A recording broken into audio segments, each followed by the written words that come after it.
In the dark depths of the prison, the sound of a whip cracking echoed relentlessly. Qin Chuan, covered in scars, was isolated and shackled with cold iron chains, unable to move. Once the leader of the Dark Knight base, he was now reduced to a prisoner, a cruel twist of fate. Over a decade ago, a game called King of Beasts suddenly emerged, causing a sensation on Blue Star. This open-world game required no in-game purchases. Players only needed to buy a special helmet from the official forum to experience it. There was no fixed storyline, and players could capture and make contracts with various creatures, from ordinary wild beasts to rare plants and even powerful bosses, all depending on their own abilities to subdue them. Despite official warnings about the mysterious origins of the game and calls for the public to stay away, these cautions only drew more attention, with many people eager to explore it. Qin Chuan was among them, acquiring ins-level talent called Detection, allowing him to accurately assess the quality and potential of beasts. With this ability, he quickly became a Lord-level beast master, commanding 7 powerful beasts. While the mysterious game was the talk of the town, just 2.5 months after its release, countless vortices appeared in the sky, and creatures from the game began to descend into reality through these whirlpools. Even more shocking, players' in-game items and beasts also materialized. From then on, Blue Star fell into an apocalypse. Those who had entered the game early had at least one beast for protection, while ordinary people were defenseless against the rampant wild creatures. In just 3 days, city order collapsed, and the law became meaningless. As ins-level talent holder and Lord-level beast master, Qin Chuan immediately summoned his beasts to sweep through the city, establishing a base to shelter survivors. He selected trustworthy subordinates to help manage it, and soon named the base Dark Knight. Under his leadership, Dark Knight operated in an orderly fashion. Beastmasters took turns hunting for resources, while ordinary people handled logistics to ensure survival. Soon after, a so-called official force appeared, actually puppets controlled by powerful families. They quickly incorporated various bases under the guise of official authority and discovered that ordinary people could also contract with wild creatures, allowing them to stand their ground in the apocalypse if they were brave enough. As a patriotic youth, Qin Chuan initially intended to contribute to the nation and reported his talent. Unexpectedly, the officials immediately turned against him, demanding he hand over control of Dark Knight and forcing him to select beasts for the high-ranking officials. They even wanted him to break his contracts with his beasts for redistribution, under the guise of letting everyone make the most of their abilities. This blatant act of plunder left Qin Chuan disillusioned, and he resolutely refused. After negotiations broke down, the officials launched an attack on Dark Knight, falsely accusing its members of betraying the country. In truth, Qin Chuan had always managed the base with care, never oppressing anyone, and as long as people in Dark Knight worked hard, they were assured of food and shelter. Left with no choice, Qin Chuan fought back. Under his leadership, Dark Knight not only survived but thrived. During this time, he learned that the true national government had long been divided among the powerful families, with unyielding soldiers, all killed. Naturally, these selfish family rulers could not tolerate a lone but powerful wild card, like him roaming free. Fate seemed to play a cruel joke on Qin Chuan. A genius of S-level talent, Chun suddenly appeared in a family base. Unlike Qin Chuan, Chun was not exploited but instead received full support from the officials, forging alliances with the powerful families. His sister, Xian, also awakened with ins-level talent. Then, like a perfect protagonist, Chun, along with his sister, experienced various adventures, contracting numerous powerful beasts. Any beautiful woman in the base would awaken high-level talents, acquire strong beasts, and inevitably join Chun's harem, willingly becoming his followers. Even more astonishing, all his beasts were female and could transform into attractive women, ranging from cold and mature to petite and cute, with Chun being the only male in the group. Conversely, Qin Chuan seemed destined to be the antagonist. Every time he was about to defeat Chun, unforeseen events thwarted him, and his perfect plans were always disrupted by unexpected situations, allowing Chun to escape unscathed and return stronger for revenge. After becoming a king-level beastmaster, Qin Chuan endured countless near-death experiences and acquired a black dragon egg from a hidden dungeon. His talent allowed him to instantly recognize its extraordinary value, yet he could never form a contract with it. After expending vast resources to hatch the little black dragon, he still failed to contract it. Suspecting the dragon's wary nature, he devoted himself to nurturing and accompanying it, confident he would eventually win its trust. However, during an outing, a lapse in guard duty allowed the little black dragon to escape, coincidentally encountering Chun on a hunt. Chun also recognized its value and quickly won the dragon over with supposed courage and kindness, effortlessly forming a contract, turning the little black dragon into a crucial ally in his battles against Qin Chuan. If he were truly kind and brave, it would be one thing, but he is instead someone who almost always acts with his baser instincts. a man driven by lust. Xiao Chen vividly remembers the unmistakable greed in Qin Chuan's eyes when he first approached the dragon egg. The so-called care he showed was merely a guise for securing a future pact, yet such obvious scheming went unnoticed. Thinking of this, Xiao Chen clenched his fists, his knuckles turning white. On the battlefield, Qin Chuan's beasts fell one by one, until he knelt in a pool of blood, his bloodshot eyes fixed fiercely on the imposing black dragon before him. "Why?" he roared, his voice hoarse. "I was the one who brought you out of the dungeon. I was the one who hatched you." The dragon gazed down at him with disdain. "Humph," the female dragon said coldly. "Don't think I don't see through your schemes. You just want to use me to commit heinous acts." With that, she turned to Xiao Chun, and her gaze softened immediately. Qin Chuan's downfall was swift and complete. His carefully cultivated Dark Knight base of 10 years was overtaken by his subordinates and handed over to the authorities. Those he once protected came forward to expose his crimes, accusing him of exploitation and oppression, deserving of death. During 3 years of imprisonment, Qin Chuan endured inhuman torment every day. The guards mocked him relentlessly. "Aren't you supposed to have level talent? Show us how powerful you are, trash." Their unrestrained laughter echoed through the dungeon. Through the cracks in the iron window, Qin Chuan learned that his nemesis, Xiao Chun, had achieved legendary status, venturing into the vast cosmos with the Black Dragon and becoming a celebrated hero. Meanwhile, he, once the formidable master of the Dark Knight, was now reduced to a pitiful figure curled up in the dark, damp corner of his cell. But Qin Chuan still had one last card to play, a mysterious artifact he had taken from the Black Dragon dungeon, the Jade of Reincarnation. This grayish-blue jade pendant, with a circular void at its center, had merged into his body after leaving the dungeon. Only now did he truly understand its purpose upon death. It would allow the owner to return to the past. As the guard approached once more, a hopeful smile curled on Qin Chuan's lips. This torture might just be the opportunity he had been waiting for. As soon as the guard unlocked the chains, Qin Chuan swung a fierce punch, hitting one of the guards at the back of his head. Furious, the guard flung him against the wall and then kicked him hard in the stomach. "You dare hit me?" the guard snarled, raining blows and kicks on him. Only when Qin Chuan curled up on the ground, barely conscious, did the guard finally stop. Qin Chuan managed a cold smile, using the last of his strength to spit blood at the guard's face. This act enraged the guard further, and the assault continued until Qin Chuan's consciousness began to fade. When he opened his eyes again, he found himself in a familiar room, his home from over a decade ago. Checking his phone, the date read, May 31st, 2035. He stood by the window, looking down at the bustling streets below, his gaze growing deep and contemplative. Tomorrow, June 1st, marked the launch of King of Beasts. This place was both the starting point of his rise and the end of his downfall. In his previous life, though his hands were stained with blood, he never killed innocents and gave everything for the base, only to be maligned as a monstrous villain. With this thought, Qin Chuan's fingers clutched the window railing tightly, his knuckles turning white, the metal creaking under the strain. Xiao Chun, the Wu family, the Li family, the Ouyang family, the Nangong family, the Morong family, and that treacherous black dragon, he seethed. "Your good days are over. Especially you, Xiao Chun. I'll make you wish you were dead. In this life, I will not only seek revenge, but also reach the pinnacle of beast mastery, surpassing even the myths as a beast master." It was still early, only 4 in the afternoon. Qin Chuan went downstairs to a noodle shop and ordered a bowl of noodles. He reminisced about his past life, an ordinary worker who lost his parents, whose mundane life was transformed after the launch of King of Beasts. In his previous life, he wasn't among the first players but joined after an official call, spending a few thousand on a standard game helmet. Finishing his meal, Qin Chuan set down his chopsticks.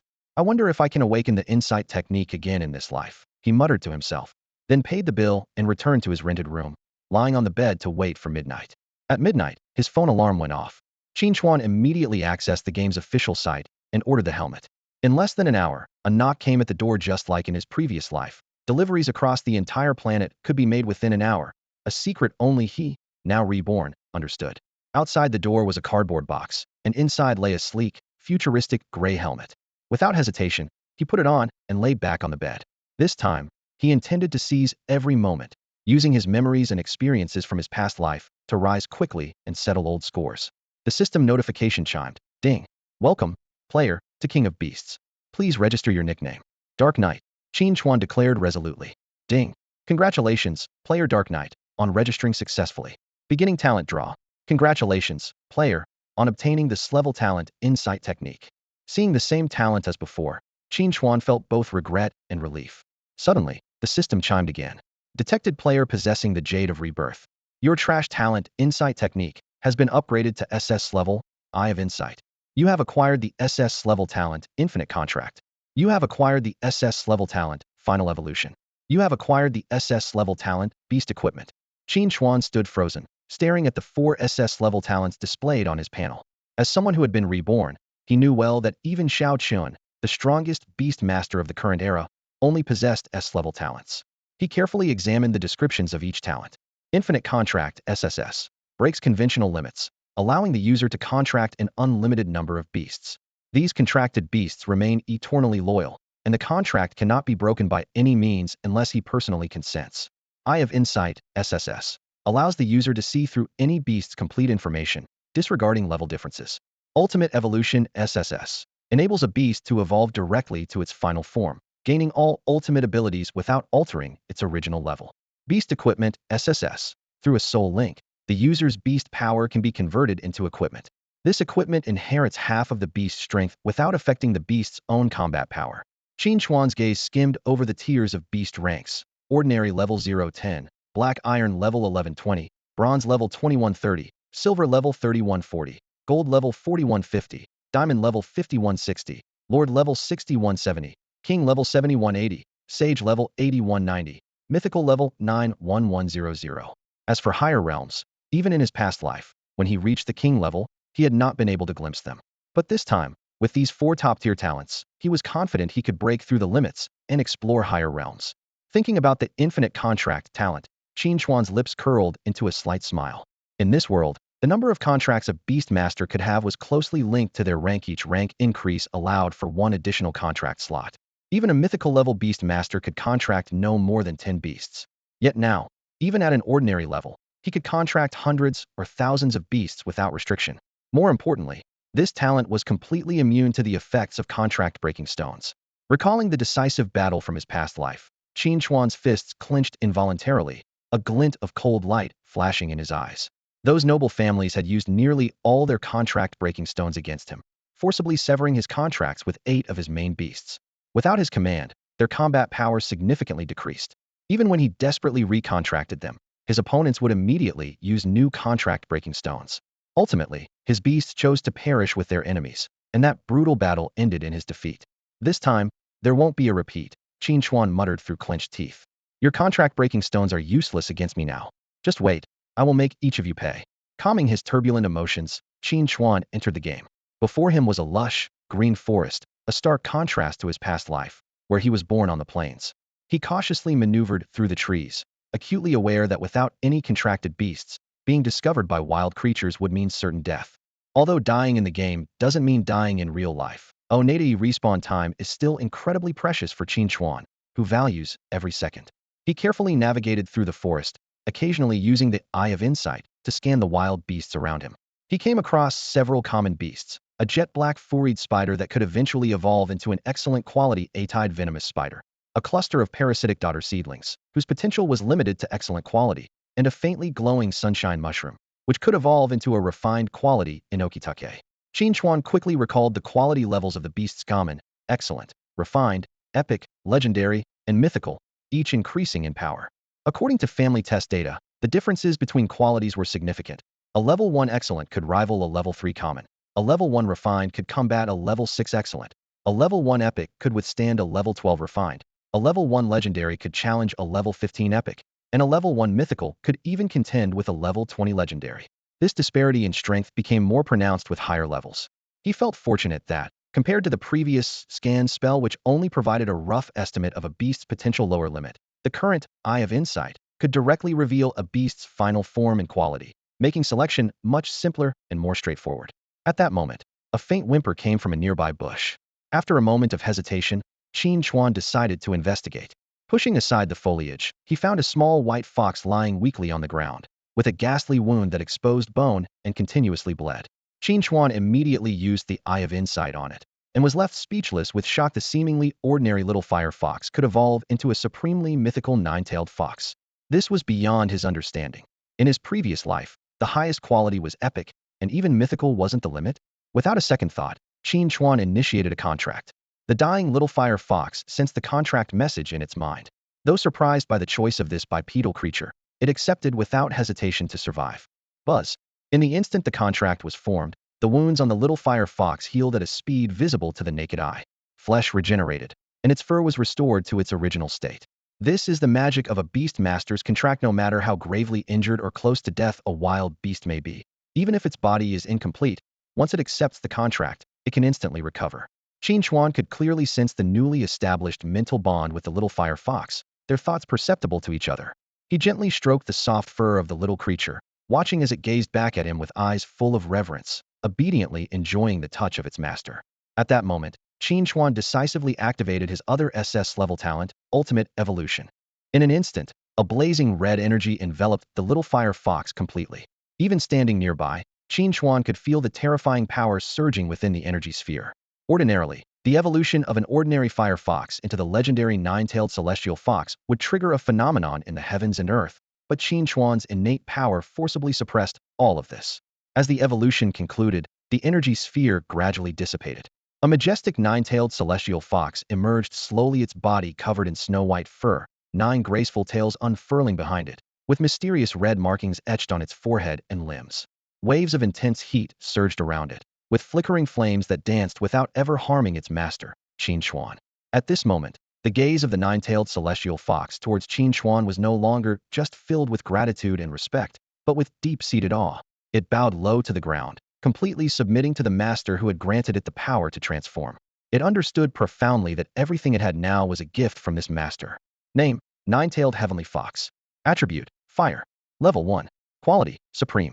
In the world of the Beastmaster, the quality determines the growth limit and speed of the beasts. Although there are no specific four-dimensional attributes, the difference in strength between beasts of different qualities is obvious. From now on, I'll call you Awei, Qin Chuan said as he looked at the snow-white nine-tailed heavenly fox before him. Unexpectedly, this noble supreme beast showed no sign of displeasure. Instead, it seemed delighted to receive a name from its master, its 9 tails gently swaying. All right, Awei, let's see your strength, Qin Chuan said, pointing to a few wild beasts watching from a distance. Yes, master. A crisp child's voice came from Awei. As a supreme beast, it seemed only natural that it could speak. Awei gracefully stood up, and instantly, the surrounding air began to distort violently. Intense heat swept around, and several pillars of fire erupted from the ground like towering columns, converging into a blazing fireball above the nine-tailed heavenly fox's head.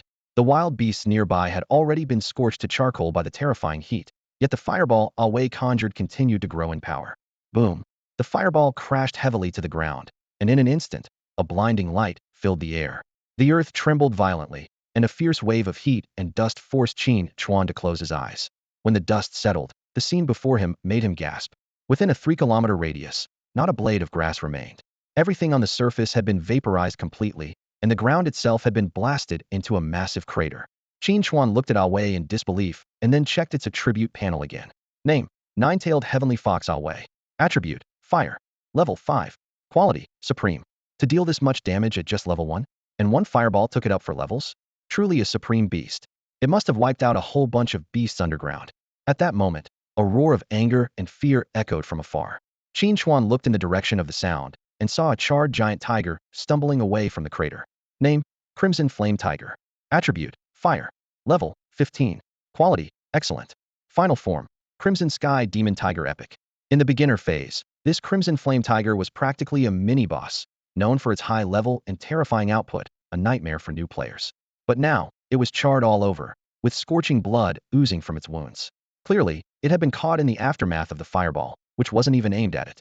If Awei had been any higher than level 1, the Crimson Flame Tiger would have been reduced to ashes. Since I ran into you, don't even think about escaping. Awei, one more shot. Boom. This explosion was even more intense than the last, with the new crater overlapping the previous one. The Crimson Flame Tiger, at the center of the blast, was obliterated without a trace, and Awei's level soared to 9. Qin Chuan was overjoyed. He had originally planned to spend 2 days getting his beast to level 10, but now, with just 2 fireballs, he had already achieved most of his goal. Boom boom boom. Deafening explosions echoed throughout the forest, with blazing flames shooting skyward. Each shockwave left a bottomless crater on the ground. This was no ordinary fireball attack. It was the innate power of a super divine quality fire attribute beast. In the world of beast tamers, these creatures aren't confined to fixed skill sets, but can freely harness their elemental advantages based on their potential and quality. Awei, being a super divine quality fire attribute beast, could cause destruction akin to a forbidden spell with just a casual fireball or even a breath of hot air. If not for the current level restrictions, this forest would likely have turned to ash. When Wei reached level 20, Qin Chuan signaled for it to stop training. This experience dispelled a notion Qin Chuan once had. He previously believed all small fire foxes would eventually evolve into nine-tailed celestial foxes, and he fantasized that contracting a few would easily break the power ceiling.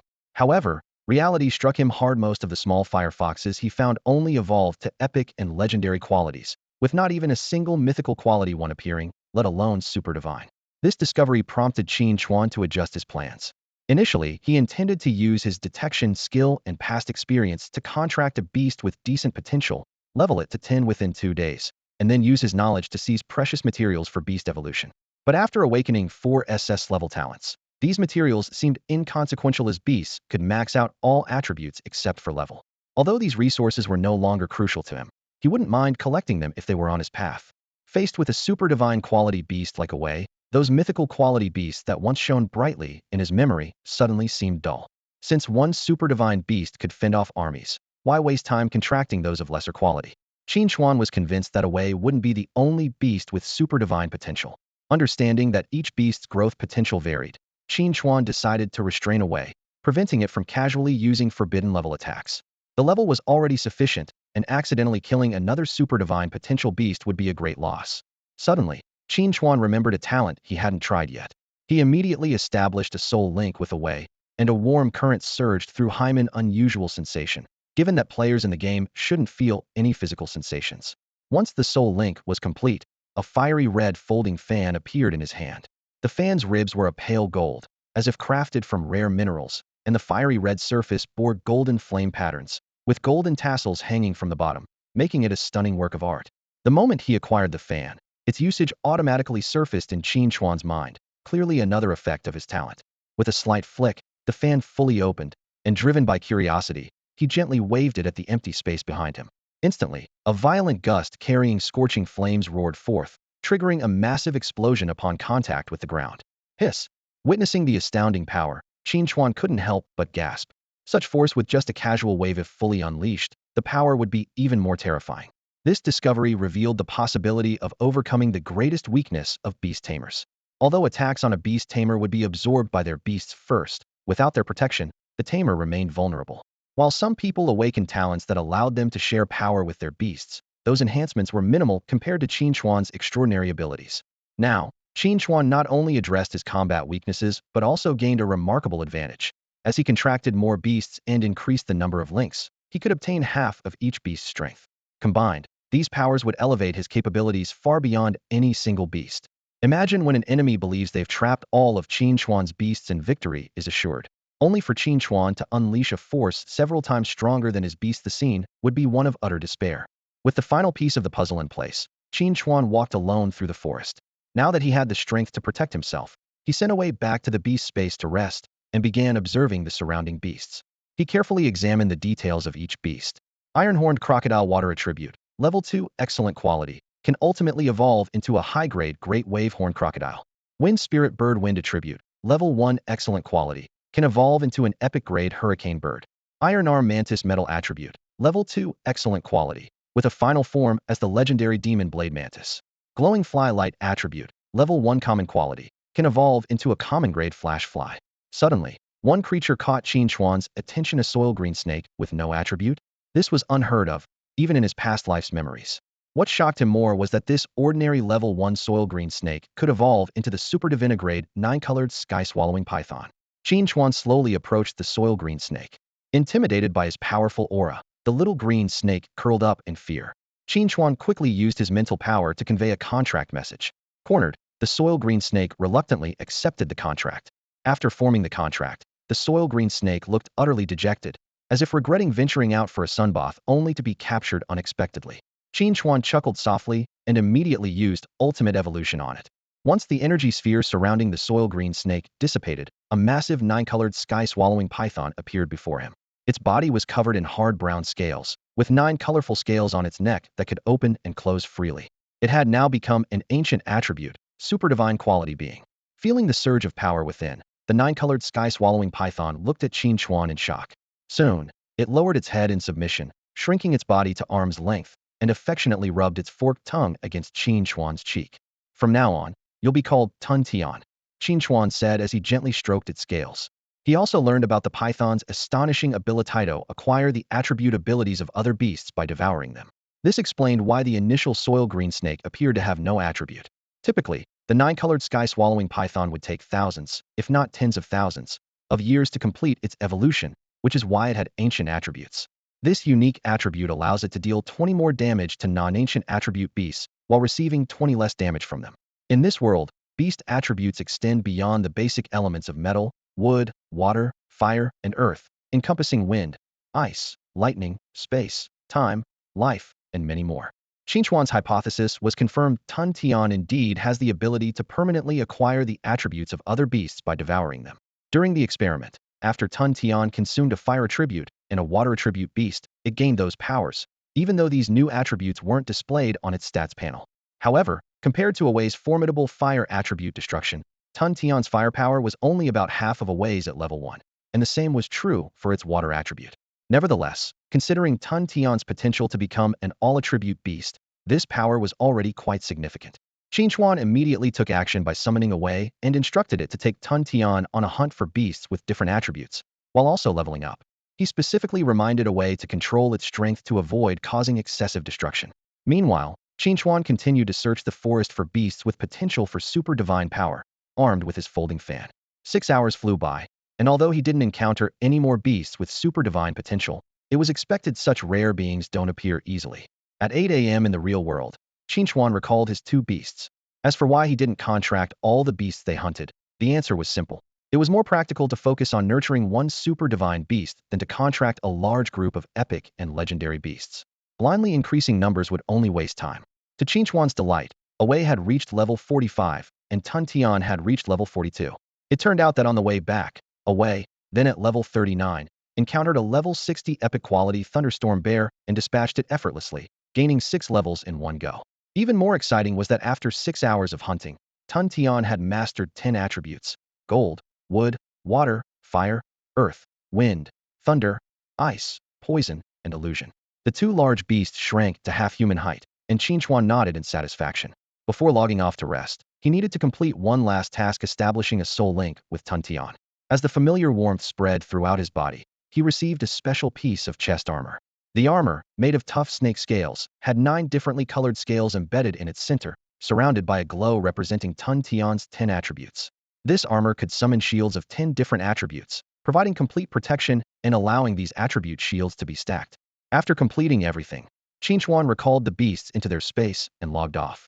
Back in reality, he sat up in bed, removed his helmet, and stretched with a big yawn. Having ascended to gold rank overnight, and possessing 2 super divine quality beasts, he was filled with anticipation for future battles. After getting dressed, Qin Chuan suddenly remembered the unusual warmth he felt when acquiring the beast equipment. He tentatively extended his hand and, with a thought, the folding fan appeared in his palm. Staring in disbelief at this game equipment, he tried summoning the chest armor gifted by Tun Tian. Both pieces of equipment retained their power, capable of unleashing half the strength of the corresponding beasts. Qin Chuan carefully put the equipment away, fearing that one wrong move could level the entire building. Sitting in his chair, transitioning from shock to elation, Qin Chuan realized what this meant. Being able to use equipment before the game descended ensured his safety, at least when he was awake. After calming down, he went to a nearby breakfast shop and ordered seafood dumplings, 2 servings of fried dough sticks, a plate of pan-fried dumplings, and a cup of sweet soy milk. The delicious breakfast left him licking his lips, reminding him of the inedible beast meat after the apocalypse. Even the basest chefs couldn't make it tasty despite their best efforts. A sudden thought crossed his mind.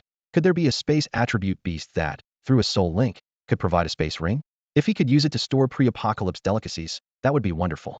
Qin Chuan closed his eyes and reflected, a significant memory surfacing in his mind. In a past life, a player had discovered a slumbering treasure mouse deep in a cave within these woods. Though not adept at combat, this space attribute beast boasted a storage capacity akin to a spatial ring, preserving items in their original state, unaffected by the passage of time. Unfortunately, the player's luck was short-lived.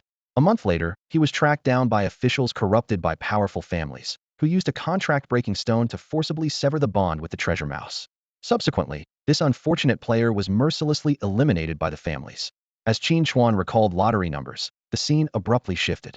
In a modest bedroom, Xiao Chen sat up abruptly in bed, gasping for air. Hurried footsteps approached from outside, and his younger sister, Xiao Qian, burst in, her face etched with concern. Brother, what's wrong? Where is this? Xiao Qian glanced around, his pupils dilating rapidly. I've been reborn. Brother, what are you talking about? What reborn? Xiao Qian's words were cut short as Xiao Qian pulled her into a tight embrace. If Qin Chuan were to witness this scene, he would surely recognize the young man as his nemesis, Xiao Chun.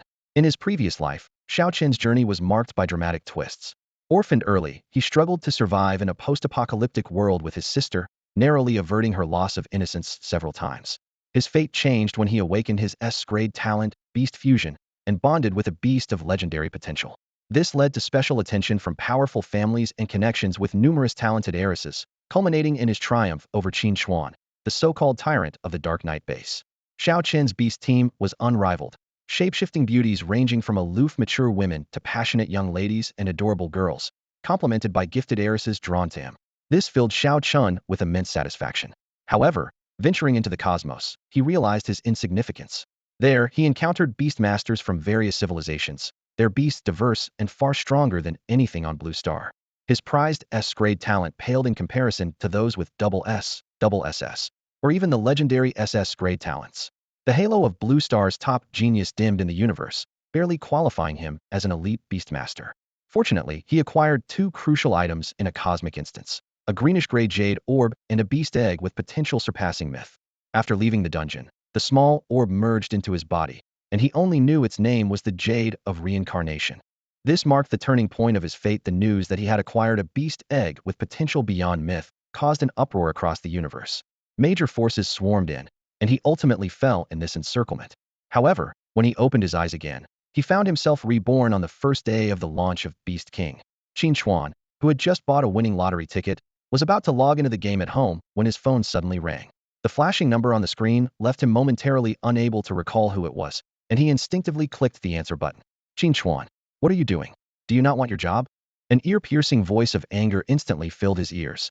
That familiar voice awakened his memory. He was still a small employee being exploited, facing the predicament of having his rest days cut short and working overtime late into the night without overtime pay.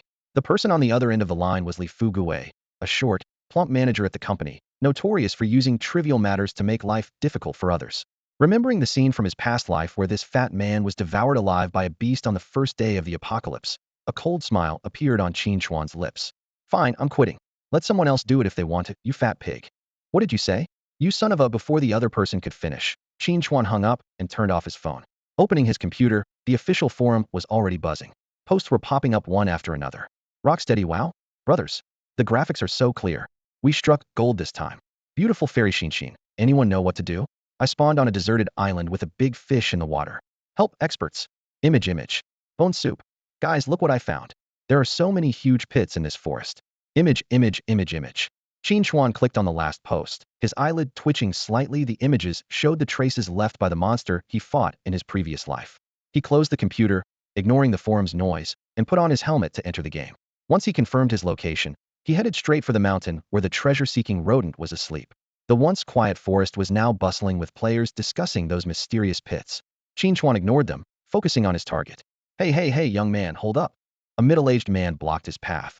Looks like you haven't contracted a beast yet. Want to check out my shop? Not interested, Qin Chuan replied coldly. Hey, don't go. Just take a look. I've got some great stuff. The middle-aged man displayed a moth, not even the size of his palm. Qin Chuan glanced at it, recognizing it as a beast with excellent potential, yet ultimately useless. I'll say it again, scram. His eyes flashed with a dangerous chill, as if ready to draw his weapon at any moment. The middle-aged man, seeing this, retreated reluctantly. After Qin Chuan left, two figures quietly followed him. Even with a clear target, it took him 2.5 hours to find the mountain, as the person in his past life only provided a general location. But it was all worth it. He soon discovered the target cave on the mountain. Without hesitation, he walked in and soon heard loud snoring. Following the sound, he finally saw the chubby, treasure-seeking rodent sleeping soundly in its cozy little nest. Qin Chuan gazed at the treasure-seeking mouse in front of him, feeling slightly disappointed. Although this high-quality creature had storage space, its final form could only reach the legendary level, which was not particularly rare for him. If it weren't for its storage capabilities, he wouldn't have bothered looking for it. There's still room in the beast space. Might as well make a contract with it. Just as he was about to reach out, a voice echoed in his mind. It was Tun Tian, expressing a desire to devour the treasure-seeking mouse. No, this treasure-seeking mouse is important for my plans. Qin Chuan immediately refused.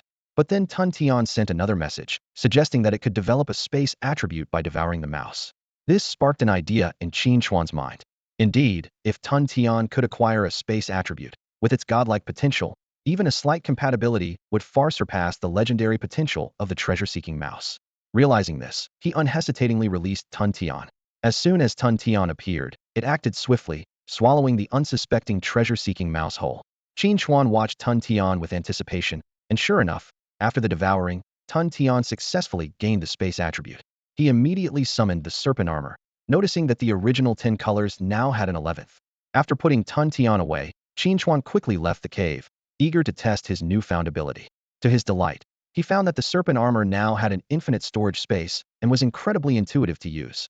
With just a thought, stones from the ground would vanish, and with another thought, they would reappear in the palm of his left hand. The best part was that this ability didn't require him to wear the armor continuously, greatly enhancing its practicality. As he exited the cave, a swarm of colorful butterflies flew overhead, with a few struggling at the bottom.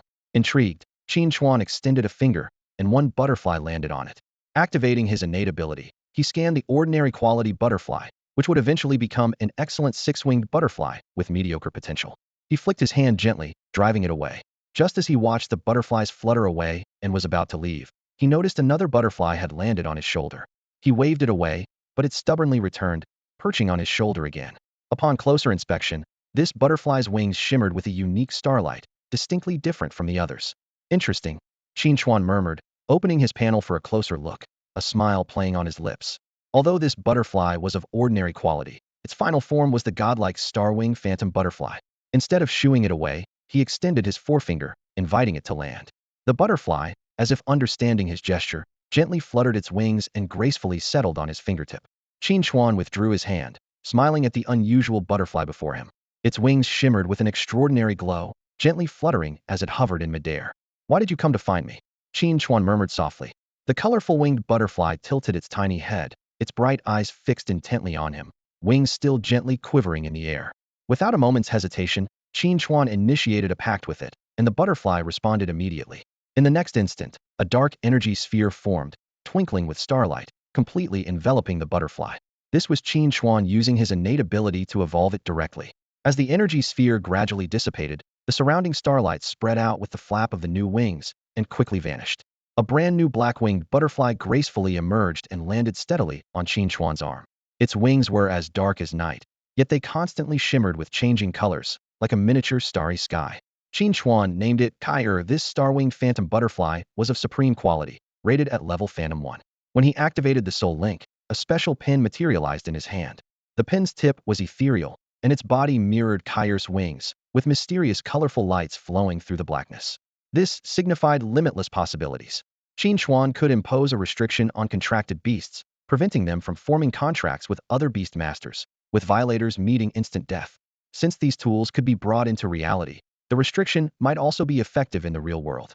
He could even impose restrictions in the game to prevent enemies from uncovering the true identity of Dark Knight. With violators meeting immediate demise undoubtedly a rule-defying artifact. With this artifact, acquiring resources would be effortlessly easy. He could just find a few wealthy heirs, impose a forced purchase and delivery restriction, with violators or informants meeting instant death. Of course, these still needed practical verification, as practice is the only standard for testing truth. If there was any shortcoming, it was that it could only be used on one target at a time. Just as Qin Chuan put away his weapon, two figures emerged from the nearby bushes, slowly approaching him. Leading was Zhang Yongshuang, followed by Li Ergu. Zhang Yongshuang came from a well-off family, not as prominent as the great clans, but still quite wealthy. In reality, he often bullied others, relying on his family's wealth, and didn't even spare children. After entering the world of Beastmaster, he took Li Ergu as his lackey. They had noticed Qin Chuan's exceptional abilities when he drove away the beast traffickers and had been secretly following him, though they lost track at times due to Qin Chuan's speed. When they caught up, they saw the strange butterfly perched on Qin Chuan's arm. Zhang Yongshuang, with his keen eye, immediately spotted Kai's uniqueness. "Kid, I want that beast of yours. You can scram now," he said threateningly, with an undeniable menace in his tone. Qin Chuan glanced at the two, a slight smile playing on his lips. Aren't these perfect test subjects just delivering themselves to him? "Hey, are you deaf? Didn't you hear Brother Zhang telling you to scram? What are you doing?" "I'm telling you." Li Ergu, eager to show off, started to curse when he saw Qin Chuan ignoring his boss's words. But when he noticed Qin Chuan not only standing his ground, but also smiling mysteriously, with a strangely colored pin appearing in his hand, he stopped mid-sentence. Qin Chuan's smile didn't come across as warm and sunny. Instead, it felt like the chilling stare of a demon emerging from hell, eyeing them as if they were prey. His gaze was sharp as a knife, sending involuntary shivers down their spines. Big brother, maybe we should just forget about the beast, and you let us go, all right? One of them stammered, trembling. Qin Chuan ignored their pleas. With a swift flick of his pen, it moved like lightning. The pen tip pierced into their minds, quickly inscribing commands in their consciousness. Place an order for 100 deluxe KFC family buckets daily in XXX City, and personally deliver them to Mr. Qin at XXX Community. This was accompanied by a deadly warning: failure to comply, or any attempt to disclose would result in instant death. After completing the inscription, Qin Chuan signaled for Kyer to act. Kyer's ability was deployed, and the two instantly fell into unconsciousness. Taking this opportunity, Qin Chuan erased all memories they had of him. He then realized they had mistaken him for an easy target after seeing him drive away the beast traders earlier. Shortly after, the two slowly regained consciousness. Liurga looked at Zhang Yongshuang in confusion. Big brother, what were we doing just now? I can't quite remember. Zhang Yongshuang glanced around, bewildered. As they wandered off in a daze, Li Ergu suddenly spoke up. Big brother, I feel like there's something important we need to do. That's right, Zhang Yongshuang exclaimed, slapping his thigh. We have to deliver 100 deluxe KFC meals daily to Mr. Qin at XXX Community. But who is this Mr. Qin? Shouldn't we report this to the police? No way. Zhang Yongshuang suddenly looked terrified. I have a feeling that doing so will get us killed. This was the terrifying mental control ability of Kyer, capable of creating vivid illusions and dreams, erasing memories at will, and even taking lives within dreams. Meanwhile, on the other side, Chun had already bought a helmet and entered the game. He initially planned to replicate his past life by buying lottery tickets to stockpile resources, only to find the grand prize numbers had been purchased an hour earlier, almost causing him to lose his temper at the ticket clerk. Ultimately, he walked away frustrated. However, upon entering the game, his mood instantly shifted to joy. His S-level talent, Beast Favor, had been upgraded to SS-level, Beast Affinity, due to the Reincarnation Jade, not only ensuring that contracted beasts would never betray him, but also doubling the elemental damage inflicted by his beasts. I wonder if the talents gained from the talent dungeons can also be enhanced like this. A glint of greed flashed in Xiao Chen's eyes as he gripped the Jade of Reincarnation tightly. This divine artifact was truly extraordinary, making him unable to suppress a triumphant smile. Ha! I am indeed the chosen one. With an SS-level talent, I will undoubtedly become the strongest in this game before the apocalypse arrives. Thinking of Qin Chuan, a disdainful smirk appeared on Xiao Chen's face. That bastard can live a few more days for now. If it weren't for the fact that the influential families haven't taken control officially yet, he would have already revealed his reborn identity to easily seize power. Xiao Chen's gaze turned towards the mountains ahead as he recalled information from his past life. Within these mountains lies a legendary treasure mouse with spatial attributes. If he could tame it as his first beast companion, who could challenge him? Recalling the beauties from influential families and the beautiful beast companions from his past life, Xiao Chun licked his lips, a hint of fervor in his eyes. My dear wives, wait for me. Soon, he found the secret dungeon that Qin Chuan was about to visit. This dungeon was tightly controlled by influential families, and it wasn't until they cleared it first that others realized there was a hidden dungeon there. It said the dungeon rewards include a powerful beast egg and a large number of contract-breaking stones. For Xiao Chun, the beast egg was the main target, while the contract-breaking stones could be used to spite his enemies from his past life. Pushing aside the dense underbrush, a barely human-sized cave entrance was revealed beneath the rock wall. Who would have thought such an inconspicuous entrance was the gateway to a hidden dungeon? Without hesitation, Xiao Chun crawled inside. Inside, the space opened up. Initially, it was a narrow slope, only allowing progress by lying down. After about 3 minutes, it widened into a vast cavern. Colorful stalactites adorned the ceiling, and various crystals were scattered across the ground. At the end of this peculiar landscape, a glowing portal hovered, marking the entrance to the hidden dungeon. Passing through the blinding white light, Xiao Chun entered an even larger cavern. Here, the stalactites and crystals were denser, sparkling with captivating brilliance. The system immediately prompted a task: defeat the final boss 01, defeat minions 010000. Suddenly, the bases of the surrounding stalactites began to mutate, each sprouting 8 legs and revealing 8 crimson eyes. Simultaneously, numerous colorful centipedes and scorpions crawled out from the rock walls, swarming towards Xiao Chun. Facing these unexpected creatures, Xiao Chun remained composed. He swiftly donned his 9-colored serpent armor, and with a flick of his pale gold fan, crimson flames swept across the area, reducing the attacking creatures to ashes. The distant wild creatures hesitated for a moment, giving Xiao Chun the chance to examine their details. Crystal Cave Centipede. Poison attribute. Level 13. Fine quality. Final form is the epic Radiant Rock Cavern Centipede. Crystal Cave Scorpion. Poison attribute. Level 13. Fine quality. Final form is the epic Radiant Rock Cavern Scorpion. Crystal Stalactite Spider. Poison attribute. Level 15. Fine quality. Final form is the legendary Crystal Spiked Spider. Although these wild creatures have low potential limits, given their current level and poison attribute, no one but Xiao Chun could conquer this dungeon. Without further delay, Xiao Chun summoned Wei, Tunchen, and Kai'er. Wei and Tunchen immediately charged into the mob, unleashing a forbidden spell-level attack that blasted two massive craters, kilometers in diameter, into the ground. Kai'er, unsuited for direct combat, stayed by Xiao Chun's side to gain experience. Casually breaking a piece of fallen stalactite, Xiao Chun commanded, "Let's not waste time. Wei, Tunchen, blow this place up in one go." "Yes, master." Understood. The two beasts began gathering power. Wei surrounded itself with increasingly powerful fire elements, while Tunchen condensed 11 differently colored energy orbs, compressing and merging them. Boom, boom, boom. The simultaneous explosions shook the entire dungeon violently. Shockwaves swept across thousands of miles, leaving nothing in their wake. Amidst this cataclysmic attack, Kai'er's level also soared rapidly. Snap! Qin Chuan and his beasts were suddenly transported outside of the dungeon. He was stunned for a moment, then realized he had actually blown up the entire dungeon. Looking around, Qin Chuan quickly checked the level stats of his three beasts. Wei had reached level 64, Tunchen was at level 60, while Kai'er was relatively lower, at level 48. Suddenly being promoted to a Lord-level beast master stirred a complex mix of emotions within him in his previous life. It took him 2.5 months of hard work to reach this level, a struggle only those who have experienced it can truly understand. A notification sound chimed, and Qin Chuan hurriedly opened his mail to check the dungeon rewards. The contents made his eyes widen. "Dear player, due to your destruction of the Dungeon 5 Venoms Cave, you have received the highest quality rewards. Unknown Beast Egg 1. 5 Venoms Beast Egg 1. Breaking Stone 1000 inch. What is the deal with these 1000 breaking stones?" Qin Chuan incredulously confirmed the number repeatedly. In his previous life, the total of all the noble families combined was less than 500, and now he had obtained 1000 in one go, far exceeding his expectations. He carefully examined the attributes of the two beast eggs. The 5 Venoms Beast Egg could hatch into a mythical quality poison attribute beast. As for the unknown beast egg, it was quite special. Its quality and attributes depended entirely on the items it absorbed.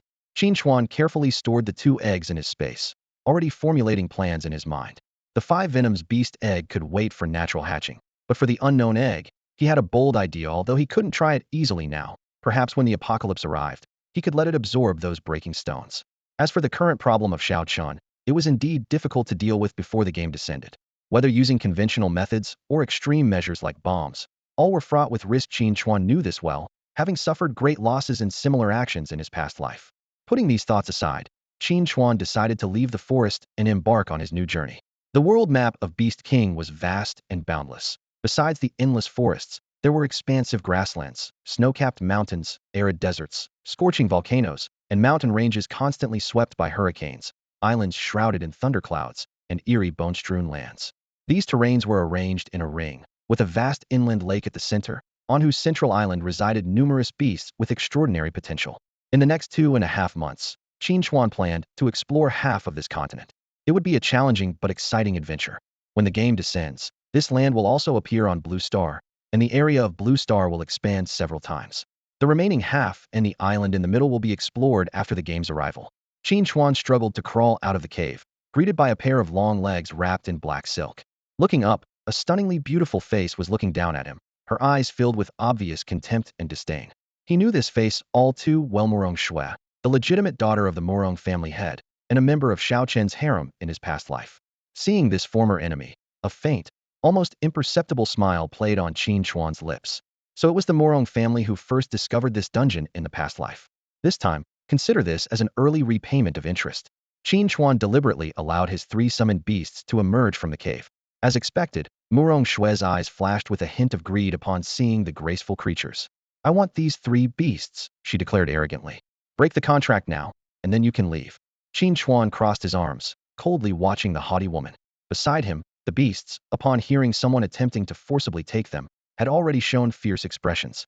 If not for Qin Chuan silently restraining them, they might have torn her to pieces already.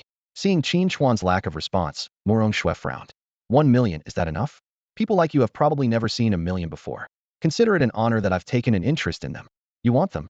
Qin Chuan lazily picked his ear. Sure, just kneel and count out 10,000 times, and then do backflips while shouting, I'm an idiot for 2.5 hours. You dare mock me? Morong Shui shrieked. Snow spirit leopard, kill him. A snow-white leopard sprang forth, but was immediately swallowed whole by Tun Tian. Qin Chuan swiftly approached Morong Shui, wielding his starry sky pen, and inscribed a compulsion in her mind. Deliver supplies to the designated address daily, or face death by explosion. Bastard! What did you do to me? Morong Shui screamed in terror. Friendly reminder. Qin Chuan flashed a wicked smile. Failure to comply will result in death in the real world too. Before his words faded, Awei had already acted, slicing Morong Shui into 4 pieces. You have been killed by player Dark Knight. Respawn time remaining, 23 hours and 59 minutes. An enraged Morong Shui logged out of the game, her eyes bloodshot as she stared at the room's exquisite decor. In the next moment, she grabbed a crystal vase from the table and smashed it against the wall with a furious cry, sending shards flying everywhere. The loud noise immediately drew the attention of the family head, Morong Outyin, and her brother, Morong Junzi. What happened? Who dared to upset my precious daughter? Morong Outyin asked with a frown. Morong Junzi quickly approached, gently comforting her. Don't cry, little sister. Who bullied you? Tell me, and I'll bring his entire family back, so you can vent your anger.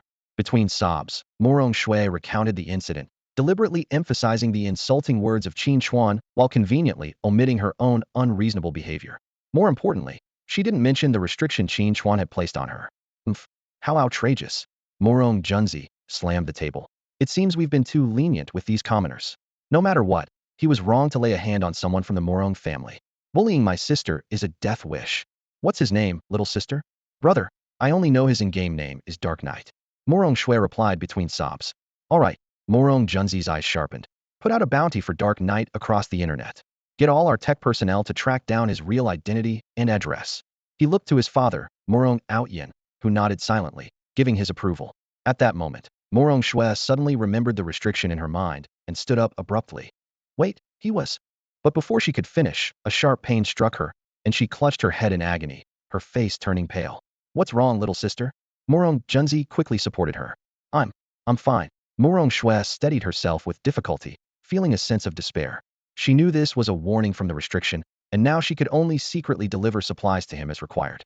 The feeling of being so oppressed was suffocating. Meanwhile, Qin Chuan was feeling much better. He thought that once he eliminated all those from the aristocratic families, he would fully regain his mood. The restriction he placed on Morong Shui, which had apparent loopholes, was a tactic to lure them out. If the aristocratic families couldn't even notice this, it would be quite disappointing. After recalling his 3 summoned beasts, Qin Chuan continued on his journey. 2.5 hours later, he was ready to log off for lunch. After removing his helmet, he ordered some takeout and casually opened the official forum. What caught his eye was a prominent bounty notice. The Morong family offers a substantial reward for the player Dark Knight 100,000 Dragon Country currency for each kill. Providing real-world identity information of Dark Knight will be rewarded with 1 million Dragon Country currency. First come, first served. Qin Chuan smirked disdainfully. This was clearly Morong Junzi's doing, but to him, it seemed incredibly naive. If even the state couldn't trace player information, what could a small Morong family achieve? As for being killed in the game, he would welcome the challenge. After lunch, Qin Chuan didn't rush to go online. He estimated that over 3 hours had passed, and Zhang Yongshuang and his team should have finished dealing with the batch of KFC deluxe meals. He left his residence and headed straight to the warehouse behind the community. Just as he reached the warehouse entrance, he saw several delivery workers busy unloading goods. 200 KFC deluxe meals neatly stacked in the vehicle. Without hesitation, Qin Chuan took out his Starry Sky pen and quickly crafted a dream for the security and delivery personnel, making them believe he was there to receive the goods. Then, he glanced over the cargo, storing all the meals into his own space. To ensure nothing went wrong, he swiftly went to the surveillance room and deleted the relevant footage.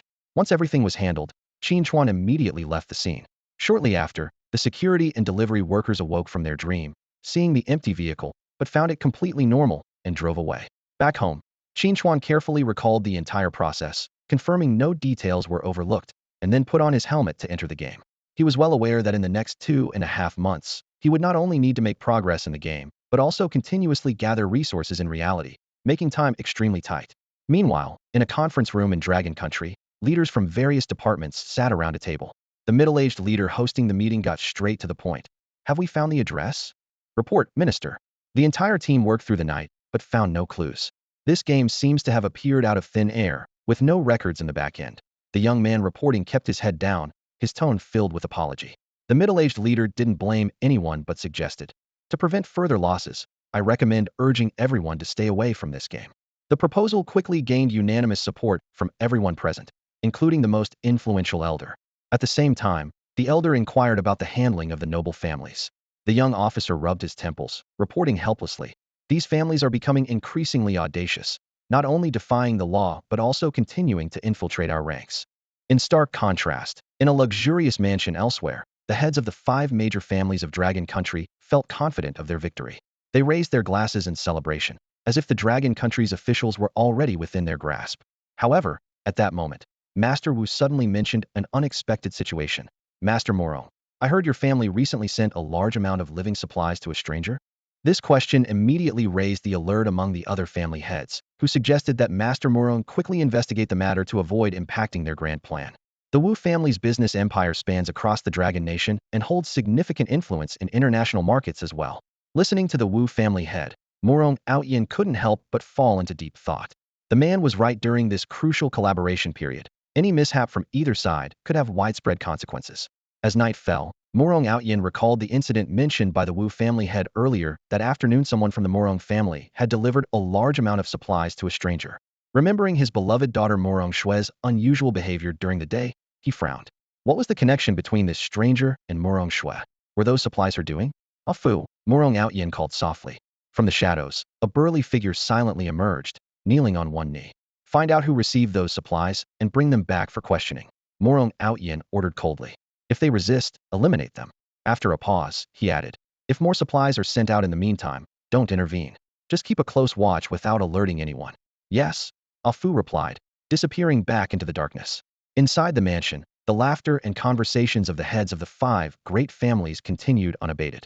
A week later, Qin Chuan was nearing the edge of the forest, where the ground and surrounding trees took on a deeper hue, indicating the snowy mountains were not far off. By now, his 3 pets had all reached level 70. The system prompting that they must wait 2.5 months for the next update to advance further. 2.5 months?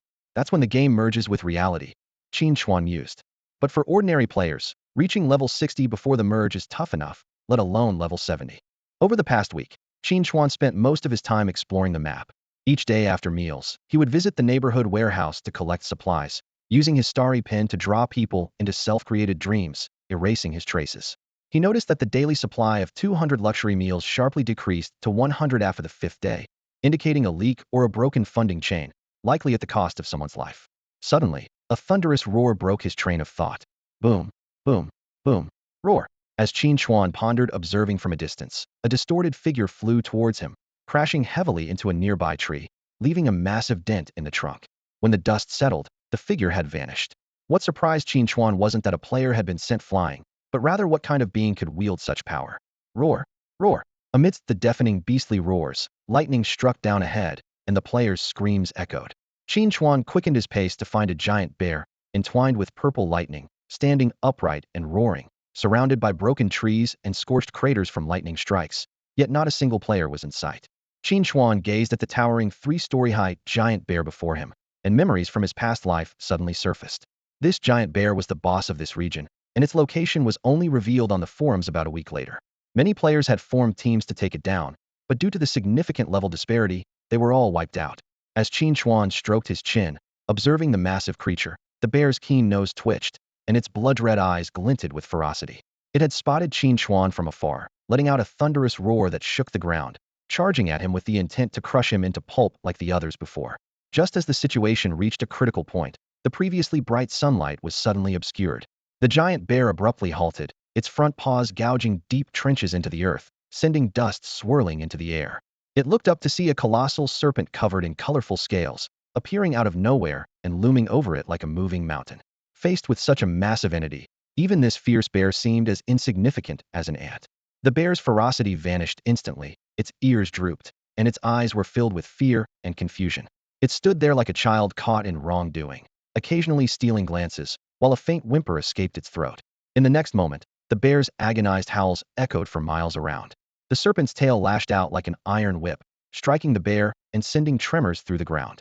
A final heavy blow landed on the bear's spine, leaving it sprawled on the ground, tears of regret streaming from its eyes. It lamented its decision, thinking, if I had known this would happen, I wouldn't have provoked this powerhouse. At that moment, the bear wished to flee, but it was paralyzed by the serpent's overwhelming killing intent. It knew that any movement would result in instant death. In fact, if it hadn't been for Qin Chuan mentally instructing the serpent to show mercy, the bear would have already met its end. Qin Chuan spared its life because his innate ability revealed that this bear had the potential to become a super divine beast. For the past week, he had been searching for a beast with such potential without success, and now, unexpectedly, he had found one. It truly was a case of the best things come when you least expect them. Standing atop the serpent, looking down at the bear, Qin Chuan coldly declared, "Submit or die." Before he finished speaking, a contract appeared in the bear's mind. Although it instinctively resisted submitting to a human, its survival instinct ultimately overpowered its pride. The bear accepted the contract, instantly forming a mental connection with Qin Chuan. Seeing this, the serpent withdrew its killing intent and reduced its size. However, just as the bear was about to rise, it was enveloped in a surge of purple lightning. When its vision cleared, it was astonished to find that its internal lightning elemental power had surged, increasing its strength 1,000-fold.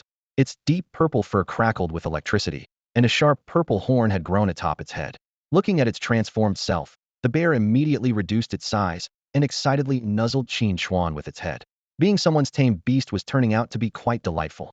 Name: Heavenly Thunder Ancient Bear. Attribute: Lightning. Level: 35. Quality: Super Divine. The Heavenly Thunder Ancient Bear, with its immense strength, nudged Qin Chuan back a few steps until it was calmed by a warning growl from the serpent. With such strength, I'll call you Dolly, Qin Chuan said. Roar. The Heavenly Thunder Ancient Bear responded joyfully, showing an unexpected expressiona, cheeky grin. It then contentedly returned to the beast space. After retrieving all his beasts, Qin Chuan continued his journey through the biting cold. As night deepened and the clock struck 11, his gaze was drawn to the sparse snow on the treetops, signaling his approach to the long-awaited snowy terrain. After a week of arduous travel, he was finally nearing his destination. Excitement surged within him, urging Qin Chuan to quicken his pace. As he advanced, the snow thickened, covering the ground and treetops, while delicate snowflakes began to fall from the sky. At that moment, a faint vibration emanated from the 5-poison beast egg in his backpack. Qin Chuan swiftly retrieved the egg, noticing fine cracks spreading across its surface, the vibrations growing stronger. It's hatching, he thought, holding his breath as he watched the beast egg intently.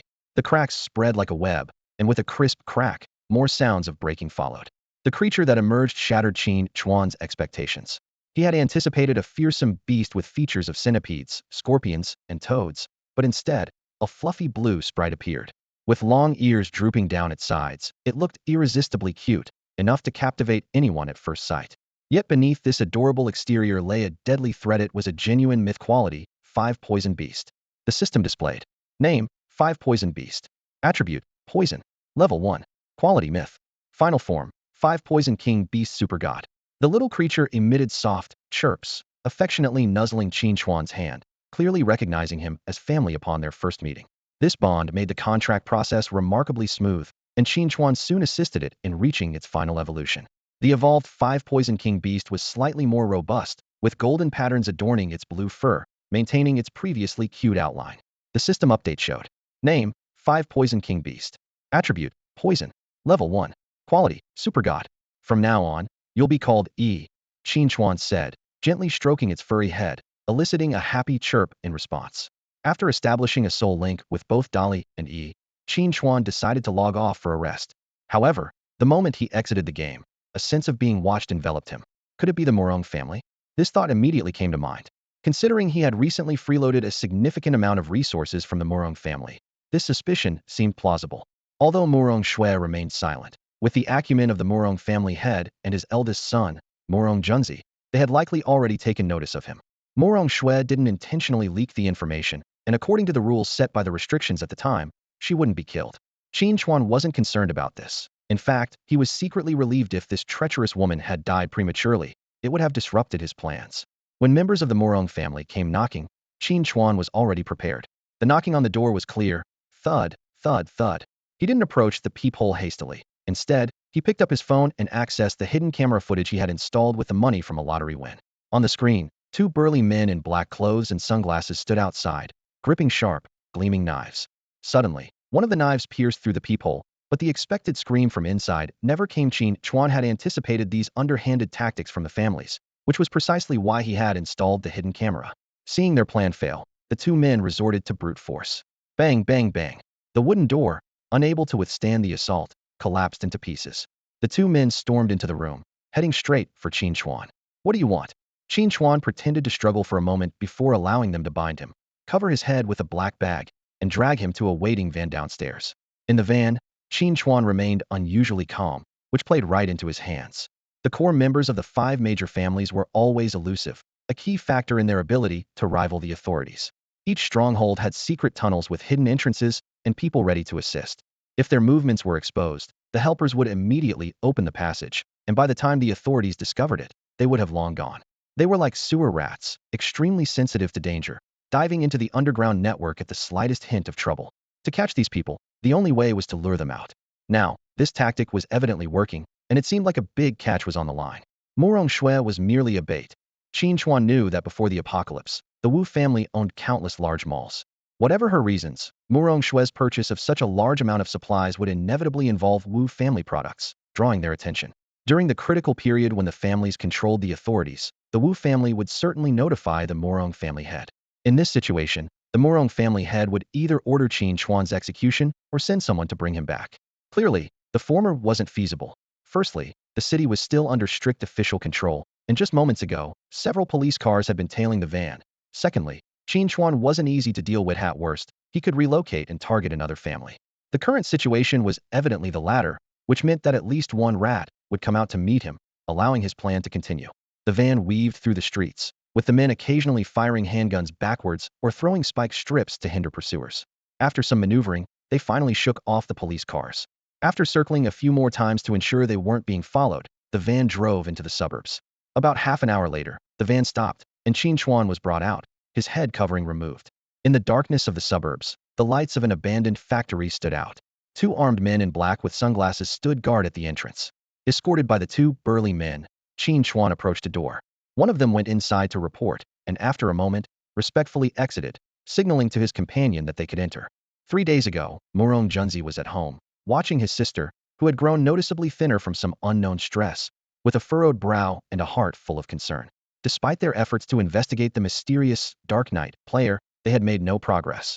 Even with all the technical resources of the Morong family, they couldn't uncover a single piece of information about the individual, which led the irritable Morong Junzi to repeatedly lash out at his subordinates, calling them incompetent. In his frustration, his father shared an intriguing piece of information. Every day, his sister was purchasing a large quantity of supplies, ranging from clothing to toiletries, daily necessities to various snacks. These items were being sent to another city to someone with the surname Qin. To investigate further, his father had dispatched Morong's most trusted operative, Afu. However, the situation proved to be more complex than anticipated. Although the delivery of the supplies to the designated warehouse could be confirmed daily, they mysteriously vanished by the next morning, without anyone claiming them during the day. Under tight official surveillance, Afu dared not act rashly. Growing impatient, Morong Junzi decided to take matters into his own hands, arriving on the scene with a team of operatives dressed in black suits and sunglasses. With this reinforcements, Afu promptly began his investigation. By questioning landlords and examining surveillance footage, they identified their target, a man named Qin Chuan. That evening, 2 strong men apprehended Qin Chuan. In a luxurious room, Morong Junzi sat leisurely with his legs crossed, a cigar in his mouth, flanked by 2 scantily clad women giving him a massage. As he watched Qin Chuan being brought in, bound, he smirked. "So you're Qin Chuan, Mr. Qin? Even if my sister didn't tell me, do you think I couldn't find out? Was this oversight intentional or accidental?" Seeing Qin Chuan remain silent, Morong Junzi took a leisurely drag from his cigar and coldly ordered, "Not talking? Then let's start with 100 lashes." As the guards prepared to act, a shocking scene unfolded. Qin Chuan suddenly leapt back, the ropes that had bound him falling to the ground. Even more surprising, from somewhere, he produced a blue dagger with golden edges in his left hand, a special weapon he acquired after linking souls with EE, capable of permanently carrying half of the 5 Poison King's original toxins. Enraged, Morong Junzi slammed the table. "How dare you? Get him!" The guards swarmed in, encircling Qin Chuan. What happened next left everyone from the Morong family in shock. Qin Chuan's body was suddenly enveloped in an armor composed of multicolored scales, surrounded by several dazzling halos. A colorful energy shield instantly appeared around Qin Chuan. acting as an impenetrable barrier that blocked all incoming weapons. Holding a dagger, he fearlessly charged into the crowd. With a powerful kick, he sent the burly man at the front flying. Qin Chuan nimbly dodged a blade aimed at his back, and his dagger cut deep into the chest of the attacker, leaving a severe wound. As blood gushed from the wound, it quickly turned dark and purplish. The poison spread through the attacker's body at an alarming speed, causing him to collapse in agony, screaming in pain. Even half the potency of the 5 Venom King's toxin was enough to make an ordinary person's life unbearable. The already darkening body began to decompose and fester rapidly. Black pus oozed from the wound, emitting a nauseating stench. In mere seconds, the person dissolved into a pool of blackened sludge. This horrifying scene was witnessed only by Morong Junzi and his 2 mates. Once proud and confident, Morong Junzi turned pale as paper and, ignoring his stunned mates, fled frantically towards the door. "Monster! You're a monster!" he screamed. But just as his hand was about to reach the doorknob, a dagger whizzed through the air, embedding itself less than a centimeter from his fingers, causing him to fall backward in fright. Looking back, over a dozen bodyguards lay on the ground, writhing in pain, with several more puddles of foul-smelling pus around them. In the midst of this hellish scene, Qin Chuan's demonic figure steadily approached. "Don't come any closer. I have money, lots of money. If you spare me, I'll give you money every day." Morong Junzi, now devoid of his former composure, sat on the ground retreating, his pants soaked with urine, leaving a shameful trail. "I preferred your defiant attitude before," Qin Chuan sneered, putting away his dagger and pulling out a pen instead. Ignoring Morong Junzi's pleas from the corner, he imposed a restriction on his mind. Transfer all of the Morong family's liquid assets to him, and hand over the remaining wealth to the authorities, or face forced compliance. This was a new application of restrictions Qin Chuan had developed, compelling the subject to complete the set task. If they resisted, the restriction would forcibly control their body to comply. Feeling the restriction in his mind, Morong Junzi sat dumbfounded on the floor. The Morong family's liquid assets would allow Qin Chuan to acquire substantial supplies before the apocalypse, much more efficiently than relying on lottery winnings. As for the remaining wealth, he didn't care, as long as it wasn't held by these noble families. He vividly remembered that in his past life, Chun received preferential treatment partly because his own precedent troubled the noble families, and partly because Chun was favored by many noble daughters, forcing their family heads to support him. Now, by toppling the Morong family, the authorities, bolstered by new resources, could shift the balance. Qin Chuan planned to use the authorities to eliminate the noble families while focusing on enhancing his own power. He had no time for cat-and-mouse games with these families and sought a permanent solution. Although Chun would still be favored by the authorities in the future, under a strict official system, he couldn't easily access all high-end resources like before. The authorities had to nurture their own team, a means of strengthening the foundation, but in reality, it was to reassure the public and demonstrate fairness. This systemic limitation would inevitably slow Chun's growth. Qin Chuan was indifferent to the authorities' future stance. His principle was simple: whoever dared to provoke him would have to face the consequences. After handling everything, he knocked out Morong Junzi and methodically dealt with all the people Morong brought, including a man named Fu, leaving no one behind. Finally, he deliberately left Morong Junzi alone by the foul-smelling sewage. Driving a vehicle he had conveniently acquired, Qin Chuan headed back to the city. The car's clock showed it was past 4 in the morning, and he had been so busy all night that he hadn't even had a sip of water. Finding a quiet parking spot, he rolled down the window slightly, and then collapsed into a deep sleep in the seat. When he opened his eyes again, it was already noon. His stomach was growling with hunger, so he walked straight into a tastefully decorated restaurant by the roadside. He was tired of eating fast food for the past few days. With over $1 million left after taxes from his lottery winnings and another large sum coming in soon, he decided to treat himself to a good meal. "I'll have 3 servings of each dish." Qin Chuan's ordering style left the server momentarily stunned.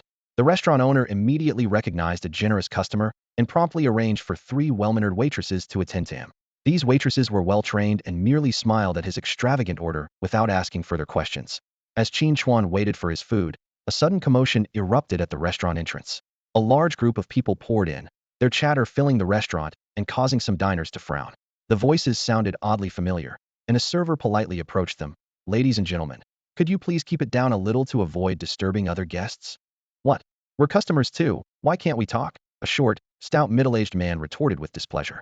"Yeah, we're just talking. Do you want to do business or not?" Others chimed in, making the scene even more chaotic. The arrogant short, stout man was none other than Li Fuguwei. As he spoke, he suddenly caught sight of a familiar figure in a private booth. "Qin Chuan. Well, if it isn't Qin Chuan." Li Fuguwei intentionally raised his voice. "I was wondering why you suddenly dared to quit your job. Turns out you found someone to leech off. Just a week ago, this guy had cursed him over the phone, and today Li Fuguei was determined to embarrass Qin Chuan. Even if Qin Chuan had indeed struck it rich, Li Fuguei wanted to tarnish his reputation. This was the price of crossing him. Li Fuguei's words immediately caught the attention of other colleagues. A man who usually didn't get along with Qin Chuan quickly joined in the mockery. Huh. Just a nobody who can only leech off others and be someone's backup. Hey, that's a skill too. Being able to leech off others, someone else chimed in sarcastically, causing the crowd to burst into laughter. Qin Chuan rubbed his forehead in exasperation. He had no intention of causing a scene in public, but some people just didn't know when to stop pushing their luck. He slowly stood up. A glove emitting a purple glow had somehow appeared on his left hand, with arcs of electricity dancing between his fingers. As he advanced towards the crowd, he casually sprayed disinfectant onto the glove. Li Fuguei, you scoundrel! Qin Chuan shouted fiercely, launching himself into the air like an arrow. His flying kick landed precisely on Li Fuguei's bloated face, sending two of his front teeth flying. Before Li Fuguei could hit the ground, Qin Chuan had already grabbed him by the collar and yanked him up. Smack! Qin Chuan spun 2.5 times, delivering a heavy slap with his disinfectant-covered hand across Li Fuguei's face. The crisp sound of the slap echoed through the restaurant as Li Fuguei's massive body flew backward like a kite with a broken string. With a loud clang, his head struck a lamppost, emitting a sharp metallic sound. Qin Chuan shook his tingling hand, thinking to himself, I was willing to let it slide considering this fool only has 2 months left to live, but I guess I was too merciful. The crowd in the restaurant was stunned into silence until a female employee's scream shattered the quiet. Murder! There's been a murder! Qin Chuan, you're finished. We work for the Morong family. You're done for. Quick, call an ambulance.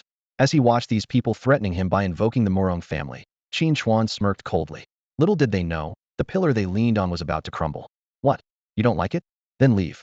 The choice is yours. No one's forcing you to watch. The exit's on the left. Before his words had even finished, several more figures flew out of the restaurant entrance.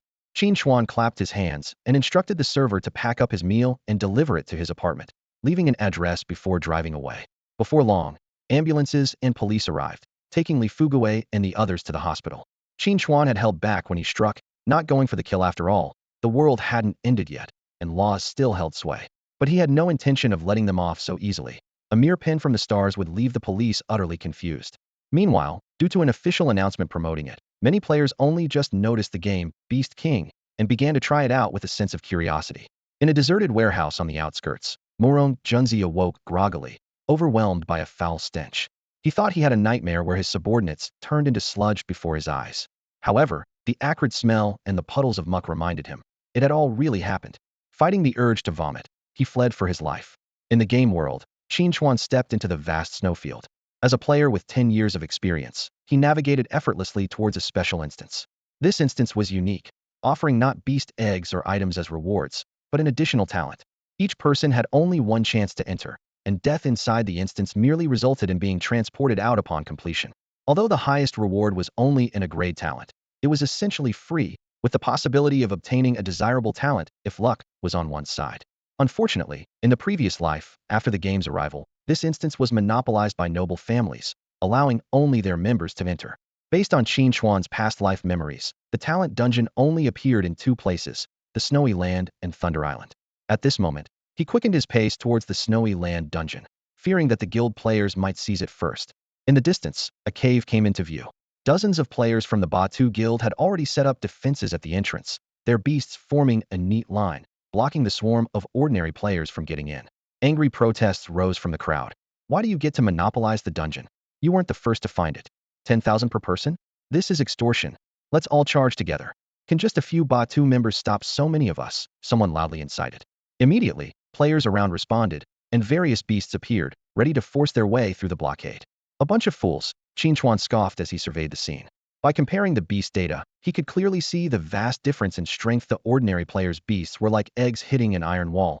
No matter how many there were, it was futile. And his beast was like a superstar towering above both sides. The Wu family's influence. Qin Chuan silently noted the background of the Batu Guild. At that moment, a guard player with a gloomy expression finally lost his patience. Beside him, an epic potential ice lizard opened its mouth and spewed, instantly forming countless ice spikes that swept towards the most arrogant troublemakers like a rain of arrows. The sound of ice-piercing flesh had barely settled when the previously noisy area was suddenly cleared, leaving the remaining crowd too scared to make a sound. Useless fools, keep going, the guard player sneered. Do you think you can meddle in Batu's affairs? Look at yourselves. From now on, it's 20,000 each. If you can't pay, scram. The players on the outer circle clenched their fists, angry but afraid to speak. Suddenly, in the area cleared by the ice lizard, a figure walked calmly. It was Qin Chuan. The guard player immediately blocked his path, speaking coldly. Get back. Don't push your luck. Get lost. Qin Chuan's response was as cold as ice, consisting of just that one word. Fine, fine, fine. The player from the Batu Guild gritted his teeth, repeating the word thrice before commanding his ice lizard to prepare an ice spike attack. However, before the spike could even form, a massive bear paw descended from above, smashing down heavily. Smack! The ice lizard was instantly reduced to a mess of flesh. As the enormous bear behind Qin Chuan revealed itself, everyone around was struck speechless. Whether it was the members of the Batu Guild or the onlookers, they were all in disbelief at the sight of a bear of such immense size, serving as someone's beast companion. Qin Chuan ignored the astonishment of those around him, and, with his giant bear dolly, walked straight towards the dungeon portal. Captain, he went in. One of the subordinates reported shakily to the Batu player. Hurry, informed the guild leader. With a flash of light, Qin Chuan found himself in a vast snowy field. An overhead notification appeared immediately. Next wave of monsters spawns in 030. Current wave 010. The dungeon rules were simple. Survive 10 waves of monsters to achieve victory. In the previous life, data showed that the number of waves cleared directly determined talent level. 01 wave, no talent. 23 waves, flevel. 34 waves, a level. 56 waves, clevel. 79 waves, level. Clearing the 10th wave, a level. Although there were no level restrictions, each person only had one lifetime attempt. This was why, in the past, those from prestigious families, including Xiao Chun, who was infamous for his escapades, would wait until they were fully prepared before attempting the challenge. Since this special dungeon offered no experience points, Qin Chuan summoned all his beast companions at once. Away, Tunshin, Dolly, and E. The first to 7th waves of monsters were almost instantly defeated, but by the 8th wave, E, the level 15 Poison King beast, began to show signs of fatigue. If she were at level 10, she wouldn't have struggled so much. Qin Chuan immediately had E withdraw, replacing her with Away, his fire-type beast, which had an advantage over the ice-type monsters. The 9th and 10th waves were again swiftly defeated. Suddenly, a system notification sounded. Congratulations to player Onua for successfully clearing the dungeon. Detected that the average time per wave was under 1 second, meeting the criteria to unlock a hidden level. Would you like to challenge it? A hidden level. Qin Chuan raised an eyebrow. Such stringent unlocking conditions likely meant he was the only player in the game capable of achieving them. With requirements this high, the rewards must be extraordinary. Challenge, he chose without hesitation. In an instant, the bright sky turned pitch black, and an ancient memory surged into Qin Chuan's mind. A giant dragon with 2 horns emitting a pale golden glow, surrounded by holy light and cold air, its scales covered in solid frost. It was engaged in a fierce battle with a mysterious spherical entity. The dragon's icy holy light attacks were effortlessly neutralized by the seemingly sentient gaseous sphere. The sphere's center condensed into a core, firing countless tracking crimson beams. Despite the ice dragon's desperate evasions, it was ultimately struck in a vital spot. Amidst thunderous roars, the heavily injured dragon crashed into the snow.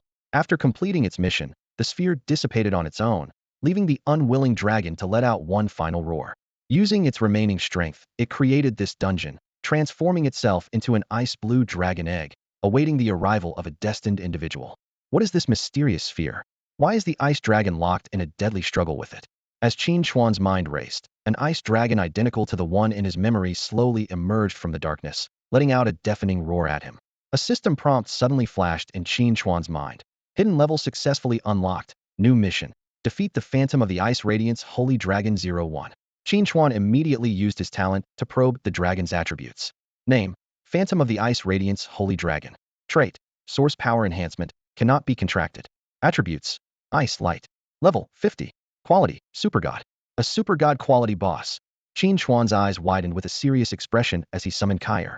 Awei and the other beasts were also on high alert, as this was their first encounter with an opponent of such a level.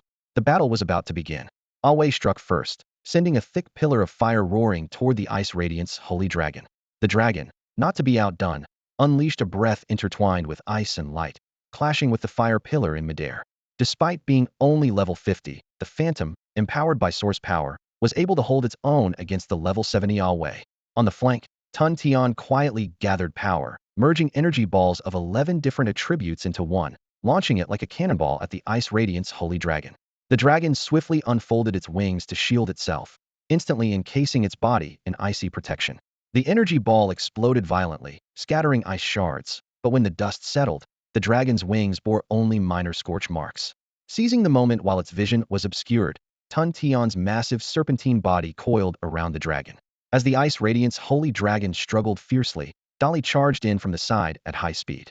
However, the dragon was prepared, accurately hitting Dali's chest with an Ice Radiant's breath, piercing through it.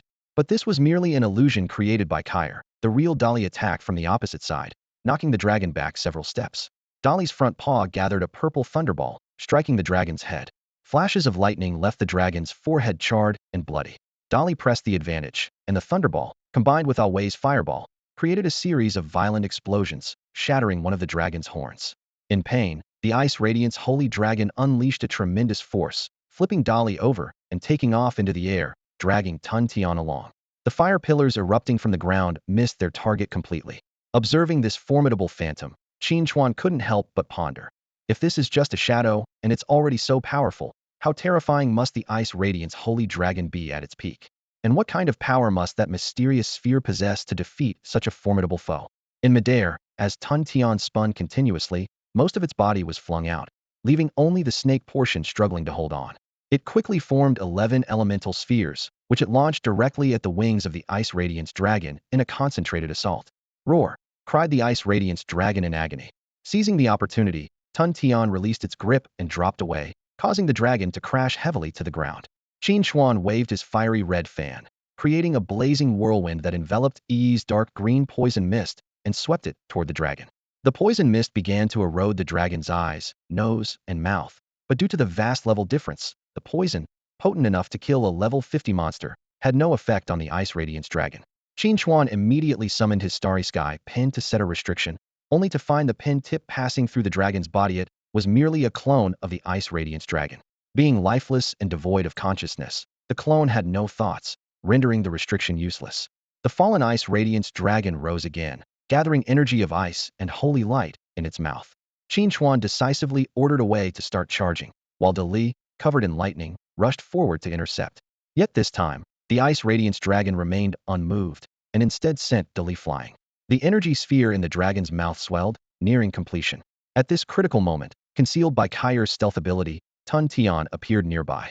Ready for action, it launched 3 energy spheres infused with 11 elements, accurately striking the light sphere in the dragon's mouth. With a thunderous explosion, the Ice Radiant's dragon, focused on charging, was caught off guard and suffered severe head injuries. Blood streamed from its eyes, its mouth was torn, fresh blood gushed forth, and its mouth was charred, unable to even roar. Despite this, the dragon still did not fall. Just then, the ground split open with a roar, spewing pillars of fire and lava. Awei had completed charging, and Dali once again lunged forward, prying open the dragon's mouth. A powerful fire pillar surged out, turning the ground to lava in its path. The pillar, like a roaring fire dragon, was forced down the dragon's throat. Boom! With the relentless infusion of fire energy, the Ice Radiant's dragon could no longer contain the tumultuous power within, and its entire body exploded violently. With the dragon's demise, Qin Chuan heard the long-awaited notification in his mind. You have successfully slain the Ice Radiant's dragon Phantom 11. Level cleared. Calculating results. Calculation complete. You achieved an SSS rating. You obtained Ice Radiant's dragon Beast Egg 1. You successfully passed 10 waves of Beast Tide trials, earning an A-level talent, Beast Amplification. Beast Amplification. A. The overall strength of each of your beasts increases by 20. Detected player possessing the Reincarnation Jade. Your trash talent, Beast Amplification, upgraded to SS level talent, Beast Whisperer. Beast Whisperer SSS. The overall strength of each of your beasts increases by 150. The once bustling crowd of players had dispersed, leaving behind a single figure exuding an imposing aura at the entrance of the instance. Behind him stood a disciplined formation of players from the Baitu Guild, while the original members guarding the instance now stood respectfully aside. This was none other than the guild leader, Xiao. He had rushed over upon receiving a report from the guards. Upon hearing that a solo player had entered the instance with a formidable beast capable of effortlessly defeating an ice lizard, Xiao immediately summoned all available guild members and cleared out the other solo players, setting up an impenetrable blockade at the entrance. Xiao's demands were simple. Either join the Baitu Guild or hand over the beast, which was suspected to have legendary potential. In his view, a beast of such caliber was beyond the capability of a solo player to protect. A man without guilt, yet guilty for possessing a treasure, this was his guiding principle. He was well practiced in such tactics. Previously, several players who had acquired high-potential beasts had caught his attention. Some were forced to quit the game, while others surrendered their beasts. Yet, even after surrendering, Baitu would relentlessly hunt them down, ensuring they never had a chance to recover. In the game, being killed meant a full day's wait for revival, a strategy that proved consistently effective. At that moment, the portal of the instance suddenly glowed brightly. A figure slowly emerged, and the guards immediately recognized him as Qin Chuan. Xiongba Tianxia arrogantly strode forward, looking down as he spoke. So you're the one who barged into my instance.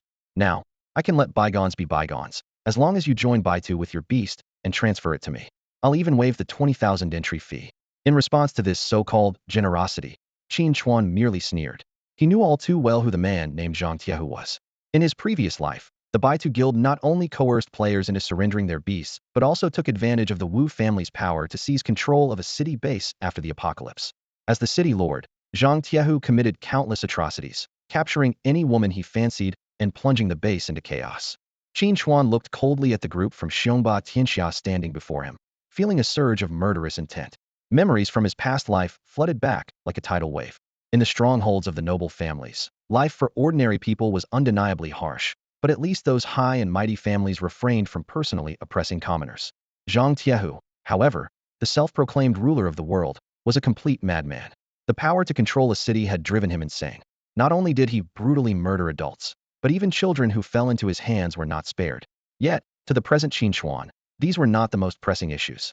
Having experienced betrayal in his previous life, he had grown indifferent to the lives and deaths of others. What infuriated him the most was Zhang Tiehu's relentless harassment of his base, repeatedly slaughtering his followers. Kid, I don't have much patience. Are you joining us or not? Give me a straight answer. Xiongba Tianxiao impatiently interrupted Qin Chuan's thoughts. A mocking smile appeared on Qin Chuan's lips. He knew well that if he refused, this group would force him to leave the game. At that moment, a massive figure slowly emerged behind him, Dali, whose enormous body blocked out the sunlight, casting Xiongba Tianxiao's group into shadow. Although Xiongba Tianxiao had heard the rumors, it was only when facing this giant bear that he truly felt his own insignificance. Can we really handle such a monster? This thought barely crossed his mind before Qin Chuan, already impatient, issued the attack command. Dali casually swung a giant paw crackling with lightning, instantly decimating most of the Baitu Guild members. The remaining players stared in shock, cries of terror echoing around them. How can he be this strong? Wasn't he supposed to be just a minor character? My snow wolf. Amid their cries, Dali's second strike came down. You have been killed by player Dark Knight. Remaining respawn time, 23 hours 59 minutes. The system prompt flashed before their eyes. What? Dark Knight? The very one the Morong family put a bounty on.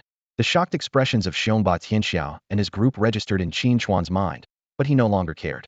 After the massacre, Qin Chuan stood still, carefully examining the rewards he had hastily acquired. An ice glare holy dragon beast egg appeared in his hand, directly of super divine quality, bypassing even the need for talent evolution. Thinking of the ice glare holy dragon enhanced by primal power in the dungeon, Qin Chuan couldn't help but look forward to the egg's hatching. In addition, he gained a beast whisper talent. Originally just in a grade talent, it had been elevated to SS grade through the enhancement of the Reincarnation Jade. The effect of this talent was astounding, a 150 boost in the overall strength of all his beasts. This meant his combat power would leap to a whole new level. Qin Chuan's thoughts began to wander. It seemed there might be a similar dungeon on Thunder Island, possibly formed by a deceased super divine beast as well. Could it also hide similar rewards? As he pondered this, the snowy dungeon quietly dissipated. He put away the beast egg, his gaze falling on the Reincarnation Jade within him. There was a small hole at its center, as if it were missing a piece. Qin Chuan made a mental note to keep an eye out for fragments of the Reincarnation Jade. He had a hunch that only by gathering the complete Reincarnation Jade could he truly unleash its power. Due to the earlier sweep by the Baitu Guild, casual players had long since fled, leaving no one to witness Qin Chuan single-handedly annihilating the entire guild. This suited him perfectly, as maintaining a low profile was his strategy. As for those who courted death, that was a different matter. 2 days passed quietly. With the last beast emitting a mournful howl in the toxic mist, EE finally reached level 70. Dali had already achieved this milestone a day earlier. Thus, all 5 of Qin Chuan's tamed beasts had reached the level cap, their power at its peak. During this period, the news of Dark Knight's solo battle against the Baitu Guild caused a sensation on the forums. While many players rejoiced, they also came to realize the terrifying strength of this mysterious figure. Although the name Dark Knight had spread throughout the game world due to the Morong family's bounty, few knew his true identity and exact capabilities. thanks to the game's high degree of freedom and strict privacy settings. The game lacked a traditional social system. Player nicknames only appeared to those they killed. There was no friend system, no guild mechanism, and the map only showed nearby players' locations. Organizations like the Batu Guild were entirely player-formed. The game also lacked a bulletin board and leaderboard, making it impossible for dramatic scenes of exposure to occur unless one willingly revealed themselves. In reality, events unfolded as Qin Chuan expected. The police visited him that very day, but he easily handled them with his starry pen. At that moment, a sharp cry came from the sky, causing all the tamed beasts to become restless. Qin Chuan looked up to see a massive ice-blue bird flying overhead, its long tail feathers drawing graceful arcs behind it as it headed toward the tallest peak of the snowy plains. Qin Chuan gazed at the towering snow-capped mountain, his eyes filled with anticipation. In 2 months, he would return to this place for the final celebration before the apocalypse. The creature, known as the Frostbird, was a level 60 legendary quality BOS level wild beast. In 2 months, it would lay a precious egg, and all players entering the snowy plains would receive a special quest. Defeat the Frostbird, and obtain its offspring, a legendary quality beast egg. This egg had potential far surpassing its mother. In a past life, this beast egg ended up in the hands of a woman named Lu Rian. Shortly after hatching, it evolved into a mythical quality Frost Phoenix. She later joined Xiao Chen's protagonist team, becoming one of his companions and earning the title Frost Empress, thanks to the Frost Phoenix. Empress. TSK. Qin Chuan thought, reflecting on how, in his past life, those revered as emperors were all part of Xiao Chen's entourage, except for Xiao Chen himself. It's getting more and more like a novel. Qin Chuan sighed helplessly. In reality, Qin Chuan always sneered at so-called harem stories. To him, these works, masquerading as feel-good novels, were nothing more than borderline explicit content. The authors seemed to have never interacted with the opposite sex, and their protagonists were laughable lustful wherever they went, as if even passing by a female dog would result in pregnancy. Especially in an apocalyptic setting, the idea of constantly thinking about building a harem was absurd. Without the protagonist's plot armor, they should have died 1,000 times over. Such people don't deserve to be protagonists. Qin Chuan clenched his fist, his gaze firm. He recalled Xiao Chun, who acted as if the sky was falling just because he contracted a male beast. Since I've been reborn, I must change all this nonsense. Just then, a commotion interrupted his thoughts. Hey girl, didn't you run well? Keep going. A man's crude shout came from nearby. Qin Chuan turned his head to see 2 male players chasing a woman. She was battered and bruised, leaning helplessly against a tree to catch her breath. Despite her sorry state, her cold demeanor and stunning beauty were captivating, with her long, slender, and fair legs exposed to the air. If this were reality, few men could resist such temptation. The 3 quickly noticed Qin Chuan's presence. The woman cast a pleading look at him, while the 2 men glared viciously. Kid, don't meddle. Get lost. Qin Chuan scrutinized the disheveled woman and instantly recognized her identity, the once renowned Frost Empress, Lu Rian. Sir, please help me. I will reward you handsomely afterward. Lu Rian pleaded. She had found a beast with good potential and was just shy of completing the contract when these 2 men discovered her and coveted her beast. Since contract-breaking stones were extremely rare at this stage, they could only try to seize uncontracted beasts. Faced with the beauty's plea, Qin Chuan merely smirked coldly. I didn't see anything. Carry on. He casually spread his hands. Joking aside, why would he help someone he had a grudge against in his past life? As for adding her to a harem, she wasn't worthy. Xiao Chen's women were all unworthy. Women only slowed down my beast taming. Lu Rian was furious at his words. You bastard. You have the ability to help, but choose not to. I hate. Before she could finish, the 2 men attacked, striking her with a chilling blow. My beast. No. Lu Rian's unwilling cry turned into a flash of light and vanished, leaving items scattered on the ground. A furry round creature dropped to the ground, looking around in confusion. Hey, big brother, we're in luck, one of the men chuckled. Seeing Lu Rian exit in anger, Qin Chuan was satisfied and turned to leave, only to be stopped. Hold it. Did I say you could go? One man snarled. Kid, you're smart, but that doesn't mean you can avoid being robbed. Hand over your items. Qin Chuan sighed helplessly. In the game, a character's death meant dropping all their items. He recalled the battlefield littered with low-quality loot after massacring the Batu Guild. Though worthless, he didn't want others to take advantage, so he had to destroy everything. Why do so many people have a death wish? Qin Chuan manifested a red folding fan in his hand and casually waved it. The 2 men and the beast Lu Rian left behind deemed trash with only excellent quality and epic potential were instantly reduced to ashes. The fan's flames, undeterred, consumed all the dropped items on the ground before gradually dissipating. In a rented room, Xiao Chen sat in front of his computer, frowning as he browsed the game forums. The screen was flooded with posts about Dark Knight, Qin Chuan causing quite a stir, single-handedly wiping out an entire guild. Xiao Chen's fingers tapped unconsciously on the desk, cold sweat trickling down his temple. As someone who had been reborn, he knew the game's past developments inside out. Yet he had never heard of Qin Chuan showing such terrifying strength so early in the game. Could it be the butterfly effect? He pondered. All I've done is complete some dungeons ahead of others and contract a few beasts first. Even if there was an impact, it should have affected those I outpaced, not Qin Chuan. Brother, what's wrong? Xiao Qian stood at the doorway, looking at her brother, who was drenched in sweat, and asked worriedly. Xiao Qian glanced at his watch. It was already 11:30 at night. It's nothing, Xiao Qian. It's late. You should get some rest. Brother, you've been acting strange lately. Xiao Qian crossed her arms, her tone reproachful. You've been all mysterious since half a month ago, and now you're obsessed with this game, neglecting your health. Give me 2 months, Xiao Chun said earnestly. I'll prove it to you then. Why don't you get a headset too, and we can play together? I've told you so many times, I'm not interested in that game. Xiao Qian interrupted impatiently, slamming the door as she left. Watching his sister's departing figure, Xiao Chun rubbed his temples.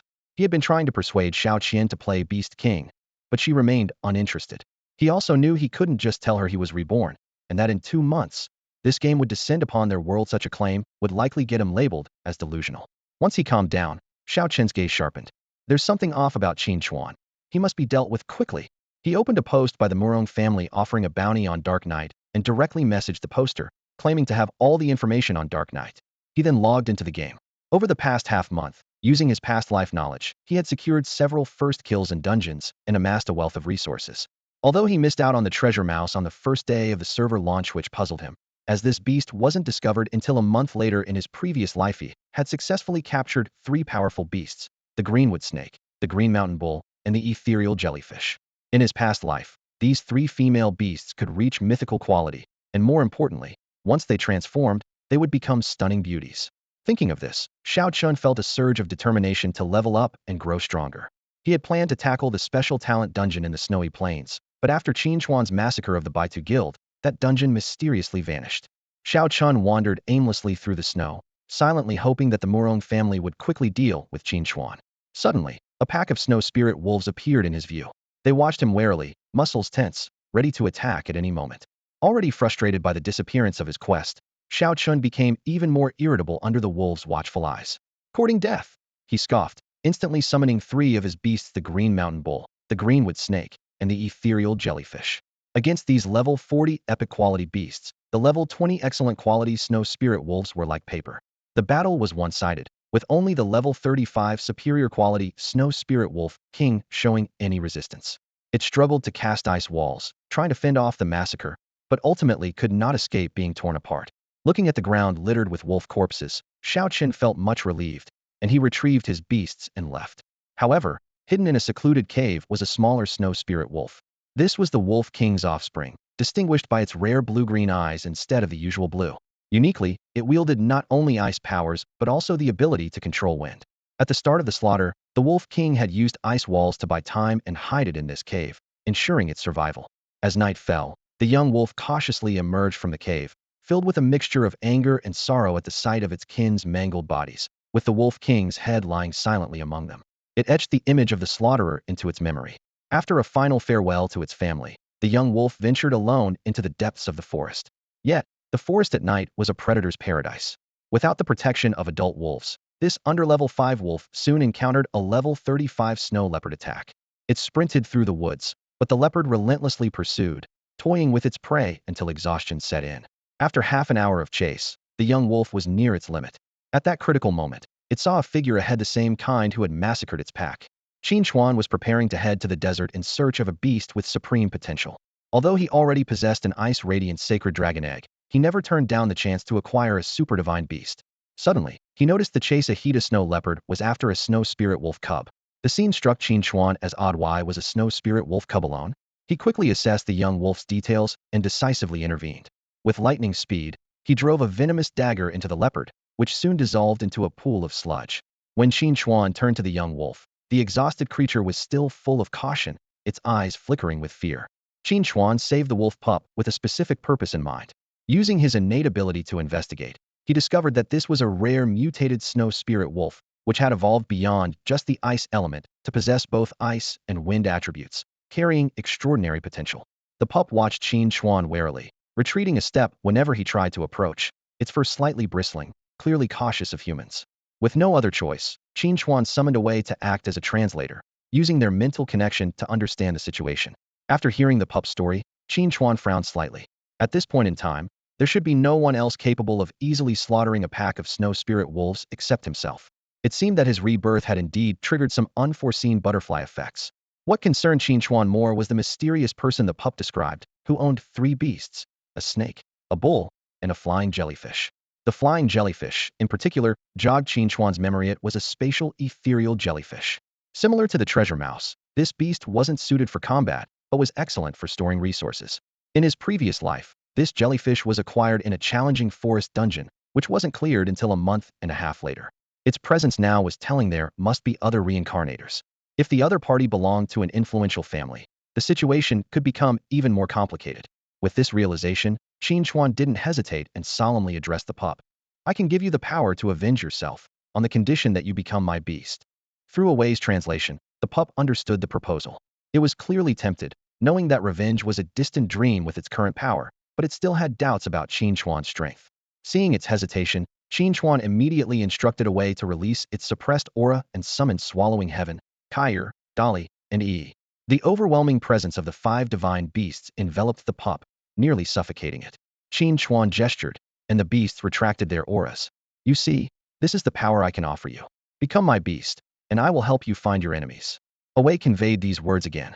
Faced with such a display of power, the pup hesitated no longer and accepted the contract. Qin Chuan then performed the evolution technique. When the light faded, the pup was gone, replaced by a majestic snow wolf, its snowy fur gently swaying in the wind, its blue-green eyes filled with awe for its new master. It bowed its head in submission. Name: Eternal Winter Snow Wolf. Attributes: Ice, Wind. Level 5. Quality: Divine. From now on, I'll call you a foam, Qin Chuan said, turning to walk away. Follow me, and we'll train as we go. Howl. The snow wolf's deep howl echoed through the real world. Late at night, Morong Junzi sat alone by the bedside, his hands clenched into fists.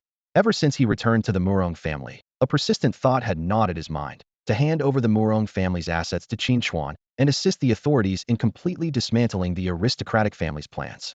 This idea had taken root and grown stronger with each passing moment, now almost beyond control.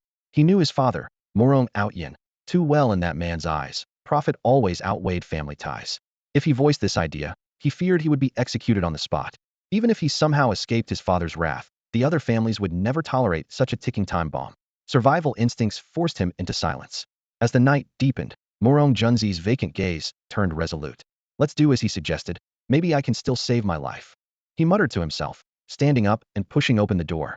As the heir, he was well aware of his father's routines. At this late hour, the rest of the Morong household was already asleep. Quietly, he slipped into Morong Outyin's study, carefully retrieving a handkerchief from his pocket left behind by Qin Chuan, tainted with the poison from a toxic dagger. Following his father's habits, he meticulously wiped the study's teacup, chair, desk, and even the frequently handled documents and books with the poisoned handkerchief.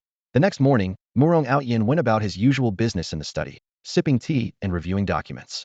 Gradually, a strange sensation crept over him. Initially, it was just a mild dizziness, which he ignored. However, it soon intensified rapidly. He tried to call out, but his throat felt as if it were gripped by an invisible hand, unable to make a sound. Ultimately, blood gushed from his orifices, and he collapsed heavily onto the desk. 2 days later, Qin Chuan received a special black card, containing 300 billion yuan, delivered by someone sent by Morong Junzi. This card was specially disguised to look like a regular bank card, but could be used at any bank without leaving a trace. The moment Qin Chuan received the card, he knew his plan had succeeded. This sum represented nearly all of the Morong family's liquid assets, marking their downfall. As for the remaining properties and armaments, they held little value compared to beasts in the post-apocalyptic world, so he left them for the authorities to handle the remnants of the family. With the money in hand, Qin Chuan immediately set his plan into motion. He first rented a large warehouse and the biggest adjacent room for living, paying 2 months' rent up front. Then, he swiftly visited various high-end restaurants across the city, presenting a staggering offer. For the next 2 months, they must prepare at least 20,000 servings of all dishes, with no upper limit, to be delivered to a specified warehouse. To show sincerity, he prepaid each restaurant a 5 billion deposit. This windfall thrilled the restaurant owners, who personally rallied their kitchen staff. They promised the chefs a minimum salary increase of 30,000, with more for extra work. The chefs were initially stunned but then sprang into action like perpetual motion machines, working tirelessly, eager to spend every waking hour in the kitchen. Qin Chuan's choices were deliberate. He specifically targeted restaurants known for large portions and flavorful food, ignoring the refined yet scant servings of Western restaurants, not to mention their high prices and small portions. Prepackaged meals from takeout places were also dismissed outright. He spent an entire day visiting all suitable restaurants in the city, leaving each owner grinning from ear to ear.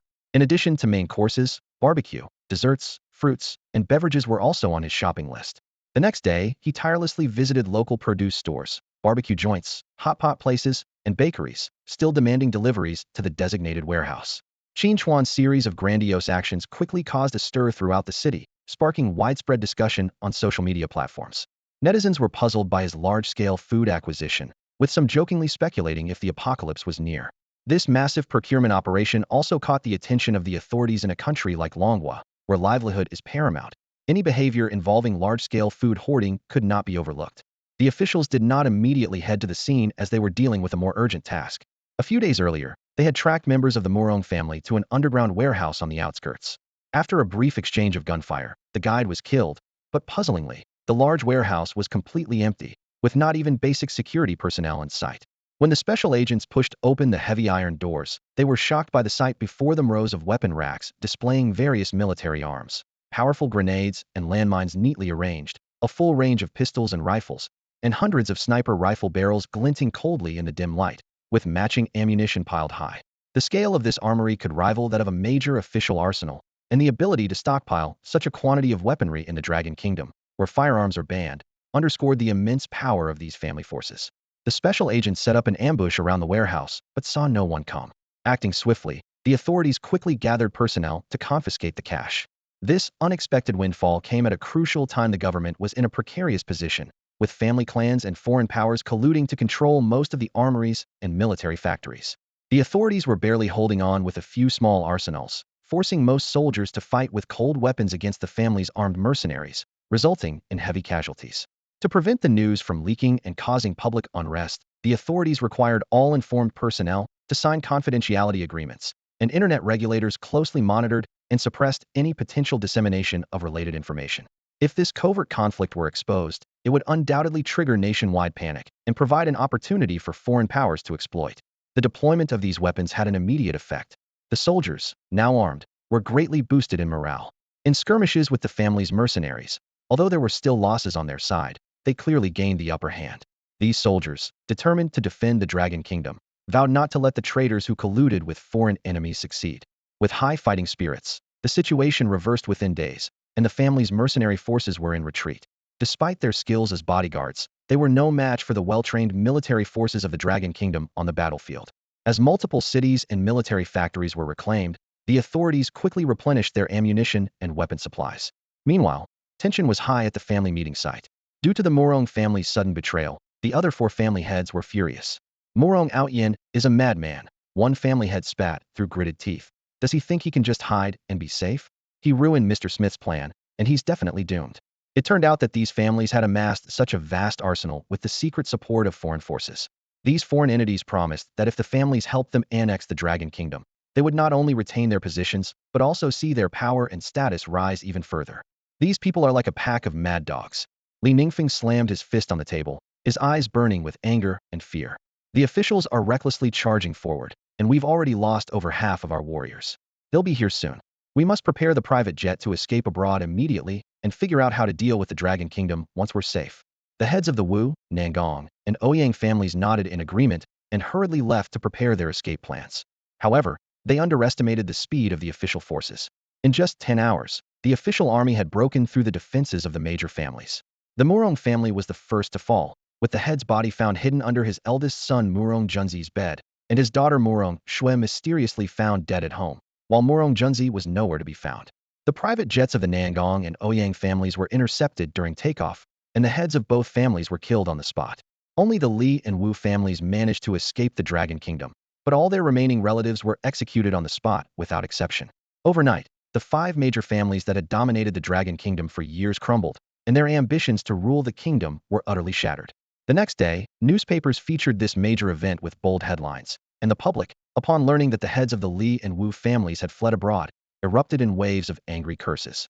Qin Chuan glanced at the news on his phone, a satisfied smile playing at his lips.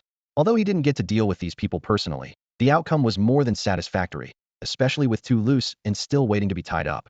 Meanwhile, Chun was in shock. He sat slumped on the ground, repeatedly running his hands through his disheveled hair. The families that had supported his rise in a previous life were now destroyed, along with his admirers. What terrified him even more was that he had completely lost control over the direction of the Dragon Kingdom's development in this life. Suddenly, Chun recalled a news article he had seen a few days ago about a businessman named Qin who was buying up large quantities of food in a nearby city. "Qin Chuan," he exclaimed, frantically hitting the back of his head. "You bastard, give me back my women." Chun quickly regained his composure. Although he was certain Qin Chuan was a reincarnator like himself, he didn't know his exact location. More importantly, Chun possessed an SS-level talent, far superior to Qin Chuan's level talent from the previous life. As long as he hid with his sister, once the apocalypse arrived, his abilities would surely earn him a significant position with the authorities. Then, he could not only eliminate Qin Chuan, but also rise to the pinnacle of this world. "Xiao, pack your things. We're moving," Chun instructed his sister. At the same time, Qin Chuan was contemplating whether to hire a private investigator to track down Chun. However, considering Chun's extraordinary luck, he decided against it for the time being. He looked down at the mysterious egg he had brought back from the cave dungeon, pondering whether it could absorb Chun's luck. Suddenly, there was a polite knock on the door. Qin Chuan knew it was due to the attention he'd drawn from buying up large quantities of food. He got up to answer the door, finding two composed female police officers standing outside.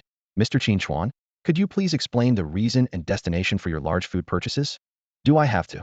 Please cooperate with our investigation, Mr. Qin Chuan." Though the two police officers wore polite smiles, their demeanor was as unyielding as steel. Seeing this, Qin Chuan sighed softly and pulled a starry pen from his pocket.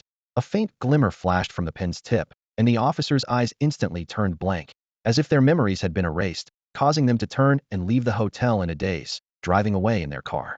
Standing by the window, Qin Chuan watched the police car disappear around the corner, his brow furrowed. He knew this was only a temporary measure, and the authorities would not let the matter rest. After a moment of thought, he began setting up a sophisticated illusion trap at the room's entrance. Anyone crossing the threshold would be ensnared in an illusory world where he remained unseen. As for the investigation at the restaurant, he could easily brush it off with an excuse. His main concern now was uncovering the true identity of the mysterious benefactor. With the defensive measures in place, Qin Chuan could finally immerse himself in the gaming world. Despite being entangled in real-world issues over the past few days, he had steadfastly dedicated time each night to leveling up. His efforts paid off as he finally raised Feng's level to 70. Even more exciting was the violent shaking of the Ice Radiance Dragon egg in his inventory, signaling the imminent hatching of a powerful new companion. Suddenly, a level 30 exceptional quality snow ape leapt out from the snow, blocking Qin Chuan's path.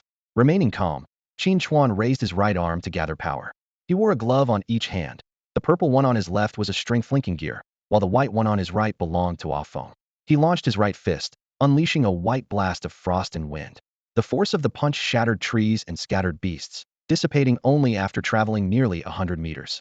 The foolish snow ape was torn to shreds the moment the vortex exploded. Surveying the destruction he caused, Qin Chuan nodded to himself. He finally had a means of ranged attack. He just needed a decent weapon. He wondered what kind of linking gear the Sunahach Ice Radiance Dragon would bring. Soon, Qin Chuan arrived at the boundary between the snowfield and the desert. The sight was breathtaking. A stark line divided the pristine snow from the golden dunes, where cold and heat converged. Beneath this seemingly desolate sea of sand lay hidden dangers. Predators that lay dormant by day emerged at night, from massive desert worms to deadly scorpions and centipedes, all waiting for unwelcome visitors. And deep below, a truly colossal creature lay asleep. It can be said that the desert is one of the most dangerous maps in the entire game. Especially after the game became a reality, a terrifying presence awakened from the depths of the Sansa creature wandering aimlessly in the desert, posing a life-or-death threat to any beast tamer who dared to set foot there. In the past, this fearsome creature devoured countless beast tamers, and even when powerful families joined forces, they failed to subdue it. Until Qin Chuan's defeat, it continued to roam freely. Despite the peril, the desert still attracts a steady stream of beast tamers seeking adventure. The reason is simple: a desert is rich in resources and rare beasts. Surviving and returning with these treasures can mean a fortune. Many beast tamers from humble beginnings have risen by trading the goods they bring back from the desert. Of course, only a few manage to return alive. Most remain forever beneath the sands. As soon as Qin Chuan stepped into the desert, his attention was caught by a glittering vein of gold not far away. He quickly moved forward and picked at UPA gemstone as large as his palm. Gold vein ore is a rare evolutionary material. Even a piece the size of a fingernail can grant an earth attribute to a gold-type beast or a gold attribute to an earth-type beast, significantly enhancing their control over these attributes. Qin Chuan vividly remembered that in the past, a beast tamer specializing in both gold and earth attributes once traded an epic-quality water-type beast for a gold vein or the size of an egg. Although this material wasn't particularly useful to Qin Chuan at the moment, it could be traded with others. He carefully stored the ore in his backpack and continued his journey across the endless sand dunes. It was daytime, and most predators hid in sand piles or caves to avoid the blinding sunlight. Just over 10 meters to Qin Chuan's left, several small sand dunes concealed giant scorpions. As long as they weren't provoked, these creatures usually wouldn't attack. But at night, the situation changed completely. Swarms of giant scorpions would relentlessly chase their prey, moving at astonishing speeds across the sand. To escape, there were only two options: run faster than them, or eliminate them all. For most people, the first option was a mere fantasy. Along the way, Qin Chuan reaped a bountiful harvest. Besides the initial gold vein ore, he discovered materials such as torchwood, silver star soil, red marrow jade, purple heart flame, fire rock crystal, solid wind sand, earth square crystal, purple iron ore, and emerald stone, all extremely valuable in the post-apocalyptic world. 2 years after the apocalypse, family bases began implementing a beast coin system, and these materials could be exchanged for equivalent beast coins at specialized institutions.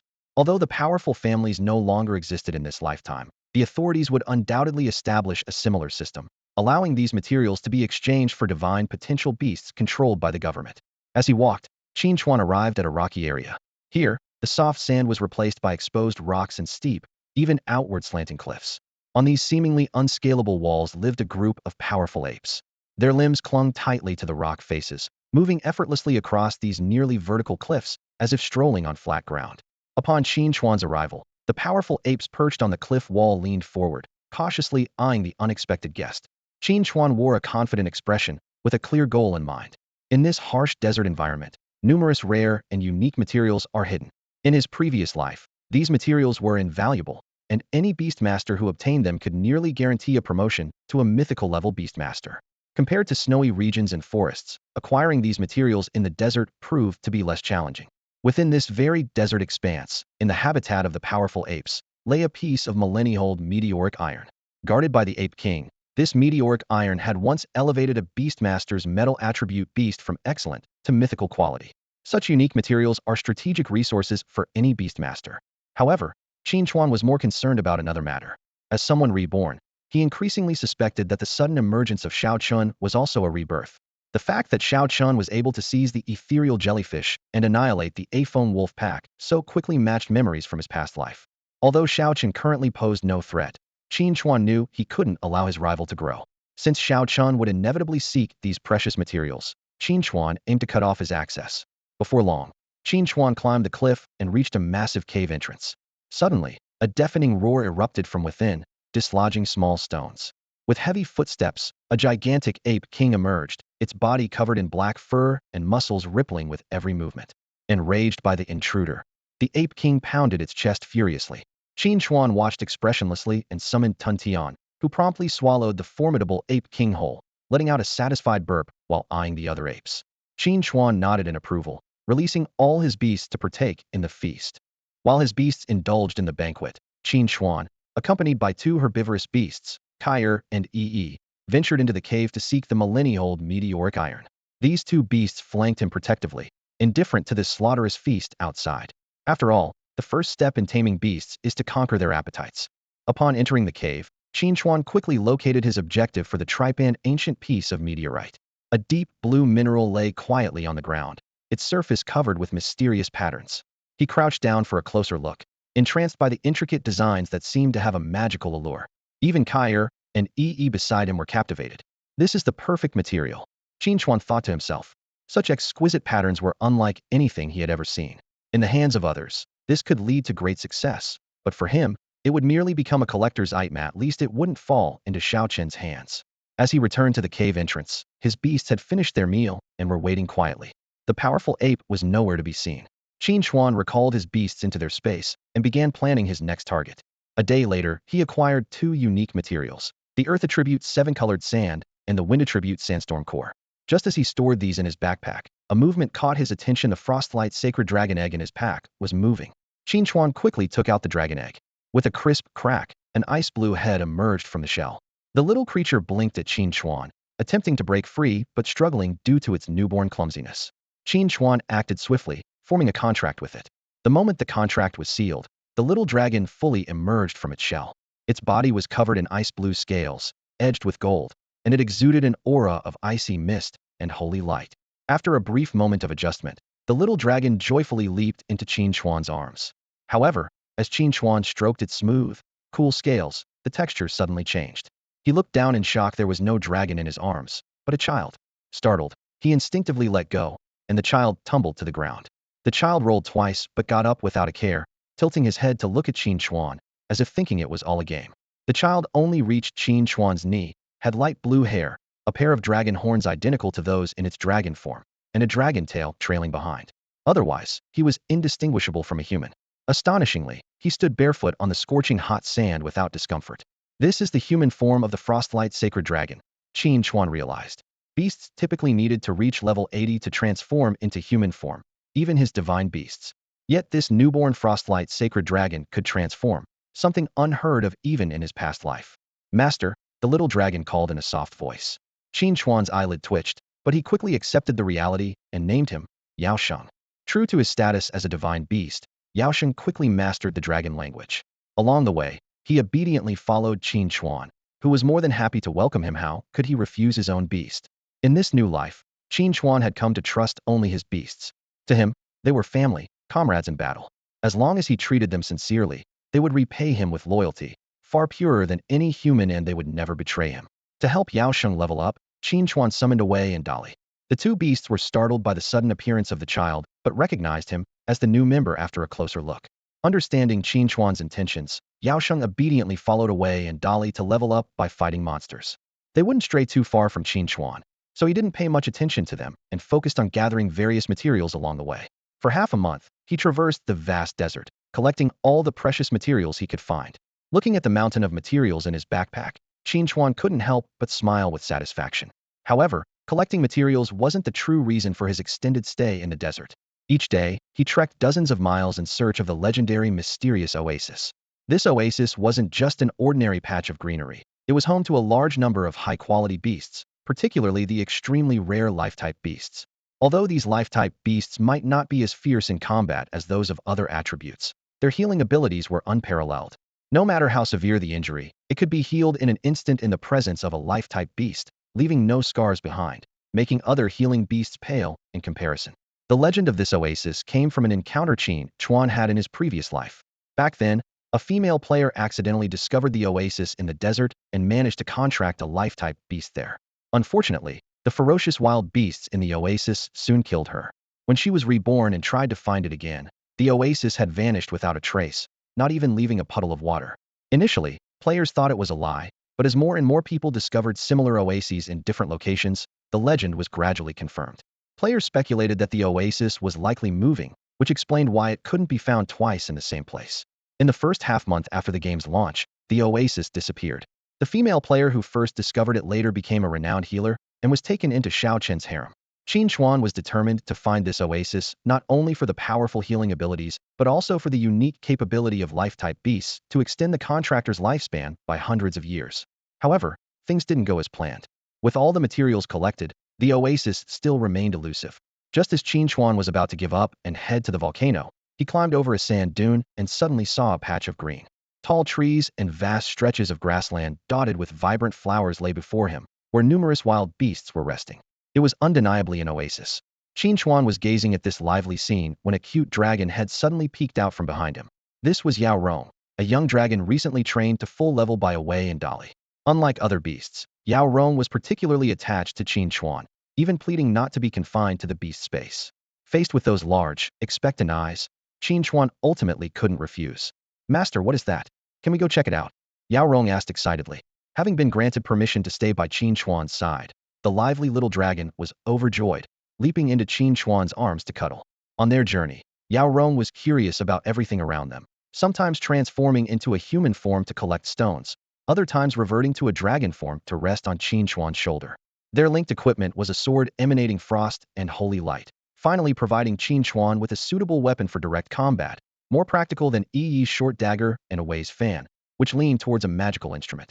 As they ventured deeper into the oasis, the sight was breathtaking. Countless herbivorous beasts were feasting on the never-ending fresh grass wherever it was grazed. New sprouts immediately grew. Various bird beasts rested among the tree branches, and at the center was a clear, large lake, where fish beasts occasionally leaped out of the water. On a small island in the lake stood a giant ancient tree, though most of its canopy had turned yellow, seemingly nearing the end of its life. Wow, master, it's even more beautiful in here than it looked from outside. Yao Rong, like an innocent child, eagerly ran towards the grazing beasts, indistinguishable from a human child except for the dragon horns and tail. A gentle breeze blew by, and a fiery red bird flew past Qin Chuan. He instinctively activated his ability. Name, Flame Spirit Bird. Attribute, Fire. Level, 30. Quality, Excellent. Final form, Chongming Bird Epic.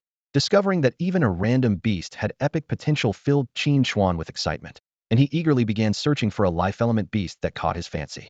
Meanwhile, in a real-world government office, Xiao Chun was conversing with an elderly official over a computer screen. As a reincarnator, after 2 weeks of hiding with his sister Xiao Qian, he finally realized a crucial point. The history before the game's arrival hadn't changed, and he could use this to align with the authorities. He approached the city's official division, claiming to have gained foresight in the game and brought it into reality, predicting that the Beast King would descend upon the real world in a month and a half, posing a global extinction threat. Initially, no one believed him, but after he accurately predicted major accidents and natural disasters in other countries, the authorities had to take him seriously. Now, not only were military and police forces being sent into the game, but they also started paying attention to the legend of the player, Dark Knight. The rain continued to pour, creating a tense atmosphere. Inside the room, Xiao Chun sat upright in front of his computer. On the other side of the screen was Jiang Weiping, a highly respected leader in the Long Kingdom, often referred to as Elder Jiang. Mr. Xiao, Jiang Weiping's brow was furrowed, his voice serious. Are you certain that the game will manifest in reality and the world will face an apocalypse? Yes, Elder Jiang. Xiao Chun replied with determination in his eyes. We have 1 month to prepare for the apocalypse. What do you propose we do? What are your terms? Jiang asked. Xiao Chun immediately responded earnestly. Elder Jiang, you give me too much credit. As a citizen of the Long Kingdom, it is my responsibility and duty. I only hope that when the apocalypse comes, more of our compatriots can survive. He continued to explain. The key is to have every soldier enter the game, Beast King. The beasts they bond with in the game will appear when the game becomes reality. This is fundamental for survival in the apocalypse. And what about the other citizens? Jiang Weiping pondered for a moment. Should this information be made public or kept confidential? After the apocalypse, can ordinary people still bond with beasts? Yes, Elder Jiang. Xiao Qin shared his past life experience that he had carefully crafted. After the apocalypse, everyone will become a player, and every adult will awaken a talent. However, only those who are 18 and older can awaken the beast bonding talent. This was a pattern identified by the families in the previous life. This statement was intended to build rapport with the authorities and pave the way for future actions. I understand, Jiang Weiping nodded. We will take your advice.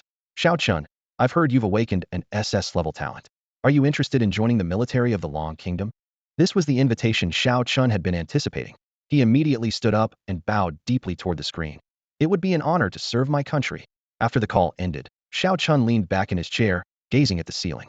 He knew he couldn't rush the matter concerning Qin Chuan. He needed to fully gain Jiang Weiping's trust first. He smirked to himself. Qin Chuan, that useless fool, let him live a few more days. If he could defeat him in the previous life, it would be even easier this time around. Meanwhile, as soon as Jiang Weiping ended the call, the top leaders and officers from various departments could no longer hold back. Sir, is it too hasty to have all soldiers play the game? Who will maintain order in the Long Kingdom? Everyone, calm down, Jiang Weiping commanded, silencing the rising doubts. To be honest, he initially found it hard to believe such a scenario that seemed straight out of a novel. However, the mysterious game helmets that could be delivered worldwide within an hour signaled an impending transformation. Even without Xiao Chen's warning, he had planned to investigate the game. More importantly, they had learned that this phenomenon wasn't exclusive to the Long Kingdom. The mysterious game King of Beasts has taken the world by storm. Countries around the globe have seen the emergence of game helmets that promise delivery within an hour. The most notable feature of these helmets is the strict regional server restrictions. Each player can only log into their country's server, even if they are abroad. However, this restriction might only be temporary, as the game is about to merge with reality. From today, everyone is to engage in King of Beasts. The leader's voice echoed decisively in the conference room. The cost of the helmets will be fully reimbursed by the state. But sir, the order in the Dragon Country. A concerned officer voiced his apprehension. Deploy rotating squads to maintain order, handle incidents as per usual. The leader responded decisively. Do not disclose this information to the public for now, to avoid panic. Regarding border defense, use thermal weapons if necessary. The end times are approaching, and the priority is to ensure the soldiers' safety. The border officer wanted to say more, but the leader's firm, execute the order, left him no choice but to comply in silence. Have we uncovered the real identity of the player with the ID Dark Knight? The leader inquired. Sir, the game's privacy protection system is exceptionally tight. We've exhausted all means without success, unless he exposes himself. Jiang Weiping frowned. A game system that even the state apparatus couldn't crack only strengthened his resolve to have everyone involved in the game. Continue monitoring forum activities and find this Dark Knight as soon as possible. By the way, what about that boss Qin in H City who is aggressively stockpiling supplies? Sir, this person is elusive. We haven't been able to track him down. Keep investigating. Also, grant Xiao Qin the rank of second lieutenant. Assign someone to protect him secretly and ensure his safety before the game becomes reality. Yes, sir. After everyone left, Jiang Weiping sipped tea alone in his office, staring at the ceiling in contemplation. That boss Qin, who was frantically hoarding supplies in the city, must have sensed something too. The world is about to undergo a dramatic transformation. With a sigh, he returned to his busy work. Soon, official personnel began receiving their game helmets. Although surprised by this mandatory entertainment order, they followed it strictly. A wave of new players flooded into the game world, cautiously concealing their true identities. Meanwhile, official accounts shifted from their previous stance of resistance to actively encouraging the public to participate in the game. Unaware of these changes, Qin Chuan was focused on finding suitable beasts in the oasis. The area was indeed rich in life-type beasts, but their potential generally capped at the legendary level, with the highest being mythical quality. These beasts became sustenance for Tun Tian, granting it control over life attributes, making it barely qualify as a half-life type beast. Having scoured the entire oasis, including the lake's beasts whose potential ranged from epic to legendary only, the mysterious island in the lake's center remained unexplored. Qin Chuan recalled Yao Rong, having it carry him to the island in the lake's heart. Standing on the island, gazing at the towering trees, an inexplicable sense of tranquility washed over him. As he gently touched the thick tree trunk, a prompt sounded in his mind. Congratulations, player, for activating the hidden quest, Threat from the Ancient. A mysterious system prompt suddenly appeared before Qin Chuan. An ancient threat is about to re-emerge in the world. Even after being sealed for millennia, the power of these ancient beasts remains beyond ordinary imagination. As the sole person aware of this, he must decide whether to confront and suppress these entities that are about to break free. Qin Chuan furrowed his brow. This task left him perplexed. In his past life memories, this oasis had never presented any hidden tasks. Although many had visited this place and touched the ancient tree, no one had ever mentioned any task-related information. Could this task have been triggered exclusively for him? Except, without much hesitation, Qin Chuan made his decision. His experience told him that tasks offering choices are often highly challenging, with correspondingly generous rewards. With his current strength, even the most troublesome tasks could be managed. Seizing the opportunity, he was not about to let it slip away. As soon as he spoke, a powerful sensation of weightlessness enveloped him. In the real world, a mysterious white light membrane quietly covered his body, resembling some kind of protective barrier, and gradually rendered him transparent along with his silhouette. After a dizzying whirlwind, Qin Chuan found himself in a dim, void-like space. The atmosphere here was oppressively suffocating. His companion, Yao Xiang, had also been transported here, but before he could speak, Qin Chuan signaled him to remain silent for in the distance. 3 colossal figures were faintly visible, one of which was repeatedly striking the top of the space, seemingly attempting to break free from some constraint. Cautiously, Qin Chuan approached, and the outlines of the 3 enormous creatures became clear, one resembling a giant worm, another akin to a scorpion, and a third, a black, disc-shaped entity covered in tentacles. He immediately used his innate ability to examine the attributes of these 3 beasts. Ancient Death Sandworm, Earth Attribute, Ancient Level 100, Evil Spirit Quality, Final Form. Ancient Sand Venom Scorpion, Poison Attribute, Ancient Level 100, Evil Spirit Quality, Final Form. Goo Witch Slayer, Dark Attribute, Ancient Level 100, Evil Spirit Quality, Final Form. Fierce Beasts. Qin Chuan's pupils contracted sharply. All 3 monsters were fierce beasts of evil spirit quality. In his understanding, evil spirit quality is an extremely unstable special attribute, with a vast range of power, some even rivaling mythical beasts. These beasts share common traits, astonishing evolution speed, with some capable of feeding back to the Beastmaster, but they are all intensely bloodthirsty. Once contracted, they can influence the beast master's mind, ultimately turning them into a killing machine devoid of reason. This is why they are called fierce beasts bringing disaster and slaughter.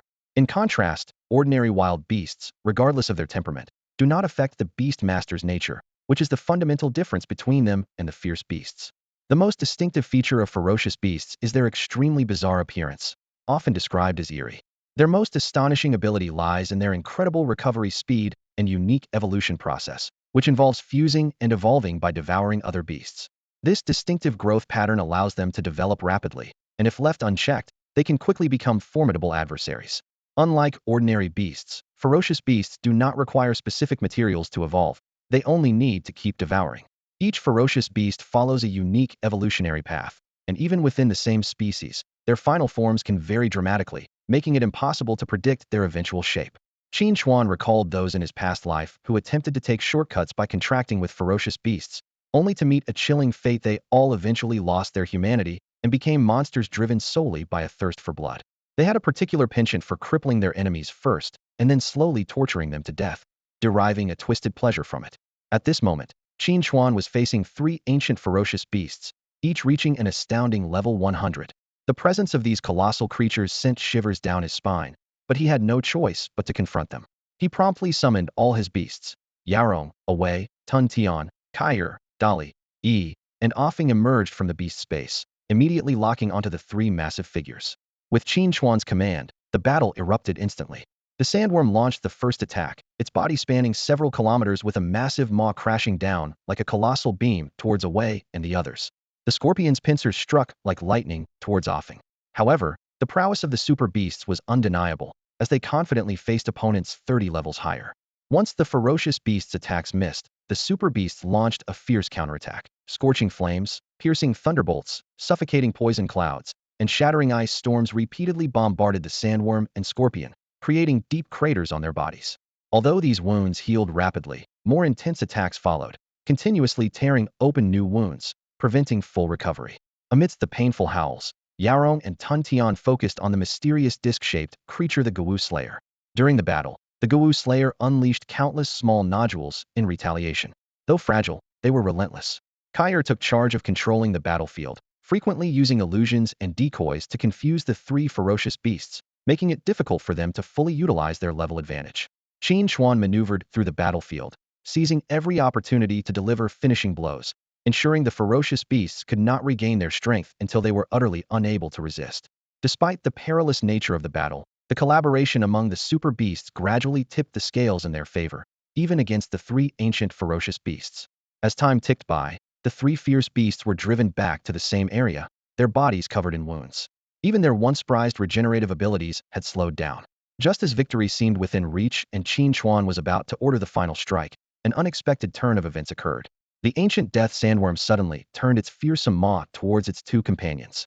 In a flash, its fangs pierced through the chests of the ancient sand venom scorpion and the Gu Witch Slayer, leaving gaping, bloody holes. It happened so quickly that even Qin Chuan didn't have time to react.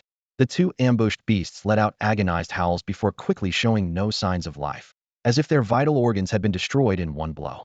No, this is bad. Qin Chuan instantly realized the gravity of the situation. It's evolving. Awei, attack with everything you've got. In a barrage of terrifying strikes, attacks rained down on the sandworm, which had curled into a ball. When the dust settled, the wounds on the sandworm were visibly healing at an alarming rate, soon returning to their original state.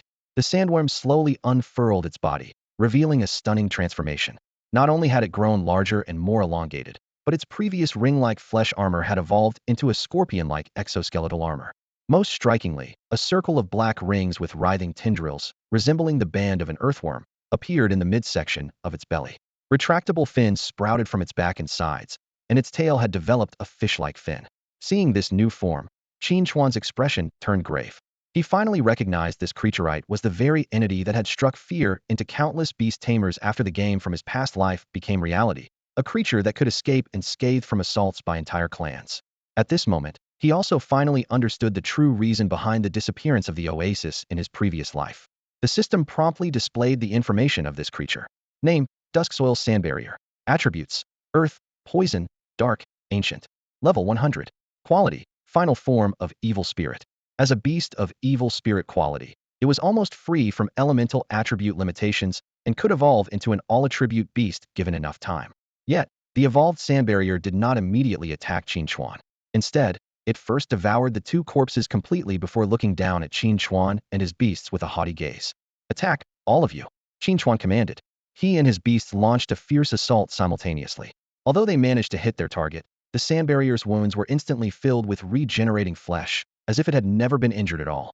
Qin Chuan's Xiao sword easily sliced through the sand barrier's skin, but the wound healed instantly, as if it had never been injured. Every attack from him and his beasts left menacing wounds on the creature, only for them to heal in an instant, as if it were an indestructible monster. The sand barrier seemed impervious to pain, retaliating with a vicious charge towards Qin Chuan, its massive mouth lined with sharp teeth. Simultaneously, its ring of tentacles lashed out like venomous snakes, each bristling with toxic barbs that glinted menacingly as they targeted away and the other beasts. Although Qin Chuan didn't sustain any actual damage due to the shared damage mechanism, this war of attrition was clearly unsustainable. The battle was at an impasse. Qin Chuan tried various tactics, focusing the beast's firepower on a single point, which did create a massive hole, but it healed in the blink of an eye, attacking the creature's giant mouth, which caused visible pain, yet failed to inflict a fatal injury. The monster's regenerative ability was terrifying, and even mythical-grade beasts might struggle against it in the outside world. Then, a memory flashed through Qin Chuan's mind of the sand barrier's transformation, particularly the moment it precisely impaled the venomous scorpion and the goose sorcerer slayers. Something's not right, he thought. Simply piercing it can't be lethal. It must have destroyed a vital organ. His gaze settled on the black ring covered in tentacles on the creature's upper body. Instinctively, he knew the answer lay there. He immediately ordered all his beasts to concentrate their attacks on the ringed area. As expected, the sand barrier let out an unprecedented, piercing scream, writhing violently to evade the assault. Within the split in the ring, Qin Chuan keenly spotted a pulsating black mass. Seizing this fleeting opportunity, Qin Chuan directed his beasts to launch him towards the target. Under the cover of their focused assault, he reached the wound and unhesitatingly swung his sword at the throbbing heart. Black blood gushed out, and for the first time, the wound did not heal instantly. The sand barrier let out a deafening roar, thrashing wildly in an attempt to shake off Qin Chuan. But he held on tenaciously, hacking repeatedly at the vital spot with his Xiao sword. Finally, he drove the sword deep into the heart, the ensuing burst of sword energy shredding the life source completely. With a final, despairing wail, the colossal sand barrier collapsed with a thunderous crash, the shockwave sending Qin Chuan flying. Despite this, he emerged unscathed, and the task was finally accomplished. The system notification promptly sounded. "You have slain 3 ancient behemoths. Task complete. You have received the reward Supreme Tree Seed, item Fountain of Life." The Supreme Seed is a seed that encapsulates immense vitality, capable of nurturing a mythical quality life tree. With proper cultivation, it can surpass quality limits. The Fountain of Life contains a rich essence of life, able to produce an endless supply of life spring water. Each drop can perfectly heal any injury or illness, enhance the user's physical condition, and extend their lifespan, with a fixed production rate of 10 drops per day. Qin Chuan gazed at these 2 precious rewards in his hands, his eyes gleaming with excitement. This was the life element beast he had long dreamed of, finally within his grasp. However, before he could fully savor this joy, a sudden intense feeling of weightlessness swept over him. As the world spun around him, he quickly stored most of his beasts in the beast space, and was then transported back to the boundless world of yellow sand. Simultaneously, he found himself back in his bed in the real world. The desert scene had changed dramatically since he had entered the special space. What was once a barren desert was now bustling with people searching for materials. The lush oasis had vanished, leaving only a desolate expanse of yellow sand. Nearby, the skeletal remains of a bovine beast stood out starkly, likely a creature that once lived in the oasis. At that moment, a striking girl leading a team came into view. This was Shangwan Wanner, the eldest daughter of the official Shangwan family. A majestic thunder eagle always guarded her, ensuring her safety. From a young age, Shangwan Wanner exhibited extraordinary talent and excelled in her studies, determined to join the military. Through rigorous training, she rose to the rank of colonel in the Dragon Nation within just a few years. She mastered close combat, long-range shooting, and even ultra-long-distance sniping. After joining the officials, she became known for her balance of charisma and strength, achieving numerous victories in battles against rival families. At this moment, she was impatiently kicking the sand, puzzled by the so-called emergency mission playing a game. Suddenly, the appearance of Qin Chuan and his beast Yao Zhao interrupted her thoughts. Shangwan Wanner immediately assumed a defensive stance, and her reaction drew the attention of the surrounding soldiers. All eyes were on this mysterious duo that had suddenly appeared. Qin Chuan's eyelid twitched as he used his talent to scan the Thunder Eagle beside the woman. The data appeared before his eyes. Name, Thunder Eagle. Attribute, Thunder. Level, 40. Quality, excellent. Final form, Tribulation Thunder Eagle. This information shocked Qin Chuan. Someone else had reached level 40?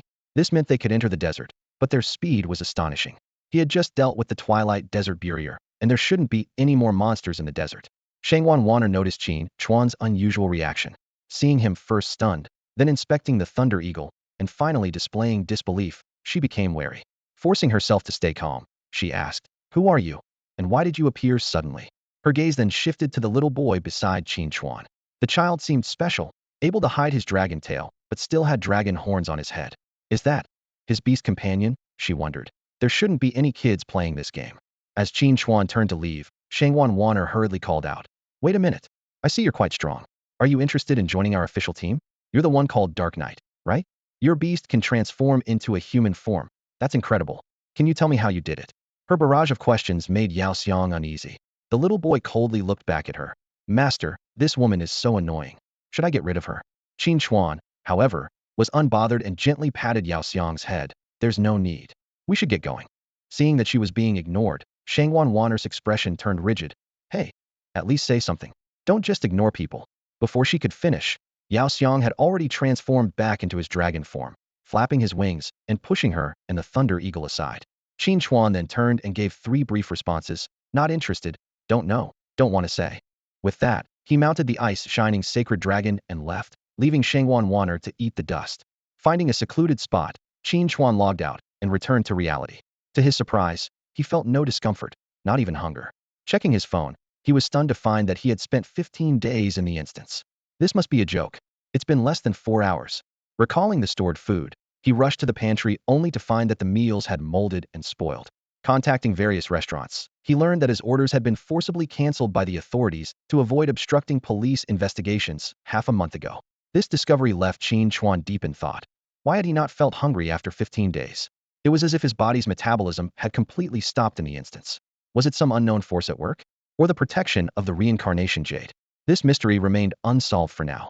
After confirming that there was indeed nothing wrong with his body, Qin Chuan could only keep these thoughts to himself. He walked alone on the bustling streets, still troubled by the bizarre time-lapse 15 days had passed since his last fight. A scenario so far-fetched that even a web fiction writer wouldn't dare to pen it. Time was pressing, making him anxious. The ice bird of the extreme cold on the snowy plains had set off 10 days earlier, leaving him with barely any time to explore the volcanic region. Including travel, he had less than 20 days. The most troubling thought was, what if the volcanic area held another hidden instance with abnormal time flow? Should he enter or not? The gaming environment had drastically changed. The official stance shifted from strong opposition to enthusiastic support, with game videos dominating the homepage. Companies not only allowed employees to play games, but also required them to report their progress while still receiving their salaries. These signs indicated that the authorities might have already learned about the impending apocalypse. Conversations on the streets often began with, "So you play Beast King too?" Strangers could chat all night because of this game. Every pinned message on official accounts pointed to one goal: meeting Dark Knight. But Qin Chuan knew it was far from a friendly invitation. With numerous god-tier beasts and 5 SS-level talents, who could threaten him besides Xiao Chun, who required extra caution. Even with Xiao Chun, as long as he used the mysterious egg to absorb his luck after the apocalypse, victory was in his grasp. Back in the presidential suite, after a simple meal, Qin Chuan immediately logged into the game. His screen was filled with countless players, either fighting monsters or treasure hunting in the desert, covering every inch of land. The surge in player numbers made resource competition increasingly fierce, and finding rare materials required several times the effort. Of course, this was also because Qin Chuan had already collected most of the good stuff. He opened his inventory to check the Supreme Tree seed, noticing it had doubled in size, with roots vaguely breaking through the shell. He then examined the unique item tied to his life, the Spring of Life. This bowl-shaped structure, covered in moss and dotted with small flowers, produced 10 drops of spring water daily, about 1 drop every 2.5 hours. At this moment, the spring had just accumulated a single drop. Qin Chuan gazed at the life spring in his hand, and a thought crossed his mind. He decided to use this drop of spring water on the Supreme Tree seed. A milky white droplet formed at his fingertip and gently fell onto the seed. Although the spring contained endless water, a special container would be needed for storage. As soon as the water touched the seed, it was instantly absorbed. Under Qin Chuan's watchful eyes, the seed grew at a visible rate, quickly transforming into a lush green sapling. Since the sapling had formed a contract with Qin Chuan from its inception, he unhesitatingly bestowed upon it the ultimate evolution. With a surge of life energy, the sapling rapidly evolved into a massive sacred ancient tree. Most striking was the appearance of a kindly old man's face, formed from the bark's texture, dominating the trunk. This wondrous creature, capable of moving freely through its roots, was affectionately named Erdwa by Qin Chuan. As a professional healer, Erdwa not only possessed formidable healing abilities, but also had the astounding power to convert life force into various attribute fruits. These fruits could enhance the potential and elemental control of beasts, and with some luck, even rare spatial and temporal attribute fruits could be produced. Although these fruits were mere snacks for Away and the others, they could serve as valuable trade items. As a supreme life-type beast, Erdwa had a lifespan as long as the heavens, and this eternity was extended to Qin Chuan through their soul link. Upon forming this link, Qin Chuan obtained a floating teal orb on his right side. This orb not only healed injuries and communicated with plants, but also continuously replenished Qin Chuan's stamina.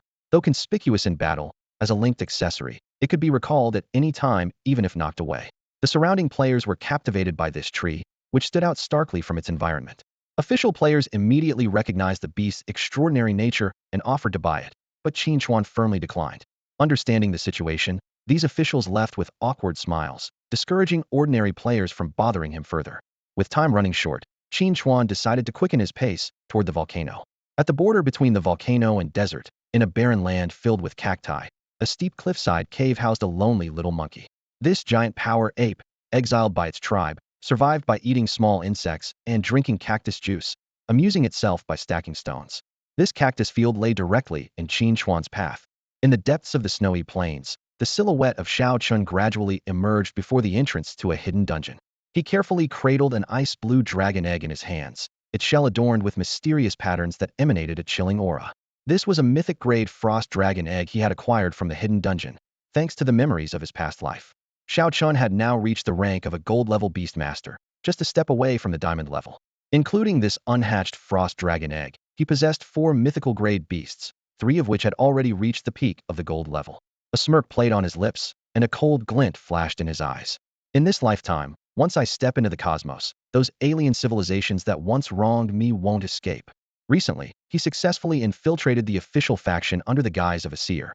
As for his identity issues in the post-apocalyptic world, Chun scoffed. With his SS-level talent, he could easily brush it off with any excuse.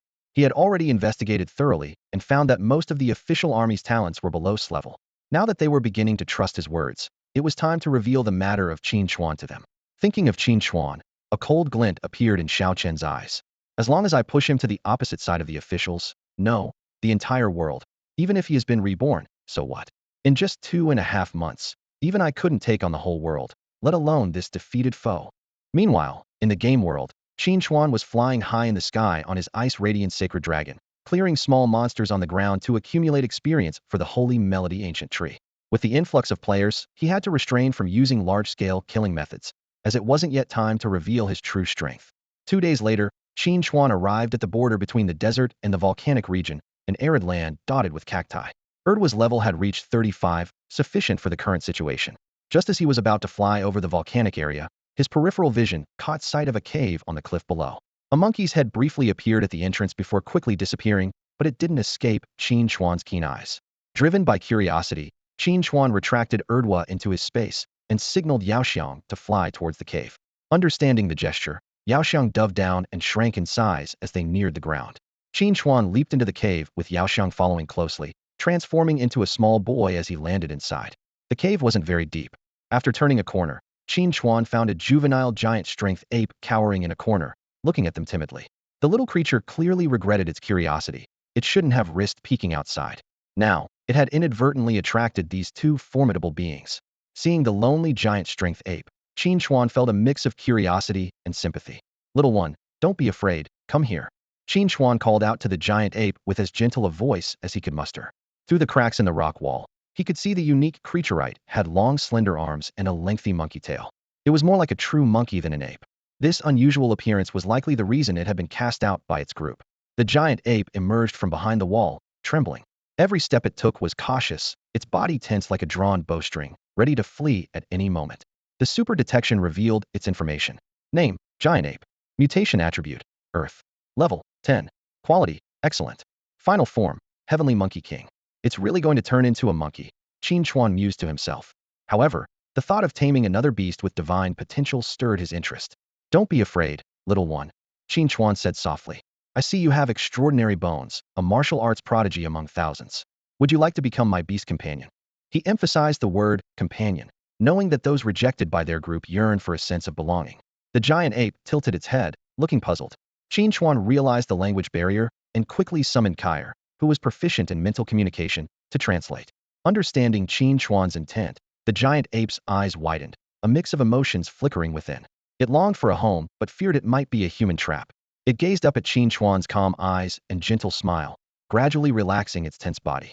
With a final glance at its mountain cave, as if bidding farewell to its past, the giant ape knelt before Qin Chuan, accepting the mental bond that appeared in its mind. It's a human, the thought surfaced in its mind. Hearing this term, Qin Chuan couldn't help but twitch his lips. The little creature actually referred to them as hairless monkeys. He promptly corrected this term via their mental link. Subsequently, Qin Chuan initiated its final evolution. Moments later, a majestic monkey king clad in armor appeared before him. Name, Heavenly Monkey King. Attribute, Earth. Level, 10. Quality, Divine. Qin Chuan received a dark golden staff through their soul link and handed it over without hesitation. Try it out, see if it suits you. The Heavenly Monkey King took the staff and moved to an open space to demonstrate.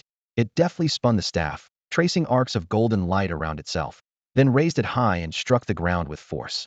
Boom. The earth shook violently, cracking open from where the staff hit, the sound reverberating for kilometers, startling players far away.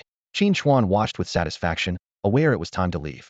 He pulled the Heavenly Monkey King up, mounted Yao Rong, and soared into the sky.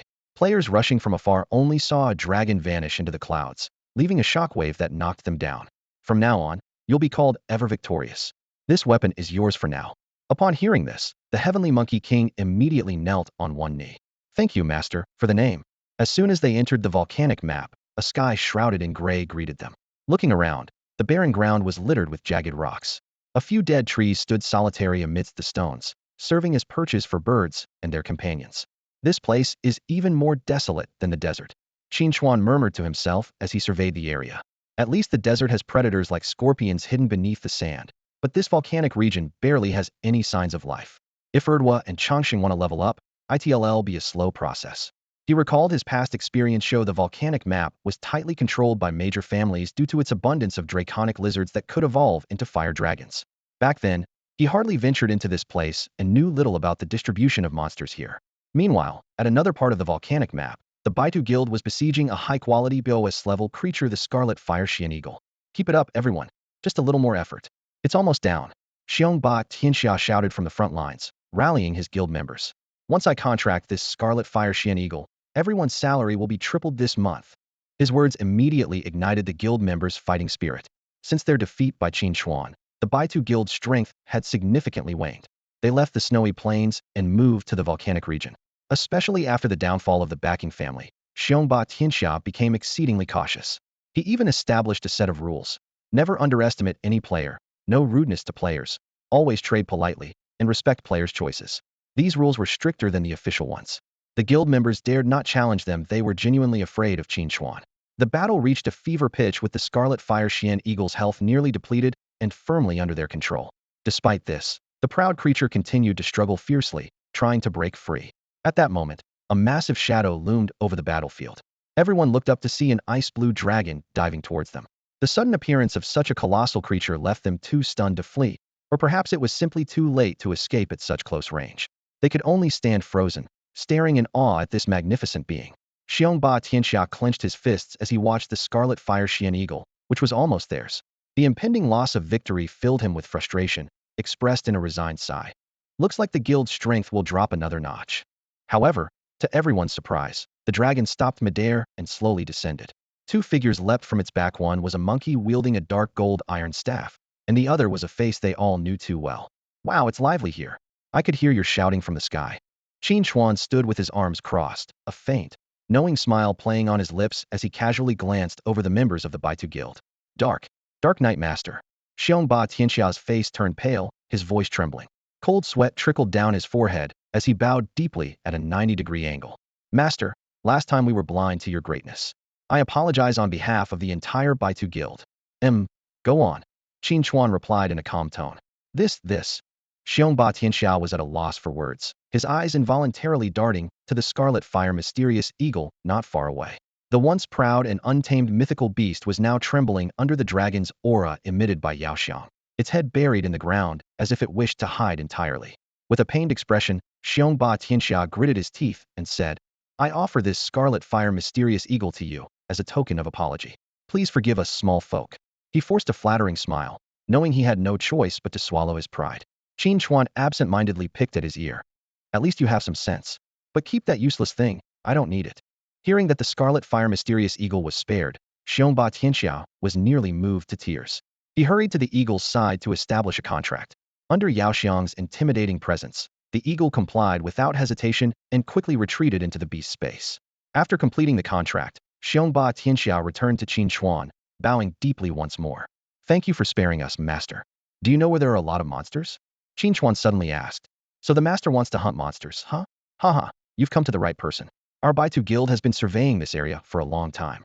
Qin Chuan's gaze silenced Xiongba Tianxia instantly, as if he had seen the Reaper's scythe. He quickly straightened up and said, there are plenty of scarlet fire lizards at the volcanic craters to the north.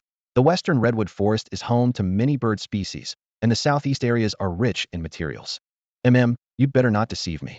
Changsheng Yaoxiang, let's go. Qin Chuan leapt onto Yaoxiang's back. The dragon spread its wings and soared into the sky, the gust from its wings sending the Baitu Guild members sprawling as it vanished into the western horizon. The members of the Baitu Guild gathered, their eyes filled with admiration as they watched Qin Chuan leave. When the gap in power becomes insurmountable, jealousy turns into worship. The Dark Knight Master is so cool. The female players in the guild exclaimed with starry eyes. Xiongba Tianxiao announced excitedly, from today, our Baitu Guild will spread the word about the Dark Knight Master. Let more people know of his greatness. The crowd erupted in cheers, the guild transforming into a fervent fan club. Unaware of this, Qin Chuan, even if he knew, would simply dismiss it as crazy.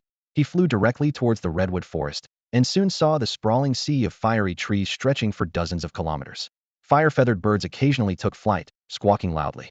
Although there were players around, wild monsters were still abundant, especially fire-type beasts. There was even a chance of finding a phoenix. Qin Chuan immediately landed with Changsheng and Erdwa to start hunting, while Yaoxiang reverted to his child form, quietly following by his side.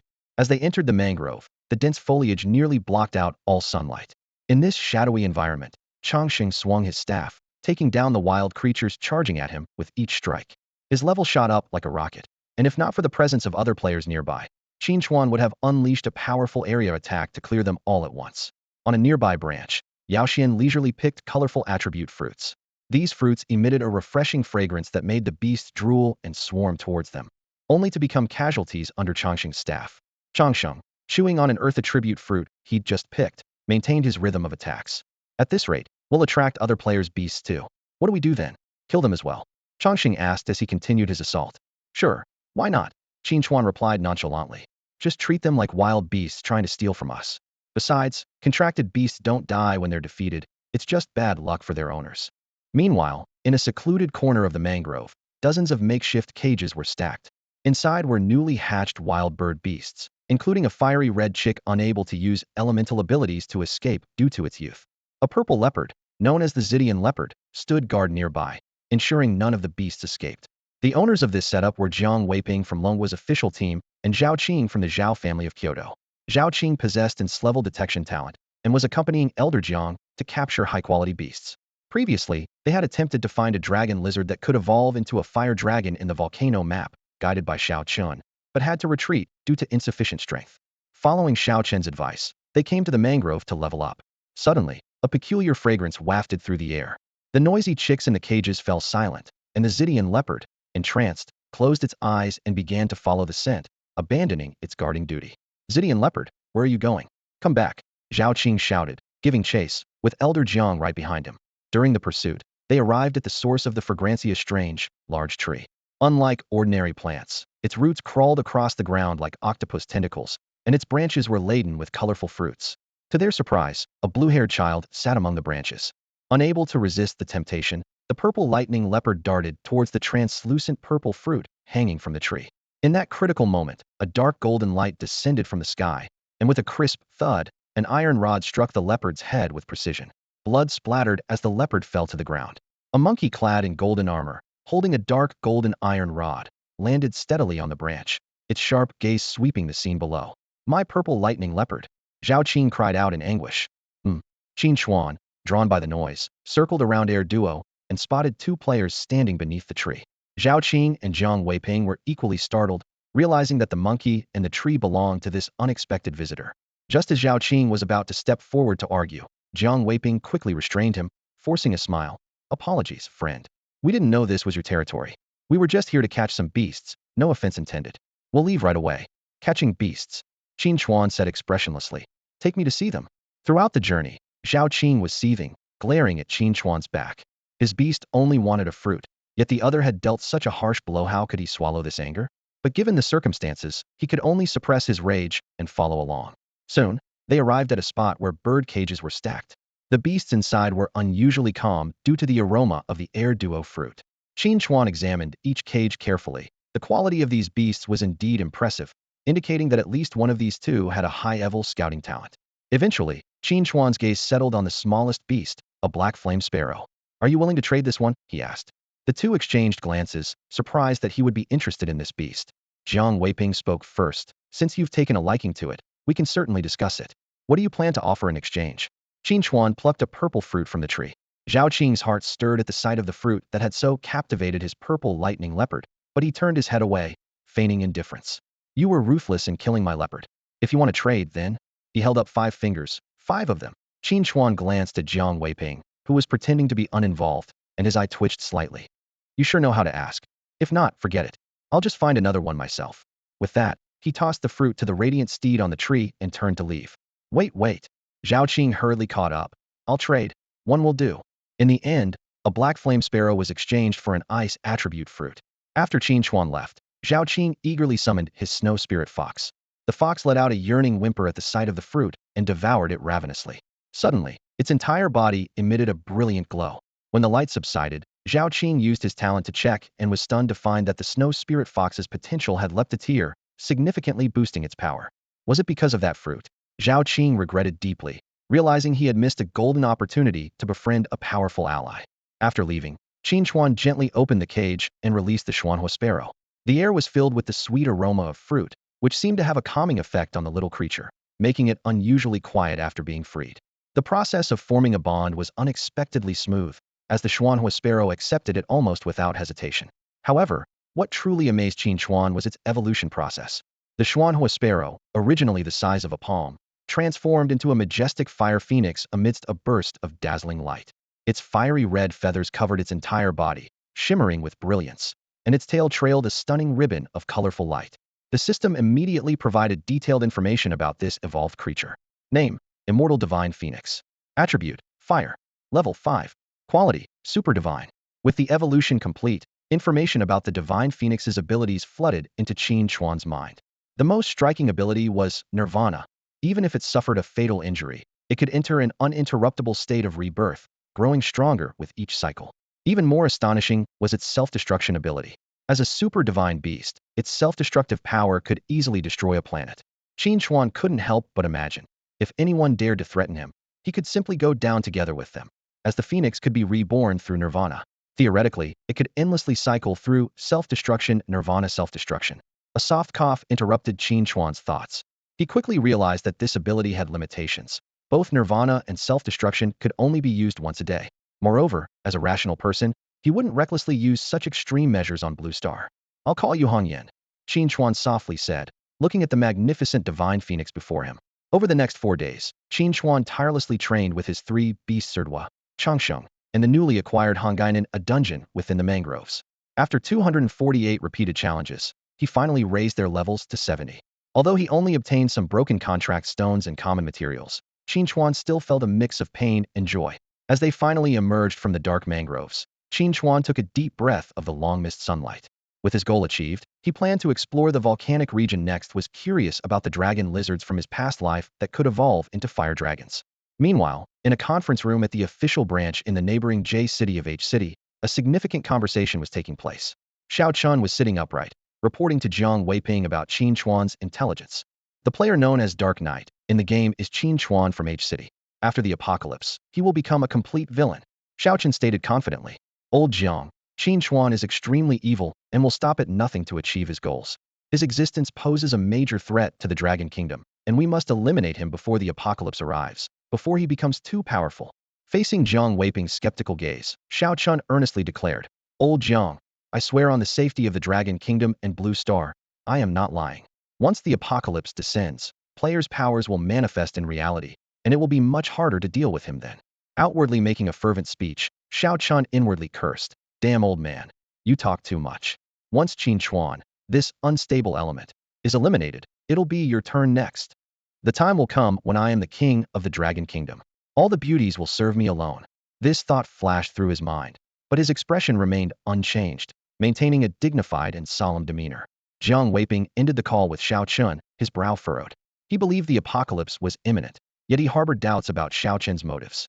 A normal person, knowing the end was near, would stockpile supplies for survival, but Xiao Chun showed no such actions.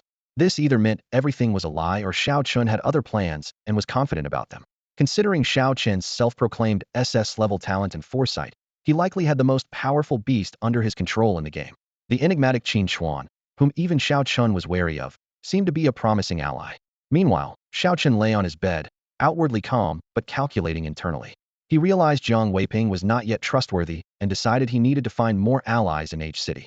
In the game world, Qin Chuan rode his majestic steed above a range of volcanoes. Looking down, each crater was home to numerous red fire lizards. These creatures treated lava like hot springs, swimming freely in the heat, and their burrows led directly to the volcanic core, with lava constantly spilling out. Qin Chuan took out a fire phoenix pearl, a red magical artifact encased in a phoenix-shaped sculpture, capable of controlling flames at will. He used the pearl to draw out the lava from one volcano, compressing it into a stream and storing it within the pearl. The displaced red fire lizards emerged angrily, emitting sharp cries, but were unable to reach the invader high above. Seeing this, Qin Chuan's eyes lit up as he discovered a tactic that required no direct combat. He immediately commanded the Ice Radiant Dragon and the Sky-Splitting Monkey King to attack. The dragon's icy breath froze a group of lizards into sculptures, which shattered into pieces. The Monkey King's dark golden staff struck the ground, creating massive cracks that obliterated the lizards in its path. The synergy of the two mythical beasts quickly annihilated an entire nest of red fire lizards. Surveying the lava-filled volcanic landscape, Qin Chuan put aside further clearing for now, opting to explore the tallest volcano. This towering peak, with lava flowing intermittently across its surface, loomed into the sky. The steed soared upward, breaking the sound barrier, carrying Qin Chuan and Chongqing into the clouds. As they landed atop the volcano, ready to investigate, a system notification suddenly appeared. You have discovered the Dragon Lizard's Nest dungeon. This dungeon has no quests and can be exited at any time. Would you like to enter? Enter. Qin Chuan stepped into the passage without hesitation. In an instant, he found himself standing atop a towering rock. Surrounding him was a sea of molten lava, casting an orange-red glow that illuminated the contours of the volcano's interior. This was the heart of the Tongtian volcano, and unlike the dense nests of fiery giant lizards he had imagined, these dragon-blooded creatures clearly had a strong sense of territoriality. Gently caressing the fire phoenix pearl in his hand, a bridge made of solidified lava extended before him. The space here was narrow, unsuitable for flight, so he could only proceed on foot. The complex network of volcanic caves was everywhere, each marked with the sharp claw marks of the dragon lizards. The lava occasionally splashed from the rock walls was absorbed by the fire phoenix pearl, nourishing its growth. Although Qin Chuan could easily drain the lava here using the fire phoenix pearl, he chose restraint. His knowledge from a past life informed him that dragon lizard eggs must hatch in the intense heat of the lava. Without this environment, they would quickly perish. If his target lay among these unhatched eggs, it would be a costly mistake. Soon, a resting dragon lizard came into view.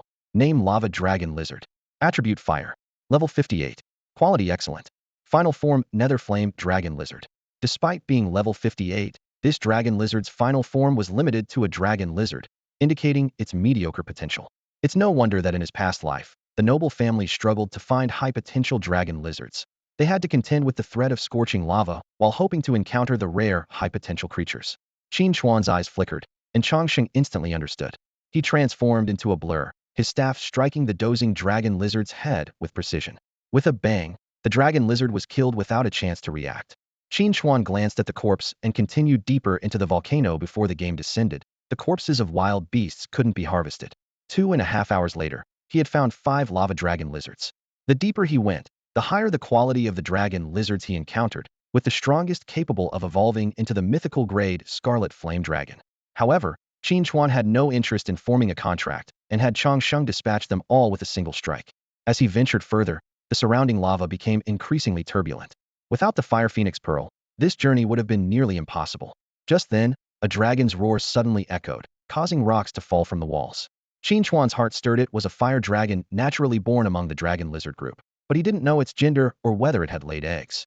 Qin Chuan hurried in the direction of the dragon roar, secretly hoping to find a dragon lizard with extraordinary potential. Suddenly, a deafening roar erupted from around the corner, and an infernal flame dragon lizard lunged at him with its jaws wide open. In a swift motion, Qin Chuan's ice glimmer sword flashed coldly, slicing the creature cleanly in half. This roar seemed to unleash a Pandora's box, as dragon roars echoed from every direction. Qin Chuan frowned and quickened his pace, with Yao Xiang and Changsheng following closely. He led the way, his sword dancing through the air, leaving dragon lizard corpses in his wake, while Yao Xiang and Changsheng dealt with those pursuing them. Oddly, these dragon lizards, normally territorial, were now attacking en masse, quickly surrounding the trio. Qin Chuan, who had been restraining his beast-controlling power to prevent the cave from collapsing, felt a surge of frustration, as if he had boundless energy with no outlet. Yao Xiang, Changsheng, don't hold back any longer. Before he finished speaking, a frigid aura erupted from the two beasts, transforming the surrounding area into a frozen world.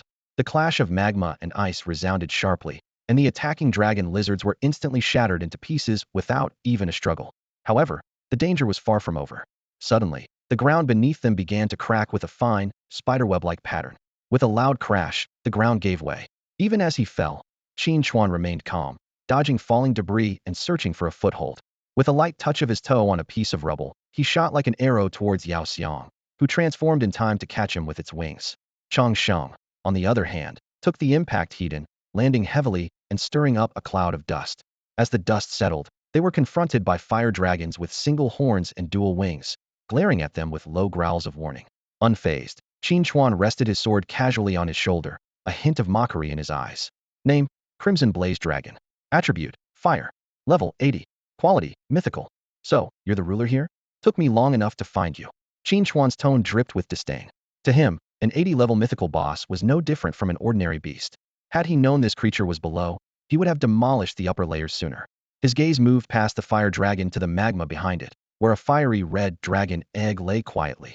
The system promptly provided an alert: Crimson Blaze Dragon Egg, offspring of the mythical Crimson Blaze Dragon, possessing potential far beyond its parents. The Crimson Flame Dragon watched the human inspecting its dragon egg with wary eyes, a deep growl rumbling from its throat. Despite sensing the overwhelming power of Yao Xiang, the dragon instinctively shielded the egg, its scales bristling with tension. Qin Chuan observed the dragon closely, noting its battered body and the fresh blood seeping from its wounds. Fearlessly, he stepped forward, understanding that the mother dragon was using its last bit of strength to protect its offspring. As Qin Chuan approached, a sudden, fierce dragon roar erupted from behind. Another crimson flame dragon appeared out of nowhere, ready to attack Qin Chuan with its gaping maw. But before it could get close, Yao Xiang intervened, launching a brilliant orb of light that exploded the dragon's head into fragments.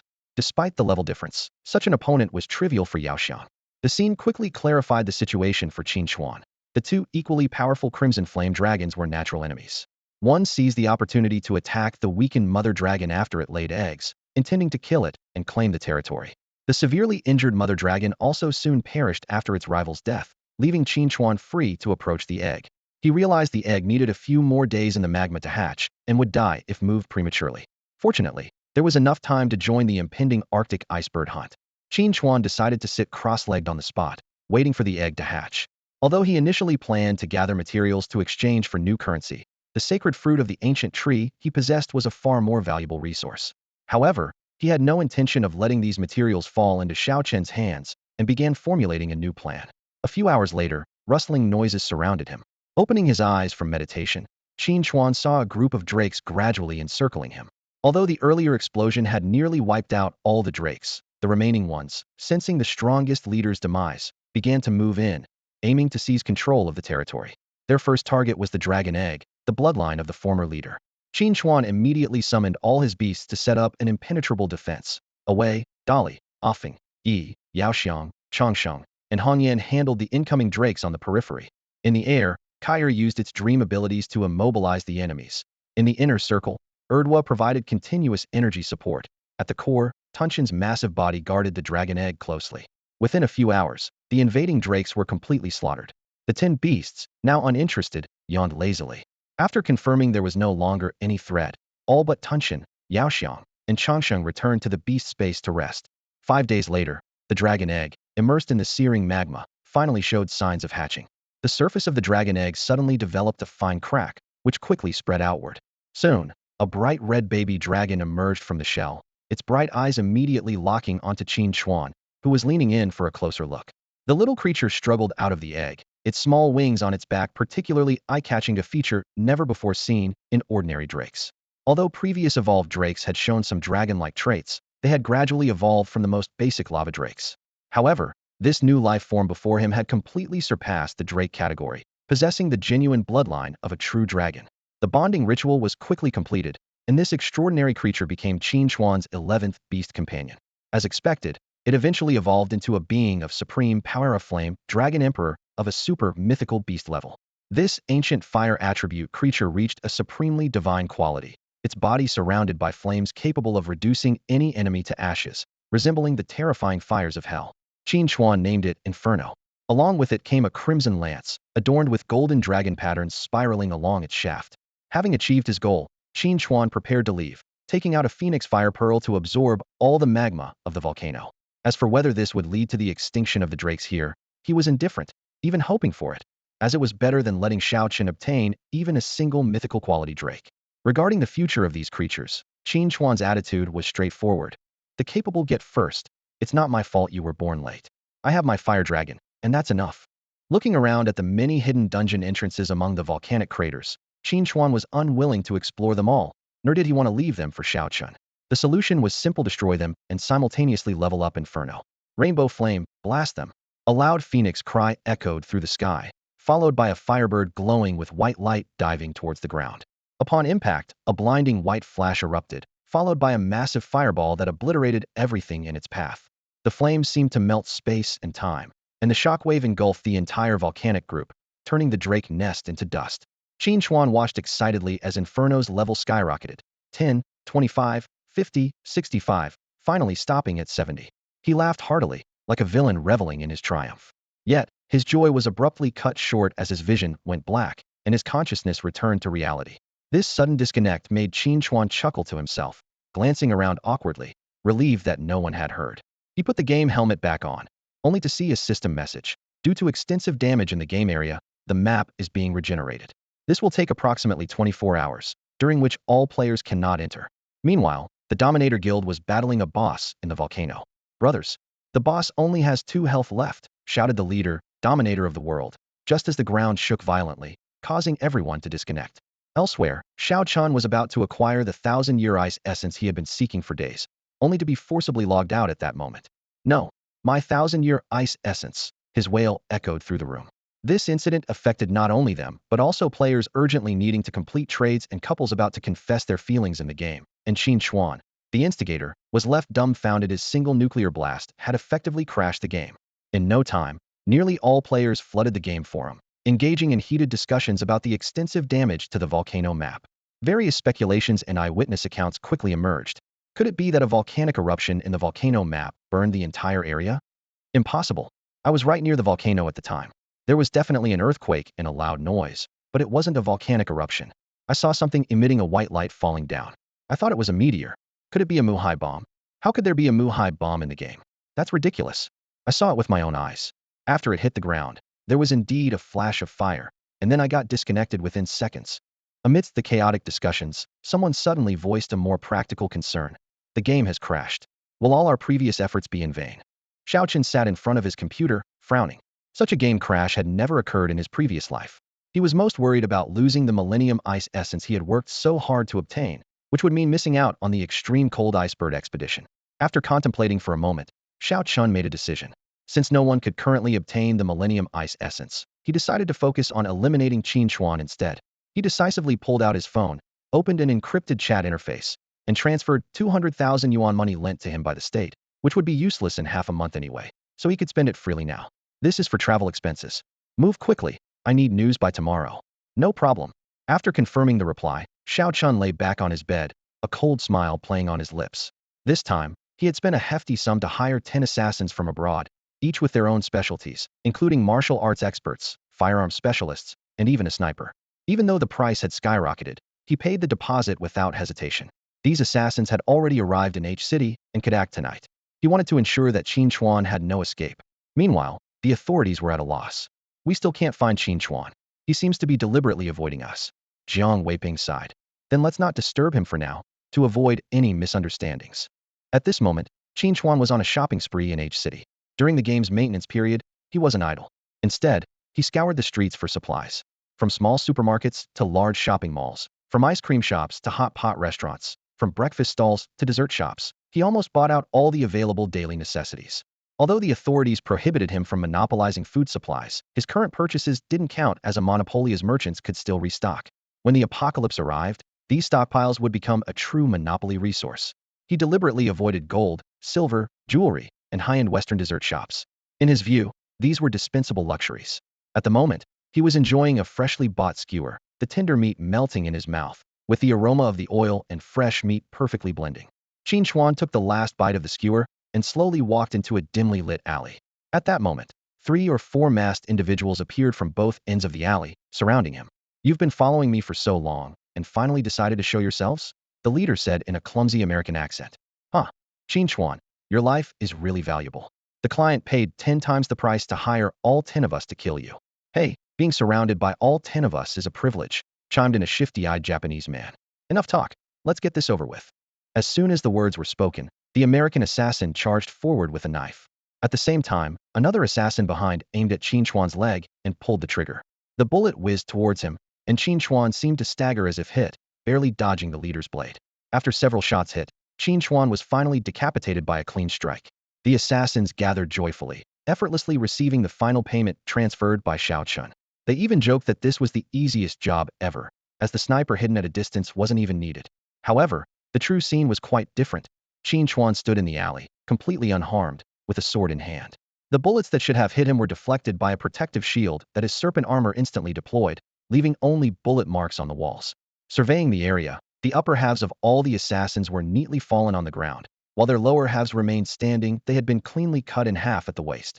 In their final moments, these individuals were still trapped in the illusion Qin Chuan had created, their faces showing victorious smiles, leaving this world without any pain. This could be considered a mercy killing, Qin Chuan thought. These assassins weren't worthy of his full strength, but through the illusion, he confirmed the existence of a sniper. As Qin Chuan left the alley, screams from passers-by discovering the bodies echoed behind him.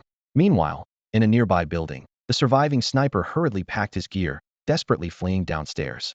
Originally observing the scene through his scope from the rooftop, ready to take out any escaping targets, he had been distracted by an untimely sneeze. When he looked again, he witnessed an unforgettable sight. Qin Chuan slicing his 9 companions in half with a single sword stroke, and then walking in his direction. He saw clearly that Qin Chuan had withstood bullets without a scratch, despite having no visible bulletproof gear. This realization struck fear into him, making him aware that his sniper rifle would likely be useless. All he wanted now was to escape this terrifying country and never take on such a mission again. Just as he was about to exit the building, feeling a glimmer of hope, all joy froze instantly. The familiar figure stood at the doorway, smiling and waving at him. Qin Chuan grabbed the sniper by the collar and dragged him into the elevator. The sniper broke down instantly, tears streaming down his face, and a large wet patch spread across his pants, emitting an unpleasant smell. "Please, don't kill me. I'll tell you everything," the sniper pleaded, his voice trembling. "It was Chun from the neighboring city. He hired me to kill you." Chun. Qin Chuan's eyes turned cold. He felt a sense of relief that he had seized most of the materials in the desert earlier. Otherwise, Chun might have taken advantage. Qin Chuan swiftly dealt with the sniper and nonchalantly walked out of the building. "Since you've also been reborn, you'll definitely be hiding from me. Maybe you've already fled to another city," Qin Chuan thought, not in a hurry, a cold smile on his lips. "Instead of wasting time and effort searching for you, I might as well enjoy the game for now. Once the game begins, hiding anywhere will be useless." As he passed the alley, yellow caution tape had been put up. Workers in white protective suits were moving the body, surrounded by onlookers. This did not dampen Qin Chuan's shopping enthusiasm. Since he couldn't play the game for the moment, he decided to relax a bit. "Ever since being reborn, I've been preparing for the apocalypse, and it's been quite stressful," Qin Chuan mused as he walked into a KFC, buying out all the stock and requesting it be delivered. "But now that my goal is achieved, I can head straight to the snowy plains as soon as the game resumes, just in time for the event. As night fell, Qin Chuan finished organizing the supplies in his warehouse and leaned on the balcony railing, gazing at the full moon in the sky. It's been a while since I've quietly enjoyed the moon like this, he sighed softly. If it weren't for the apocalypse, I might have led an ordinary life, being exploited by my boss, finding someone to grow old with, and eventually leaving this world peacefully. But with doomsday looming, even such a simple life becomes a luxury. Gazing at the bright moonlight, Qin Chuan solidified his resolve. I live for myself alone. He didn't know how much time had passed before he returned inside to rest. The next afternoon, the game maintenance ended, and Qin Chuan logged in again. Opening his eyes, he was greeted by a scene of devastation.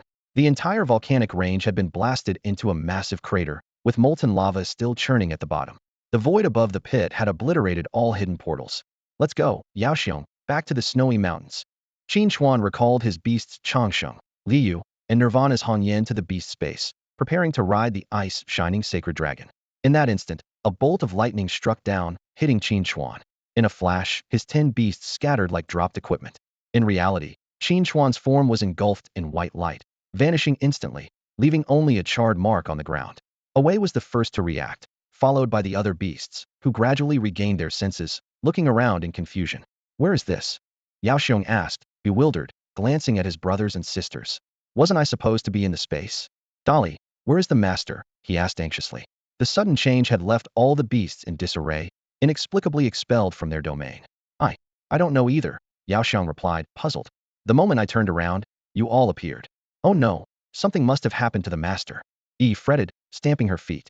Don't panic. Kaier interjected, reminding everyone calmly. Focus. The master is still alive. The beasts closed their eyes and concentrated, indeed sensing Qin Chuan's life force. The master is alive, Tun Tian analyzed coolly. But the question is, where has he gone? Awei pondered for a moment before suggesting. He must have entered some kind of special trial space. That space doesn't allow us in, so we were forcibly expelled. But without our protection, the master often trailed off. Don't worry, the eldest brother assured them steadily. As long as the contract beasts live, the beast master will be fine. Besides, the master is exceptionally gifted. We'll wait here for him. He should be back in a few days. Meanwhile, Qin Chuan found himself in a bizarre space.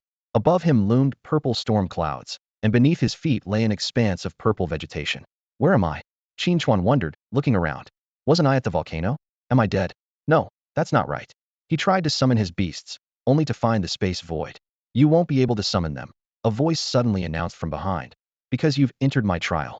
Qin Chuan spun around to see a glowing orb hovering there. I am Slock, god of destruction and war, the orb declared solemnly. Beastmaster, accept my trial. Pass it, and you shall become my battle partner. Qin Chuan immediately used his ability to assess the entity. Name, Huangting Shanming Beast Slock. Soul status, uncontractable. Attributes, thunder, fire. Level 100. Quality, super divine. Senior Slock, Qin Chuan said respectfully. I have an urgent matter. Can we postpone the trial? The orb transformed into a human form, surrounded by arcs of purple lightning. Since you've arrived, you must face the trial. Come on, buddy. Qin Chuan tried to negotiate. Be flexible. I'm really in a hurry. I've used my last trial opportunity on you, Slock stated firmly. Complete the trial or face death. Seeing no room for negotiation, Qin Chuan relented. All right, let's start quickly. I'm pressed for time. Trial participant, are you sure you want to? Before the sentence was finished, a bolt of purple lightning struck Qin Chuan. He barely managed to deflect it with his ice sword. The trial task: endure 10 strikes of my lightning and survive. First lightning. Second lightning. With each successive strike, Qin Chuan activated his serpent armor and life pearl for protection. Thankfully, the beast equipment was imprinted in his mind, still usable. The 3rd through 9th bolts grew increasingly fierce. By the 9th, Qin Chuan was panting, his hand numb from the intense vibrations. The elemental shield of his serpent armor was cracking, and he staggered back several steps to withstand it. 10th lightning. With the final declaration, the storm clouds above gathered for the strongest strike. Qin Chuan activated all his defenses: elemental shield, life pearl, fire phoenix pearl barrier. Amidst the explosive roar, the barriers shattered one by one. Qin Chuan was flung back hundreds of meters, his skin scorched by the lightning arcs, yet he clung to his sword, inching toward the center of the storm. Hold on, just hold on. Ah! With a fierce roar, Qin Chuan finally cleaved the deadly strike in two. The split lightning roared past him, igniting a violent explosion on the ground behind. Once everything calmed down, Qin Chuan could no longer hold on and collapsed to the ground. He didn't know how long he had been unconscious, But when he opened his eyes again, he was greeted by the wrinkled face of Slock. "You're awake, trial taker?" Slock's voice carried a hint of relief. "How long was I out?" Qin Chuan rubbed his temples, his voice a bit hoarse. "Not long, just 3 hours." Qin Chuan slowly sat up, his gaze fixed on Slock, waiting for what he would say next. "Congratulations, trial taker, you've passed the trial. You are now qualified to become my battle partner." Slock's tone was solemn. All right, just give me the egg. I'm in a hurry." Qin Chuan waved his hand impatiently. "Wait for 10 days, and you'll naturally be able to leave." 10 days? Why? Hearing that he had to stay in this place for another 10 days, Qin Chuan jumped up from the ground. Slock awkwardly explained. "Well, it's because my power is almost depleted, leaving only a fraction of my mythical strength, so the transformation speed is a bit slow. In any case, it will only take 10 days. During this time, you can wander around and enjoy the scenery." "Enjoy the scenery? You've messed up all my plans." Qin Chuan grumbled and lay back down. Seeing this, Slock said nothing more, but quietly sat down by a large tree. "Young man, if you're bored, how about having a chat with me? Once I'm done transforming, I'll lose all my memories, so if there's anything you want to ask, now's the time." Qin Chuan rolled his eyes, but then thought that since he couldn't leave for now, he might as well gather some useful information. He got up and sat opposite Slock. "Why did you choose me? How many people have been here before me? And that big pit in the volcano, was that your doing?" At the last question, Qin Chuan suddenly froze, cold sweat forming on his forehead. "Don't worry," Slock chuckled. "I am the god of destruction and war. I admire your style and your destructiveness. You remind me of myself in my prime. As for those who came before you, there were so many that even I can't remember them all, but I have a good feeling about you, and it seems I was right. What do they look like? Are any of them still alive?" "Some looked like you, but some had long noses, others had multiple eyes, and some were red or blue." Although the description was vague, Qin Chuan was deeply shocked. It seemed that not only humans were caught up in this disaster, and those races might have faced the beast frenzy thousands or even tens of thousands of years ago. Who was behind this game, and what was their purpose? "So how did you die?" This question led to a long silence from Slock, who finally sighed heavily. "The will of the universe." The will of the universe. The will of the universe is the fundamental rule that existed since the birth of this universe. Everything in this universe must follow these rules. Anything that doesn't conform is considered an anomaly, and the will of the universe will eliminate it to maintain stability. I tried to break through these limitations and was hunted by the will of the universe. In the end, I was defeated and now remain here, waiting for a suitable partner. The will of the universe.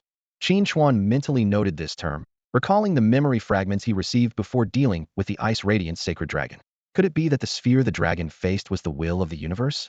Qin Chuan sat quietly in this unknown space, where the passage of time seemed to lose its meaning. Fortunately, in the final moments, he found a precious legacy. "You will inevitably encounter it in the future." Slock noticed the seriousness in Qin Chuan's eyes and added, "There's no need to worry too much. With your current strength, you're far from attracting its attention." These words eased Qin Chuan's mind a bit. He pondered for a moment and asked, "Does the cosmic will favor certain individuals, making them stronger through various opportunities?" "What you're referring to is fortune," Slock nodded slightly. "Indeed, it selects specific individuals as tools to eliminate anomalies, granting them great fortune. These people are often hard to kill and grow at an astonishing pace. If I kill such a person, will it bring about its arrival?" Qin Chuan looked directly at Slock. Slock raised an eyebrow at Qin Chuan. "Regardless of whether you can defeat him, the primary challenge is how to break his fortune. Either your fortune surpasses his, or your strength reaches a level that completely overwhelms him to the point where even fortune cannot save him. Otherwise, any action you take will only make him stronger." Qin Chuan was thoughtful, recalling the mysterious beast egg in his backpack. Xiao clearly belonged to this situation. Without first removing his fortune, it would be impossible to kill him. This egg might be his only hope to eliminate Xiao fortune. Besides, what does the life or death of one child of fortune matter? Slock continued. The universe has countless children of fortune chosen by it. If one falls, it can always select another. To it, as long as someone eventually grows to serve its purpose, those who perish along the way are no different from ordinary beings. These words completely reassured Qin Chuan. He had been worried that killing Xiao would provoke the cosmic will's wrath, but now it seemed he had been overthinking it. This child of fortune status was far less exalted than he had imagined, far from the protagonist in novels who could be resurrected with the power of the heavens after death. By the way, Qin Chuan suddenly remembered something. You mentioned before that only mythical power remains. Is there a realm beyond myth? There are indeed existences beyond myth in terms of quality, and the same goes for levels. Slock gave Qin Chuan a deep look. Above myth is God King. Above God King is Supreme, and above Supreme is Eternal. However, I have only ever reached the Supreme Realm. The same goes for other deities. I was pursued back then because I dared to attempt to touch the eternal. So far, apart from the cosmic will, no being has truly stepped into the eternal realm. What's the method to break through beyond myth? Qin Chuan pressed further. Since there are higher realms beyond myth, yet no one in his previous life reached them, there must be extremely stringent conditions. For ordinary beasts, reaching myth is indeed the limit, Slock explained. To break through to God King, one must have over 100% understanding and control of their abilities. But you needn't worry about these things. I sense that your companions are exceptionally strong at the same stage and likely have potential no less than mine. Their breakthrough to God King, or even Supreme, should be as easy as it was for me back then. These restrictions are virtually non-existent for you. Time flew by, and soon it was the 10th day. During this time, Qin Chuan consulted Slock on many questions. When all his doubts were resolved, he lay quietly on the ground, occasionally chatting with Slock about everyday matters. Trial taker, my juvenile form has been fully condensed. Slock handed an egg to Qin Chuan. With it, you can leave here. Although it's my juvenile form, it harbors a new soul. You could say it is me, yet it isn't. Slock's figure began to dissolve into tiny starlights. My consciousness is about to dissipate. In these last moments, could you tell me your name? Qin Chuan paused for a moment, looking at the ever-dissipating lights, and blurted out, Qin Chuan. Oh, Qin Chuan. Slock repeated the name before turning into countless starlights, completely vanishing from this space. In the next moment, Qin Chuan found himself back at the foot of the imposing volcano, the place that had vanished. The spirit beasts surged toward him, surrounding him with joyous cries. Master, you're finally back. We haven't seen you for 10 whole days. Qin Chuan smiled and gently reassured the excited spirit beasts, softly saying, Yes, I am back. He quickly returned the beasts to their designated space, and his gaze fell on Yaoyang. This time, he mounted the dragon's back with ease, unlike the previous mishap. Let's go to the snowfield, he commanded. With a resonant dragon roar, Yaoyang spread its wings and soared into the sky, carrying Qin Chuan swiftly toward the distance. Meanwhile, deep in the snowfield, Chun was emerging from a dungeon. Trailing behind him was a small, pitch-black dog, his newly acquired mythical-grade spirit beast, the Shadow Hound, earned from completing the dungeon at its highest difficulty.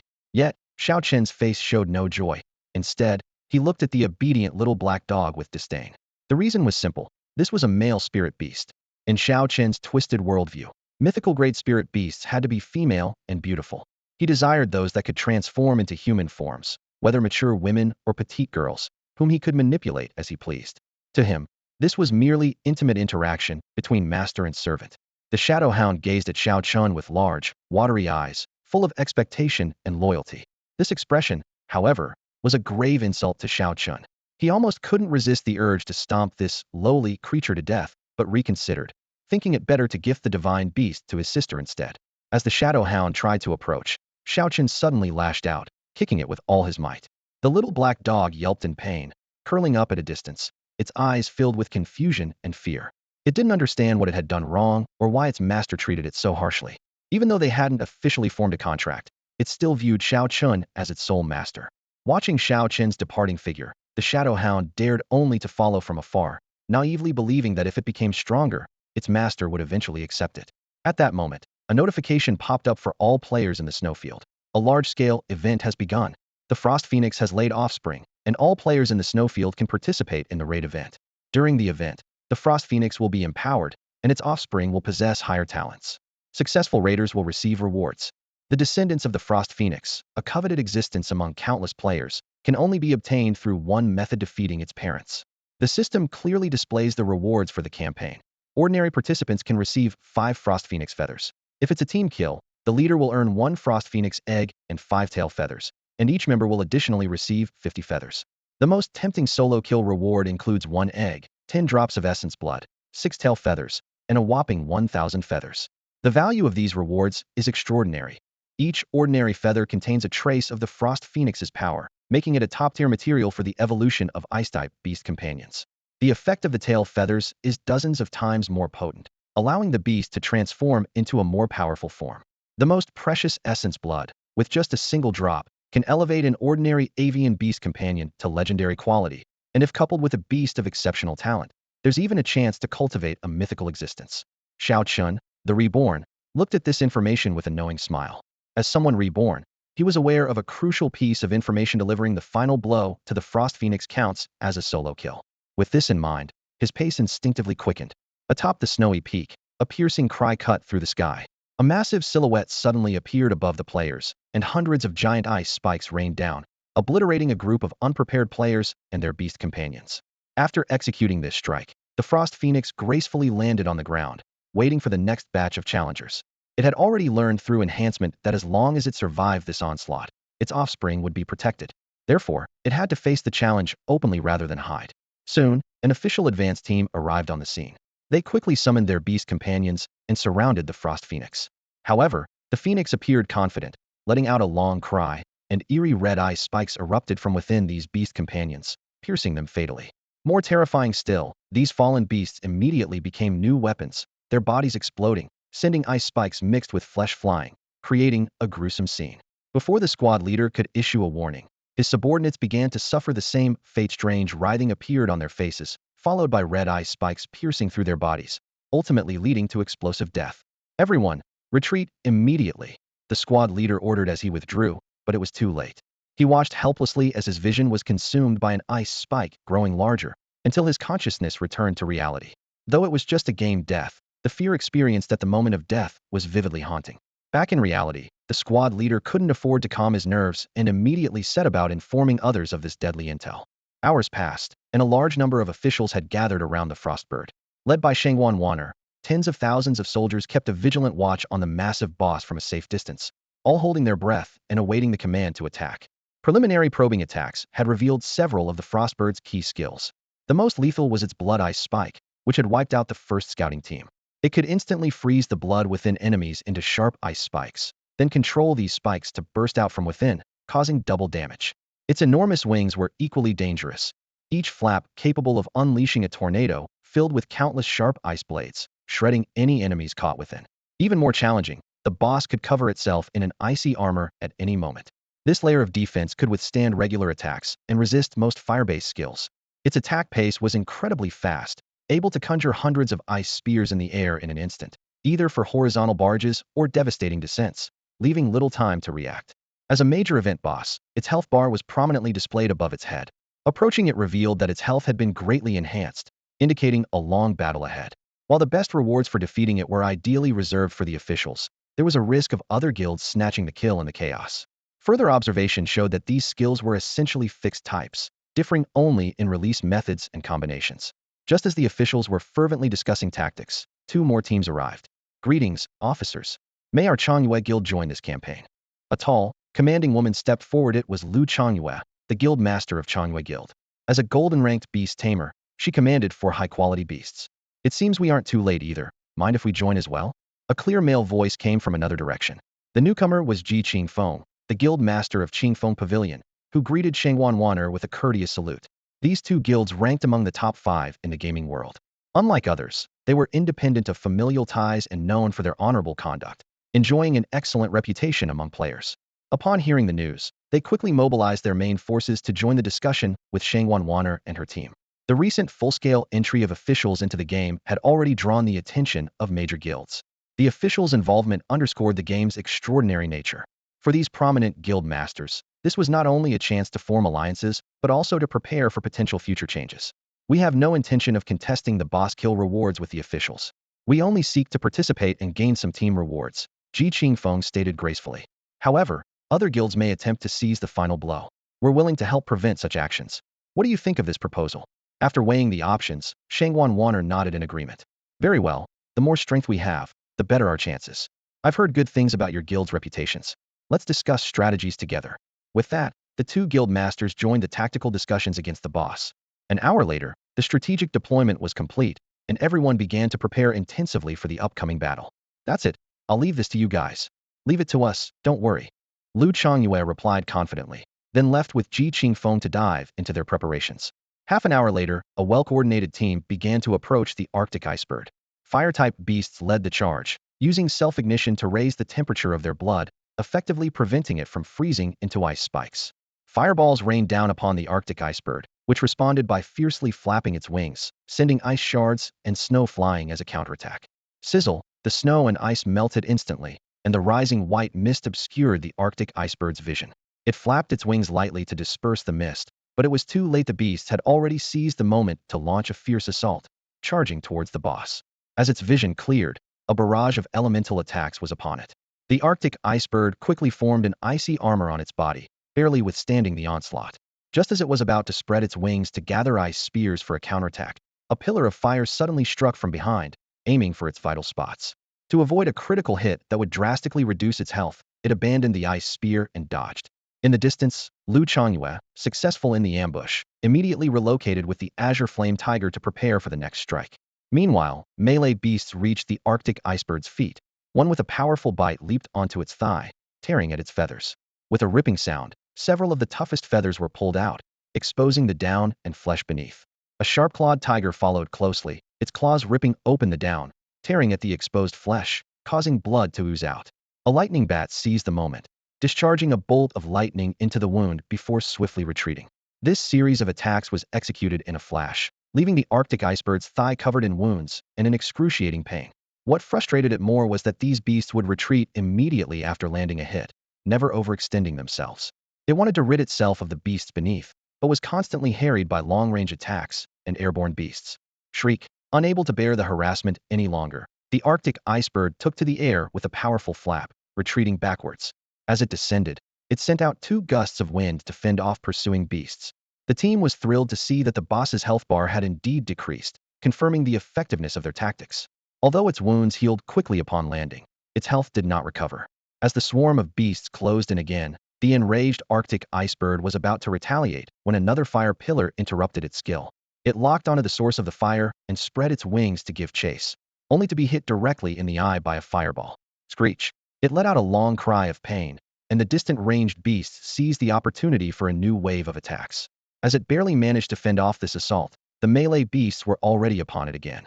Unable to gather ice spears in time, the Arctic icebird instead whipped up a tornado laced with ice blades around itself, pulling in the nearby beasts and shredding them to pieces. The fierce assault wiped out most of the beasts engaged in close combat, leaving only a few sluggish survivors. The Arctic icebird surveyed the battlefield, deeming the remaining beasts no longer a threat. It spread its wings, locking onto the figure in the distance that had been launching sneak attacks. In the thicket, Ji Qingfeng watched the Arctic icebird's every move intently. Beside him, a portly man received his command and immediately began casting a spell. Just as the Arctic icebird was about to take flight, the ground beneath its feet suddenly softened, causing its talons to sink nearly 2 meters deep. The earth then hardened, trapping it securely.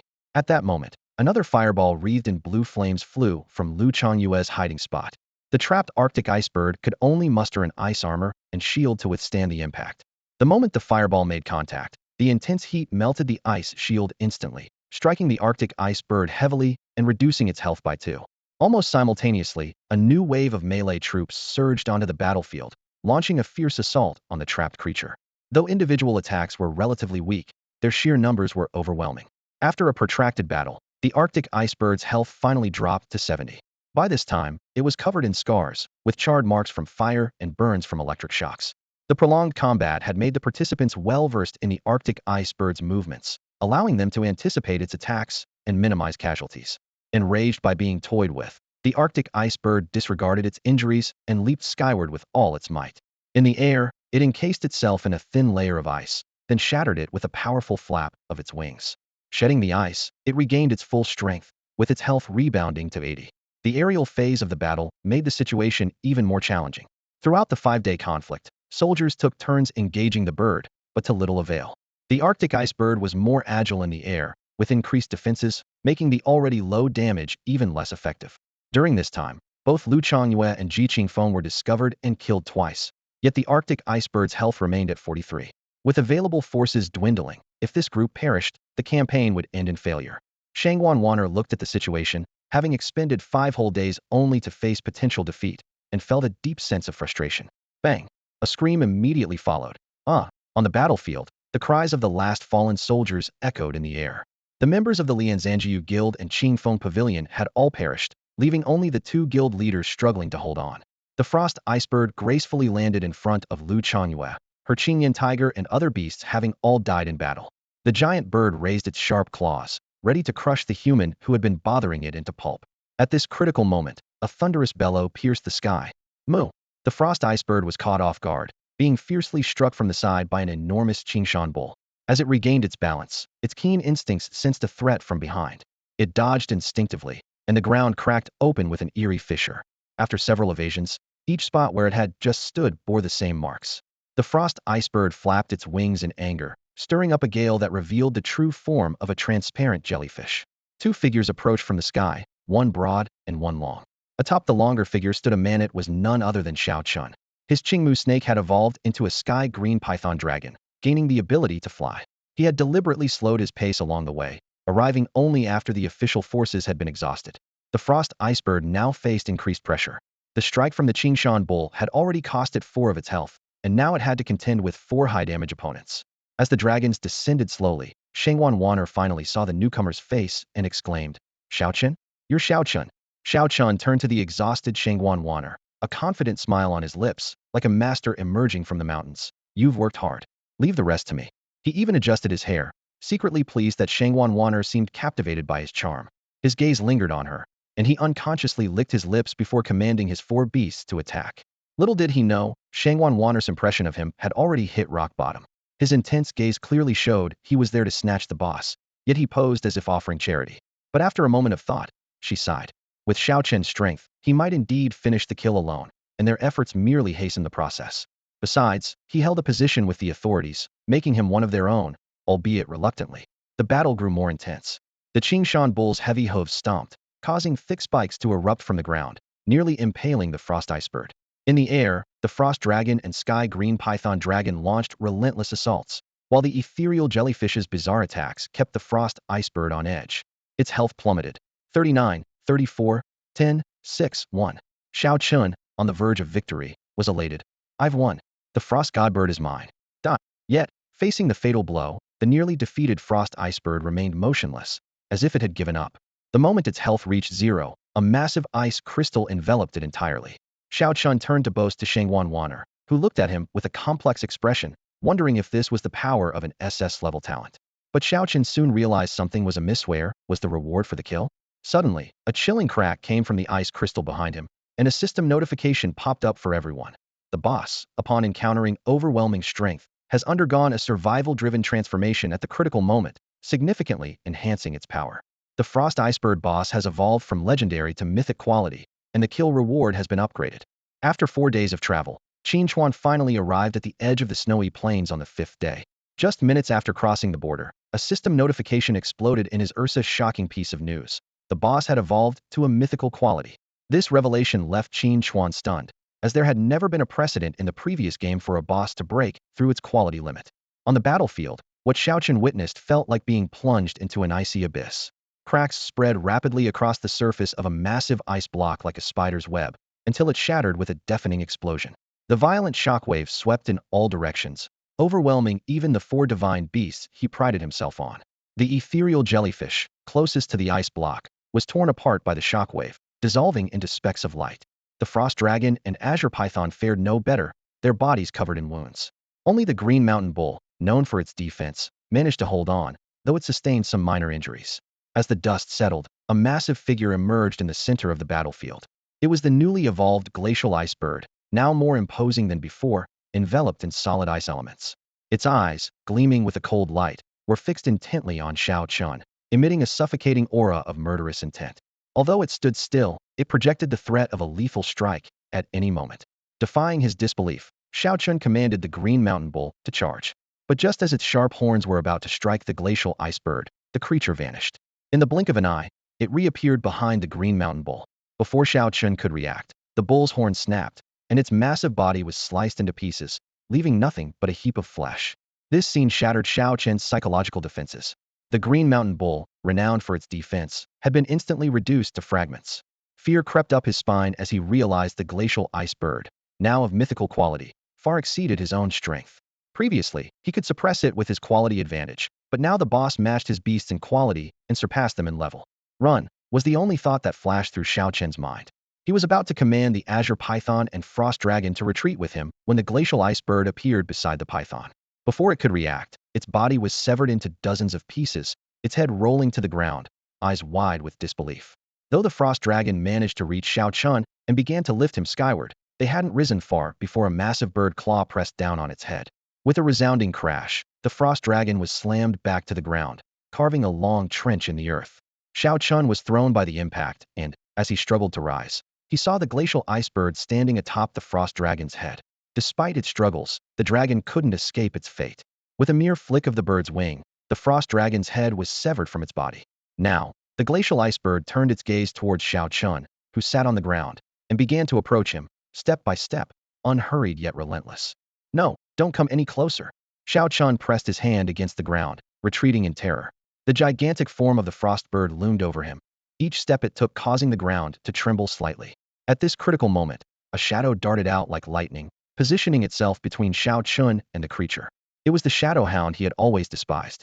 Despite having grown to level 15 through solo hunting over the past few days, it was still like an ant compared to its four sisters. Due to the owner's disdain, the other beasts were hostile towards it, and often drove it away violently. If Xiao Chun hadn't planned to give it to his sister, it would likely have been crushed long ago. Each time it was attacked, the shadow hound was left battered and bruised, yet it never fought back. Now, having witnessed the death of its four sisters, it chose to buy its master time to escape, despite knowing it couldn't resurrect like them. Just as the frostbird raised its claw to crush this ant, a blinding beam of light sliced through the sky. The frostbird instinctively retreated, narrowly avoiding the lethal strike. The beam left a dark fissure on the ground, separating the shadow hound from the frostbird. The frostbird was furious and turned its gaze. Another ice dragon appeared in its field of vision, with a figure standing on its back. Qin Chuan. Qin Chuan landed and immediately began an assessment. Name: Frostbird. Type: Raid Boss Non-Contractable. Attribute: Ice. Level: 65. Quality: Mythical. He ignored the murderous look from the frostbird and turned to the other side. Xiao Chun was staring at him in disbelief, making Qin Chuan inwardly curse. Damn, bad luck. I wouldn't have intervened if I had known. This kid's luck just used me again. I'll have to beat him up later. His gaze fell on the small black dog in front of Xiao Chun. Name: Shadow Hound. Attribute: Dark. Level: 15. Quality: Mythical.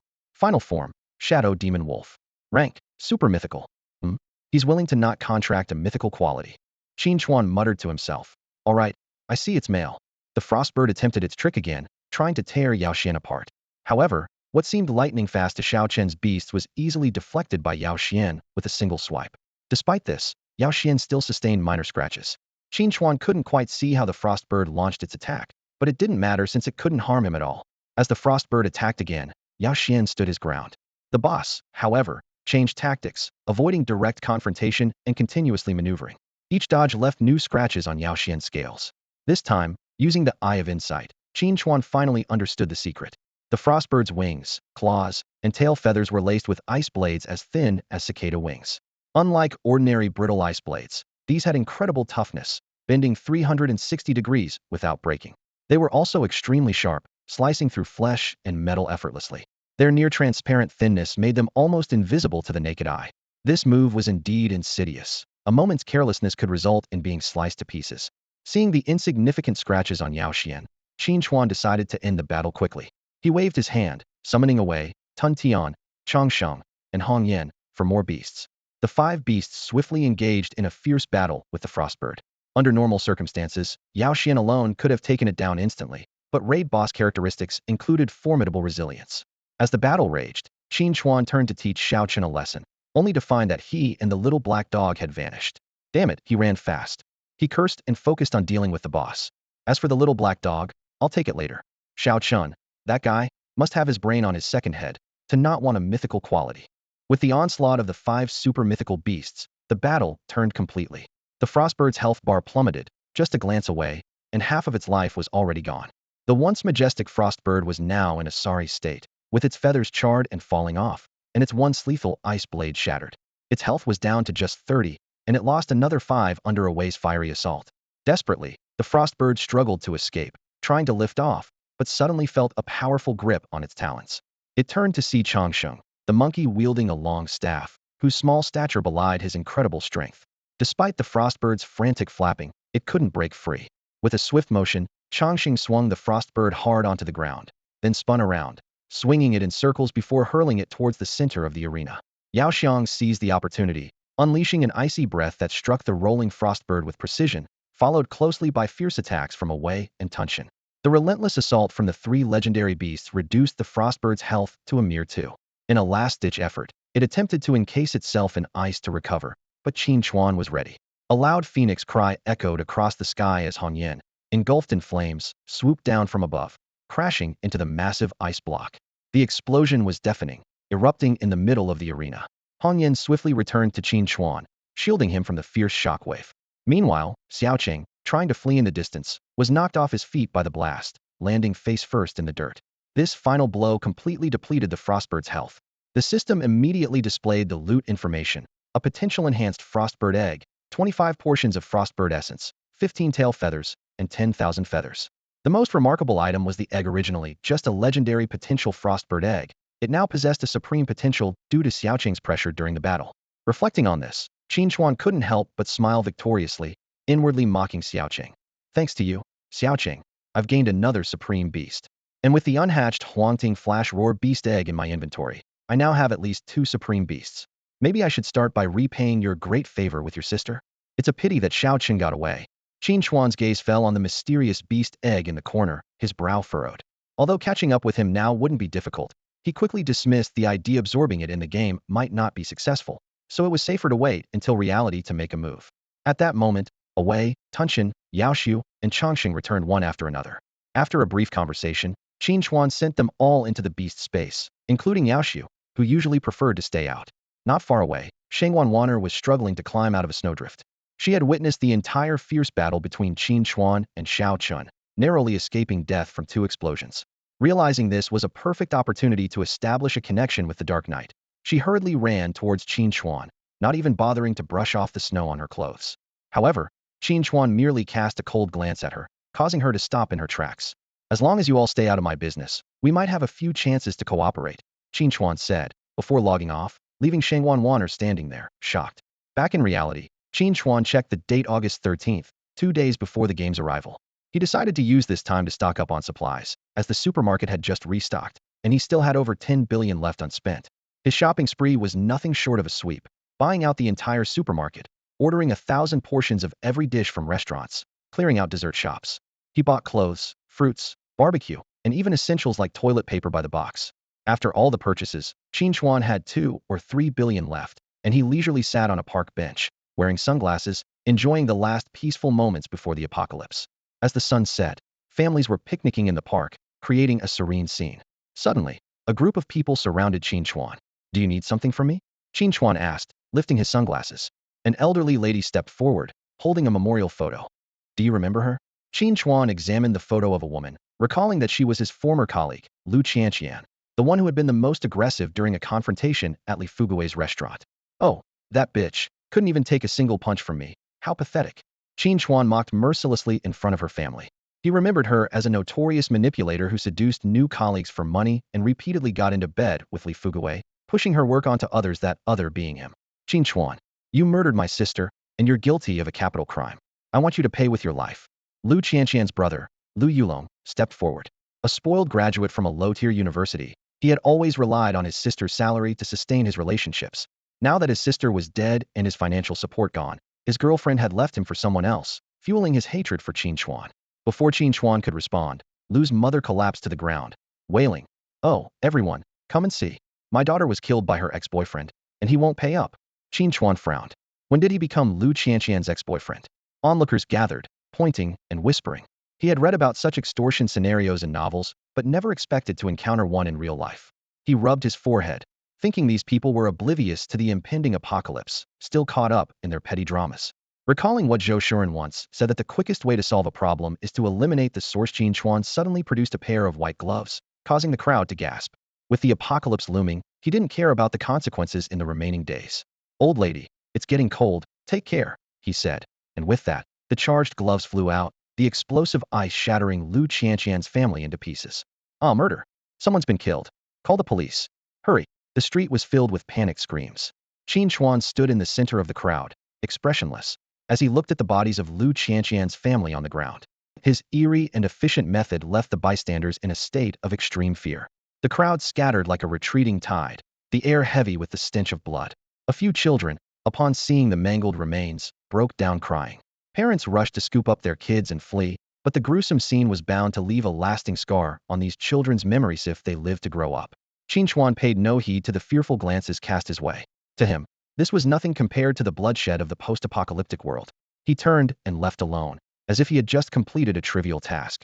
The next day, Qin Chuan logged into the game to check his inventory. The 2 eggs remained inactive. After browsing for a bit, he logged off.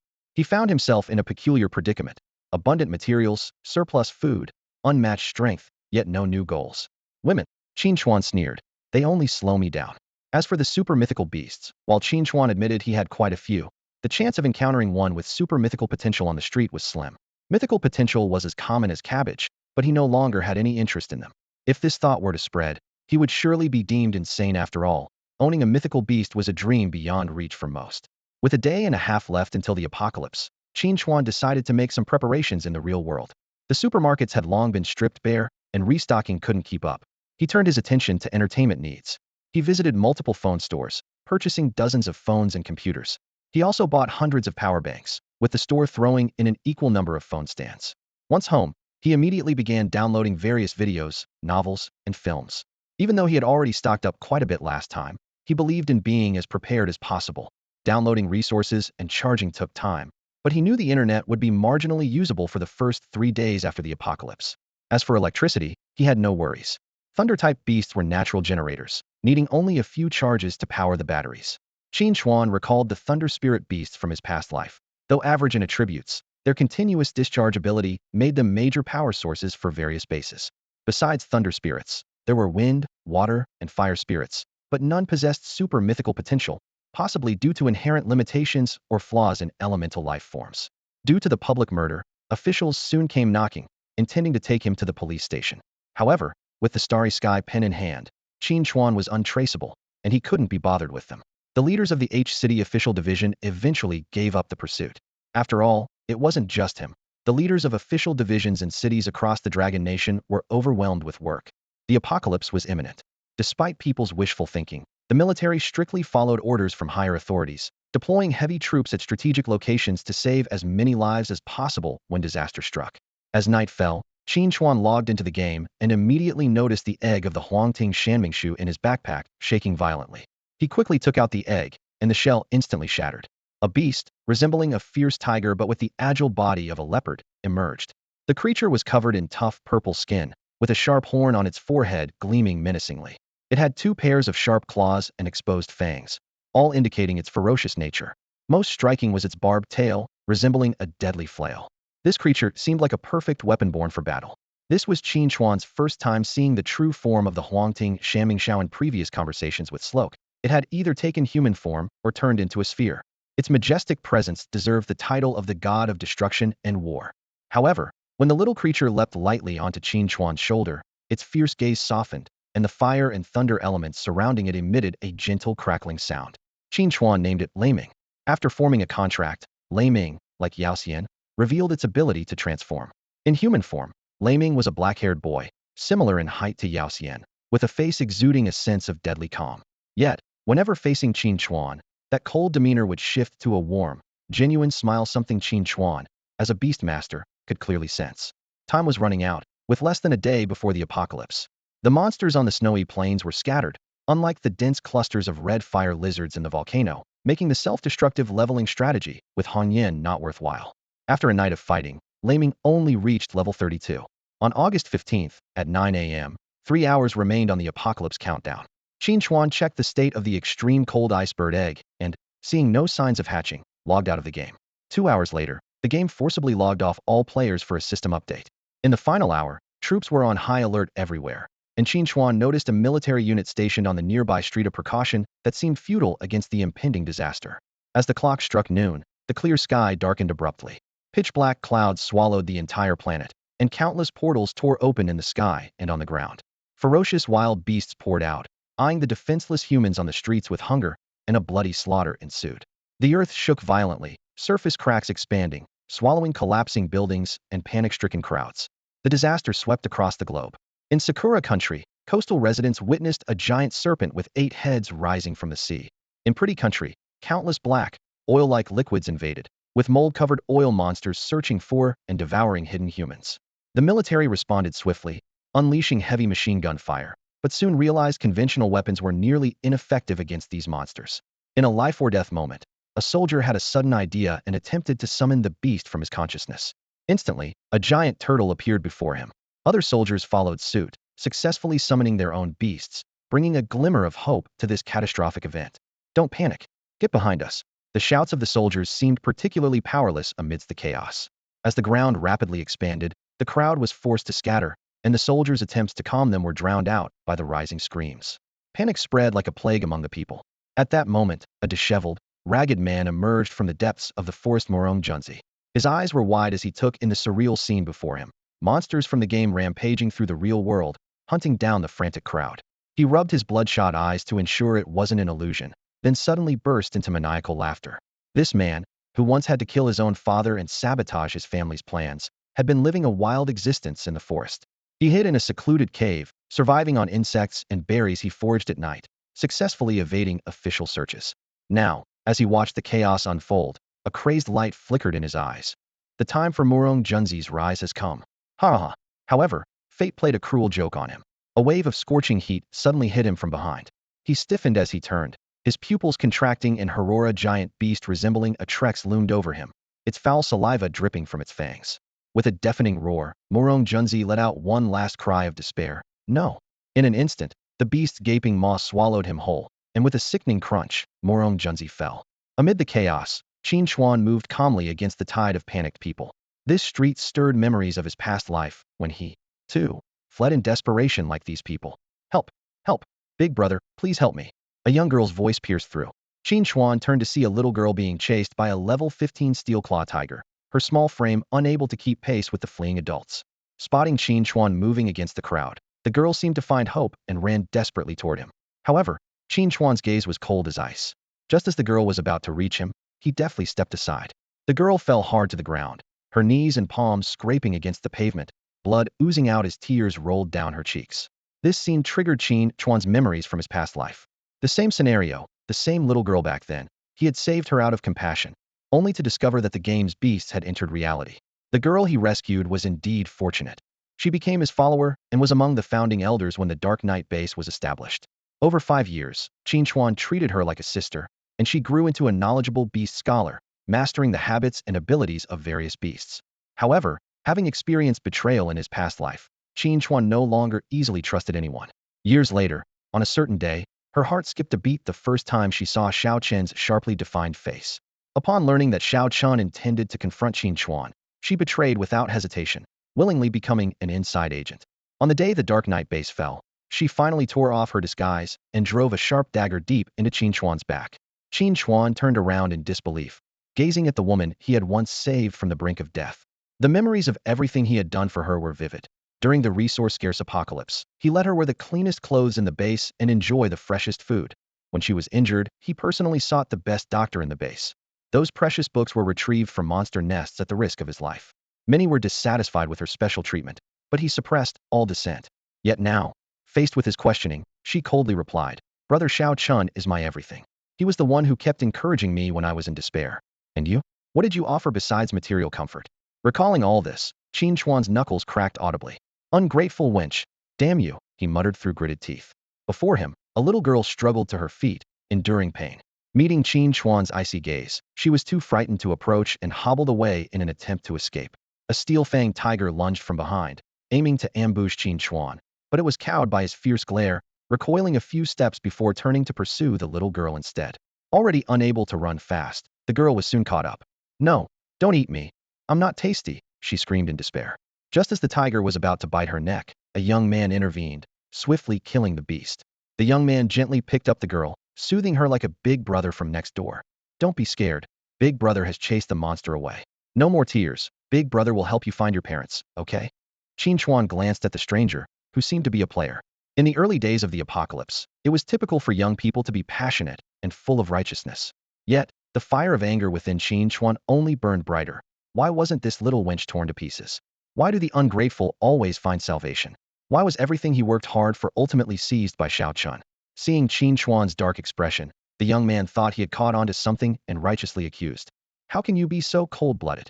This little girl asked for your help. If she had died just now, you would have been the murderer." Meanwhile, he continued to comfort the trembling girl.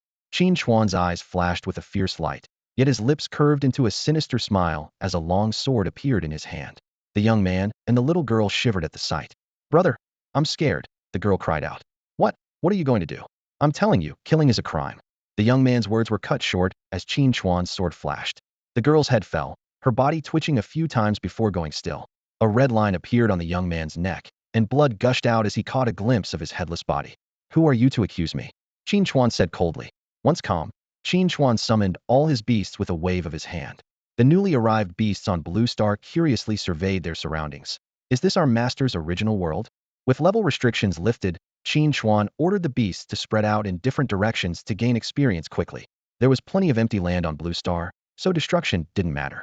The beasts scattered immediately, leaving only Kaier, Yao Rong, Air Duo, and Lei Ming to guard him. With these 4 powerful allies and his beast equipment, he was invincible. The next step was to find Xiao Chun. Qin Chuan mounted Yao Rong and flew directly toward Jade City. The speed of the Ice Yao Holy Dragon was indeed impressive, reaching the destination within minutes. Yet, after circling above Jade City multiple times, he still couldn't spot Xiao Chen's whereabouts. Standing on the balcony of a tall building, Qin Chuan furrowed his brows and muttered to himself. Could he really be hiding? He knew that with Xiao Chen's abilities, once he decided to hide deliberately, he would be incredibly hard to find. He had searched multiple times, but to no avail. Originally, he thought he could track Xiao Chun by sensing the energy waves generated during his battles. Unexpectedly, Xiao Chun chose to forego the golden opportunity for growth after the game descended, just to avoid him. Am I really that frightening? Qin Chuan chuckled to himself, but resolved internally to find a beast adept at tracking as soon as possible. With his current power, he could adopt a more aggressive approach, razing surrounding cities to the ground. But he dismissed that thought immediately. Not only would it implicate many innocents and provoke a strong response from the authorities, but Xiao Chun was also protected by luck, and such blasts might not even harm him. In the end, it would neither eliminate the target nor avoid becoming an adversary to the entire nation. Although Qin Chuan wasn't afraid of the authorities, he didn't plan on taking things to the extreme. He couldn't possibly eliminate an entire country's official forces. Could he? Since finding him isn't possible right now, I'll focus on increasing my strength. Qin Chuan quickly adjusted his strategy. Besides, he's with his sister, they can't run far. He immediately sent the physical descriptions of Xiao Chun and his sister to his scattered beasts, instructing them to report back immediately upon spotting the targets. Meanwhile, in a nearby city, Lu Hao's squad was barely holding on against an assault by wild beasts. Just as they were on the brink of collapse, a snow-white fox appeared. It unleashed flames that engulfed the beasts, reducing them to ashes instantly. Lu Hao was stunned by the sight of the fox, certain it wasn't a wild beast but the work of a hidden master. However, before they could express their gratitude, the fox vanished, leaving the team to sigh in regret. Similar scenes unfolded in various cities. Sometimes it was a fierce wolf, other times a nimble snake, a majestic dragon, or a swift monkey. They all followed the same rule, hunting only wild beasts and ignoring the actions of the Long Kingdom's military. Some people tried to approach or even contract with these beasts, but were deterred. This was Qin Chuan's strict order, to spare official personnel who didn't provoke them, but to kill any civilian players who tried to claim them. This series of unusual events quickly reached the official headquarters. In the conference room, Jiang Weiping watched the footage sent back by soldiers, feeling ecstatic.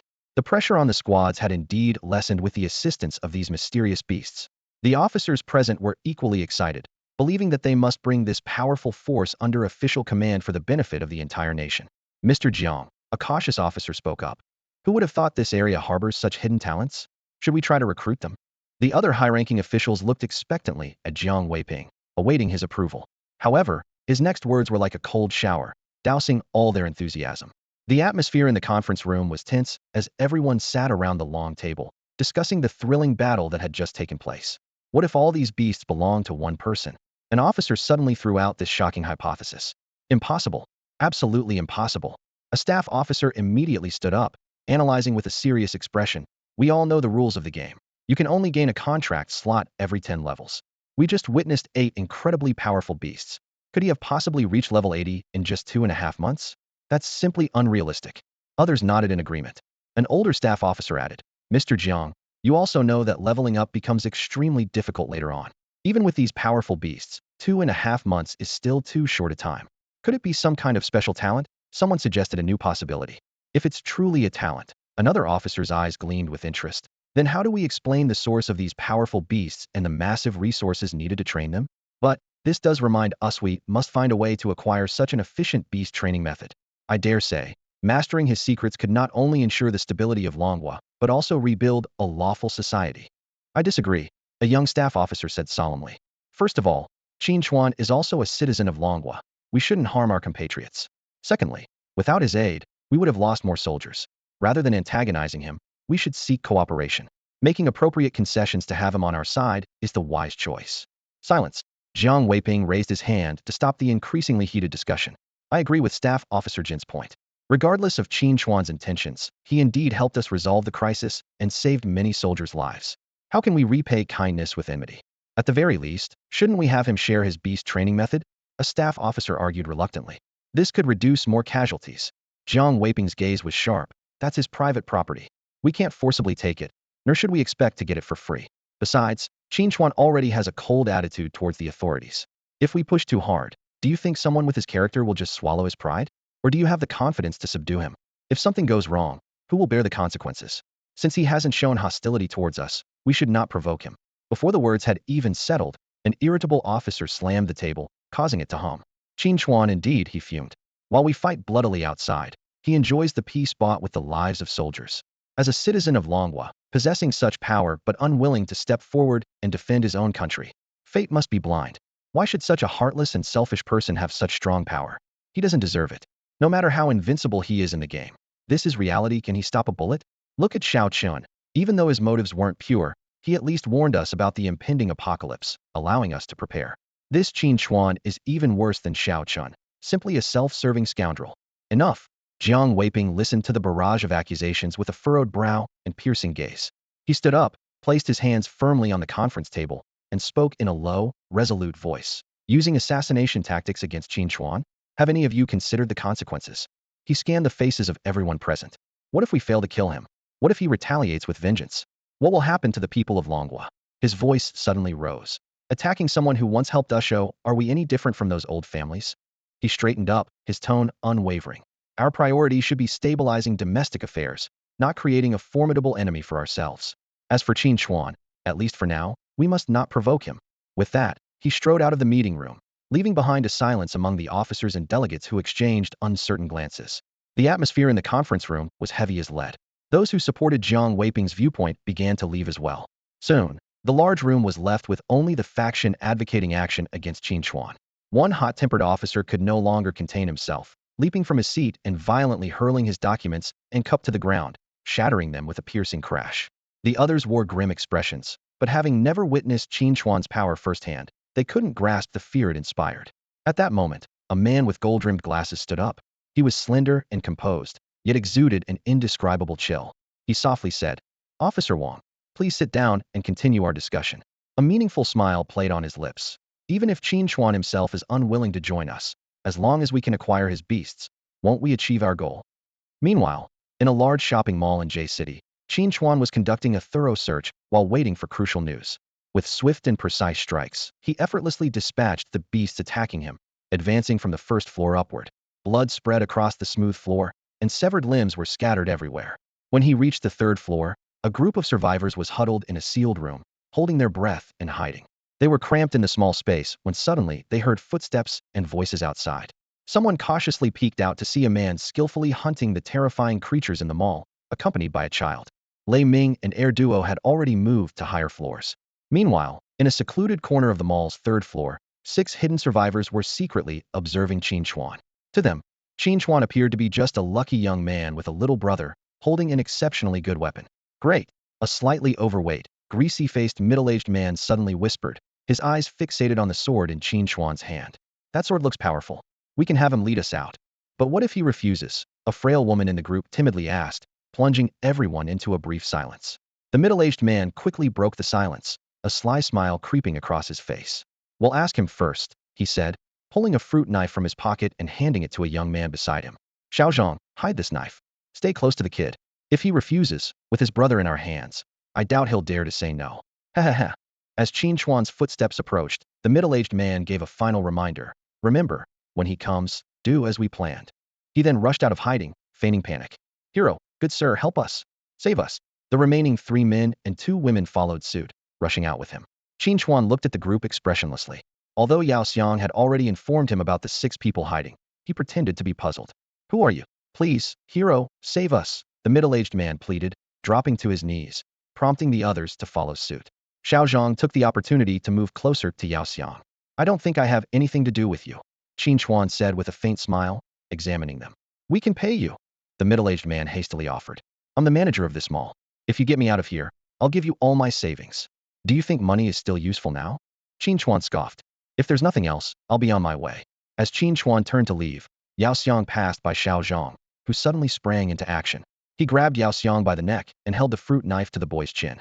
Despite noticing the child's unusually cold body, he couldn't afford to think about it. Stop right there.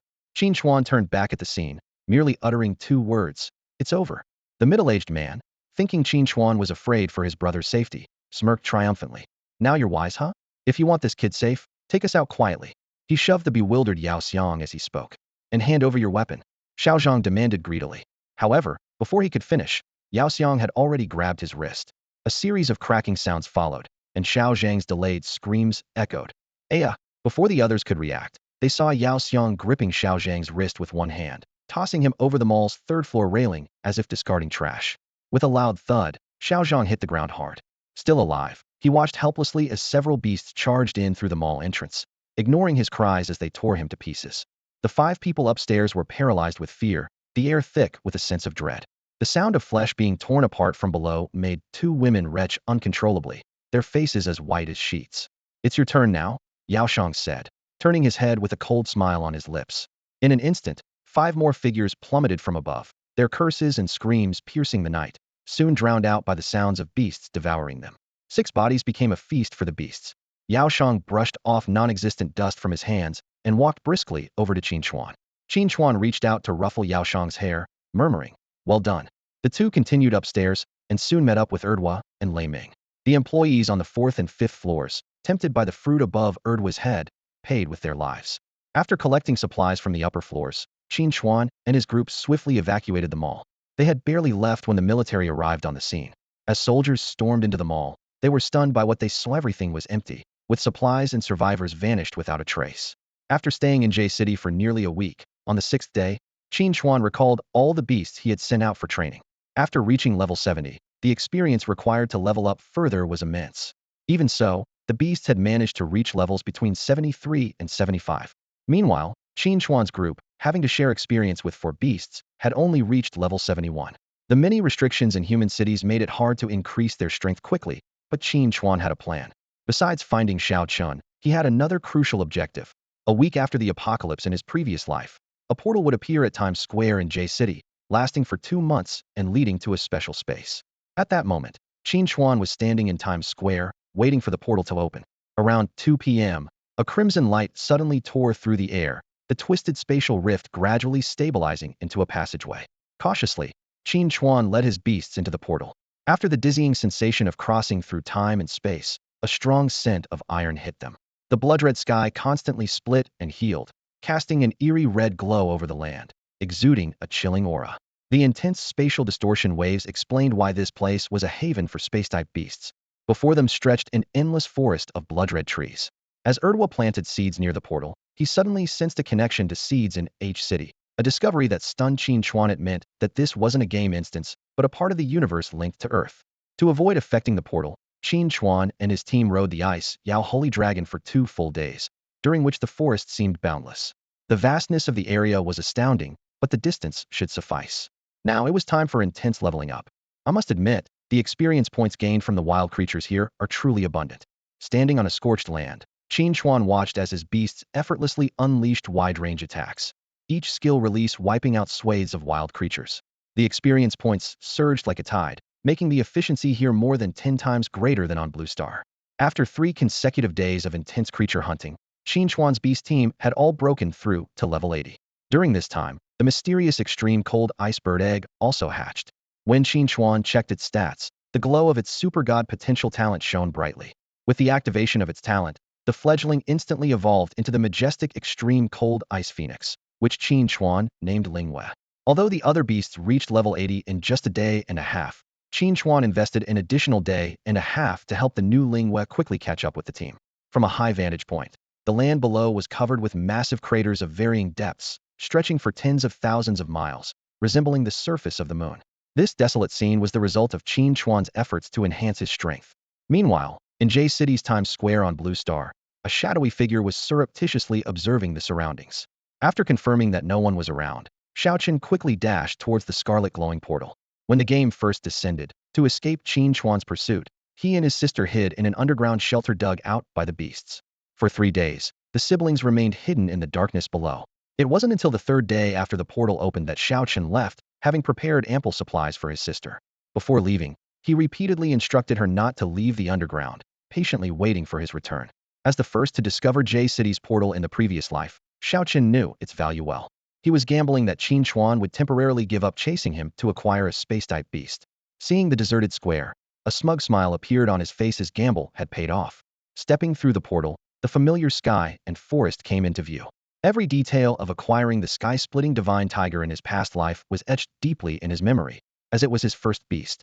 This time, with the support of 4 mythical quality beasts, obtaining the sky-splitting divine tiger would be a breeze.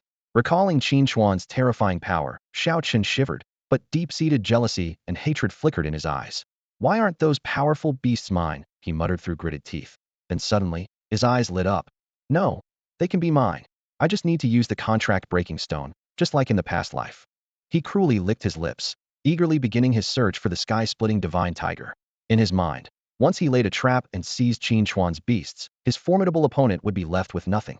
Meanwhile, millions of kilometers away, Qin Chuan was wielding a massive purple cleaver, clearing the battlefield. This linked weapon from Lei Ming had a blade as long as half a person.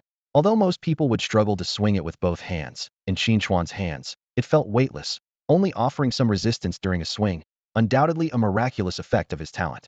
Beside him, Ling Yue's linked weapon crystalline blue longbow stood out. This special weapon didn't require ordinary arrows. Simply pulling the bowstring would automatically form an ice arrow. These ice arrows maintained their power even after flying hundreds of miles, demonstrating astonishing lethality. At that moment, in the open field, Qin Chuan's spirit beasts were all set, ready to transform into their human forms. Except for Yao Xiao and Lei Ming, the other beasts were already in position. Once a spirit beast reaches level 80, it can assume a human form and walk freely among people. Although they retain some features of their original forms, it doesn't affect their combat abilities. Balls of light began to bloom on the field. The first to complete the transformation was Away, the white nine-tailed fox. Its body gradually morphed into a human shape, first appearing as a white-haired, beast-eared young boy, then growing taller to become a refined young man in white, with waist-length white hair fluttering in the breeze and a gentle smile on his lips. Next, Tunshin's form began to change, evolving from a youthful boy into a burly man clad in armor, with eyes that glimmered with an intimidating light. Kai'er transformed into a demure girl, her long black hair adorned with starlight, and 2 delicate antennae intertwined with her hair. Dali became a muscular, bearded man, his body radiating immense power beneath his armor. Yi transformed into a petite, mischievous girl with light blue hair. Offing became a young man with wolf ears, draped in a white fur cloak. Erdwa transformed into a tall monk in a robe, with a sprout on his head and prayer beads in hand, greeting with, "Greetings, my lord, Namo Aminos." Chongqing turned into an agile, rebellious young man, speaking in a great sage accent, with a dark gold iron staff casually resting on his shoulders. Han Yin and Ling Yue's human forms were particularly stunning, each a beauty in her own right. Han Yin in a fiery red robe exuding the aura of a celestial maiden, and Ling Yue in a blue gauze dress, ethereal and graceful. Liu transformed into a young general in crimson armor, exuding an imposing presence. Once all the spirit beasts had completed their transformations, they gathered around Qin Chuan affectionately, like one big, happy family. However, Qin Chuan noticed that Yao Xiao still maintained a small stature, which puzzled him. Lei Ming explained that the size of a spirit beast's human form could be adjusted freely, even demonstrating by switching seamlessly between adult and child forms. "I just like it this way, what's it to you?" Yao Xiao snorted stubbornly, turning his head away from the curious gazes. In the vast and boundless universe, a blood-red continent floats in the void. The space surrounding this continent is extremely unstable, with menacing cracks appearing and disappearing in an instant, forming a natural barrier. Above the continent, a massive black castle hovers, with a tall, dark figure seated on the central throne. This figure lets out a sinister laugh. "Ha. Who would have thought they still have descendants, and their bloodline is even stronger?" As it speaks, it unconsciously licks its lips, savoring some imagined delicacy. "With just a little trickery, I can lead it into a desperate situation. Food is best enjoyed at its most despairing moment." Behind the throne, piles of giant creature bones are stacked, all gnawed to the bone, with 2 enormous tiger skeletons being the most striking.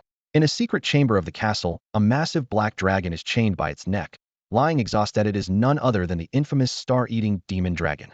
On the surface of the continent, Away effortlessly creates a huge crater and then returns to Qin Chuan's side. Although most of the beasts have gained human forms, apart from Kaier, Yaoxiao, Changsheng, and Erdwa, they still prefer their beastly forms. After briefly familiarizing themselves with human form combat, they revert to their original forms. 15 days have passed, and the land is littered with countless craters from their training. Yet, since unlocking their human forms, they haven't felt any increase in strength. It wasn't until Qin Chuan reviewed the system prompts that he realized the area can accommodate creatures of any level, but the maximum level here is 80. To grow stronger, they must leave. The problem is that besides the portal they arrived through, there's almost no way to leave. The chaotic spatial turbulence around the Blood Continent is enough to tear apart any creature attempting to enter. Qin Chuan couldn't help but wonder if this might be a place of exile in the universe. At this moment, Qin Chuan leans wearily against Away's soft body, while the other beasts lounge lazily. Although they could search for the sky-splitting divine tiger, after 2 weeks of intense training, he is physically and mentally exhausted and just wants to rest for a while. Qin Chuan looked around to ensure that most of the creatures nearby had been cleared out. He could sense any movement approaching his beasts, which allowed him to relax a little. Exhaustion washed over him, and his eyelids grew heavy until he quickly fell into sleep. Meanwhile, at Times Square, a scarlet portal was surrounded by official personnel. After the Vanguard soldiers confirmed that the air inside was breathable, the scientists quickly initiated their research. The military was well prepared and managed to control the disaster in the Dragon Kingdom within half a month, rescuing numerous survivors, including groups organized by players. Strict control measures were implemented by the authorities. All non-official players had to register their talent levels and abilities, choosing either to submit or establish cooperative relationships. Those who refused were detained for re-education, and any resistance was met with immediate execution. Under these iron-fisted policies, although many civilians fell victim to beasts, the overall situation remained stable. High-talent individuals, unable to establish significant strongholds in time, eventually had to align with the authorities. Whenever a new talent was discovered, it was meticulously documented by the officials. For ordinary people, awakening a talent involved risking their lives to attempt a contract with their first beast. Without official assistance, the success rate was low, and failure meant death. While the authorities did not force civilians to become beast masters, those who succeeded had to register truthfully, with any false declarations considered treason. In the research of the portal at Times Square, the team led by Shengwan Wanner was notably proactive. Having acclimated to the metallic scent in the air, they eagerly studied this unfamiliar land, restraining their excitement to ensure the accuracy of their experimental data. They found that the area was entirely suitable for human habitation and, under the protection of soldiers, even safer than Blue Star. Any beasts that appeared were swiftly eliminated. This significant discovery was immediately reported to headquarters, which quickly instructed them to test the possibility of contracting local beasts and evaluate their attributes and military value. Elsewhere, Xiao Chun led 4 divine beasts in a bold incursion into the territory of the Rift Sky Tiger. He not only stole the only female cub from the tiger's lair, but also killed 2 other adult Rift Sky Tigers. Shortly after, a man with a sharp face, monkey-like features, and tiger tail and ears arrived at the scene with 2 Rift Sky Tigers. The imposing presence of this Tiger King made the other tigers cower. The Tiger King sniffed the unfamiliar scent in the air thoughtfully. "This isn't the scent of those guys. I've never smelled this before." He ordered his subordinates to search for this mysterious intruder. After they left, the Tiger King rubbed his chin, his eyes glinting with a peculiar light. "A scent even I can't recognize. Could it be an outsider like the Dark Lord? If I can capture him and find out the way out, the Rift Sky Tiger clan can regain our freedom." Remembering the humiliation of being imprisoned here for centuries, he immediately commanded all Rift Sky Tigers to hunt down this outsider with full force. After a period of restful sleep, Qin Chuan slowly opened his eyes, feeling refreshed and invigorated. He glanced around, pondering to himself. "I've lingered in this area for quite some time, without spotting a single Rift Sky Divine Tiger. It's time to start searching." He looked over at his beasts, seeing they had all regained their energy. Realizing that staying here wouldn't help them level up, Qin Chuan decisively recalled most of his beasts into the beast space, leaving only Yao Rang, Air Duo, and Changsheng to accompany him. Just then, a peculiar figure was sprinting through the nearby forest. It was a child, about the same height as Yao Rang, dressed like a primitive person. However, the white tiger tail and round tiger ears on his head were identical to those of the sharp-featured Rift Sky Divine Tiger King they had encountered before. The child was covered in wounds, clearly at the end of his strength, and finally collapsed heavily to the ground, unconscious. Coincidentally, Qin Chuan's group was passing by.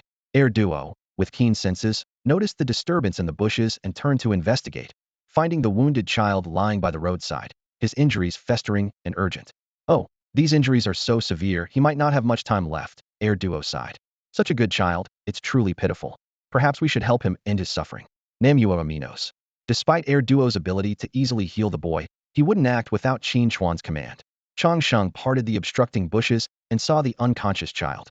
Without a word, he raised his dark gold iron rod to strike. At that critical moment, Qin Chuan pushed aside the obstructing foliage and caught sight of the unconscious boy. In an instant, his eyes widened, and he urgently shouted, "Stop!" Whoosh! The rod cut through the air with a sharp sound, stopping just centimeters from the boy's head. A moment later, and the child's skull would have been crushed by Chang Sheng. Qin Chuan quickly stepped forward to examine the boy closely, immediately seeing the panel information. Name, Rift Sky Divine Tiger. Attributes, Gold, Space. Level, 80. Quality, Mythical. Final form, Rift Sky Divine Tiger King Super God. It's like a pillow delivered when you're sleepy. Qin Chuan thought happily. I was worried about not finding it, and here it comes on its own. Fortunately, I stopped it in time, or the loss would have been great. He carefully turned the boy over, revealing a shocking sight. His body was covered in wounds, many of which were festering and oozing, with injuries on his arms and legs deep enough to reveal bone. Most notably, the boy wore a shackle made of an unknown metal around his foot, deeply embedded in the flesh, with a broken chain attached. Was he imprisoned before? Qin Chuan wondered, but the immediate priority was to heal him. At Qin Chuan's signal, Air Duo sprang into action, placing his hand on the boy's chest, green light emanating from his palm and spreading across the boy's body. Under everyone's watchful eyes, the boy's wounds healed at a visible rate. Moments later, apart from the grime on his skin, his injuries were completely healed. Qin Chuan removed the shackle that had cut into his flesh. Yao Rang also came closer, curiously observing the boy who was about the same height as himself. At that moment, the boy's eyelids fluttered, and he slowly opened his eyes. Seeing 4 strangers surrounding him, he was startled and quickly leaped to the side. After leaving the encirclement of Qin Chuan and his group, the boy bared his teeth like a wounded beast, his gaze quickly scanning everyone before locking onto Qin Chuan. He suddenly leaped onto a nearby branch, his sharp claws gleaming coldly as he launched an attack toward Qin Chuan. However, before he could get close, Chang Sheng intervened, swinging his iron rod with precision to strike the boy's waist, knocking him down instantly. Chang Sheng then pinned him to the ground with a foot on his back, stopping his struggle. The boy let out a beast-like howl, and Qin Chuan rubbed his forehead in exasperation. In this state, there's no way to form a contract. Let's take him with us and let him calm down first. Air Duo quickly summoned vines to bind the boy's hands behind his back. Although the vines weren't very strong, they were more than enough to restrain a person. Along the way, the boy initially continued to howl, but fell silent once he realized it was futile. Yao Xiang, on the other hand, was unusually enthusiastic, constantly approaching the boy with a barrage of questions. What's your name? Where are you from? Why did you come here? When he realized the boy couldn't understand him, Yao Xiang patiently began teaching him the dragon language. Qin Chuan watched all this in silence, seeing how invested Yao Xiang was in this stranger and decided to let him be. After a night, Yao Xiang had managed to establish a friendship with the boy, but he still resisted forming a contract. Once untied, he tried to attack Qin Chuan again, though this time he avoided vital spots. Yet, before he could touch Qin Chuan, he was once again reprimanded by Chang Sheng and finally settled down. Through a whole night of conversation with Yao Xiang, the boy's story gradually emerged. He had once been an abandoned tiger cub, found and adopted by a girl from a tribe after being left in roadside bushes. The tribe worshipped deities and longed for salvation. Under the girl's care, he improved his hunting skills and reached level 80, gaining the ability to take human form. When he first revealed his human form to the girl, she was initially shocked, but then overjoyed. The tribe's attitude also shifted, and they began to regard him as a divine incarnation. However, the good times didn't last. A shadow calling itself the Black Demon appeared on the altar, claiming it would absolve the tribe's sins on the condition that they hand over the boy. The fanatical tribespeople were ecstatic, but the girl sensed something was wrong and tried to help him escape. Yet, the brainwashed tribespeople surrounded them with bloodshot eyes and cruelly pushed the girl into a fire. Her screams in the flames mingled eerily with the tribespeople's frenzied cheers. The powerful tribespeople imprisoned him in an iron cage, guarding him day and night. He always remembered the girl's last words. You must escape, as far as you can. Finally, when the guards were negligent, he broke his chains, killed a guard, and made his escape. After hearing this story, Qin Chuan and the others looked solemn. The boy's eyes glistened with tears of unwillingness. If only I were stronger, I could have saved her. Qin Chuan gazed at the remorseful young boy and spoke calmly. Do you want power? Do you desire power? The question echoed in the boy's mind, causing his thoughts to pause briefly. He looked at the girl in front of him, the one who had always cared for him like a sister. The memory of her engulfed in flames resurfaced, along with the haunting cry she made amidst the fire and the malicious cheers from the ignorant members of the tribe. The boy's fists clenched tightly, and his eyes welled up with tears. What had happened could not be changed, but the yearning for revenge burned within him. He needed power, power strong enough to make those people pay. Make a pact with me, Qin Chuan continued, and I will grant you the power you need for revenge. But after that, you must leave with me. I want it, the boy replied without hesitation, his eyes shining with a fiery determination. A contract appeared in his mind, and he immediately chose to accept it. The contract transformed into specks of starlight, linking their souls closely. As his blood cooled slightly, a tinge of regret surfaced. Still didn't know how she would enhance his strength. At that moment, Qin Chuan extended her palm toward him. A sphere of light enveloped the boy, and his body instinctively reverted to its beast form. A warm power surged into him, transforming every inch of his flesh and bone. When the light faded, a majestic white tiger stood before him, fangs like blades, claws like knives, with a murderous aura almost tangible in its eyes. Each step it took slightly distorted the surrounding space. Name: Sky-splitting Divine Tiger King. Attributes: Gold, Space. Level: 80. Quality: Super Divine. He could feel the overwhelming power within, capable of easily defeating 100 of his past selves. After returning to human form, the boy immediately knelt down in gratitude. Just as he was about to bow again, Qin Chuan stopped him. Did you have a name before? No. Then from now on, you shall be called Tianyu. A flicker of emotion crossed the boy's eyes, and he firmly responded, Yes, master. Let's go to your tribe. Okay. Meanwhile, in the territory of the sky-splitting Divine Tiger clan, the Tiger King Ader sat idly in his special seat, waiting for news from his subordinates. Suddenly, a voice sounded from behind, startling him. He was about to rise when an invisible hand pressed him back into his seat. Lord Black Demon, what are your orders? Ader broke out in a cold sweat, immobilized by the shadow's oppressive presence. Only when the hand withdrew could he barely control his body. I need you to find someone, the shadow said, pausing before correcting itself, or rather, a tiger. You might be very interested in this task because it's the descendant of your bloodline. Ader jumped up, exclaiming in disbelief, Impossible. I made sure to eliminate all of my brother's offspring. But it is true, the shadow replied calmly. However, you need not worry too much, as it should be severely injured now. All you need to do is find it and deliver it to me. Perhaps this time, I can help you all leave this place. Before Ader could respond, the shadow vanished without a trace, as if it had never been there, leaving him alone in his seat, lost in a whirlwind of thoughts. Ader sat in the large chair, cursing the old fox for the unnecessary actions while reminiscing about the past. He knew he was fully capable of finding a way out on his own, but there could be no potential threats concerning his brother's descendants. He immediately dispatched his men to capture that threat. Memories surged like a tide. In the sky-splitting tiger clan, both he and his brother were exceptionally gifted. However, his brother's talent surpassed his own, which placed immense pressure on him. The opponents he had to struggle to defeat were easily overpowered by his brother. His brother's brilliance was so overwhelming that it overshadowed everyone of their generation. Jealousy gnawed at his heart like a venomous snake. He became obsessed with enhancing his power, trying every method to strengthen both his level and physical prowess. Yet, at the crucial Tiger King election, he was still defeated by his brother. This blow nearly shattered him. That day, he went alone to a desolate place. Years of pent-up humiliation finally erupted, and he wept as he violently destroyed everything around him. It was then that a mysterious shadow appeared behind him. When he turned to attack, he was easily repelled. I can help you fulfill your wish, how about it? That voice still echoed in his ears. What followed seemed destined. When the dark demon attacked, his brother and sister-in-law fought bravely, but were both defeated. He seized the opportunity to take power, eliminating the clan members who supported his brother and his brother's descendants, and led the remaining clan members to align with the dark demon. He finally sat in the coveted position, but found his heart was never at peace, instead filled with unease and agitation. Meanwhile, Xiao had completed the contract with the young sky-splitting tiger and was heading towards the exit. At the portal, he encountered the delighted Shangwan Wanner and other researchers. Xiao, have you been here all this time? Shangwan Wanner asked in surprise. Xiao briefly explained the situation and reminded them that the portal would only remain open for a month, and there were many spatial beasts inside to capture. This news immediately excited Shangwan Wanner, who quickly reported to headquarters and led a team inside to capture them. However, in the shadows, two sky-splitting tigers witnessed it all. They were originally tasked with capturing Xiao, but unexpectedly found the portal's location. Excited, they immediately returned to report. When this news reached Ader, he laughed uncontrollably and immediately ordered the entire clan to relocate.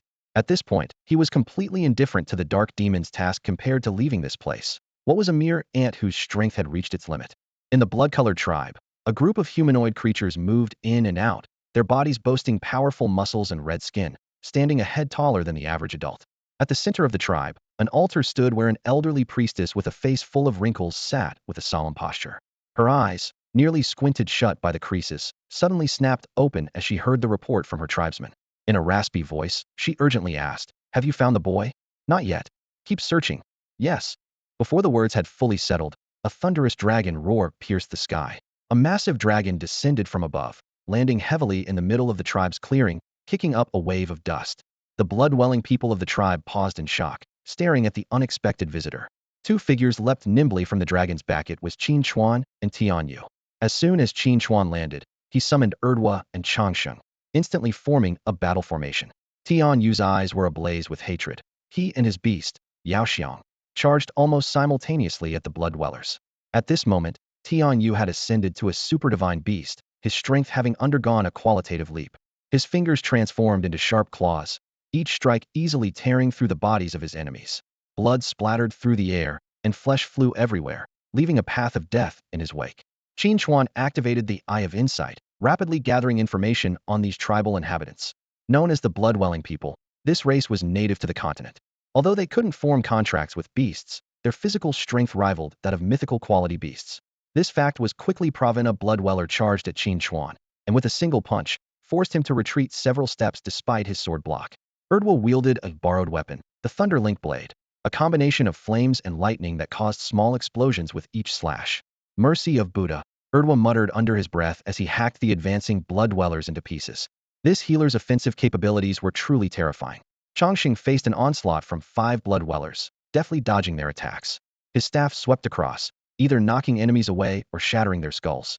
The flying bodies toppled the torches used for illumination, and the eerie black flames spread along the wooden houses, engulfing the entire tribe in moments. Most terrifying was Tian Yu's method of combat. Driven by the obsession to avenge his father, he transformed into a bloodthirsty demon, each claw shredding enemies to pieces.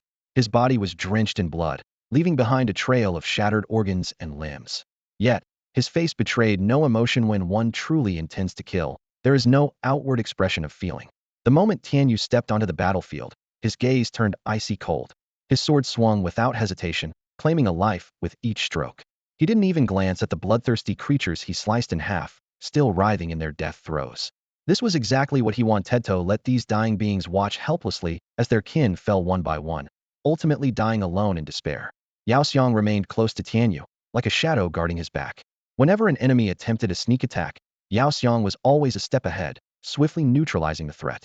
Gradually, their teamwork became more seamless. Yao Xiang cast ice magic to freeze enemies in place, while Tian Yu used spatial collapse to instantly shred the trapped foes into bloody pieces. As the beasts rampaged through the tribe, a dark figure silently appeared behind Qin Chuan. Sensing something amiss, Qin Chuan turned to see a tall, shadowy figure standing there. Its pitch-black face lacked features, yet it exuded a suffocating sense of being watched. "How strange," the shadow slowly spoke. "You shouldn't be this strong. What did you do? Some kind of trick? Wanna know?" Qin Chuan showed no fear, instead wearing a teasing smile. "Beg me for it." With that, he activated the Eye of Insight to check the shadow's attribute panel. Name, Black Magic Clone. Attribute, Dark. Level 100. Quality, Evil Spirit. Qin Chuan's eyes narrowed, understanding the situation. Another beast causing trouble in the shadows. "Human." The voice of the Black Magic Clone turned ominous. "I know there's a portal nearby. Anger me, and I'll pay your planet a visit. You'd better think carefully before you speak." "Friend, you've got the wrong idea," Qin Chuan chuckled softly. "If you want to go, just go. I won't stop you." The Black Magic Clone was taken aback. Its dark mind raced. This doesn't make sense. How could someone not care about their race's safety? This must be a trick. He's pretending not to care to make me abandon my threat. "Ha ha ha," the Black Magic Clone laughed triumphantly. "You think such a lowly trick can fool me? I've already seen through your ruse."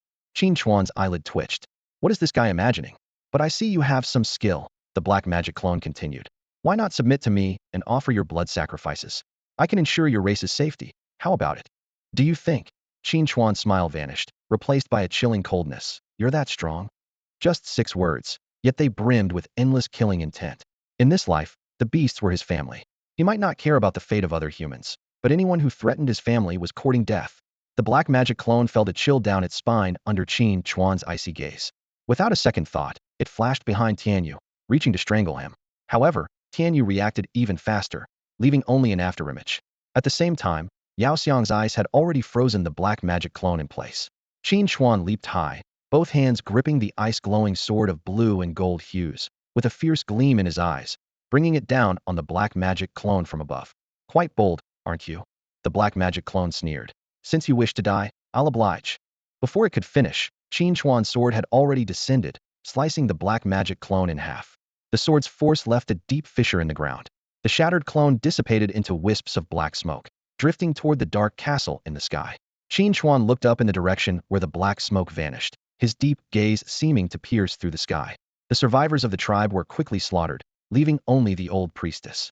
The crowd surrounded her, and Tianyu stepped forward, ignoring her pleas, and grabbed her greasy dreadlocks, dragging her to the fire pit.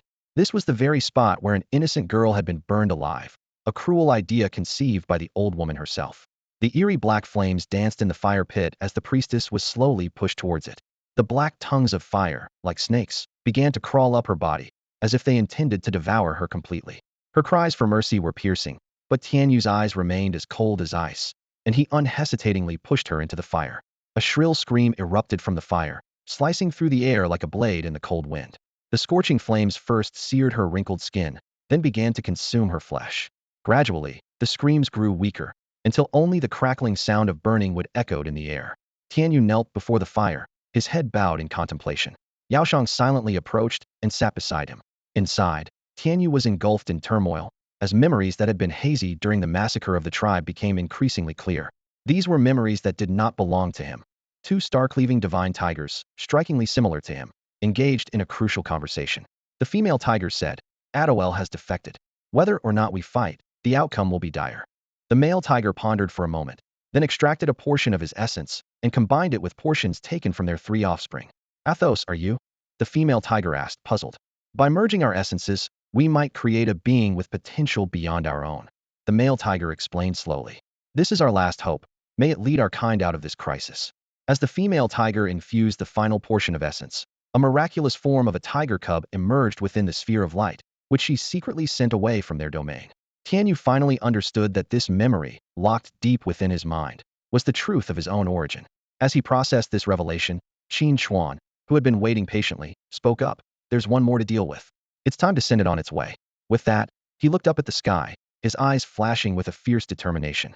Qin Chuan mounted the Ice Radiant's holy dragon and flew towards the Sky Fortress. He initially intended to have Han Yin obliterate the fortress, but reconsidered, realizing there was one thing they hadn't encountered yet: the legendary star-devouring demon dragon. Since it hadn't been seen anywhere on the continent, it was likely hiding within the Black Mage's fortress. Qin Chuan decided to investigate personally, and if nothing was found, he could always demolish the fortress later. Inside the fortress, the Black Mage's face was dark with frustration. Creating a clone had consumed a significant amount of energy, and though he managed to recall it in time, 7 to 80% of that energy had been wasted after Qin Chuan's sword destroyed it. The dark sorcerer let out an enraged roar as he saw Qin Chuan flying toward the castle.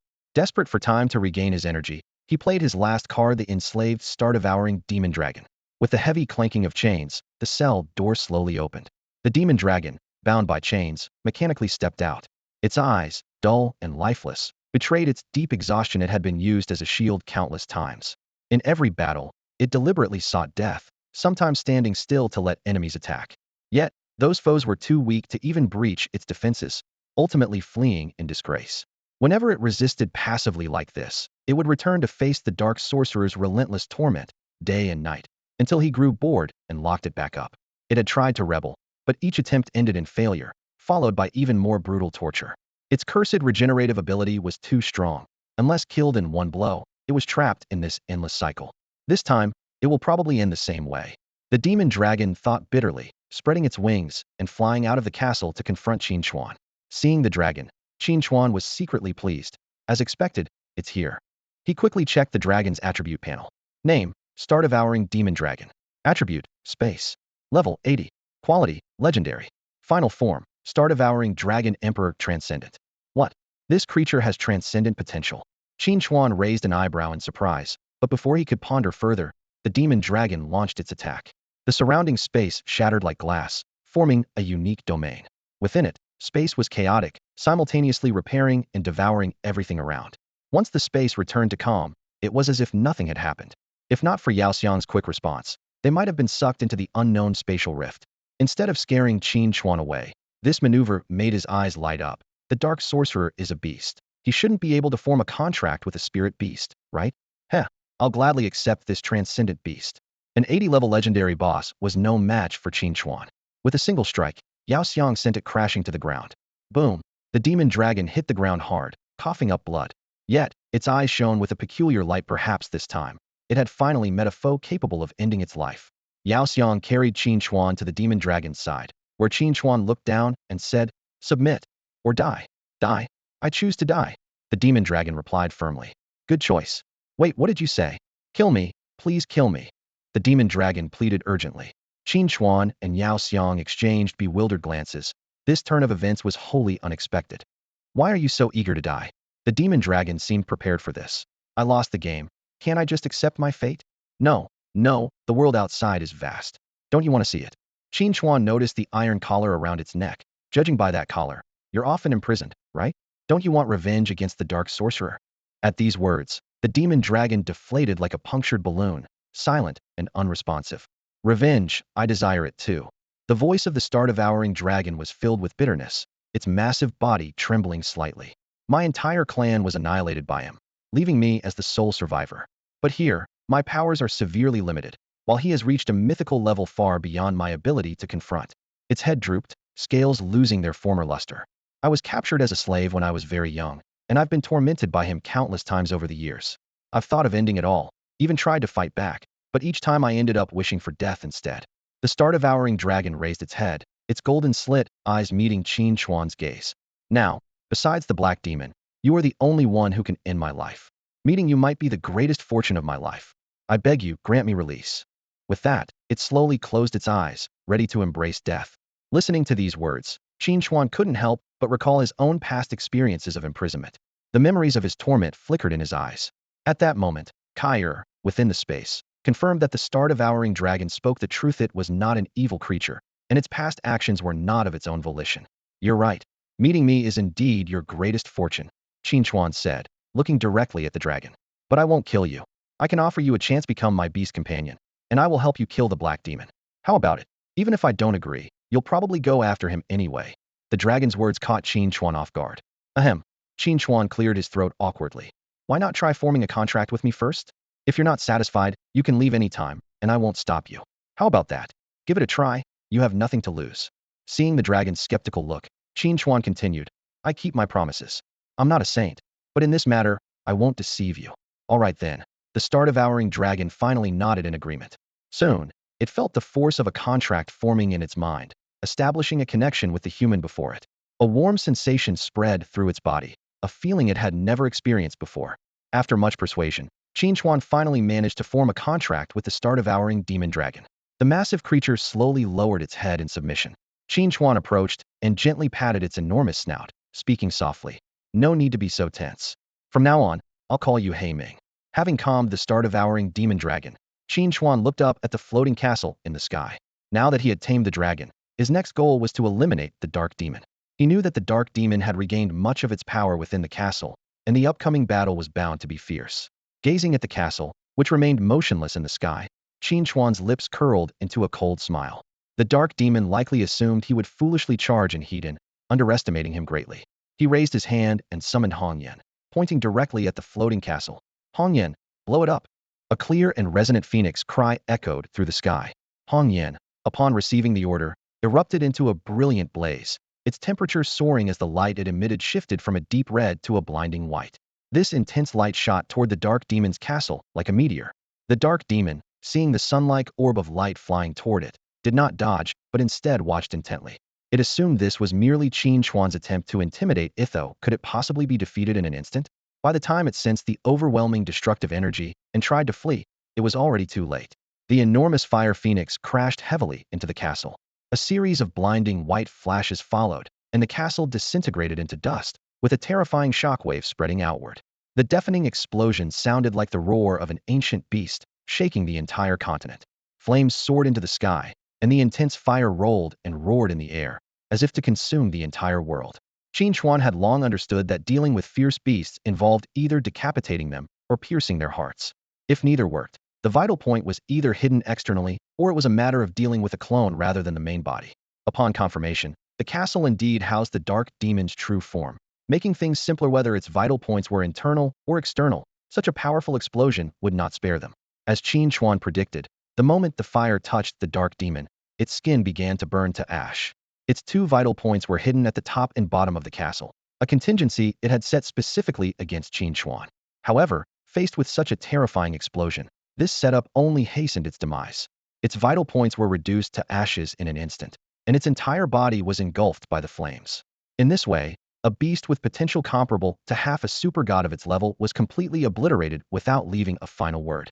The explosion's brilliance was so intense that even Wanner, miles away, could see it clearly. On the ground, He Ming stared blankly at the sky, witnessing the earth-shattering scene.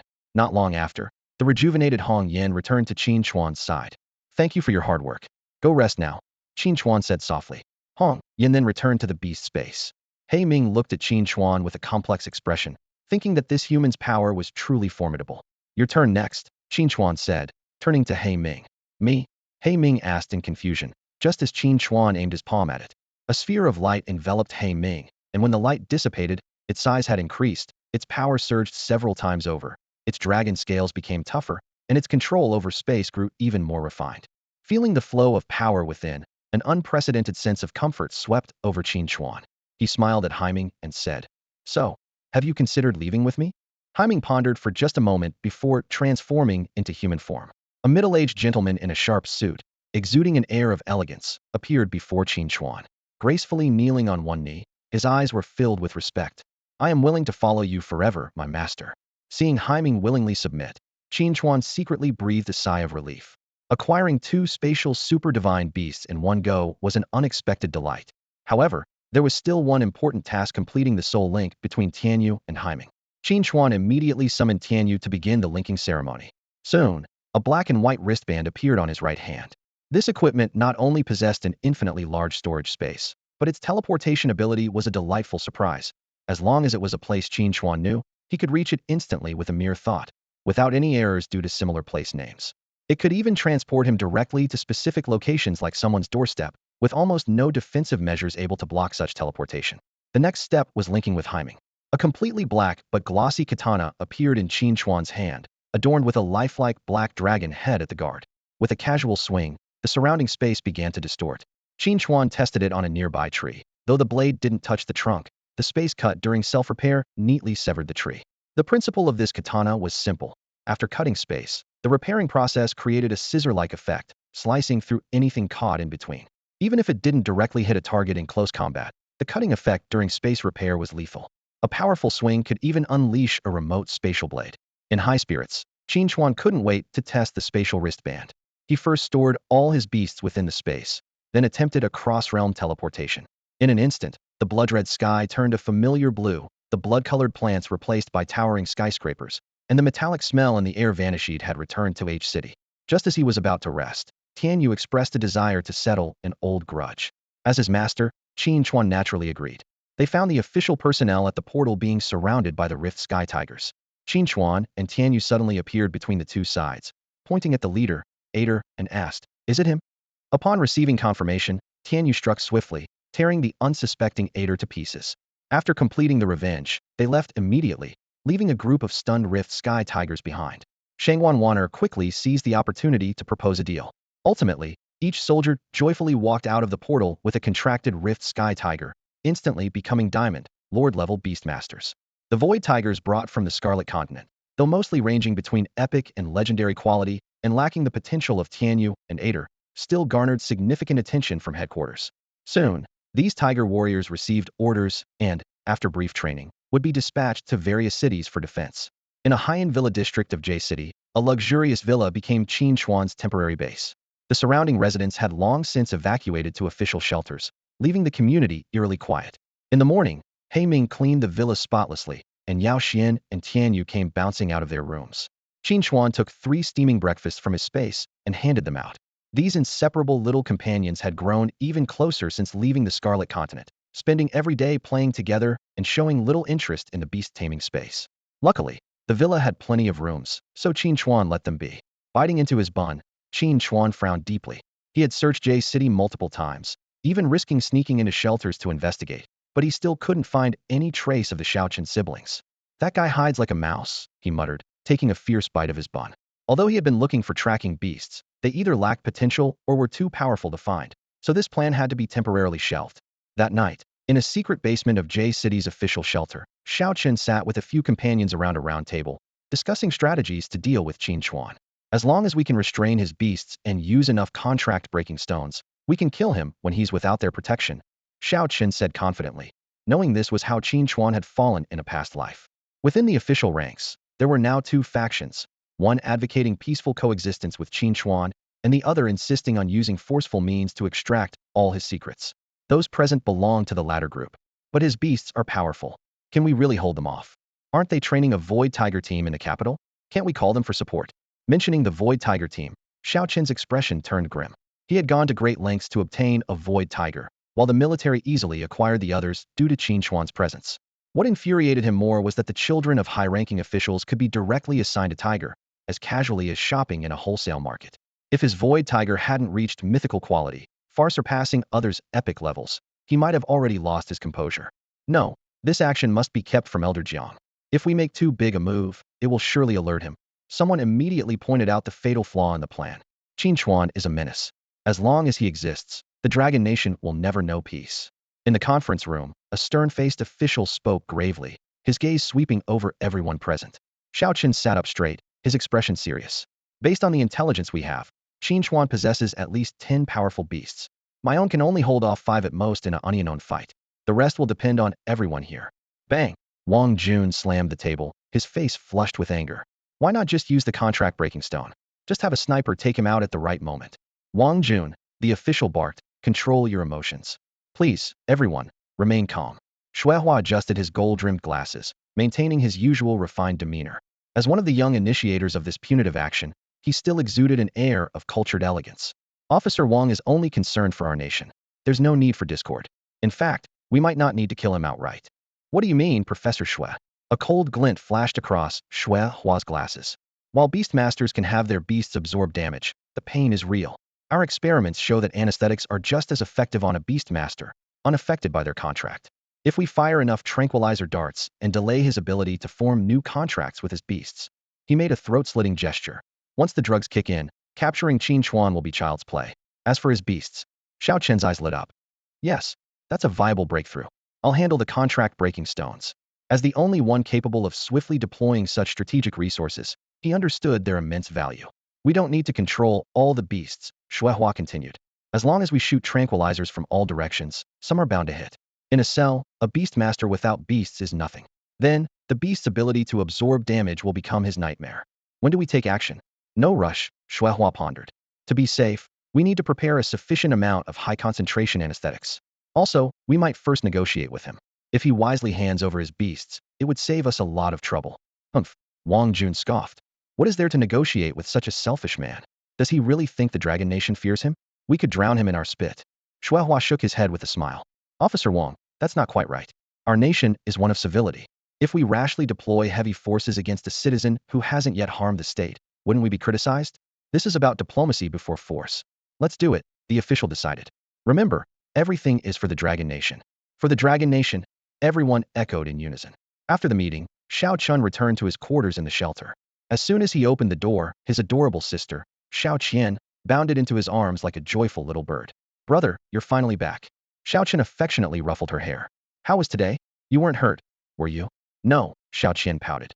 But that black dog you gave me was useless. It was so slow saving people that everyone. Her eyes welled up with tears. Those people were torn apart by beasts. How painful it must have been. Brother, you have to get justice for them. Xiao Qian quickly wiped her tears. All right, I'll go teach that useless thing a lesson. How dare it upset my sister? It's really gone too far. It's late, go to bed now. Okay, good night, brother. You should get some rest too. After watching Xiao Qian enter her bedroom, Xiao Qian's expression turned cold. He looked over at the small, trembling black dog in the corner, seething with anger. He had never liked the creature, and now it had dared to upset his sister. Without a word, he strode over and began to beat the poor little thing mercilessly. From the moment the Shadow Hound was born, its first sight was of Xiao Chun. In its young beast eyes, Xiao Qian's image was deeply imprinted, leading it to believe that he was its one and only master. Even when Xiao Chun looked at it with fierce eyes, it naively thought that its master was just in a bad mood. When Xiao Chun kicked it away, it neither made a sound nor resisted, but quietly retreated to a safe distance. Yet, whenever danger approached, it would rush out to protect him without hesitation. Since its master never taught it the art of combat, it could only hide at a distance, carefully observing every detail of its sister's battles.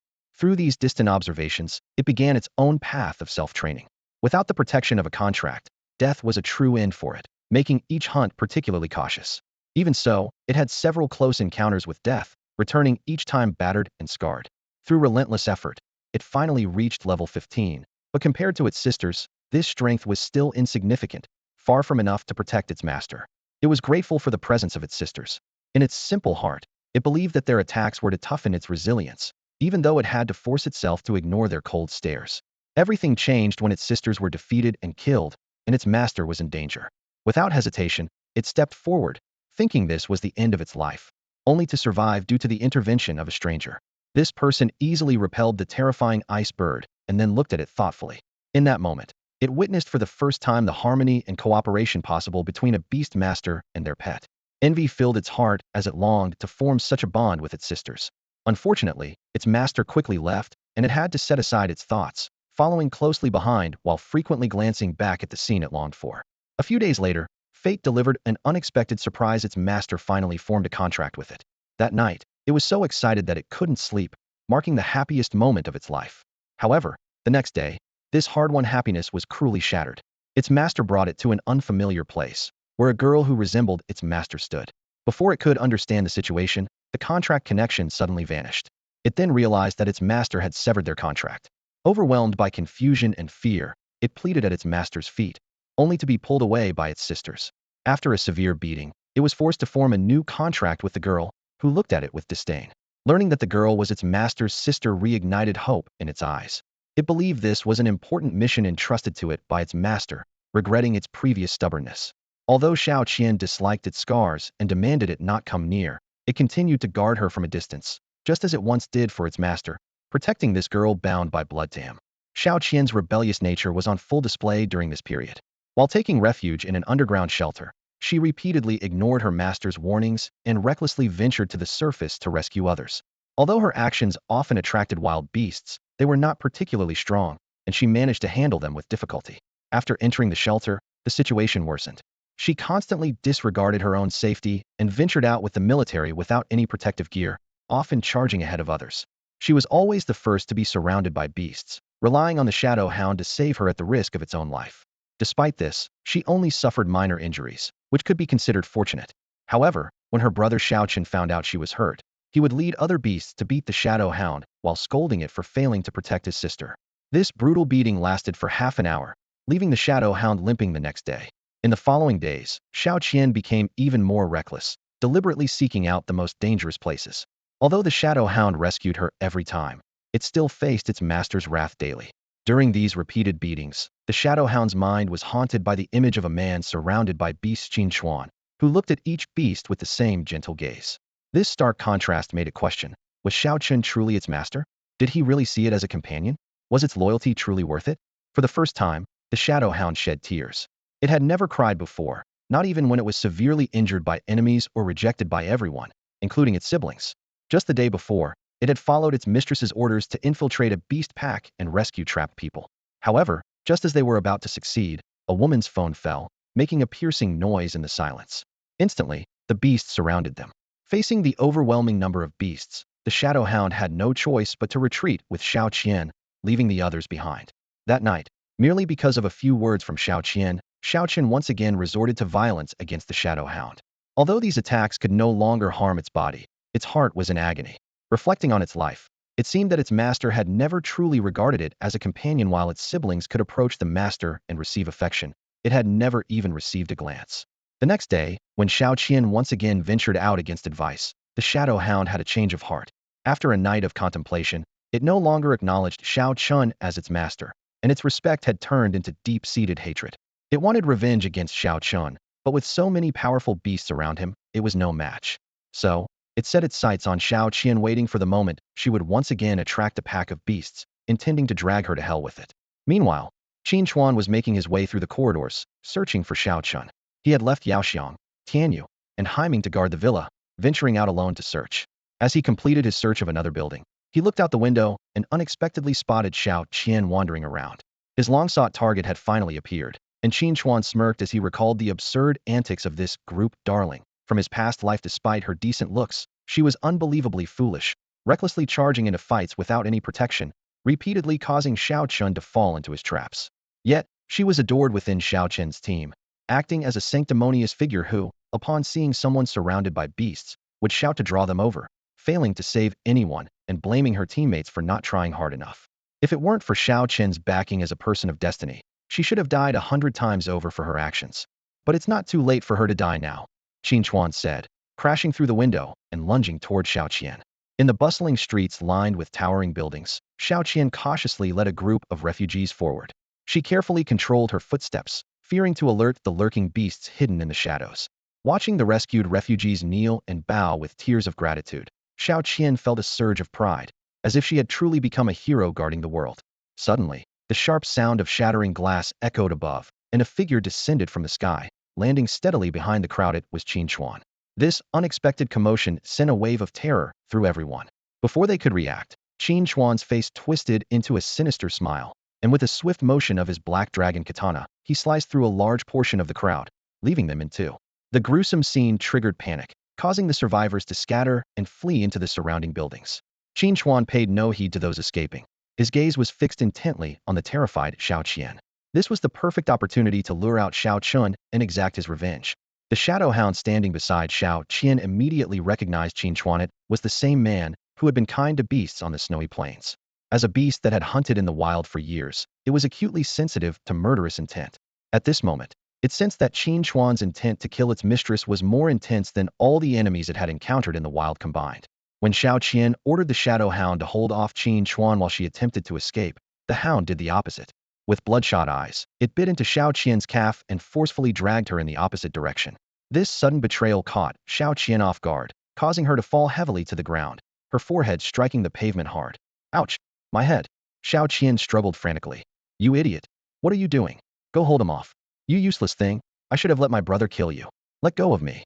No matter how she kicked and hit the hound's head, it only tightened its grip, even leaving bite marks on its own hind leg, as if willing to fight to the death.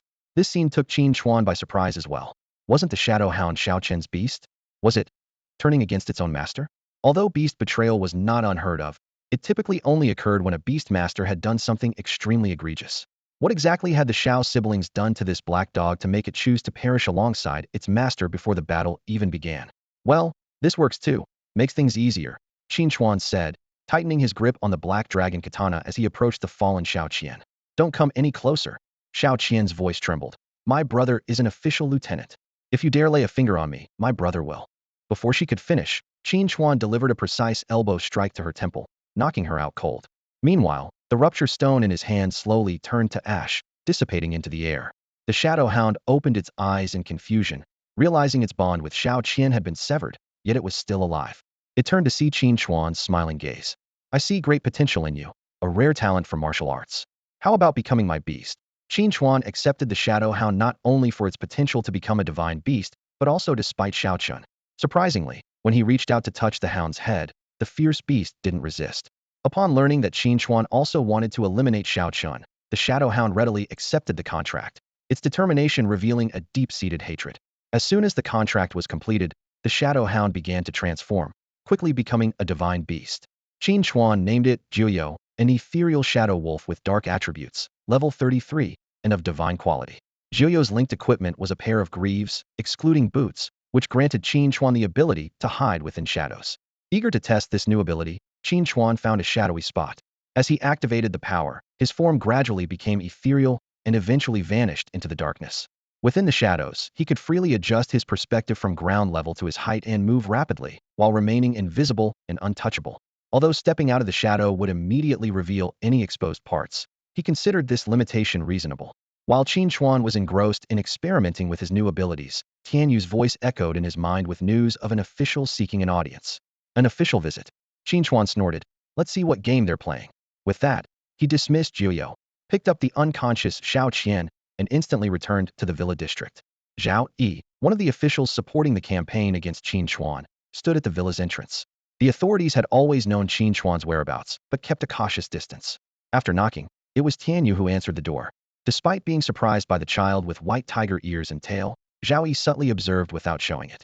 Unaware that beasts could take human form after reaching level 80, Zhao Yi mistakenly assumed it was a type of artifact, further fueling his disdain for Qin Chuan. After Zhao Yi explained his purpose, Tianyu gestured for him to wait. Zhao Yi, feeling a sense of pity, tried to pat Tianyu's head but was avoided, leaving him slightly embarrassed. At that moment, Qin Chuan quietly appeared behind Zhao Yi. "Are you the one looking for me?" Startled by the sudden voice, Zhao Yi quickly composed himself. "Ahem. Yes, hello Mr. Qin. Zhao Yi. May I have a word with you?" Qin Chuan gestured for him to proceed, but Zhao Yi quickly declined. "Let's talk outside. I'd rather not go in." He had no intention of walking into a trap. "As you wish," Qin Chuan replied coolly. "Mr. Qin," Zhao Yi continued seriously, "the Dragon Kingdom is in need of talented individuals. I'm here on behalf of the authorities to invite you to collaborate with us." "Oh, and what exactly does this collaboration entail?" "It requires you to sign and adhere to the terms outlined in this document," Zhao Yi said, handing Qin Chuan a piece of paper from his briefcase. Qin Chuan took the document, his eyes quickly scanning the contents, and his pupils suddenly contracted. The so-called treaty enraged him. The first clause demanded adherence to official laws and regulations, prohibiting murder and attacks on others, with imprisonment for a month if upper-level orders were disobeyed beyond a specified number of times. The second clause outrageously required him to voluntarily relinquish 70 of his beast-taming contract rights to be controlled by the state. And most absurdly, the third clause preemptively claimed any powerful beasts he might acquire in the future, mandating that they be offered to the state first, and only if no one needed them could he contract them himself. The entire document was filled with restrictions, yet it made no mention of any compensation. A cold glint flashed in Qin Chuan's eyes. This was blatant plundering. "Are you serious? Are you sure you didn't mix this up?" Qin Chuan's voice was low, his expression frighteningly dark. Zhao Yi maintained a deliberately gentle smile, pulling a pen from his pocket and extending it to Qin Chuan. "Yes, Mr. Qin. These terms were carefully drafted after thorough consideration. Please sign." Without another word, Qin Chuan tore the treaty in half. Zhao Yi's smile vanished instantly, and he said coldly, "Mr. Qin, are you defying official orders?" Seeing Qin Chuan's resolute stance, Zhao Yi's expression changed immediately, and he began to berate him incessantly. "You have so many powerful beasts, yet you refuse to contribute them to the state. What are your intentions? The country is in crisis, soldiers are risking their lives with low-quality beasts, and you hoard all the high-end combat power for yourself. You're too selfish. Is this your idea, or the government's?" Qin Chuan asked coldly. Does it matter whose idea it is?" Zhao Yi's expression twisted into a snarl. "Well, it doesn't matter, so just die." As Qin Chuan drew his katana, a rocket suddenly fired from behind him. Although it didn't harm him, the thick smoke obscured his vision. Seizing the opportunity, Zhao Yi sprinted towards a vehicle that had been prepared in advance to whisk him away. Amidst the swirling smoke, Qin Chuan swung his long blade, guided by instinct. A flash of cold light streaked through the air as the space blade whistled towards Zhao Yi. A chill ran down Zhao Yi's spine, and he instinctively lunged forward, but still lost an arm. Blood gushed out as he gritted his teeth, staggering towards a nearby police car. The door was ajar, and with a quick roll, he was inside. The driver floored the gas pedal, and with the roar of the engine, the police car shot away like an arrow. As the smoke began to clear, Qin Chuan stood in the middle of the road, watching the police car disappear into the distance. He calmly analyzed the battle. Zhao Yi's spatial awareness was impeccable, avoiding fatal damage while using the explosion's force to accelerate his escape. The timing of the sniper who fired the rocket was astonishingly precise, clearly the work of a seasoned veteran. Such flawless coordination must have been rehearsed countless times. Qin Chuan smirked, licking his lips. "Think you can escape? Not so easily." Inside the police car, Zhao Yi finally exhaled in relief, but the searing pain from his severed arm forced a cry from his lips. "Huh? Qin Chuan, I curse you to die a terrible death." His eyes flicked to the rearview mirror, and his pupils contracted in shock. Qin Chuan stood with a ghostly blue longbow, the string fully drawn. Each linked piece of equipment automatically infused its use, techniques, and mastery into Qin Chuan's mind, as if he had wielded them for decades. "Master of all weapons, kid." With a sharp gaze, Qin Chuan released the bowstring. The blue arrow streaked through the air, quickly catching up to and piercing the police car. Frost spread rapidly, encasing the entire vehicle in ice, freezing everyone inside into statues. Qin Chuan teleported to the rocket's launch point, quickly spotting the fleeing soldier. In another instant, he appeared beside them, his fist clad in a purple thunder gauntlet crashing down, shattering the soldier's head, splattering the ground with red and white. Taking a deep breath, Qin Chuan flicked the blood from his hands and returned to the villa, now unrecognizable after the explosion. Seeing the collapsed entrance and charred walls, he decisively chose to relocate. Gathering Yao Xiang, Tian Yu, and He Ming, they packed up and moved into another villa. Next was dealing with Xiao Qian. Qin Chuan brought her to a secluded warehouse, only to find a group of people already hiding inside. The air reeked behind the steel-sealed door. Unceremoniously, he cleared the area, killing any who resisted. After a thorough sweep to eliminate any nearby beasts, he waited for the stench to dissipate. He secured Xiao Qian's limbs to a metal frame with chains, then sat in front of her, waiting for her to regain consciousness. The gift he had prepared for her required her to be fully awake to experience the most excruciating torture known to humanity. According to scientists, the top 5 most painful ways to die are being roasted in an oven, self-immolation, boiling, nuclear radiation, and being flayed alive. Meanwhile, the meeting room in the shelter reverberated with an angry outburst. Damn Qin Chuan! Wang Jun slammed his fist on the table, his knuckles turning white. He dared to kill our people. The faces around the table were grave. Someone urgently asked, "What about the surveillance equipment? Did we find anything?" "All destroyed. We couldn't extract a single useful clue," came the reply, laden with deep frustration. They thought they were well prepared and could at least have one team return safely with some intelligence. But now, all the people they sent were missing. Everyone present felt a mix of hatred and an undisguisable fear towards Qin Chuan. Since the situation had escalated, if their plan failed, the thought made them all sigh in unison. "Can we really defeat Qin Chuan?" someone asked in a low voice. Silence. Shuehua interrupted sharply, gritting his teeth. "We will win." After the meeting, Xiao Chun returned to his residence. As soon as he opened the door, a petite girl rushed to him, followed by 3 elegantly dressed women, each with slight beast-like features and alluring figures. "Master, you're finally back," the little girl chimed in, nestling into Xiao Chen's arms with a sweet voice. Xiao Chen had been looking forward to this day. Earlier that morning, all his beasts, except for the sky-cleaving tiger, had reached level 80 and gained the ability to transform into human form. He held the little girl, who was the embodiment of the frost dragon, his eyes gleaming with a wolfish hunger. He planned to spend an unforgettable afternoon with these transformed beauties, though he vaguely felt he might be forgetting something important. Holding the hands of the 4 women, he walked into the room. At the same time, in a warehouse, Xiao Qian slowly regained consciousness. Upon opening her eyes, she saw the man who had knocked her out sitting calmly in front of her. She felt a sharp pain in her arms and tried to move, only to find her hands were shackled and suspended, the chains clinking as she struggled. The man opened his eyes slowly, looking at her coldly. "You woke up later than expected. Useless. What do you want? Let me go? I warn you." Before she could finish, Qin Chuan flicked his fingers, sending a pill precisely into her mouth. Caught off guard, she choked and swallowed it. "Cough. What did you make me take?" "A drug to enhance nerve sensitivity," Qin Chuan replied, picking up a rusty scalpel. "Specially prepared for you, so you can distinctly feel the pain of being skinned." "Skinned? Wait. No, don't. Take a deep breath. Dizziness is normal." Xiao Qian's screams echoed throughout the afternoon. Meanwhile, Air Duo continually infused her with life energy to ensure she remained conscious. However, Qin Chuan seemed unsatisfied. "It's normal for the first time not to go well. It's okay. We can start over until I'm satisfied." As he spoke, he dripped a drop of life spring water on her, and her skin quickly regenerated, covering the exposed muscle tissue.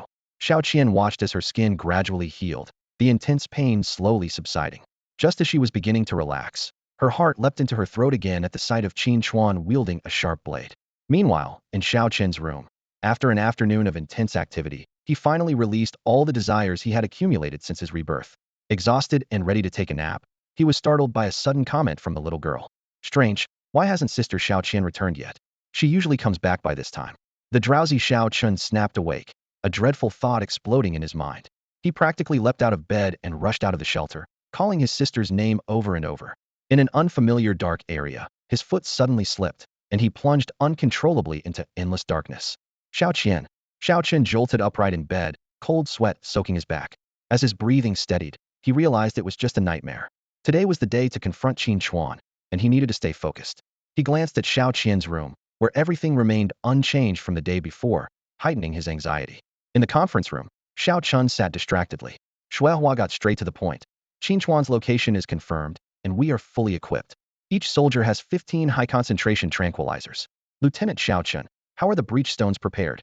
Xiao Chun silently tossed a bag onto the table. 126 pieces, more than enough. With everything ready, the army set out for Qin Chuan's location.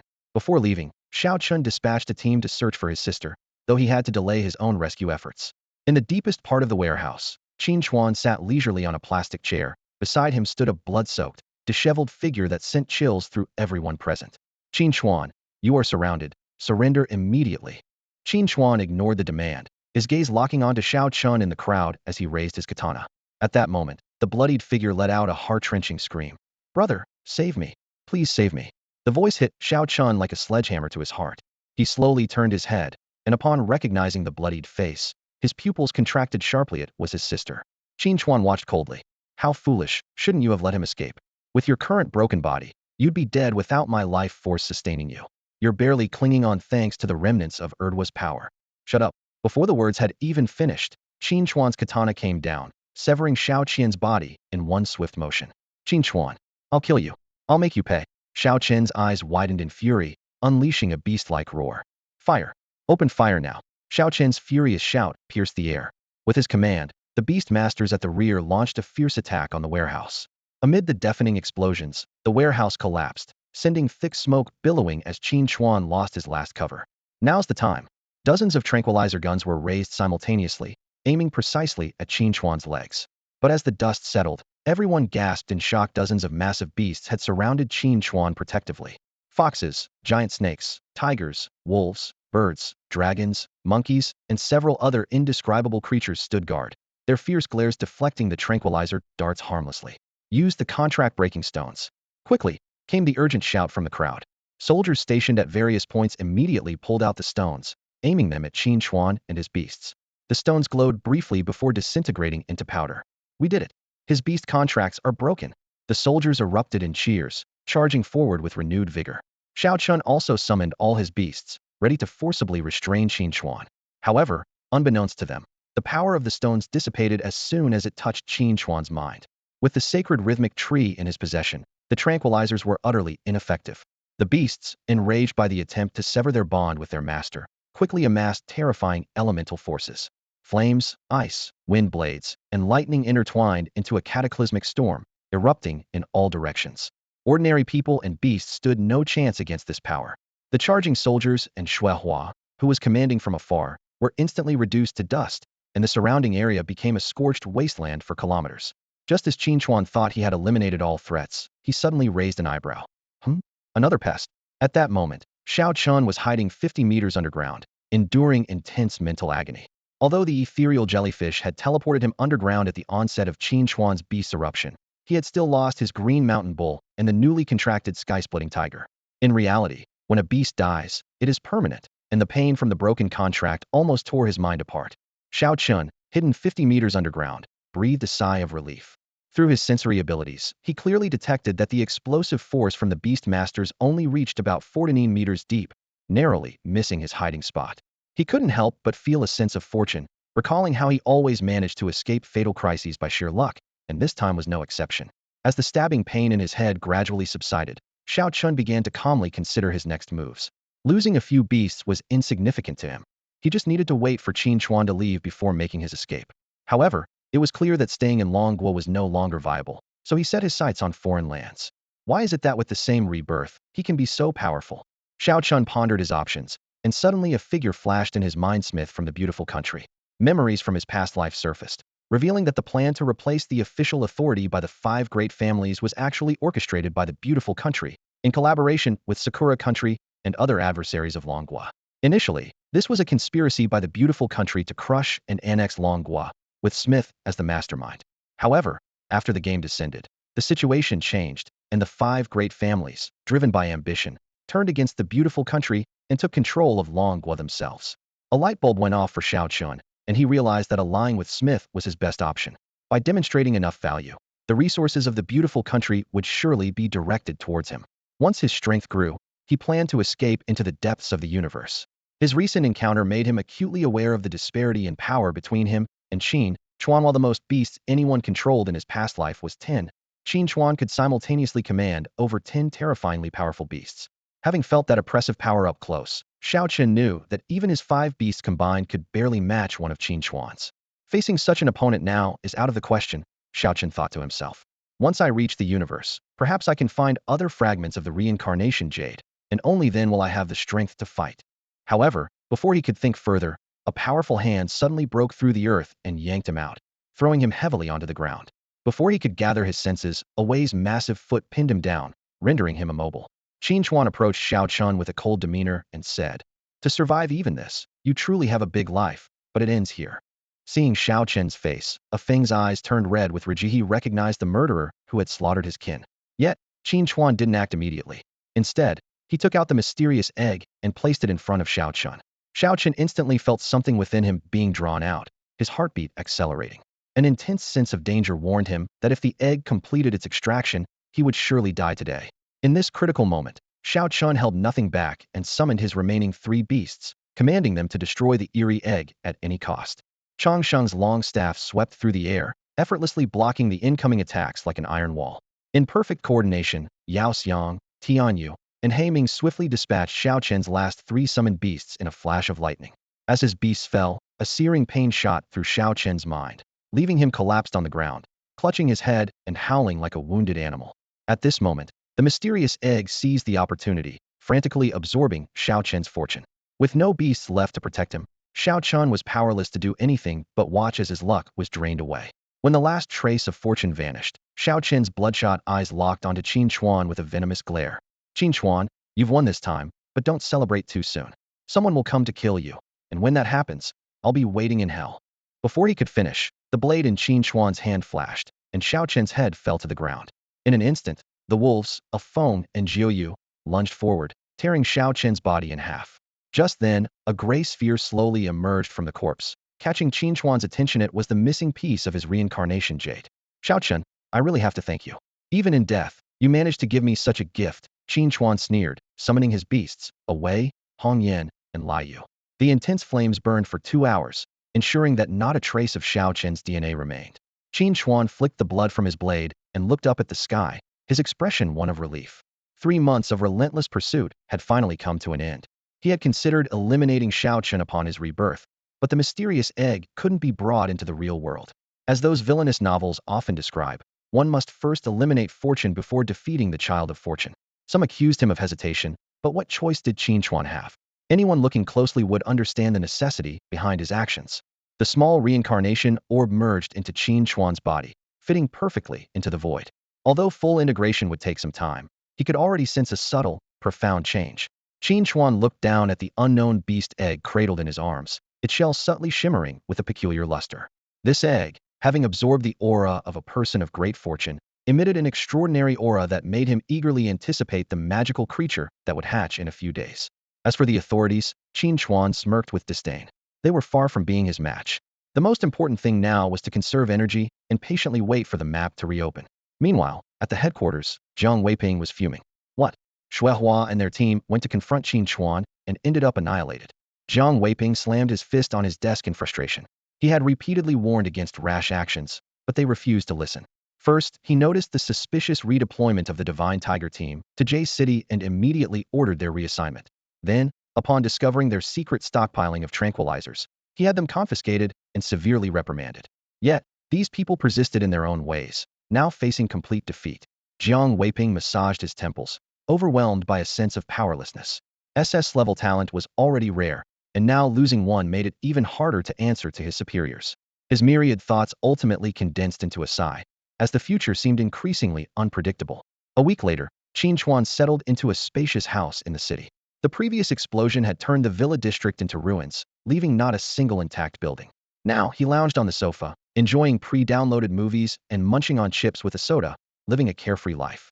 Since collecting the reincarnation orb, even though it hadn't fully integrated, the beast space had undergone a dramatic transformation. Previously, each beast was isolated in different spaces, communicating only through contracts and requiring Qin Chuan's summoning to enter or exit. Now, it seemed like a beast apartment. Each beast had its own room and could freely move in a shared lounge, even entering and leaving the beast space at will. Of course, Qin Chuan's will as the master remained the highest command, and they had to obey when he wanted them to move. Despite the improved conditions, Yao Rong and Tianyu still preferred to stay outside, claiming the air was better.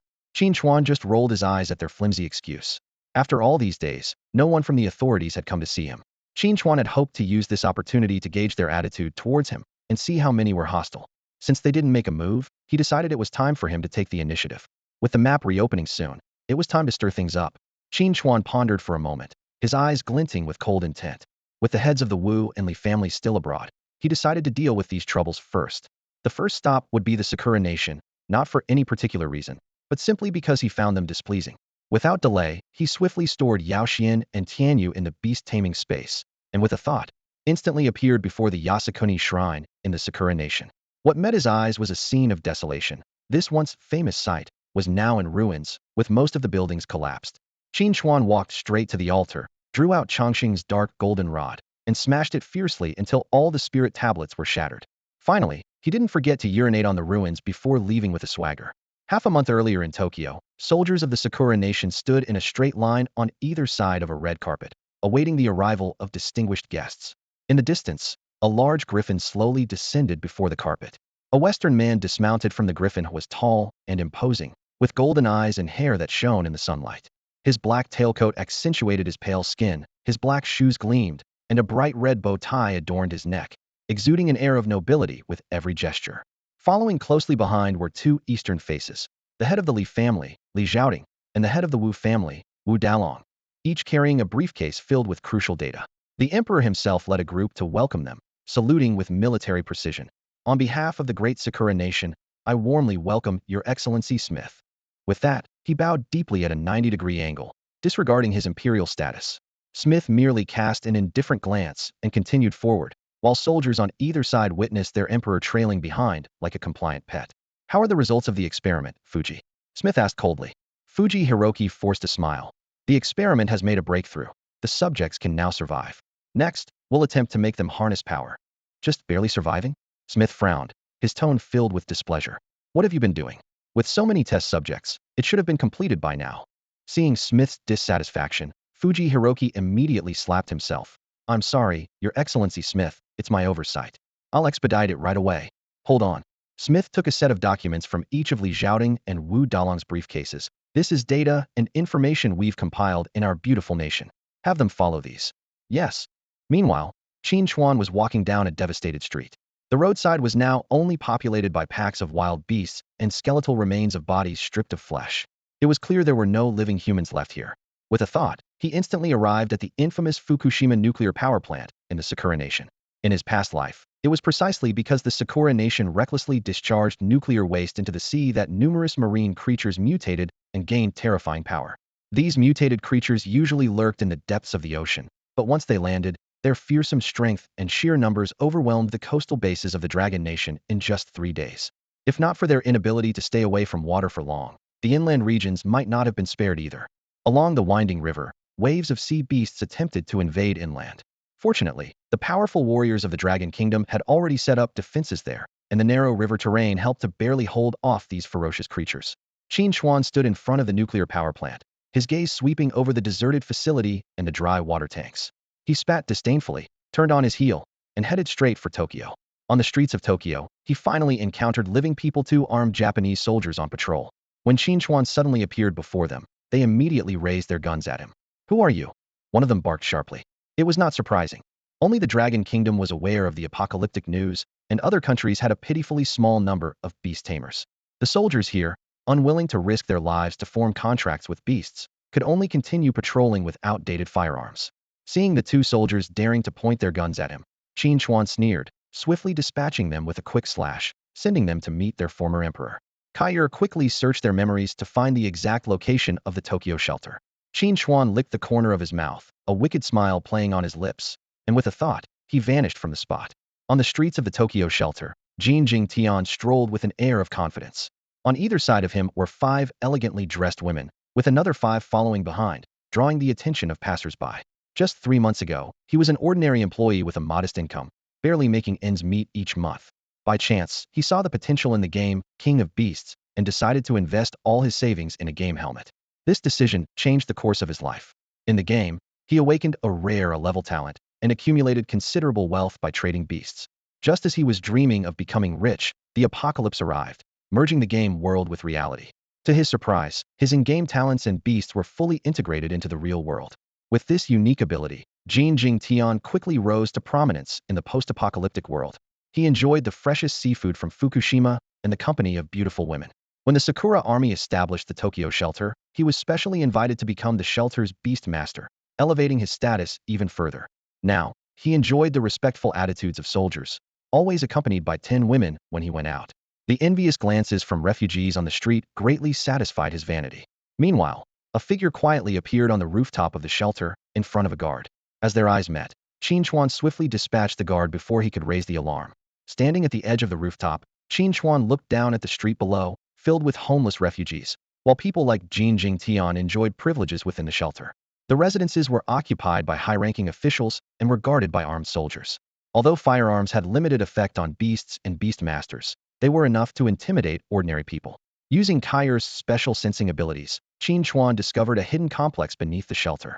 The entrances to these secret facilities were cleverly concealed within several key buildings, some behind bookshelves, others connected through basements. The complex bustled with activity and held numerous captured beasts, resembling a laboratory. This discovery piqued Qin Chuan's curiosity. What secret experiments were these people conducting? At that moment, Jin Jingtian, passing by, sensed a gaze and looked up at the rooftop of a nearby building, spotting Qin Chuan. The prospect of capturing an intruder excited him, as it promised not only a generous reward but also the chance for precious body enhancement modifications. As a beastmaster, his greatest weakness was his own lack of strength, and such modifications would undoubtedly elevate his power. With this in mind, Jin Jingtian immediately summoned his beast and leaped onto the rooftop. However, upon seeing Qin Chuan's unflinching face, his heart inexplicably tightened. Well, you had a choice, but you didn't take the path to heaven. A week ago, Emperor Fuji Hiroki stood outside the quarantine laboratory, staring intently through the thick bulletproof glass at the special test subject inside. The person had a menacing beast's leg grafted onto their body and a beast's hand covered in coarse fur. At that moment, they were in a frenzy. Their eyes were bloodshot, and they emitted a beast-like roar from their throat, charging wildly at the surrounding delicate instruments and smashing them to pieces. Suddenly, their movements halted abruptly, and a large amount of bloody foam erupted from their mouth. Their body convulsed violently before collapsing to the ground, soon lifeless. After confirming the test subject was indeed dead, a few researchers in protective suits opened the door to the quarantine room and numbly carried out the twisted corpse. Fuji Hiroki watched this scene with a furrowed brow. He had witnessed such failures too many times out of hundreds of experiments. Only 3 subjects had survived, yet they all turned into mindless, instinct-driven beings, devoid of any value. At the other end of the laboratory, the body was carelessly tossed onto a grotesque mountain of corpses. There, countless failed products were piled up, some still bearing the forcibly grafted beast organs, with various incomplete beast carcasses scattered around. As the staff pressed the incineration button, fierce flames instantly engulfed this mountain of death. Flesh turned to ash in the high heat, and bones emitted a chilling cracking sound. At that moment, a new batch of experimental materials was brought into the laboratory. This time, the cage contained a never-before-seen creature. It was entirely black, with a body structure that defied logic, constantly secreting foul-smelling mucus from its surface and randomly extending writhing tentacles. The other beasts around the cage either trembled in fear or showed extreme hostility. Fuji Hiroki immediately noticed the uniqueness of this creature and promptly ordered a new round of experiments to begin. 3 days later, a significant breakthrough occurred. The test subject transplanted with this creature's tissue not only survived, but also retained full sanity and gained extraordinary strength. The test subject, of long nationality, knelt on the ground, pleading in their native language, tears streaming down their face, speaking clearly, which gave the research team hope. To delve deeper into the research, they immediately summoned a professional beast tamer. Ignoring the test subject's pleas, they strapped him to the operating table. Without anesthesia, the scalpel cut into his body, yet the wound healed at a visibly rapid pace. To obtain accurate data, researchers had to use special tools to forcibly hold open the wound. The test subject was securely restrained by special chains brought from the game, able only to emit deafening screams, so harrowing they no longer sounded human. However, the researchers were indifferent to these heart-wrenching cries and continued their dissection with undivided attention. Through cell analysis, they discovered that the cells of the Long National had undergone astonishing changes after merging with the tissue of the unknown beast. More importantly, the mysterious beast cells exhibited an extremely high level of compatibility, a discovery that could potentially be the key breakthrough for future transplants of other beast organs. In the lab, the researchers quickly gathered the experimental materials: a rhino beast horn with a cold gleam, a pair of bird beast wings covered in silvery gray feathers, and a pair of muscular tiger beast hind legs. On the operating table, a man from Longhua had already been anesthetized. The researchers, wearing masks and gloves, wielded scalpels that glinted coldly under the shadowless lamp. The operation began. They precisely severed the man's legs, seamlessly attaching the tiger beast's hind legs. Next, They made 2 menacing incisions on his back to carefully implant the bird beast's wings. Finally, they drilled a circular opening into the man's forehead to securely embed the rhino horn. As time passed, the flesh and muscle gradually fused. Once all the wounds healed, an unprecedented creature stood before Thema, human torso paired with the powerful hind legs of a tiger, enormous bird wings extending from its back, and a sharp rhino horn protruding from its forehead. We did it. We've finally done it. The researchers couldn't contain their excitement and erupted in cheers. Tanaka's eyes gleamed with madness. Tanaka-kun, this is a historic breakthrough. Since the apocalypse, their relentless research had finally borne fruit. This meant they no longer needed to risk soldiers' lives to become beastmasters. By having beastmasters capture wild beasts and using the mysterious black beast tissue cells as a medium, they could transplant various beast organs into ordinary soldiers. This will be an invincible army, the researchers excitedly discussed. They will possess immense strength, be nearly impervious to conventional weapons, and have astonishing regenerative abilities. When word reached Fuji Hiroki, he immediately rushed to the lab and uttered a shocking statement. I want to undergo the transformation. The researchers exchanged glances, hesitantly voicing, Your Majesty, this technology isn't fully developed yet. Shouldn't we wait? No need to wait. Fuji Hiroki interrupted, a flicker of fervor in his eyes.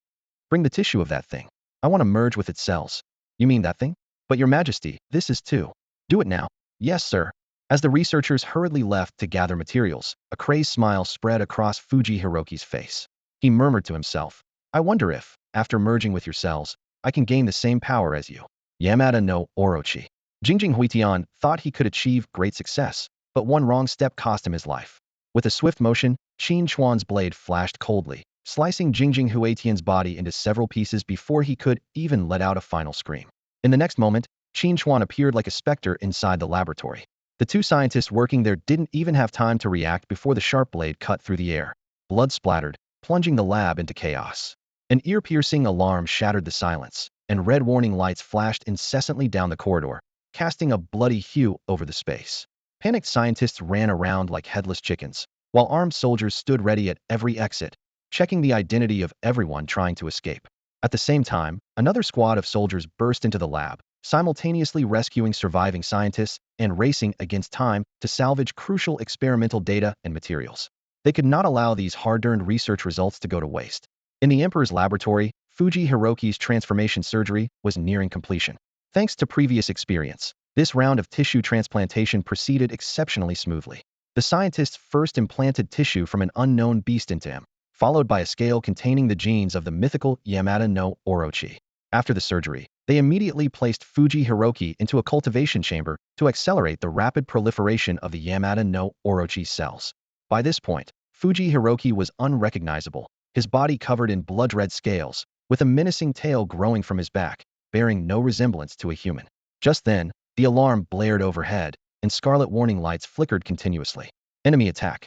Protect His Majesty the Emperor. The scientists didn't flee. Instead, they desperately moved equipment to barricade the door, trying to stop the intruders. However, a greater crisis was brewing. Inside the cultivation chamber, Fuji Hiroki suddenly opened his eyes, now transformed into serpent-like pupils. With a loud bang, the chamber glass shattered, spilling pale yellow cultivation fluid everywhere. He expressionlessly pulled out the tubes from his body and stepped out. Your Majesty the Emperor. A scientist stammered, but before he could finish, Fuji Hiroki moved with lightning speed, grabbing the man's head. With a crack, the scientist's head was twisted 270 degrees. Then, with a squelch, the entire head was brutally torn off. The other scientists were left dumbfounded, their legs weak and unable to move. Fuji Hiroki unhesitatingly brought his mouth to the severed neck, greedily drinking the gushing blood. The warm liquid filled his mouth, the metallic sweetness overwhelming his taste buds, making him show a look of ecstasy.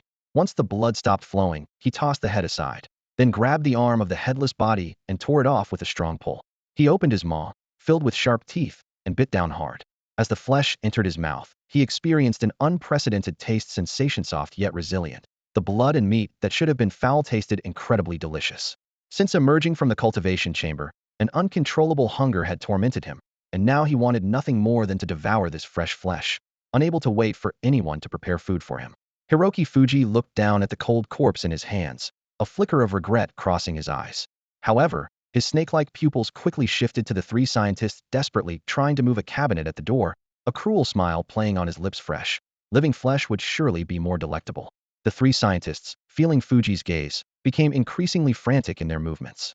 Yet fate seemed to mock them, as the largest cabinet they hoped would save them was jammed by internal components, refusing to budge no matter their efforts.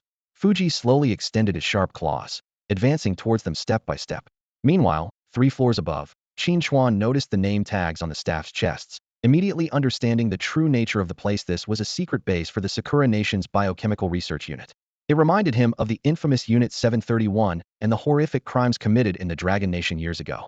As Qin Chuan cleared out enemies, he searched for where the test subjects were held.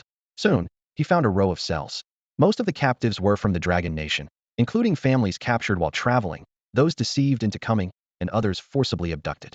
Every person was gaunt and covered in scars, with the expressions of the women being particularly haunting. Their vacant, numb stares silently spoke of the suffering they endured. Without hesitation, Qin Chuan executed both the guards and the prisoners. For these tormented compatriots, perhaps death was the greatest release. Even if some still clung to hope, he had no intention of playing the savior. Granting them a swift end was the greatest mercy he could offer. The last cell door was particularly special, made of reinforced steel with a combination lock, fingerprint scanner, and iris scanner. Qin Chuan, unwilling to waste time, switched to Lei Ming's large machete and cleaved the door open with a single strike. The scene inside was horrifying. 3 humanoid figures bound by chains, their limbs replaced with beastly parts, their blood-red eyes devoid of any sanity. In a corner, a twisted black beast was caged, which Qin Chuan promptly dispatched with a single, lethal blow. Seeing these altered, grotesque compatriots ignited a fury in Qin Chuan. As a Dragon Nation citizen, his disdain for the Sakura Nation seemed etched into his very being. He summoned his beast and ordered it to ensure their deaths were not swift, wanting them to die slowly in agony and despair. Finally, he found the leader of the experimental unit. Qin Chuan, drenched in blood and treading over scattered limbs, resembled a demon from hell. Grabbing the leader by the throat, he snarled, "Chisido, you want to die by my hand, or by your own creations? Sir, perhaps we can discuss this." The leader attempted to bargain, but Qin Chuan thrust a blade into his mouth, severing his vile tongue. He then transported the leader to the innermost cell, leaving him to be devoured by the 3 monstrosities until nothing remained. Seeing the captain almost devoured, Qin Chuan finally stepped in to dispatch the 3 monstrous creatures that were neither human nor ghost. His gaze swept over the gruesome corpses scattered on the ground, his brow slightly furrowed. In the deepest part of the laboratory, Fuji Hiroki licked the blood remaining on the corner of his mouth, his eyes greedily scanning the surroundings. Skulls that had been gnawed upon and incomplete bodies littered the floor, while the air was thick with the stench of blood. He grinned, a sickly smile spreading across his face. Indeed, fresh flesh tasted far better than that of the dead. The shrill sound of alarms echoed through the lab as Fuji Hiroki flared his nostrils, keenly detecting the scent of more flesh. His leg muscles suddenly tensed, and with a leap, he smashed through the ceiling, charging straight toward Qin Chuan's location. In the upper lab, Qin Chuan had just finished cutting down the last research staff member and was about to leave when he felt a violent tremor from the ground. In the next moment, the floor shattered, and a bald figure covered in blood-red scales burst through. He had a snake-like tail and hissed, "Found you, delicious prey." Qin Chuan sized up this uninvited guest, understanding dawning in his mind. Upon seeing the 3 creatures in the cell, he had surmised the purpose of the Sakura Nation's experiments. This successful experiment made things all the more intriguing. "Oh, not only did you not flee upon seeing me, but you also approached," Fuji Hiroki said disdainfully, glancing at the severed limbs around him. "What's the use of killing these people? It's like a thief breaking into a house only to break all the chopsticks. Now I'll show you the power of the Yamada no Orochi." Before he could finish, a flash of cold light passed by, and Fuji Hiroki's head fell, rolling several times on the ground. "You talk too much. Just die already," Qin Chuan said calmly. However, the headless body remained standing. Qin Chuan noticed that this experimental subject was different from those he had encountered before, likely a result of successfully grafting beast cells. Indeed, the flesh at Fuji Hiroki's neck wriggled, and in no time, an identical head grew back. Interesting. Now I'm more curious about how you taste." Fuji Hiroki laughed maniacally, jabbing his fingers into his temple. "This is exhilarating." As soon as he finished speaking, his figure vanished, claws aimed directly at Qin Chuan's throat. The sharp claws clashed with a blade, instantly severed. Qin Chuan seized the momentum to strike again, slicing Fuji Hiroki's body into pieces. Watching the body reassemble once more, a cold glint flashed in Qin Chuan's eyes. Since this creature could regenerate continuously, he would have to strike faster than it could heal. Fuji Hiroki collapsed onto the cold ground, his eyes filled with an incredulous terror.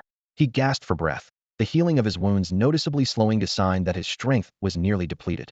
Over the past 5 minutes, his body had been repeatedly slashed, and each time he attempted to escape, Qin Chuan would appear right behind him, striking him down with precision. What was even more terrifying was that Qin Chuan accomplished all of this without summoning any of his beasts. Is this even human? Fuji Hiroki thought in fear, as his legs were severed once more. This time, his once-proud regenerative ability finally failed him. It seems you've reached your limit, Qin Chuan said calmly. Excluding those beasts, you're the first to last this long against me. You should be proud. Wait, wait. Fuji Hiroki shouted desperately. I'm the emperor of Sakura country. I know many secrets. This experiment isn't just ours. I can tell you more. Hearing this, Qin Chuan stabbed his sword into the ground. Oh, let's hear it. But you have to promise me first. Fuji Hiroki trembled as he spoke. After I tell you, neither you nor your beasts can kill me. All right, I promise you. Qin Chuan replied with a slight smile. Now, speak quickly. Though uneasy, Fuji Hiroki had no other choice. Besides us in Sakura country, the beautiful country is also involved. Their leader is Smiths, also the one orchestrating the replacement of official actions by the Dragon Country's families. At the mention of the families, Qin Chuan's eyebrows slightly raised. Fuji Hiroki continued. Smith is currently in the sanctuary, along with the heads of the Li and Wu families who escaped from the Dragon Country. They're in my office. We've already sent the data to the beautiful country. If you're interested in our experiment, we can share the data. Not bad. Your information is useful to me. Qin Chuan nodded. I and my beasts won't kill you. Really, thank you for your mercy. Fuji Hiroki exclaimed with joy, trying to crawl away with his hands. Did I say you could leave? Qin Chuan's voice suddenly turned icy. The space around Fuji Hiroki began to distort as a scaled-down black dragon started to disrupt the spatial structure. You've broken your word. You said neither you nor your beasts would kill me. Yes, we won't kill you. Qin Chuan replied indifferently. We're just banishing you into a spatial rift. Didn't I keep my word? As the spatial distortion intensified, a rift tore open beside Fuji Hiroki. How could this be? Before he could finish, he was swallowed by the immense suction, disappearing without a trace. Qin Chuan recalled his dispersed beasts and teleported to the sanctuary's office, only to find it deserted. Meanwhile, Smith was fleeing with the heads of the Li and Wu families on a griffin. They had just learned the underground base was compromised, but fortunately, the data had already been sent back to the beautiful country, so they saw no reason to linger. However, their relief was short-lived. The sound of a bird's cry behind them caused their faces to turn pale. Looking back, they saw Qin Chuan riding a blue ice phoenix named Lin Xiaoyu, pursuing them relentlessly. Qin Chuan immediately recognized the heads of the Li and Wu families, as well as the western-faced Smith. Without hesitation, he commanded, Lin Xiaoyu, kill them. Lin Xiaoyu let out a piercing screech, its back shining with radiant ice blades that traced a graceful arc through the air. As it soared over the griffin, the sharp ice blades sliced through both the griffin and its 3 riders, reducing them to pieces as a rain of blood fell from the sky. Thus, Smith, Li Xiaoting, and Wu Dalan's traces became nothing more than a crimson streak across the horizon. After killing Smith, Qin Chuan hovered above the Tokyo shelter, gazing down at the bustling metropolis.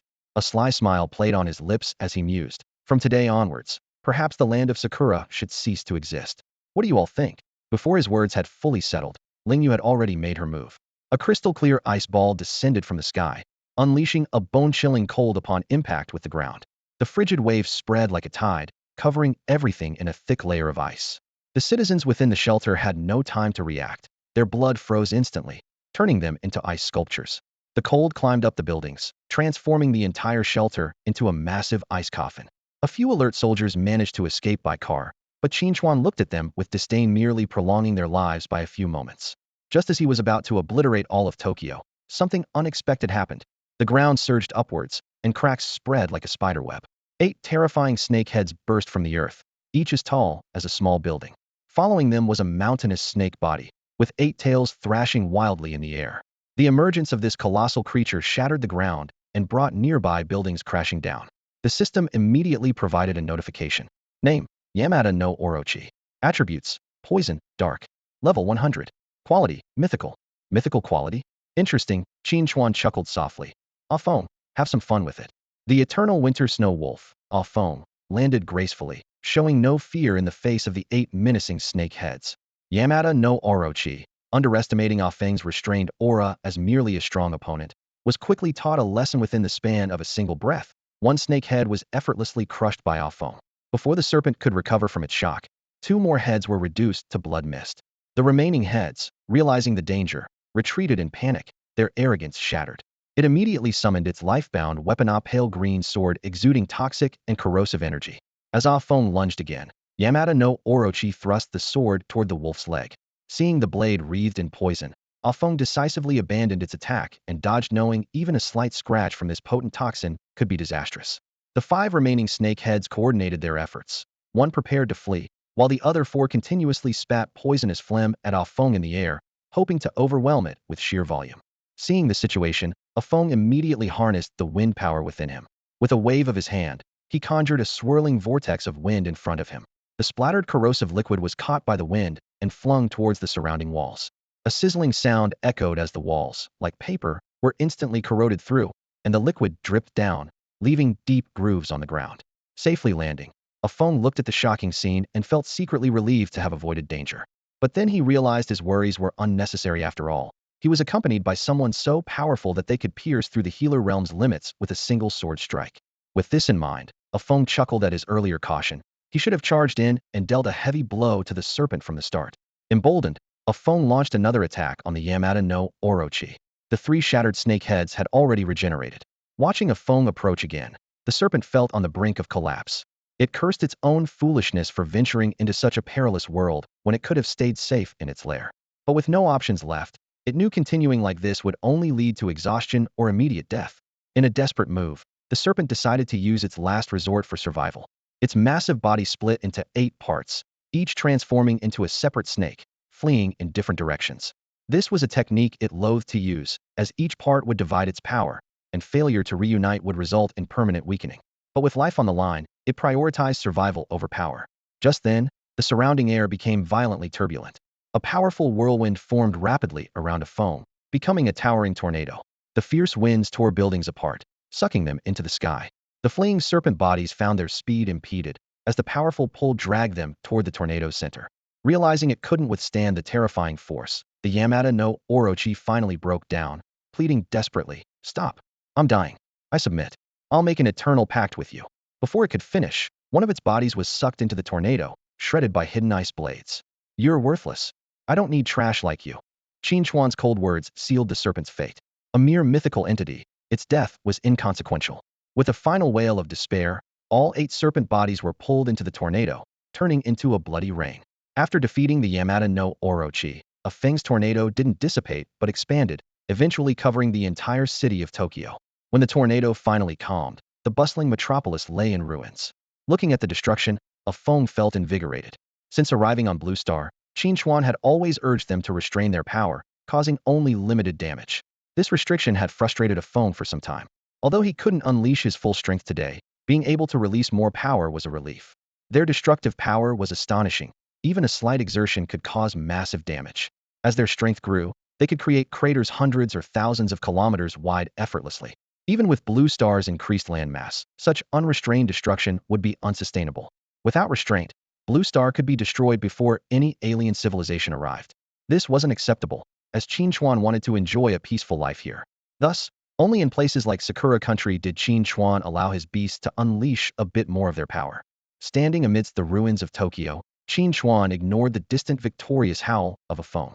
He extended his hand and retrieved a long sword emitting a faint green corrosive aura from his spatial storage, this very weapon he had seized from the Yamada no Orochi during their recent battle. Originally, this sword should have been destroyed in the fierce combat, but thanks to Qin Chuan's foresight, he managed to secure it while taunting the Yamada no Orochi. As he examined the weapon in his hand, information about such lifebound beast weapons flooded his mind. Although primarily used by beasts, humans could wield them too, albeit with caution regarding their usage threshold. For lower-level users, frequent use might result in backlash, but for the younger generation, it serves as a valuable last-resort asset. Interestingly, lifebound beast weapons do not perish with their owners, but instead become unclaimed treasures, available for anyone to take. Because of this, most beasts choose to destroy their lifebound weapons before dying, preferring destruction over letting the enemy claim their spoils. However, Yamada no Orochi did not have this chance. It fell under a Feng's fierce assault before it could self-destruct its weapon. Such occurrences are exceedingly rare in regular battles. After all, beasts capable of forming lifebound weapons are at least level 90, a formidable presence. Even when facing opponents of the same level or mythic status, they are not typically slain instantly except for anomalies like Qin Chuan. As long as they are not killed instantly, beasts have the opportunity to detonate their lifebound weapons, causing massive destruction. Qin Chuan toyed with the corrosive sword a few times before casually storing it away. To others, it might be a priceless artifact, but for him, who possessed even more powerful beast equipment, its value lay more in collection than practical use. However, since it was a free spoil of war, he decided to keep it. Next, Qin Chuan summoned all his combat-capable beasts and sent them out across Sakura country. This time, he allowed them some free Doma rare treat that thrilled the beasts, who usually had to restrain their immense power. Ever since arriving on Blue Star, their actions had to be cautious and controlled due to their overwhelming destructive capabilities. This was a rare chance to unleash a bit, a much-needed opportunity for them. Soon, Qin Chuan's beasts spread out across every corner of Sakura country. In each city they reached, they annihilated all life within. As their master instructed, everyone here was guilty and deserved death. As for the resources of Sakura country, Qin Chuan had no interest in them. His orders were simple: kill, burn, leave no one behind. Once the game map reopened, they could revel in the virtual world to their heart's content. But for now, they had to maintain the last bit of restraint. In just a few seconds, the cities of Sakura Nation were largely destroyed. In the remaining areas, both people and beasts were gripped by overwhelming fear. Suddenly, a massive fire dragon emerged, its enormous body blocking out the sky and turning the city into a giant furnace with its intense heat. Without hesitation, the dragon opened its gigantic mouth, unleashing a devastating inferno. The scorching flames swept through like a tidal wave, leaving nothing but scorched earth in their wake, reducing the entire city to ashes in an instant. The Crimson Flame Dragon Emperor swiftly turned to its next target. It led other mythical beasts in a relentless assault, ravaging every inch of Sakura Nation with elemental fury. In less than a minute, the island nation was reduced to a chaotic wasteland, a land of eternal frost interspersed with charred lava fields, raging storm clouds roiling in the sky, and destructive tornadoes tearing cities apart. Some areas were completely erased by spatial forces, leaving only distorted air. Others were shrouded in deadly poison fog. To ensure nothing was left unchecked, Qin Chuan even commanded the beasts to tear up the ground, meticulously searching for any hidden laboratories underground. Once he confirmed there were no survivors left on the island, he led the beasts back to Dragon Nation. This land, scarred and desolate, was destined to remain lifeless for a long time. Upon returning to City J, with no official explanation forthcoming, Qin Chuan decided to express his stance through action. With a snap of his fingers, a fierce blaze erupted from the city center, spreading like lightning. In an instant, the entire City J, including its shelters, was reduced to ashes, all life consumed by the destructive fire. Qin Chuan sneered inwardly. The supposed camaraderie among Dragon Nation compatriots was nothing but a joke to those officials. The lessons of his previous life, where he had desperately tried to save others, were still fresh in his mind. This time, he would not hold back. In the apocalypse, strength is the only truth. If anyone wanted his life, they had to be ready to pay the price. He could have destroyed more cities, but limiting it to City J was already showing restraint. Meanwhile, at the Dragon Nation's official base, Jiang Weiping was attending to official duties when he suddenly shivered, his hair standing on end. A sense of foreboding gripped his heart. Why do I feel like something bad is about to happen? Jiang Weiping sat at his desk, an increasing sense of unease growing within him.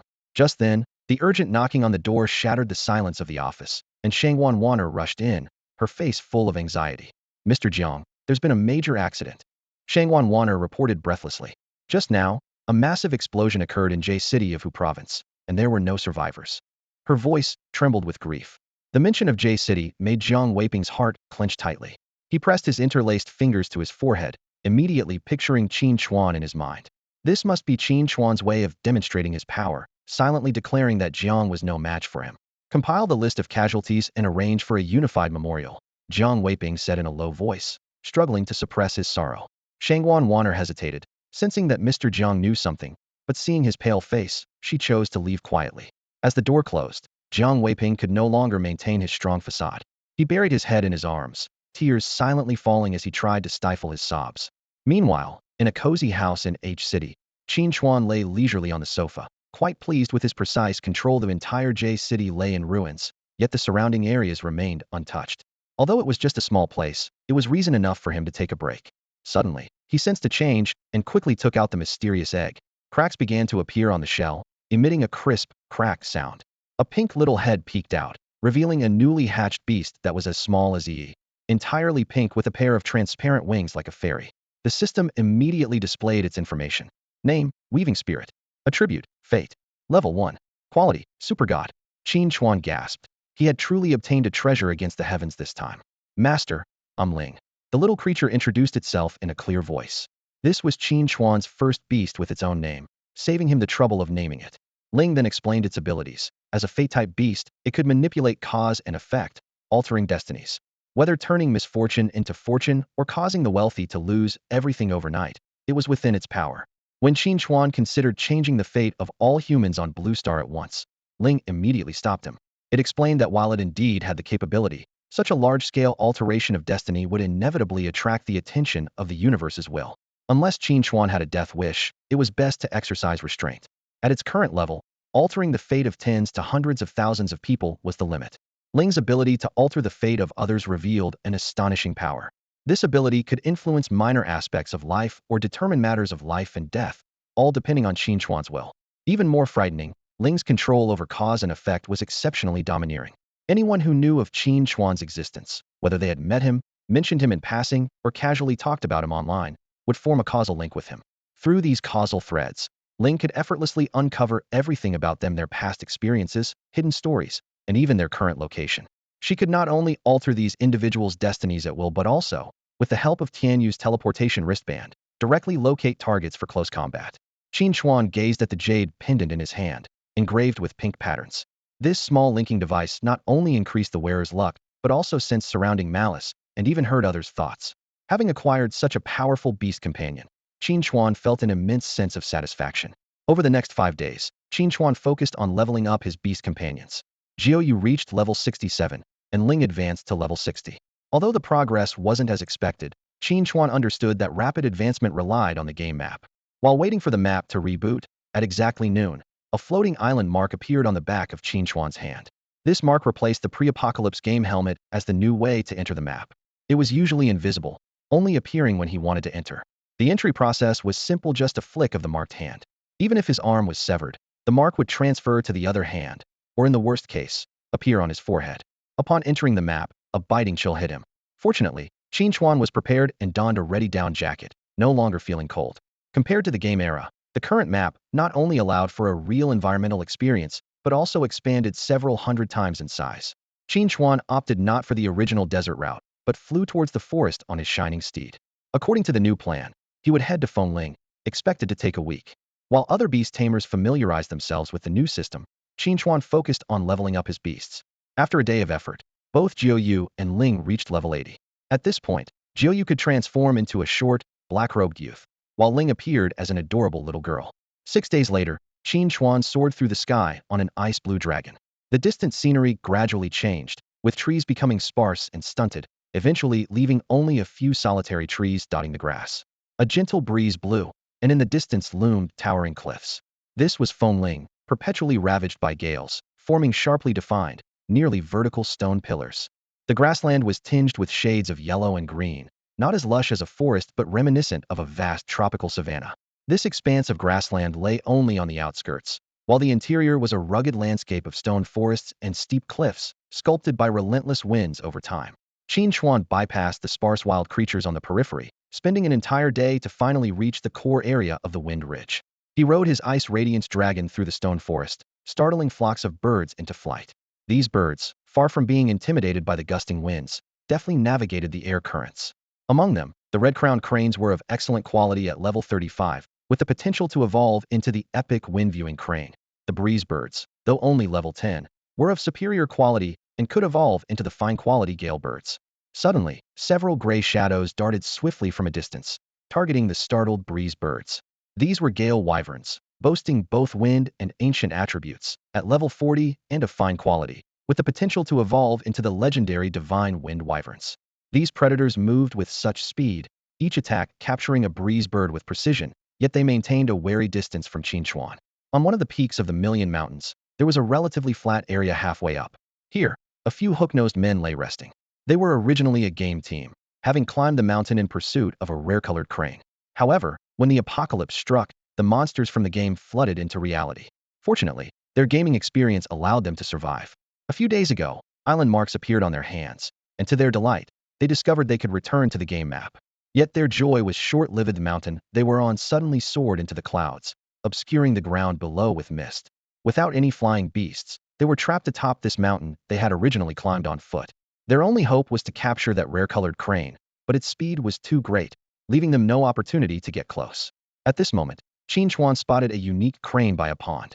Unlike the pure white or black and white cranes he had seen before, this one was adorned with greenish-blue patterns.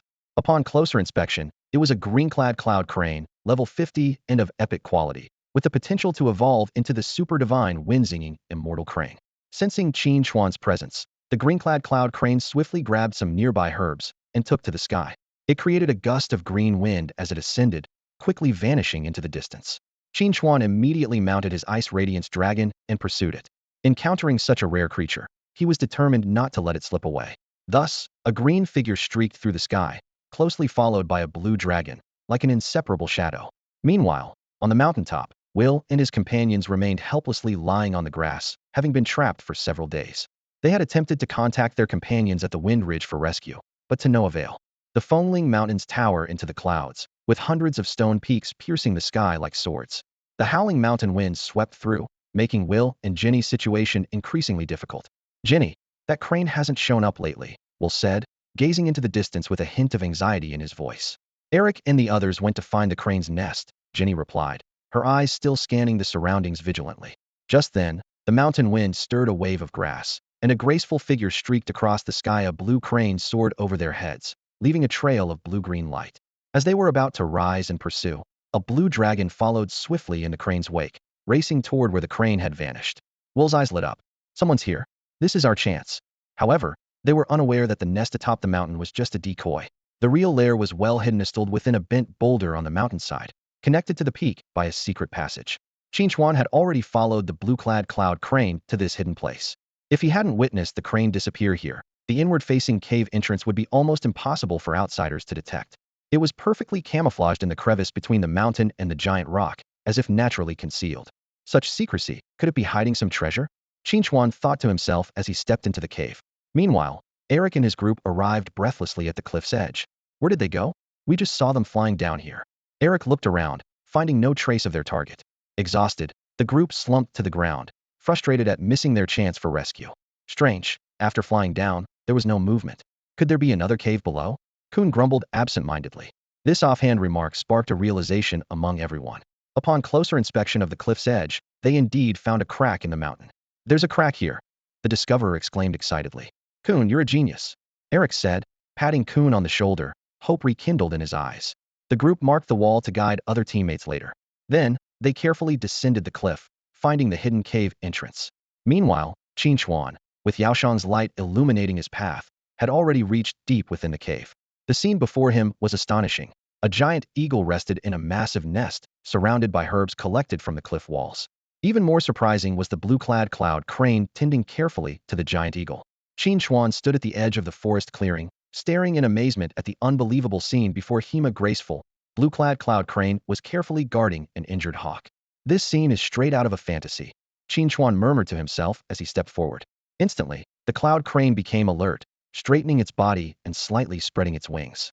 Though it knew it was no match for Qin Chuan, it resolutely stood in front of the hawk, eyes filled with a determination to protect it at all costs. Qin Chuan sized up the hawk in the nest. Information from the system popped up. Name, Sharp Feather Hawk. Attribute, Metal. Level, 55. Quality, Epic. Final form, 9 Heavens Golden Feather Eagle Transcendent. Another beast with transcendent potential? Qin Chuan raised an eyebrow. This was the second one he'd encountered in just 2 days. But then he thought, having transcendent potential doesn't guarantee reaching that level. True transcendent beasts are as rare as finding a needle in a haystack. Otherwise, they'd be everywhere, and mythical quality beasts would be as common as dirt. Seeing the cloud crane's protective attitude towards the hawk, Qin Chuan formulated a plan. He called out to Kair, asking it to communicate with the 2 beasts. Under Kair's persuasive charm, the cloud crane gradually relaxed and shared their story. The 2 beasts had met while wandering and, after an evenly matched initial encounter, became close friends. Over time, they developed a seamless partnership. The hawk would launch frontal assaults while the crane used its speed to attack from behind, achieving many victories and even challenging stronger foes. Recently, however, they had offended the Wind-Winged Lord, who considered them too much of a threat and led a legion of winged dragons to attack them. Although they managed to escape, the hawk was severely injured while protecting the crane, and without immediate treatment, its strength could be compromised. "If you form a contract with me, its injuries can be healed immediately," Qin Chuan proposed directly. "What about me?" the crane asked anxiously. "You can join us too." Qin Chuan replied with a smile. The crane rolled its eyes at his suggestion.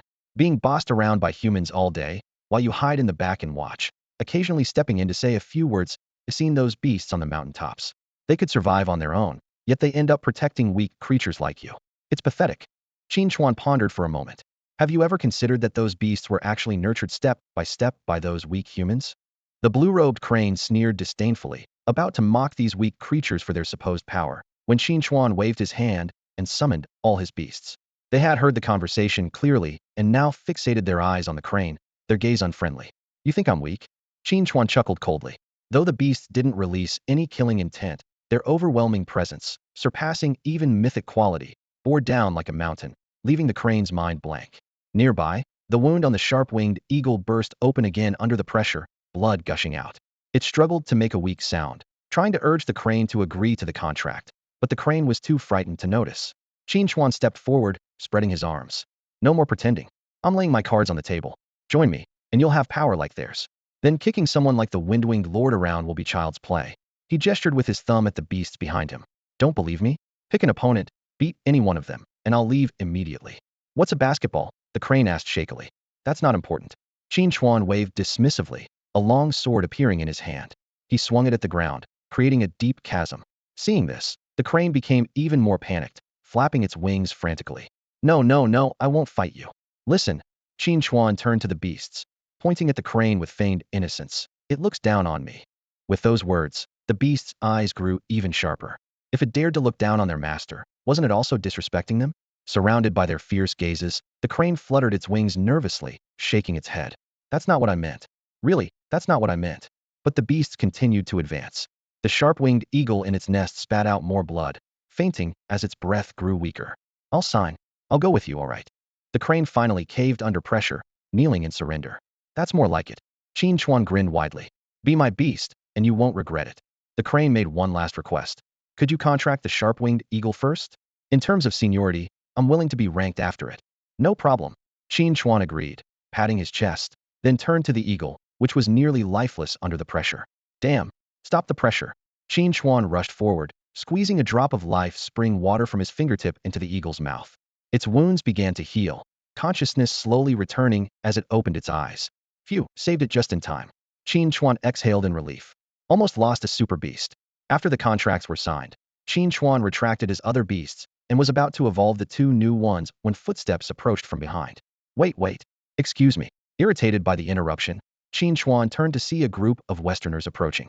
Eric and the others greeted awkwardly in dragon language. Hello. Dear friend from the Dragon Kingdom, we're trapped here. Could you help us get down? Want to go down? Easy. Without a second thought, Qin Chuan tossed them out of the cave entrance. Not like this. Finally, with peace restored, Qin Chuan began evolving his new beasts. Soon, the Nine Skies golden feather eagle shone with golden feathers, its eyes sharp as lightning, its feathers capable of shooting like blades, exuding majesty. The ethereal wind crane moved gracefully, surrounded by a neon aura formed by wind elements. Feeling the surge of power within, the crane mused that if it faced the wind-winged lord again, defeating it would be as easy as a father disciplining a child. Such strength seemed unattainable in a lifetime, but following this master seemed a wise choice. Hello, have you seen my companions? Just then, two more figures appeared behind Qin Chuan, Will and Jenny, following the markers down. Soon, they too joined the freefall team. Name, Zhu Xiao Golden Feather Eagle, Attribute, Gold, Level, 55, Quality, Super Divine. Name, Infeng Celestial Crane, Attribute, Wind, Level, 50, Quality, Super Divine. The moment the soul link was activated, two divine artifacts appeared before Qin Chuan. The helmet linked to the Jiuxiao Golden Feather Eagle shone with a luxurious blend of brown and gold, able to appear and disappear at will. It was light as a feather yet provided excellent protection, complete with a pair of goggles on top. The light green boots bestowed by the Infeng Celestial Crane shimmered on either side of his ankles. Once worn, Qin Chuan felt as light as a swallow. With a gentle leap, he could soar dozens of meters into the air, as if freed from the shackles of gravity. Each jump caused the boots to emit a wind-attributed neon glow, similar to that of the Infeng Celestial Crane, not only stunning, but also fully absorbing the shock of high-altitude falls. Qin Chuan named these two divine artifacts Pashao and Qingyun. Equipped and ready, Qin Chuan mounted Pashao and departed from the cliff. Yao Rong lounged leisurely on Pashao's back, resting his head on his hands and crossing his legs, secretly delighted to finally be the one riding instead of being ridden. He didn't forget to summon Tianyu, who was asleep in the space, to join him in enjoying this rare moment of leisure. Next, let's meet the Wind-Winged Celestial Lord, Qin Chuan said. Mentioning the Wind-Winged Celestial Lord, Pazhao's eyes instantly flared with deep-seated hatred. It was simply unreasonable that this creature had gone to such lengths after Pazhao had merely killed one of its many wives. Growing more furious with each thought, Pazhao accelerated towards the Wind-Winged Celestial Lord's lair. In a pterosaur nest, the colossal Wind-Winged Celestial Lord was lying in a nest symbolizing supreme status. The unusually long horn on its head gleamed with a cold light, but it suddenly felt a chill down its spine, as if its entire clan was about to face a catastrophe. Within a day, Pazhao reached the destination.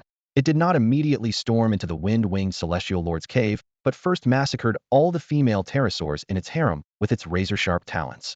Each strike easily tore through the weak-winged pterosaurs, and in no time, the entire harem was a bloodbath. The panicked pterosaurs scattered in all directions, their clamor awakening the slumbering Wind-Winged Celestial Lord. It followed the noise outside, only to see a familiar figure. "This eagle looks familiar," the Wind-Winged Celestial Lord mused, turning to see the harem littered with corpses and severed limbs, instantly flying into a rage and emitting a series of piercing screeches. Though Qin Chuan couldn't understand the words, the curses were unmistakable. Name: Wind-Winged Celestial Lord. Attribute: Wind. Level: 67. Quality: Legendary. Final form: Wind-Winged Celestial God. Legendary but unremarkable, lacking any highlights, and will never break through to the mythic realm in this lifetime. It only injured Pazhao because of a level advantage. "Let's finish this quickly. There's still a dungeon to clear," Qin Chuan said calmly. At Qin Chuan's command, Pazhao transformed into a streak of golden light, darting towards the Wind-Winged Celestial Lord, its sharp talons aiming straight for its head. From the Wind-Winged Celestial Lord's perspective, Pazhao seemed to vanish into thin air, and in the next instant, its consciousness was plunged into eternal darkness. In the pterosaur nest, the remaining Gale pterosaurs scattered in all directions, but none could escape the relentless pursuit of Pazhao.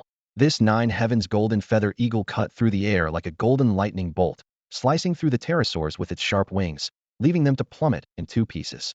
Even those that tried to flee farther met their fate pinned to the walls by golden feathers. With the last pterosaur down, Pazhao's level increased to 61. Casually, it hooked a pterosaur egg with its talons, expertly cracked it open, and began to enjoy the contents. Watching this leisurely scene made Qin Chuan a bit tempted, but he was well aware of the peculiar gamey taste of beast meat, a flavor so strange that even the most skilled culinary techniques couldn't mask it. Out of curiosity, Qin Chuan picked up an egg, dipped his fingertip into the egg white, and tasted it. As expected, it had a strong fishy taste mixed with a pungent odor, clearly a characteristic of the pterosaur species. This experience completely deterred him from the idea of making black dragon ballad, deciding instead to simply feed it to his beasts. As for the scales, he planned to grind them into powder and sell them to superstitious cults as miraculous calcium tablets, letting their followers sneakily consume the offerings meant for deities. Feeling a bit guilty that his carnivorous beasts had never enjoyed a decent meal, Qin Chuan decided to let them feast on the pterosaur eggs. Though super beasts didn't require much food, it wasn't fair to keep them hungry. He summoned them out, allowing them to enjoy the eggs until the nest was devoid of any intact eggs. Satiated, they returned to their space, and Qin Chuan rode Pazhao to continue leveling up in the dungeon. 3 days later, the bloodstained pterosaur nest welcomed new visitors Will and his group, whom Qin Chuan had previously left behind.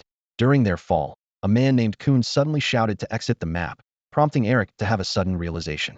He led the group to exit the map just before hitting the ground, returning to Blue Star. Upon re-entering, they fell from just a few meters, a distance negligible for beast masters.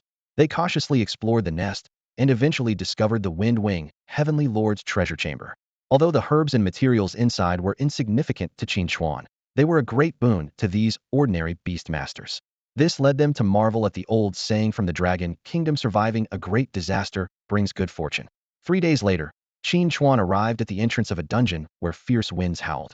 The system prompted, "Detected Dungeon Tornado Mountain Range. Enter." Upon confirming entry, Qin Chuan found himself amidst a series of undulating mountains, with countless tornadoes raging around him, the winds so fierce that it was hard to keep his eyes open. This was an experience dungeon, refreshing high-experience monsters according to the entrance level. Unfortunately, each person was limited to 30 minutes per day. Surrounding him were elemental beings like wind spirits, which roared and charged at Qin Chuan as soon as they saw him. The system displayed. Name: Wind Guardian Spirit. Attribute: Wind. Level: 82. Quality: Excellent. Final form, Hurricane Spirit Master. Away and the other beasts emerged from the space, each full of fighting spirit, as if shouting, "Today, we're reaching level 100. The battlefield descended into chaos. The aftermath of fireball explosions lingered as ice spikes whistled through the air. A tornado had just subsided when a thunderbolt crashed down. The monsters here were endless. As one wave fell, a new one immediately spawned in its place, ensuring there was always a target. The beast's experience bars climbed rapidly, 83, 86, 90. Immersed in the joy of clearing the level, half an hour flew by. After being transported out of the instance, Qin Chuan glanced at his level panel and sighed softly. Just one step away from level 100. Looks like I'll have to wait until tomorrow. If outsiders saw him troubled like this, they might exclaim at his clear-headedness. Fortunately, everyone had already surpassed the level 90 threshold and had each forged their unique beast weapons. Away held a red fan with gold patterns, its edges creatively adorned with white fox fur, complementing Qin Chuan's fan, yet distinct in its own way. Tunshin's meteor hammer was embedded with 9-colored snake scales, casting an eerie glow in the light. Kyer wielded a staff as deep as the vast starry sky, each swing seemingly able to touch the universe's depths. Dali's double-bladed axe was imposing, while Yi's jade bottle appeared exquisite and delicate, able to absorb and cultivate various poisons. Offing's hands were covered with a pair of exceptionally sharp wolf claws. Yaoyang's ice sword gleamed with golden light, exuding a chilling aura. Erdwa held a string of verdant prayer beads, and Changxing's purple-gold staff was renewed, while Hongyan's long sword was entwined with dancing flames. Liu wielded a fire dragon spear, each swing igniting a sea of flames. Laming's sword, matching his armor, evoked the feel of an MMORPG where one strike does massive damage. Lingyue, like Qin Chuan, chose an ice longbow, but hers was more refined and even more powerful. Tianyu and Haiming both chose blades as their weapons, the former a slender katana, the latter a formidable tang sword, complementing their aura like two dapper rogues. Jiuyo's twin blades glinted with a chilling light, while Ling's transparent orb could glimpse the threads of fate. After transforming into human form, Xiao was a burly man with thick eyebrows and large eyes, wielding a formidable three-pointed double-edged sword. Qingyun's human form was an adult woman with long, flowing braids, exuding an ethereal aura with every gesture, her cyan fan adding to her celestial air. At that moment, Ling suddenly spoke. Why has this thread of causality suddenly become so robust? Meanwhile, on Blue Star, the crisp sound of high heels echoed through the hallway of the official base.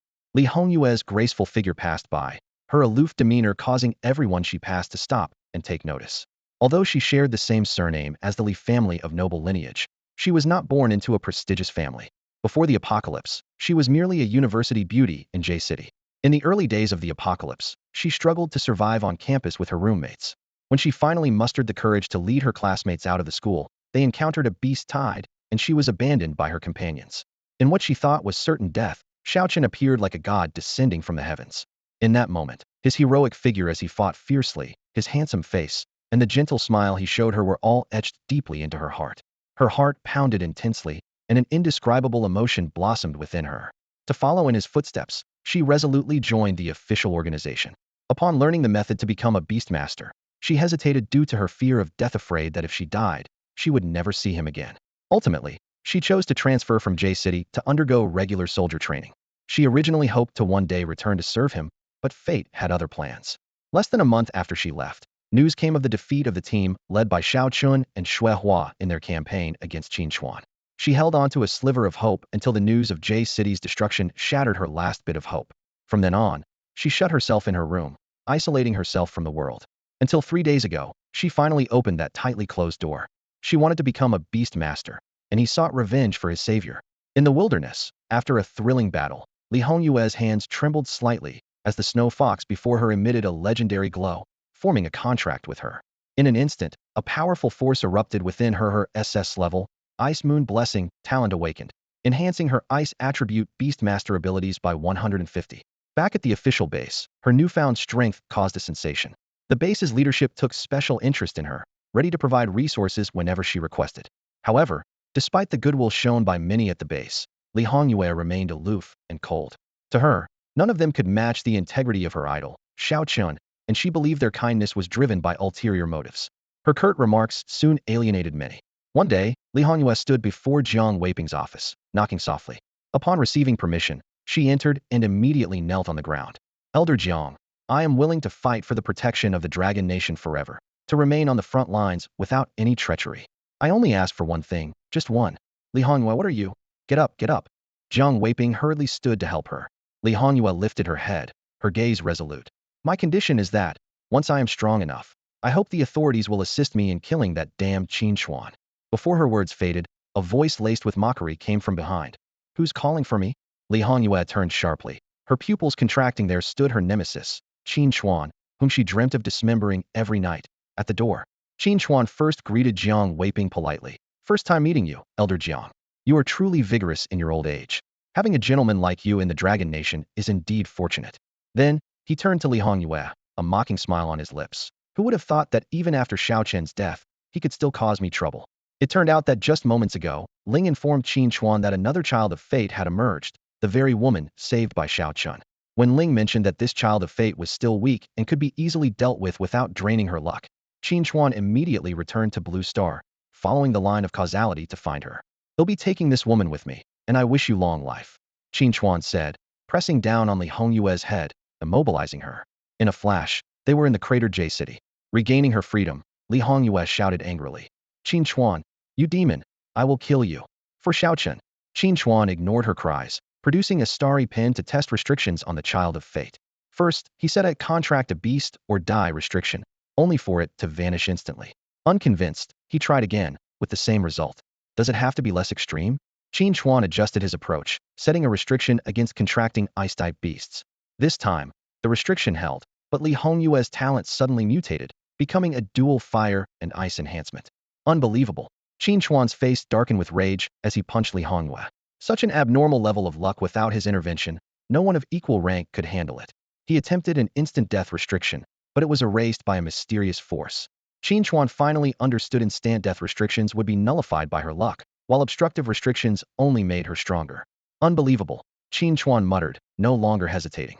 He swiftly decapitated Li Hongyue, meticulously slicing her body into 9,483 pieces, then summoned a fire-type beast to burn it for 2.5 hours before departing. Seriously, even in death, they still managed to trouble me. Qin Chuan stood still, a slight frown on his face, his tone tinged with impatience. Master, should I sever all their karmic ties? Ling's voice echoed in his ear, carrying a hint of suggestion. What happens after you sever them? Qin Chuan turned to look at Ling, a glimmer of curiosity in his eyes. Ling's voice was calm and detailed. Once severed, everyone in the world except us will forget about Xiao Chun and Li Hongyue. Even after a person dies, their karma, no matter how small, remains in the world. But if that karma is erased, they will be as if they never existed. No one will remember their names or their deeds. She paused, adding, however, this method is best suited for the deceased. The living constantly generate new karma, and as long as they are alive, this new karma prevents them from being completely forgotten. Qin Chuan sighed lightly. All right, just cut them off quickly. It's done, master. That fast. Meanwhile, in the base office, Jiang Weiping was anxiously pacing back and forth. As a rare SS-level genius who was aligned with the authorities, he couldn't bear to let Li Hongyue die at Qin Chuan's hands. He resolved to negotiate with Qin Chuan to try to save Li Hongyue's life. Just as he urgently opened the office door, he suddenly froze in place, his eyes becoming as clear as a newborn's. Passers-by were drawn to the sudden commotion, stopping to look at Jiang Weiping, who stood dazed at the door. Mr. Jiang? What's going on? Someone tentatively asked. Jiang Weiping snapped back to reality. Li Hongyue? Who is that? No, it's nothing.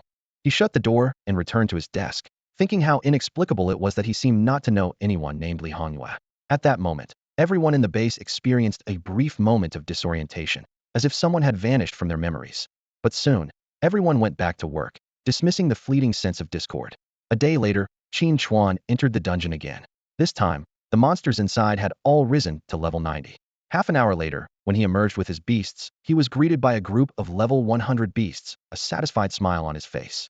He recalled how Slock had once mentioned that his beasts could break through to higher qualities on their own.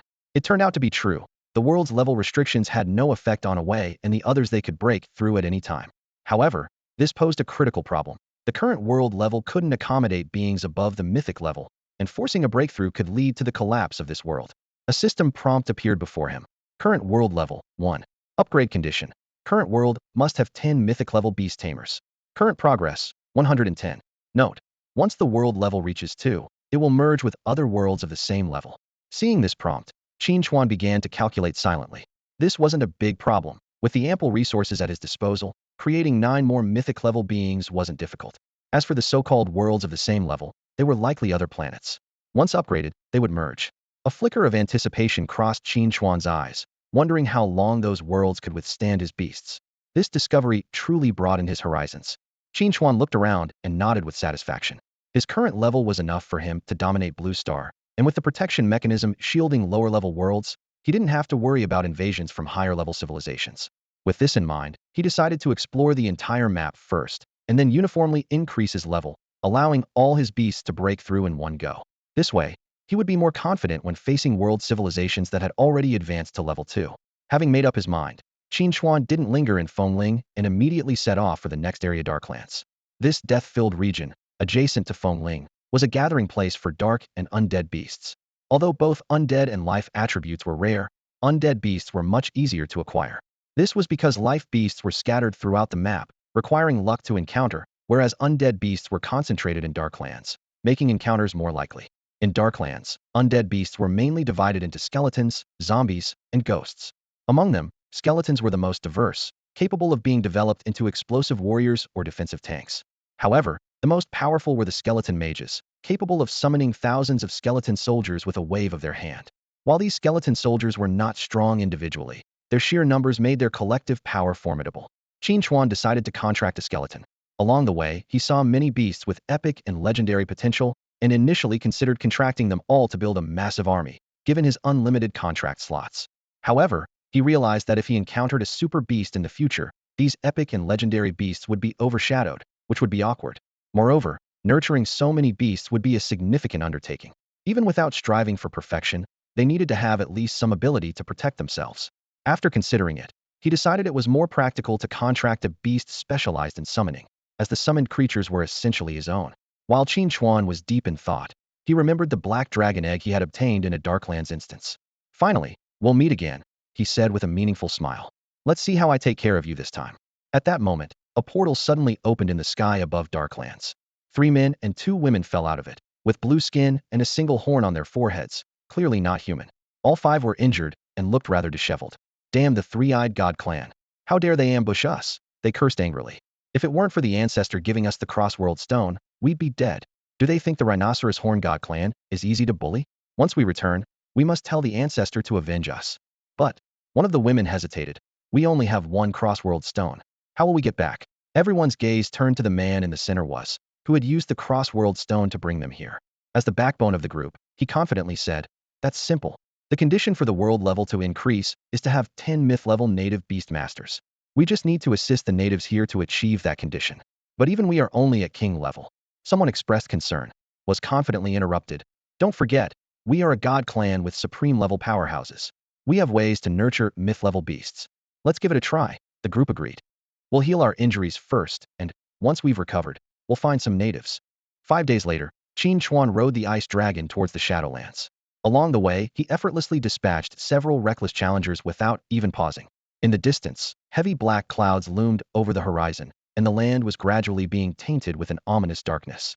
At the boundary between light and shadow, a peculiar black forest stood out. Its trees weren't simply dark, but pure, untainted black. Although many dark-type plant beasts roamed the forest, Qin Chuan paid them no mind. After 5 days of relentless travel without rest, fatigue was setting in, reminding him that this was no longer a game world. He decided to take a short break before entering the Shadowlands, and landed on an open space. As the ice dragon touched down, a wave of dust rose up, making it look imposing, but it soon laid down like a deflated balloon. Qin Chuan took out a bucket of fragrant fried chicken wings, and before he could start eating, the ice dragon approached with a longing look in its eyes. Qin Chuan chuckled and handed it another bucket. The dragon transformed into human form and devoured the food ravenously. However, this seemingly peaceful mealtime attracted an unexpected visitor. The gust of wind from their descent unsettled a foraging venomous bee, which mistakenly thought it was under attack and emitted a pheromone signal for help. The hive, 100 meters away, received the signal, and the entire swarm mobilized. Soon, the 2 enjoying their meal heard the buzzing of countless wings. Looking up, they saw a swarm of venomous bees brandishing their glistening stingers, charging towards them. "Can't even eat in peace," the dragon grumbled, licking the sauce from its fingers before drawing an ice sword and casually swinging it. A sharp gust of wind swept through, instantly freezing the bees into ice blocks that fell to the ground. With the uninvited guests dealt with, The two returned to their meal. Qin Chuan discarded the bones, while the dragon swallowed them whole. Satisfied, Qin Chuan got up to investigate the direction from which the bees had come. A few hundred meters away, a massive hive came into view. It was clearly the nest of the venomous bees, now empty after the dragon's sword had wiped them out. Qin Chuan easily pried open the hive, revealing plump larvae, some still hatching, others already pupating. If only these beasts weren't so unappetizing, he might have remarked on their potential as a nutritious find. At the center of the hive, Qin Chuan captured a larger bee, the queen bee. He inspected its attributes. Name, venomous queen bee. Attribute, poison. Level, 63. Quality, excellent. Final form, deadly queen bee. Excellent quality, but only good for making honey. Qin Chuan muttered disdainfully, crushing it underfoot. As he was about to leave, he noticed another hive nearby. Rushing over to check, he was met with another swarm of venomous bees, which the dragon promptly froze with a breath of cold air. To his surprise, two more hives loomed in the distance, prompting Qin Chuan to ponder the situation. As Qin Chuan ventured deeper into the hive, the sight before him grew increasingly spectacular. The number of venomous hives multiplied, expanding in size, with many merging into a single mass. He easily dispatched the attacking venomous bees along the way, reaching the deepest part of the hive cluster without any hindrance. There, a golden glowing portal stood silently. Instance discovered, Queen's Hive. Enter. An undiscovered instance? Qin Chuan's eyes lit up, and he immediately called Yao Xiang to follow him through the portal. Stepping into the instance, the soft texture of the hive was felt underfoot. The air was filled with a rich, sweet scent distinctive to this place's honey. Qin Chuan scooped to taste, the tangy sweetness instantly dispelling his fatigue, without any hint of the usual beastly odor. Good stuff. As he reveled in this discovery, a sudden chorus of buzzing erupted from within the hive. In no time, venomous bees poured out from every passage. Using his innate ability, Qin Chuan discovered these bees were over level 60, comparable to the queen outside. But such opponents were trivial to him. With a gust of cold wind, Yao Xiang turned the swarming bees into ice sculptures. Yao Xiang alone is enough for this instance, Qin Chuan chuckled. As they advanced towards the hive's core, the number of venomous bees surged, their levels surpassing 70. Among them were larger, elite monsters, but they too were easily dispatched by Yao Xiang. As they progressed, Yao Xiang would occasionally grab chunks of hive honey to enjoy. Eventually, they reached the hive's heart. Amidst a cluster of plump larvae, Qin Chuan quickly identified the ruler, the golden striped queen bee. Its body shimmered with dazzling golden patterns. Its forelimbs evolved into sharp stingers. Name, golden striped queen bee. Attributes, gold, poison. Level, 90. Quality, legendary. Final form, golden body queen bee mythic. Intruder, you shall die. The bee spoke. Before the words faded, the golden striped queen bee lunged at Qin Chuan with its sharp stingers. Clang. Qin Chuan, already clad in serpent armor and surrounded by an elemental shield, found the queen's attack completely ineffective against his defenses. Is that all you've got? He teased. Wham! Yao Xiang slapped the queen into the hive wall, then pinned it to the ground with a sword. The icy power spread from the blade, quickly freezing the struggling queen bee solid. A system notification chimed. You have flawlessly completed the Queen's Hive instance, earning rewards. Queen Beast, Egg 1. Golden Royal, Jelly 100. Golden Honey 1000. Upon exiting the instance, Qin Chuan examined his rewards closely. Don't bears love honey? The royal jelly and honey should be a treat for Dolly. As for the egg-sized, golden black-striped beast egg, the system indicated. Queen Beast Egg can hatch an incredibly powerful queen bee, whose honey is 10,000 times tastier than the golden striped queen's. Hatching it is definitely worth it. This piqued Qin Chuan's interest. If even the golden striped queen had mythic potential, could this one be even stronger? For now, he decided to keep the queen bee. After all, the system mentioned its honey being 10,000 times better. Even if it wasn't top tier, it would make a great addition to Dolly's dessert menu. Earlier, Yao Xiang had clearly enjoyed the hive honey, even storing several pieces in the beast's space, showing genuine fondness. Of course, this wasn't just because Qin Chuan himself thought it tasted amazing. After a brief rest, Qin Chuan focused on the Reincarnation Jade he acquired from defeating Chun. The fusion wasn't complete yet, but considering the larger jade took 5 years to fully integrate, this smaller piece shouldn't take as long. He estimated it would require another month or two. Landing in the darkness, I found myself on the pitch-black soil. The ground was littered with the densely packed bones of creatures, and a chilling wind swept through, sending shivers down my spine. Qin Chuan had just taken a few steps when he saw 6 men riding beasts speeding past him, a fierce wolf trailing behind them. The 6 stopped a short distance away to rest, their mounts panting heavily, clearly exhausted. The leader of the group kept glancing back nervously at the figure pursuing them on the wolf. This guy is still chasing me. Damn it, the leader cursed. Huh? People from Sakura country? From their accent, Qin Chuan immediately recognized them as people from Sakura country, likely having fled abroad to escape some calamity. He was about to deal with them when an angry roar came from behind. Stop! Don't run! The pursuer came into view clad in tattered clothes, wielding a large machete, with a horrific gash across his abdomen, almost exposing his internal organs. From his state, it was clear he hadn't formed a contract with the wolf, otherwise he wouldn't be so severely injured. Despite his grave injuries, the man was relentless in his pursuit of the Sakura people, indicating they must have committed an unforgivable wrong. Qin Chuan made a swift decision kill. He leapt forward, positioning himself in front of the Sakura man, and with a flash of his blade, struck horizontally. The beasts fell, and the rider's legs were severed. Screams of agony filled the air. Ah, my legs, my legs. The leader tried to reason. We have no quarrel with you. Why do you attack us on sight? Before he could finish, the pursuing youth descended and cleaved his head in two. Qin Chuan was somewhat surprised, expecting them to have more tricks up their sleeves, but they were defeated so easily. The severely injured youth showed no mercy, ignoring the pleas of the remaining Sakura people, delivering fatal blows until they were all dead. The youth retrieved a broken contract stone from the leader's corpse, explaining why he couldn't form a contract with the beast. In his severely wounded state, forcibly breaking a contract could have been fatal. He quickly re-established his bond with the wolf and then slumped to the ground, leaning on his blade. Looking at his ghastly abdominal wound, the youth unemotionally took out a needle and thread, stitching it up stitch by stitch. His determination even impressed Qin Chuan. Thanks for stopping them from me earlier. I'm Zhang Zinan. The youth said weakly after finishing his stitches. Take it easy, young man. Your guts could have spilled out just now. Qin Chuan replied calmly. It doesn't matter. If I'm still alive, it means it's not my time to die yet, Zhang Zinan grinned. By the way, I still don't know your name. Qin Chuan paused briefly. Do you really want to know? Since you put it that way, I guess I don't, Zhang Zinan answered decisively. Qin Chuan nodded to himself, appreciating the young man's tact and potential. As he turned to leave, Zhang Zinan called out. Where are you going? The dungeon. The Black Dragon dungeon to the west, right? Want me to escort you part of the way? Don't get me wrong. What happened earlier was just me owing you a favor, Qin Chuan said, stopping in his tracks and turning around with an expressionless face.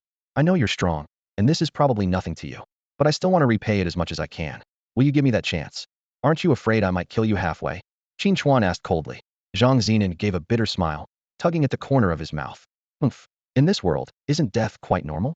I have nothing left to hold on to. If I die, so be it. Living is the real torture. I see that you're not completely empty-handed. You still have an illness. Huh. Qin Chuan ignored him and walked away briskly. Behind him, Zhang Zinan called out. If you don't say anything, I'll take it as a yes.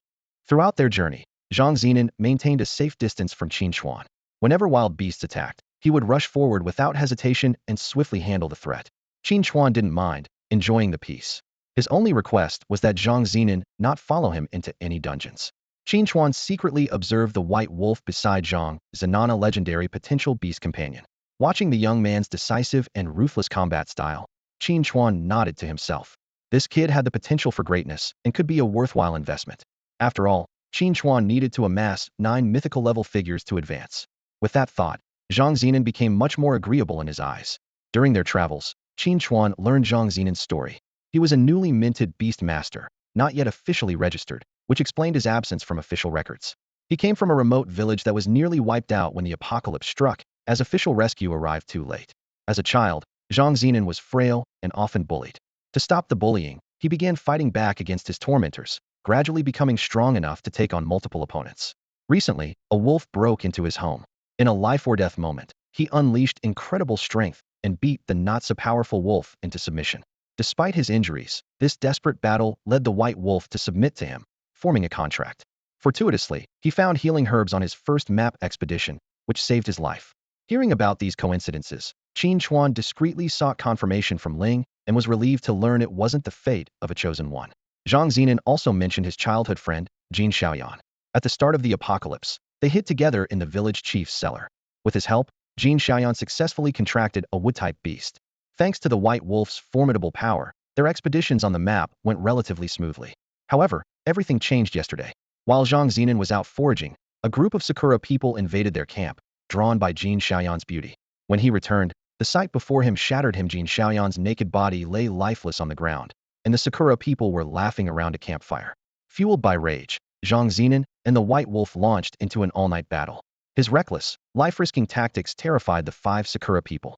When they tried to flee, their leader pulled out 2 contract-breaking stones, one of which turned to dust. The pain was excruciating as Zhang Xinan's contract with the White Wolf was forcibly severed. Fortunately, the wolf remained loyal. As he temporarily lost his strength, the Sakura people attacked, leaving a deep knife wound in his abdomen. Seeing him about to recover, the Sakura people fled in panic, which was the scene Qin Chuan had witnessed. After listening to Zhang Xinan's story, Qin Chuan's gaze lingered on the White Wolf for a few extra seconds. This majestic White Wolf was worlds apart from the Black Dragon. Qin Chuan increasingly suspected that the Black Dragon's eyes might be blind.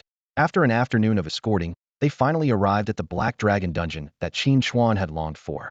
Seeing Zhang Xinan kneeling on the ground, exhausted, Qin Chuan said calmly, "You've repaid your debt. You can leave now." "All right, I'm leaving now," Zhang Xinan replied. As Zhang Xinan's figure disappeared into the distance, Qin Chuan turned towards the dungeon entrance. There was no rush to invest. He planned to observe a bit more. The system prompt sounded. "Black Dragon Canyon detected. Do you wish to enter?" "Enter." With a flash of light, Qin Chuan was transported to a dark canyon, entering the dungeon preparation phase. Suddenly, a commotion erupted outside the dungeon. A massive group of skeletons was chasing a panicked crowd of players, creating utter chaos. Zhang Xinan was about to draw his sword to fight, but his White Wolf had seen enough. It grabbed the back of its owner's coat with its mouth, tossed him onto its back, and sprinted towards the dungeon entrance. "What are you doing?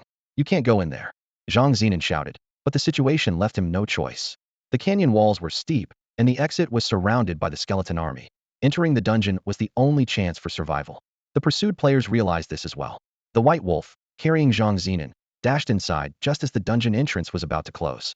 Only the people at the front managed to enter. The rest could only watch in despair as the entrance vanished, ultimately consumed by the skeleton army. Inside the dungeon, Qin Chuan, ready to start the battle, turned at the noise behind him and saw Zhang Xinan and the White Wolf. His expression instantly turned cold. "Weren't you supposed to leave?"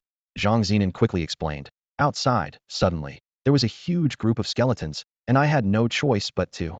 Qin Chuan's brow relaxed slightly, though he was still pondering why so many skeletons had appeared outside. However, with the dungeon about to commence, he decided to clear it first. Soon, a group of black-scaled flying dragons charged from the canyon's depths, each about the same size as the White Wolf beside Zhang Xinan. "Playing with dragons, are we?" Qin Chuan sneered, summoning 3 giant dragons from his beast space. The ice-radiant Holy Dragon Yaoshu, the Crimson-Flame Dragon Emperor Liu, and the Star-Devouring Demon Dragon Emperor Haiming. The 3 dragons looked down at the approaching small fry with disdain. "You are no dragons." These level 70 flying dragons were insignificant before Qin Chuan's trio, easily swept away. Zhang Xinan and the White Wolf, trailing behind, watched in terror, cold sweat dripping from their foreheads. They knew how formidable these level 70 creatures were, capable of killing them with a mere touch, yet they were so effortlessly defeated by Qin Chuan. "Doomed. Now that we've seen his true power, will he silence us?" Zhang Xinan and the White Wolf dared not even breathe loudly, following cautiously behind. The 3 dragons swept through the canyon effortlessly, soon reaching a massive cave at its end. In the replica, the legendary dragon boss didn't last a single encounter under Qin Chuan's hand before it fell. He headed straight to the treasure room at the back, his gaze skimming over the piles of rare materials, making a beeline for the innermost corner. There, hidden from view by a mass of treasures, Qin Chuan easily brushed aside the materials to reveal a dragon egg lying quietly in the corner.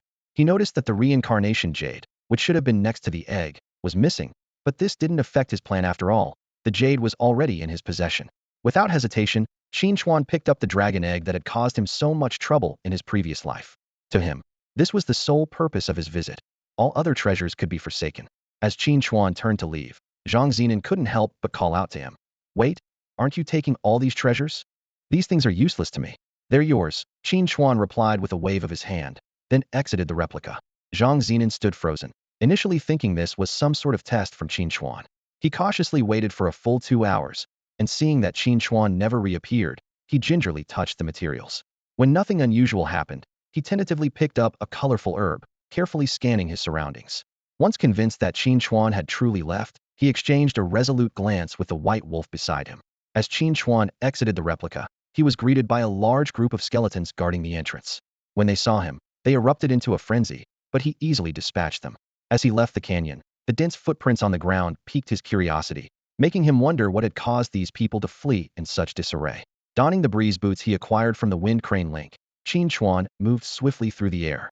Soon, he witnessed a shocking sight. A colossal skeleton, as large as a mountain, sat quietly in the distance, the ghostly fire in its eyes dim, as if resting. This skeleton monarch had huge horns atop its head, was covered in bone spikes, and wielded a massive bone sword, surrounded by a horde of skeletal minions. As Qin Chuan approached, the ghostly blue fire in the skeleton monarch's eye sockets flared to life. It raised its sword and pointed, prompting the skeletal horde to surge towards Qin Chuan like a tidal wave. Skeleton Monarch. Attribute: Undead. Level: 87. Quality: Legendary. Chattering Skeleton. Attribute: Undead. Level: 37. Quality: Superior. Final Form: Ghost Sword Skeleton Epic. Skeleton Spearman. Attribute: Undead. Level: 41. Quality: Superior. Final Form: Skeleton Cavalry Epic. The number of skeletons here far exceeded those at the replica entrance. It seemed that the group had inadvertently entered the skeleton monarch's domain, drawing the relentless pursuit of so many undead creatures. Although they managed to shake off most of their pursuers, a small contingent of skeletons continued to chase them, ultimately driving them into a dead end. A massive army of skeletons charged forward, but before Qin Chuan could make a move, the beasts in his spatial realm couldn't hold back any longer. They rushed out to start clearing these low-level skeletons. In the distance, black magic orbs and skeletal arrows rained down like a storm, but Qin Chuan calmly activated his serpent armor shield, standing firm in place. A system prompt appeared. Skeleton Mage. Attribute: Undead. Level: 67. Quality: Superior. Final Form: Skeleton Archmage Epic. Skeleton Archer. Attribute: Undead. Level: 69. Quality: Superior. Final Form: Skeleton Sharpshooter Epic. Long-range attack. Qin Chuan smirked, drawing his ice longbow. With a powerful shot aimed at the skeleton mages, the arrow exploded above them, showering countless ice shards that instantly froze and shattered the skeletons within range. Just then, a skeleton wielding a bone dagger suddenly appeared behind Qin Chuan. Stealth Skeleton. Attribute: Undead. Level: 67. Quality: Elite. Final Form: Skeleton Assassin Epic. However, before this ambusher could reach Qin Chuan, it was smashed to pieces by the swift tail of Tun Tian. There are quite a few types, Qin Chuan chuckled. But the more types there are, the more enjoyable it is to crush them. Speaking of which, when will the big guy show up? The minions are almost all dead, yet it's still hiding back there. Seeing the minions about to be wiped out, the skeleton lord finally took action. It plunged its giant sword into the ground, and black energy surged along the blade, spreading around. The intact bones touched by the black energy reassembled into new skeleton warriors. Is that all? Qin Chuan sneered. Trying to play undead resurrection? I'll have the beasts crush the bones into powder and see how you assemble microscopic bone dust. On the battlefield, a clever skeleton took advantage of the chaos to hide behind a rock, sticking close to the wall to avoid the lord's sight. It secretly rejoiced. Really, it's all unpaid labor, why risk your life? The skeleton lord, seeing its minions obliterated, had its ghostly eye sockets flicker wildly with rage as it pointed its sword at Qin Chuan. However, in the next moment, under the watchful eyes of all, this lord turned and fled. But the escape was destined to be futile. Yao Shuang and Tianyu, who had been lurking behind, swiftly took out its legs. Although the undead feel no pain or fear, Lei Ming couldn't resist rushing forward, delivering 2 hand chops to sever the skeleton lord's proud, giant horns right at the base. The fatal weakness of the skeleton monarch lay within the eerie blue ghost fire inside its body. The moment Qin Chuan extinguished it, the gigantic skeleton collapsed with a crash, turning into a pile of shattered bones. A blue flame hovered in Qin Chuan's palm, a top-tier necromancy material left behind by the fallen skeleton monarch. In the distance, a solitary skeleton was quietly attempting to escape. Suddenly, it felt a cold gaze fixate upon it. Turning its head stiffly, it saw a majestic eagle staring down from above, the terrifying pressure rendering it immobile. Qin Chuan had long noticed the sneaky little skeleton, but he realized it was distinctly different from its peers and deliberately allowed it to flee. Curious to see if it was the beast he was searching for. His experience told him that such anomalies often harbored extraordinary potential. The system immediately displayed information about this skeleton. Name: Amethyst Skeleton. Attribute: Undead. Level: 56. Quality: Excellent. Final Form: Undead Overlord. Godlike quality. Just as I thought. Qin Chuan laughed heartily. I truly am a genius. Just as the amethyst skeleton resigned itself to death, it suddenly felt a peculiar force trying to establish a connection. Its instinct to survive made it accept Qin Chuan's contract without hesitation. After all, its third owner was the strongest being it had ever encountered, and the person who effortlessly defeated that owner was undoubtedly a better choice. The amethyst skeleton immediately slid to its knees before Qin Chuan, demonstrating its submission. Not bad, you're a quick learner. I have high hopes for you. Qin Chuan nodded in satisfaction and began to strengthen his new subordinate. When the amethyst skeleton reappeared, it was completely transformed. Its entire skeleton had turned into amethyst crystal, and the ghost fire in its eye sockets had changed from eerie blue to pitch black. The system updated its information accordingly. Name: Undead Overlord. Attribute: Undead. Level: 56. Quality: Godlike. Duh. From now on, they'll call you Mingyuan. Now, show me what you can do, Qin Chuan commanded. Mingyuan immediately demonstrated its abilities, releasing a denser black aura than the previous skeleton monarch, enveloping the surrounding bone dust. The bone dust instantly reassembled into a new skeleton army. These newly formed skeleton warriors were not only larger, but also had a faint purple glow on their bones, with sharper weapons and more menacing faces. Then, the army transformed into black gas and fully merged into Mingyuan. These skeleton soldiers were now completely under its control, and no one else could form a contract with them. Even more astonishingly, Mingyuan could not only control skeletons, but also zombified creatures and ethereal ghosts. It could transform the corpses of deceased creatures into zombies, their souls into ghosts, and once the zombies decayed, they would become skeleton soldiers, achieving perfect utilization of the dead. These subordinates all possessed epic quality, growing in tandem with Mingyuan's level, far more efficient than Qin Chuan forming individual contracts. At this moment, the black dragon egg in Qin Chuan's backpack suddenly began to shake. He raised an eyebrow and quickly took out the egg. Soon, a jet-black female dragon hatchling emerged. Without hesitation, Qin Chuan pressed his palm heavily on the little black dragon's head, as if to crush its skull, smirking fiercely. "I've been waiting for you, you little bastard." The system displayed. Name: Black Spirit Dragon.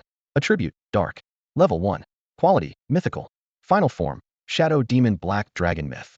TSK. You've lost all reason for me to spare your life, Qin Chuan sneered, tossing the black dragon to Erdwa.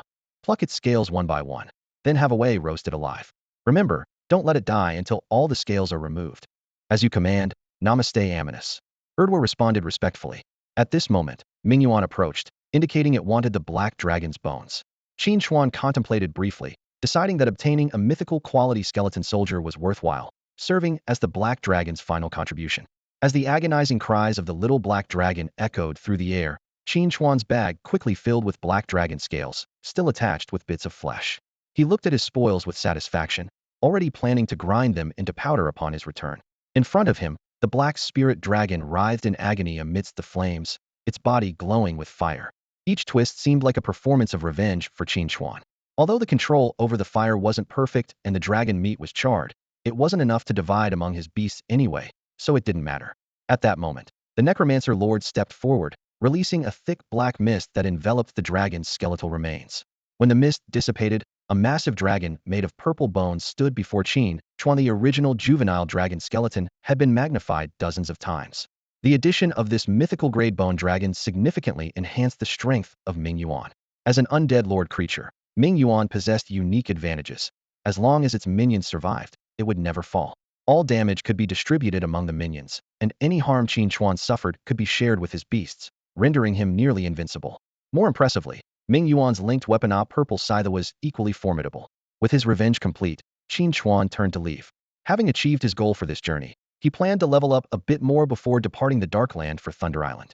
Meanwhile, elsewhere in the Darkland, a figure stood with hands behind his back atop a low hill. This was Junzi, accompanied by Uma, Yuta, and others. Behind this group of blue-skinned aliens knelt a group of Westerners, led by someone bearing a striking resemblance to the late Smith. It turned out that the Smith murdered in the Sakura Nation was actually Smith William Dan Jason, and kneeling here was his elder brother, Smith Walter Jack Mac Jason. This brother's talents far surpassed those of his sibling, making him the true leader of his generation in the beautiful country, secretly protected by the upper echelons. Following the apocalypse, he proposed the revolutionary idea of linking beast parts with humans, gaining high-level support, and initiating secret experiments with the Sakura Nation. When he first entered the map as a beast master, several confidants accompanied him to the Dark Land. After a brief assembly, they encountered Yuzi's group. Confronted with a power far superior to any force on Blue Star, Smith promptly chose to submit. Fortunately, Junzi and his team were not there for conquest according to cosmic rules. Lower-level worlds are protected, allowing only limited entry and interaction, prohibiting invasion. Lord Junzi, we've already terminated the contracts with the unnecessary beasts. What should we do next? Smith inquired respectfully. Understood. Junzi responded indifferently. Yuhi and USA, take them nearby to level up. A man and a woman emerged from the crowd, leading Smith and his group away to hunt monsters. Watching their departing figures, Uma couldn't help but sigh. I envy them. They can discard beasts at will, and even if they die, they retain their contract slots. Enough with the envy, Yuta said teasingly. It's just beginner perks. When those disappear, those who haven't caught on will be in for a rude awakening. Enough, stop talking. Wuzi decisively interrupted his companions' discussions and quickly led the two of them towards the location where Qin Chuan had defeated the skeleton monarch. When the trio arrived at the scene, all they found was a pile of ashen bones. Where's the big skeleton? It's already dead, just moments ago, Wuzi stated flatly. How is that possible? One of them exclaimed incredulously. At this stage, who besides us could possibly take down that creature alone? Even we would need to team up to have a chance. Wuzi turned to face his two companions, a serious expression on his face. The priority now is to return immediately. Be careful during this time, and try to avoid any conflict with that person. Uma and Yuta exchanged a worried glance before nodding solemnly. A few days later, Mingyuan also reached level 100. In his human form, he appeared gaunt, almost like a skeletal figure, yet he seemed quite satisfied with this form. Qin Chuan observed without comment. Mingyuan's life-bound beast weapon was a long staff, with its head composed of a purple-black netherfire surrounded by a skeletal frame. This weapon not only significantly enhanced the combat power of the undead legion, but also allowed the netherfire to transform into sharp scythe blades. A day later, as Qin Chuan reached the border of the Shadowlands for a rest, a group of people suddenly surrounded him. Leading them was a scar-faced man from the Dragon Kingdom, who immediately issued a threat. Kid, this is my turf. If you don't pay the toll, you can't pass. Oh, Qin Chuan responded calmly. And what do you want for this toll? The scar-faced man looked Qin Chuan up and down. The toll is all the resources you've got on you. If you don't pay, get lost. Despite his harsh words, his men did not press further, merely blocking the path. Qin Chuan narrowed his eyes. Normally, anyone who dared speak to him like this would have been dead countless times over. But this scar-faced man was different, though his words were fierce. The lucky jade pendant on his chest didn't sense any malice. It seemed more like he was trying to drive people away rather than harm them. Curious, Qin Chuan ordered Ling to investigate the man's background. Through Ling's inquiry, he learned that this man, named Wang Ba, despite his fierce appearance, was kind-hearted. Before the apocalypse, he, his wife, and his brothers had been developing this area, and after the apocalypse, he saved many people. After joining the authorities, he insisted on leading his team to explore this newly expanded map. However, during an accident, his wife disappeared after entering the area ahead, and several brothers who went searching also vanished.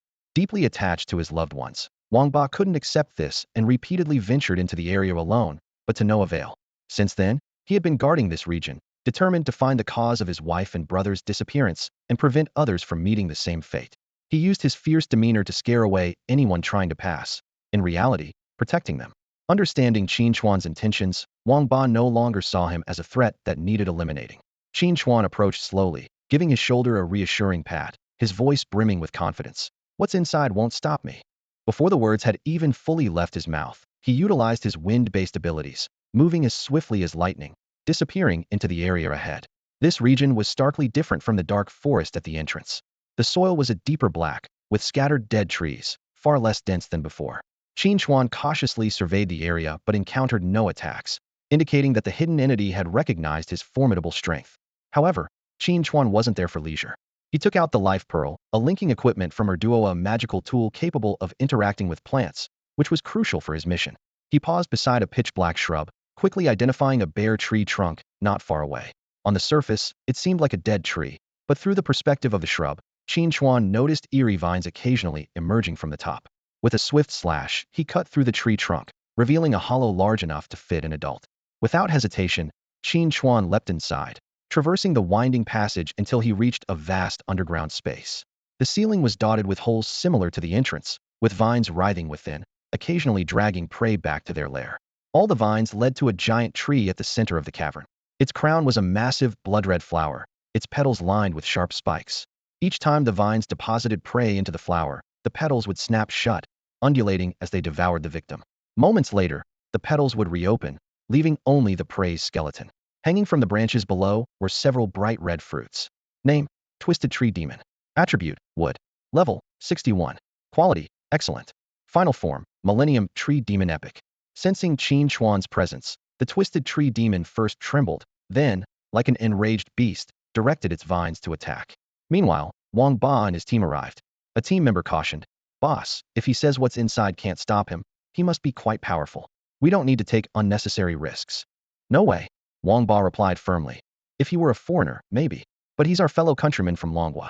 We can't just let him face danger alone." As soon as he finished speaking, the ground shook violently, making it difficult for them to stand. Suddenly, the ground split open, and a black giant tree burst forth, its flowers shattered, roots neatly severed, lying like processed timber beside them. Qin Chuan emerged from the hole, holding branches laden with fruit.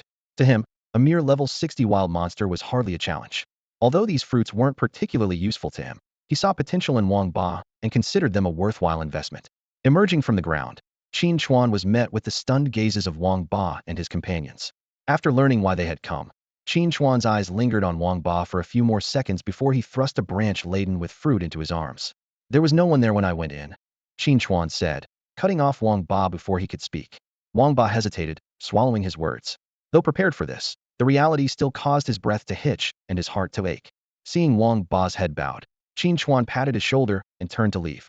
Only after Qin Chuan's figure completely vanished from view did Wang Ba slowly lift his head, his gaze lingering in the direction Qin Chuan had gone before turning to the dying, twisted tree demon nearby. Qin Chuan hadn't finished off the tree demon, bringing it out instead. Wang Ba and his companions exchanged glances and then rushed forward to end it completely. As they returned with their comrades, Wang Ba silently vowed. The man-eating tree demon was dead, and he could no longer stay here. He needed to grow stronger, to keep growing stronger until he could stand alongside that person. He didn't hope to protect the entire world, but at the very least he wanted the power to protect his companions. Qin Chuan, now far away, was unaware of Wang Ba's inner resolve. His thoughts drifted back to his past life, recalling the beasts who had fought alongside him. Even after their contracts were dissolved, they remained loyal, willing to follow his commands. Upon rebirth, when directing Wei and the others for a bombing, Qin Chuan had deliberately avoided the places where he first encountered those beasts. Although those places weren't on the necessary path and his immediate priority was to strengthen himself against Xiao Chun, he hadn't sought them out right away. Returning this time with the intention of forming contracts with them, he discovered that due to the butterfly effect caused by two people being reborn, they had all found new masters. Fortunately, their current beast masters treated them well. Watching them fight alongside their new masters, Qin Chuan couldn't bring himself to use a contract-breaking stone to forcibly take them. He had to admit, his eye for potential was indeed exceptional. These beasts all had mythical potential. If not for his mistake, they might have reached the mythical realm. Qin Chuan quietly placed several fruits from the sacred rhythm ancient tree with matching attributes nearby. Only after seeing their beastmasters happily collect the fruits did he leave quietly. Accepting the fruits formed a bond. Should he ever learn they were in danger, Qin Chuan would surely come to their rescue as his way of repaying them. As Qin Chuan was lost in thought, he suddenly stopped. Looking down, he saw a drooping seedling. If not for the talent panel appearing, he might have mistaken it for an ordinary dying weed. Name: Nightmare Thorn Seedling. Attributes: Wood, Dark.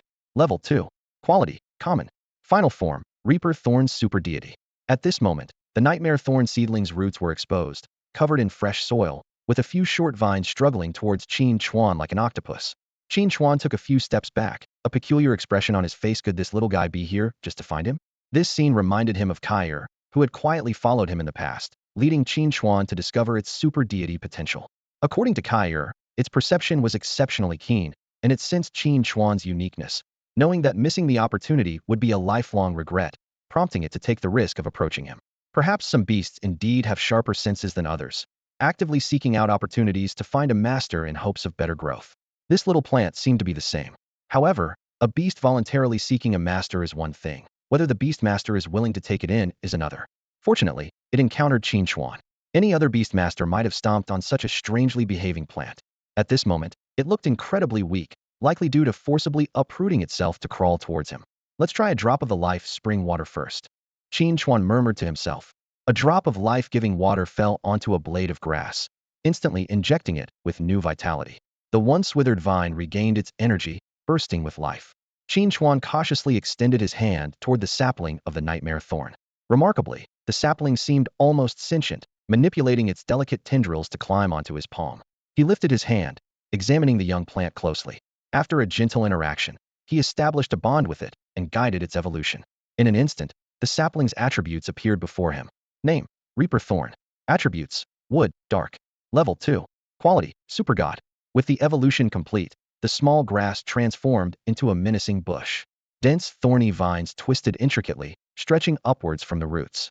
Dozens of barbed tendrils danced wildly in the air, ready to tear any prey to shreds. However, the true value of the Reaper Thorn lay not in its ability to control a fixed area, but in its unique possession capability. As a possession-type beast, it could perfectly merge with its beast master or a humanoid beast. This allowed it to fully exert its own power while also sharing damage with its host when necessary. The greatest feature of such beasts was their ability to change form, adapting to different needs. Eager to test its power, Qin Chuan immediately gave the command. The Reaper Thorn's vines swiftly wrapped around his body, forming a perfectly fitting dual-layered armor. The outer layer bristled with sharp thorns, ready to exact a heavy toll on any close-range attacker. The inner layer was smooth and thornless, effectively shielding the wearer from the outer layer's spikes. In an instant, Qin Chuan's appearance transformed completely. A figure clad in dark green spiky armor stood in place, with only necessary space left for vision and breathing. This sensation thrilled him, as if he had become a superhero equipped with high-tech armor, exuding power with every move. With a subtle mental command, the vine on his left hand transformed into a sharp whip. With a gentle flick, the ground cracked open. Qin Chuan mused that with higher levels, its destructive power would be even more astonishing. Even more exciting was the fact that, in the possessed state, he could still use other defensive beast equipment. Not only did they not interfere with each other, but they also produced a stronger synergistic effect. Although he could use the vines to wield weapons for ranged attacks, the precision was slightly lacking compared to directly using the vine whip. After ending the possession, the Reaper Thorn shrank back to its original size and obediently jumped into Qin Chuan's palm. He softly said, "From now on, I'll call you Morong." 2 hours later, Qin Chuan arrived at a unique coastline. Waves crashed continuously onto the black sand beach. This was the edge of the dark land, with the sky above filled with rolling thunderclouds, occasionally pierced by purple lightning. Many beast masters gathered on the beach, conversing with ferrymen alongside their water-type beasts. For those wishing to leave Thunder Island and venture further, contracting a water-type beast was almost a necessity. Visitors to Thunder Island often face transportation challenges.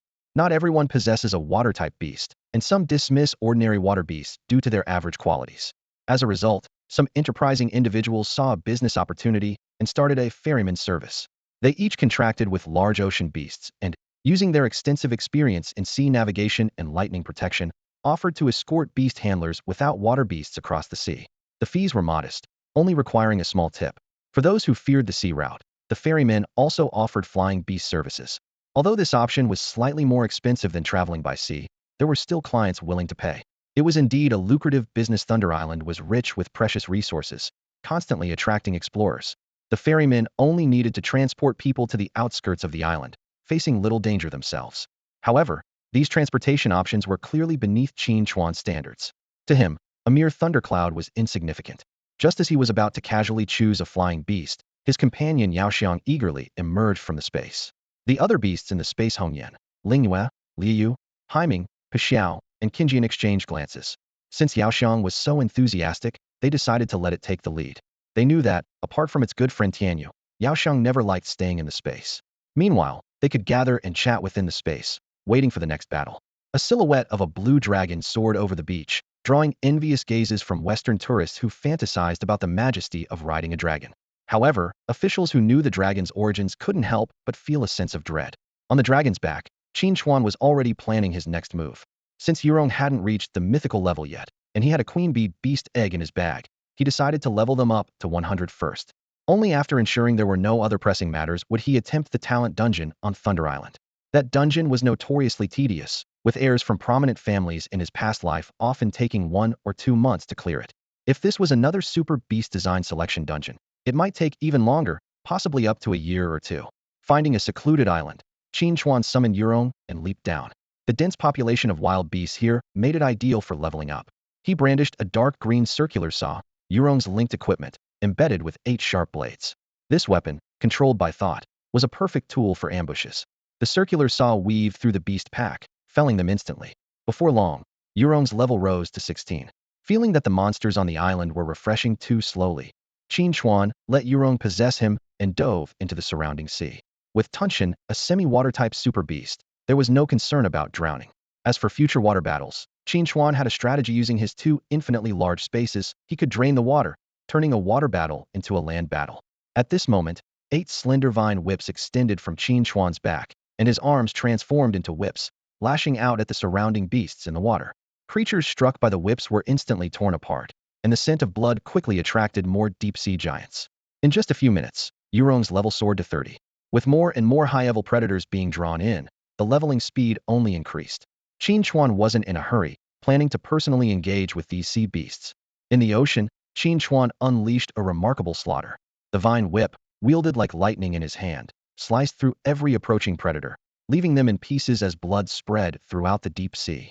This rampant massacre lasted for 2 hours, not only allowing Qin Chuan to vent his negative emotions, but also boosting Yu Yong's level rapidly to 90. He then spent several more hours searching for stronger prey, eventually advancing Yu Yong to level 100. When Qin Chuan surfaced, Yao Xian was already circling above, waiting.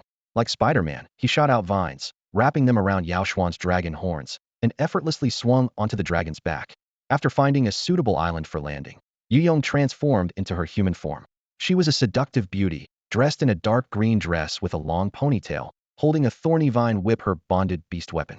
She flashed an enticing smile at Qin Chuan, occasionally casting flirtatious glances, which made Qin Chuan's expression darken. If she was serious, Qin Chuan might have to reconsider keeping this deadly thorn. There must never be that kind of relationship between a beast and its beast master. The other beasts in the space noticed, and their gazes turned icy, ready to rush out and teach Yu Yong a lesson. She quickly dropped her flirtatious demeanor, explaining with a serious face that it was just a joke. Facing the disapproving looks of the other beasts, Yu Yong awkwardly apologized. After a short rest, the queen bee's egg in the bag began to stir. Soon, a plump, white larva hatched, landing in Qin Chuan's palm. The cold larva writhed, its pincered mouth occasionally grazing Qin Chuan's hand. Golden slaughter bee larva. Attributes: gold, poison. Level 1. Quality: epic. Final form: Queen of Destruction. Yao Xian curiously moved closer to touch the larva, but was nearly pinched by its mandibles. Qin Chuan soothingly patted Yao Xuan's head and released Tianyu to play with him. The two little creatures joyfully ran towards the beach. Before long, the golden slaughter bee evolved, transforming into a queen of destruction with distinct gold and black stripes, its forelegs and tail stinger gleaming coldly. When it perched on Qin Chuan, it carefully retracted its stingers to avoid harming its master. Queen of Destruction. Attributes: gold, poison. Level 1. Quality: super god. Qin Chuan named her Fengying. After a brief pause on Qin Chuan, Fengying gracefully flew into the beast space. Qin Chuan sensed it was building a nest as he watched the brown beeswax secrete from Fengying's body, skillfully chewed into perfect honeycomb shapes. It first constructed 7 cells, then laid eggs in 6 surrounding chambers. These eggs developed at an astonishing speed, going from larvae to pupae, and finally hatching into 6 worker bees in one seamless process. The newly born worker bees immediately set to work expanding the hive. Although they were not Qin Chuan's contracted beasts, they still obeyed his commands because the queen bee was his contracted partner. Within just 3 hours, the hive expanded to 1,000 times its original size, with the number of worker bees surging to hundreds. These diligent worker bees could freely enter and exit Qin Chuan's space, but without Fengying's permission, they could not enter the common bee space. Some worker bees had already begun collecting pollen and making honey outside. Observing the bustling worker bees, Qin Chuan concluded that Fengying was likely a rapid breeding type of contracted beast, although its strength still needed to be assessed. After producing hundreds of worker bees in 3 hours, Fengying was now utterly exhausted, curled up in the hive to recuperate. Qin Chuan decided to wait for it to regain its strength before upgrading it. Meanwhile, at the other end of the island, Yao Rong and Tianyu, who had been playing on the beach, grew bored and unconsciously ventured deeper into the island. As they traversed the dense underbrush, Tianyu expressed concern. "Aren't we going too far? Maybe we should head back." "Don't worry, the master will call us if he needs anything," Yao Rong replied with a smile. "Besides, we might find new companions to bring back to him." Before Tianyu could protest further, Yao Rong pulled him along to continue their exploration. In their exploration, they discovered a severely injured, unconscious leopard. Hiding behind a bush, Yao Rong excitedly nudged Tianyu with his elbow. "See? I told you there'd be something good here. Anything found here must be exceptional." Just as Yao Rong was about to elaborate, they suddenly received a summons from Qin Chuan. Yao Rong immediately transformed into a giant dragon, grabbed the unconscious leopard, and soared into the sky with Tianyu. The sudden movement startled the leopard awake, and it barely had time to let out a cry as it saw the enormous dragon claw coming its way. The blue dragon quickly landed in front of Qin Chuan. Tianyu jumped off the dragon's back, and Yao Rong reverted to human form. With arms crossed, Qin Chuan asked irritably, "Where have you two been?" Embarrassed, the two scratched their heads, and Yao Rong hurriedly explained, "Master, we caught something good. See if you can make it a companion." With that, he dragged out the unconscious leopard. The moment Qin Chuan saw the leopard, his pupils dilated in shock. He rushed forward and fed the leopard a drop of life spring water. It was none other than his last contracted beast from his past life, the thunder-attributed purple nether thunder leopard. The life spring water quickly healed the leopard's injuries. Looking at the purple nether thunder leopard, Qin Chuan recalled the events of his past life. Back then, he had encountered the dying purple nether 5 years later, emaciated, and with nearly severed forepaws. It had been gravely injured while seeking revenge for its parents. Its parents had been ambushed and killed by their mortal enemy during a moment of weakness, and it had been pursued relentlessly, forced to hide and flee. For 5 years, it harbored thoughts of vengeance but was unable to act due to the vast difference in power. To avoid detection, it couldn't focus on training, until finally being cornered by its enemies in the 5th year, barely escaping with its life. Qin Chuan only learned later that the level 80 Thunder Pattern Hyena was its mortal enemy. This fierce beast not only possessed formidable strength, but also led an entire pack of hyenas, making the quest for revenge even more challenging. 5 years ago, he had promised to help the purple thunder leopard take its revenge, but unfortunately, he had failed. However, this time was different. Qin Chuan knew he was no longer the same. He now possessed strength powerful enough to crush anything. As long as the purple thunder leopard agreed, he could obliterate the thunder pattern hyena pack. When the purple thunder leopard awoke, it immediately spotted Qin Chuan and instinctively retreated until it felt a safe distance from this mysterious human. It warily observed the human who was smiling at it, but Qin Chuan remained calm, simply meeting its gaze peacefully. "Don't be nervous. I'm not here to kill you," Qin Chuan said softly, knowing that this spiritual beast could speak human language. "Who are you?" The purple thunder leopard asked directly. "Who am I? That's a bit complicated," Qin Chuan replied with a slight smile. "Let's just say I'm someone here to make a deal with you." "A deal? I can help you get your revenge, but the condition is that afterward, you become my beast companion." The purple thunder leopard narrowed its eyes at these words, a hint of hostility flashing in its gaze. "Become your beast companion? What? So I can carry you around and get killed?" "Not at all. I can also help you become stronger." "Impossible," the purple thunder leopard refused flatly. "I will never be anyone's beast companion. I will grow stronger on my own, and I will take my revenge personally." Seeing the stubborn look on the purple thunder leopard's face, Qin Chuan chuckled to himself. Its tenacious personality was just like in his previous life, where nothing could sway it once it made up its mind. However, he knew that this proud thunder leopard actually had a good temperament. It's just that the apocalypse had only just begun, and it hadn't yet experienced the battle that nearly cost its life, so its pride was understandable. Since he couldn't persuade it, Qin Chuan didn't insist.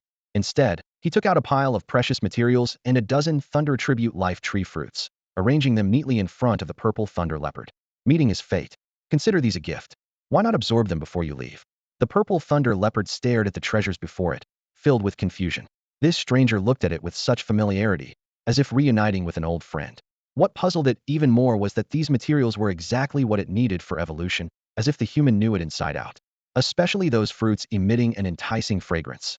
Instinct told it that even eating just one could greatly boost its strength. Yet, the human was offering these precious treasures for free? Looking at these heavenly materials, the purple thunder leopard's throat involuntarily moved, and it almost drooled. But in the end, it stubbornly turned its head away, refusing to look at the tempting materials. "We are strangers.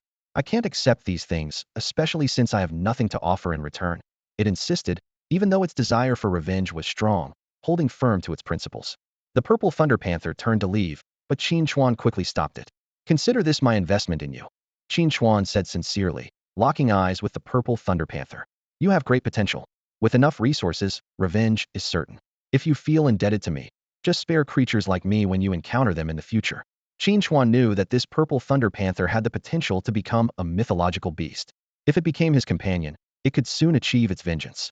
However, since it was unwilling now, he didn't force it, and simply wanted to help it as much as he could. After Qin Chuan's earnest persuasion, the purple thunder panther finally nodded in acceptance. It took only 2 thunder attribute fruits, leaving the rest untouched. Before departing, it knelt before Qin Chuan to express its gratitude, promising to repay this kindness in the future. After watching the purple thunder panther leave, Qin Chuan sat quietly for a moment before getting up and leaving the island. He moved to a sea area far from both the panther and humans, summoned Feng Ying, and then ordered Yao Rong to freeze the entire sea area, including its marine life. Having fought enough, he decided to take a bold move. In a matter of moments, the sea surface and the seabed within a 100-mile radius turned to solid ice, and the marine creatures perished in the extreme cold. The chill even spread to nearby islands, dooming the life there as well. Feng Ying's level surged like when Qin Chuan had previously destroyed a volcano. However, this experience only boosted it to level 86, requiring higher-level wild creatures to continue advancing. After several hours of searching, Feng Ying finally broke through to level 100. During this time, Qin Chuan deliberately involved Feng Ying in battles to test its strength. With lightning speed, it lunged at its enemies, its sharp forepaw piercing their heads and sending them flying with immense force. The most lethal weapon, however, Was its tail's stinger just a light jab, and a massive sea beast would succumb to the pain, dying within 3 seconds. This was merely the strength of Feng Ying as an individual. As a swarm-type beast, it commanded countless bees, most of which were of epic and legendary quality, with some even reaching mythological levels. Their levels would rise with Feng Ying's. Although their venom was not as potent as the queen's, one sting was enough to be fatal in 3 seconds, which was the limit for the sea beasts, not Feng Ying. These bees' stingers would detach upon contact and regenerate, unlike earthly bees that die after a single sting. The stingers carried deadly toxins and would split into thin branches inside the enemy, intensifying the pain. They could even sting without venom, serving as an excellent means of torture. Like Ming Yuan, as long as the minions survived, Feng Ying remained unharmed. Feng Ying's linked equipment was a set of poison needles that could be thrown at will and retrieved with a thought. Its humanoid form was a tall female in a black and gold robe, with a dignified and authoritative appearance, guarded by a few mythological quality minions like attendants, resembling a regal queen. Its inherent beast weapon was a dark gold flute, which, when played, greatly boosted the minion's combat spirit. With everything ready, it was time to head to the Thunder Island Talent Dungeon. A day later, when Qin Chuan arrived at the dungeon entrance, he found it teeming with people, with officials patrolling to maintain order. As expected, there were official personnel present. Just as Qin Chuan had anticipated, this dungeon, which could grant extra abilities, had long attracted significant attention from governments worldwide. The entrance to the dungeon was teeming with people, not only from the Dragon Nation but also representatives from countries like the Beautiful Nation, Bear Nation, and the Sun Never Sets Nation. Surprisingly, under the joint supervision of these international forces, the situation here was remarkably orderly.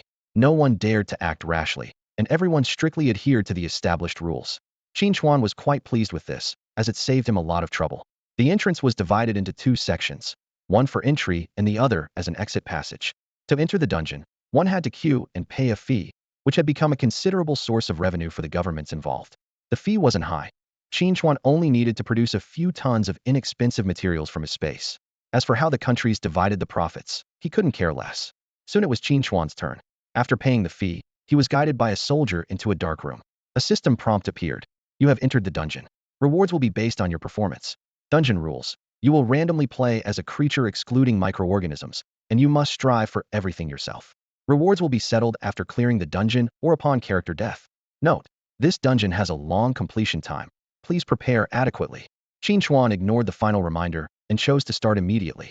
A sensation of weightlessness swept over him, and when he opened his eyes again, he found himself transformed into a lone wolf, expelled from its pack, with an injured right leg. This beginning was indeed troublesome, making even escape difficult. What an unfortunate start. Qin Chuan muttered to himself. Based on his judgment, triggering the hidden dungeon required completing it in a very short time. The fastest record in his past life was 1 month and 1 day. So he needed to finish within a month, preferably half a month, to have any hope. More challenging was the fact that there was only 1 chance for this dungeon, leaving no room for failure. In the following days, Qin Chuan embarked on a tough survival journey. On the first day, he found a carcass. Despite his aversion, he forced himself to eat it for survival. On the second day, his injuries slightly improved, and he continued to trek through the forest. For the next 3 days, he survived on wild berries. Fortunately, they were plentiful enough to sustain him. On the 6th day, Qin Chuan's leg injury healed, allowing him to run freely through the forest. When he saw a wild rabbit dart past, he couldn't help but drool. That night, he enjoyed a delicious rabbit feast, leaving him content and lying on the ground with a full belly. On the 7th day, while wandering through the mountains, Qin Chuan's attention was caught by a herb emitting a strange glow. His intuition told him that this herb could grant him great power. However, a massive purple thunder bear was guarding it, occasionally yawning and exposing its sharp fangs. After weighing the difference in strength, Qin Chuan had no choice but to leave dejectedly. During this time, Qin Chuan noticed a troubling issue. Other beasts had unique abilities. Some could breathe fire, others could summon strong winds, but he was just ordinary. This made him recall the legendary Swallowing Heaven, wondering if he could gain attributes by devouring things. Unfortunately, the Earth attribute rabbit he ate a few days ago seemed to have no effect. Over the next half-month, Qin Chuan continuously improved his strength through hunting and evasion. Finally, on a dark and windy night, he seized the opportunity to steal the coveted herb while the purple thunder bear was napping. Enraged, the bear chased him relentlessly for 3 days and nights. In the end, Qin Chuan used his agility to leap over a cliff, finally shaking off the massive creature. Finding a safe cave, Qin Chuan eagerly swallowed the herb. A warm current surged through his body, and he fell into a deep sleep. Upon waking, he hungrily devoured an earth attribute rabbit. At that moment, a sudden change occurred. He felt a strange resonance with the ground, and with a thought, sharp earth spikes erupted from the ground.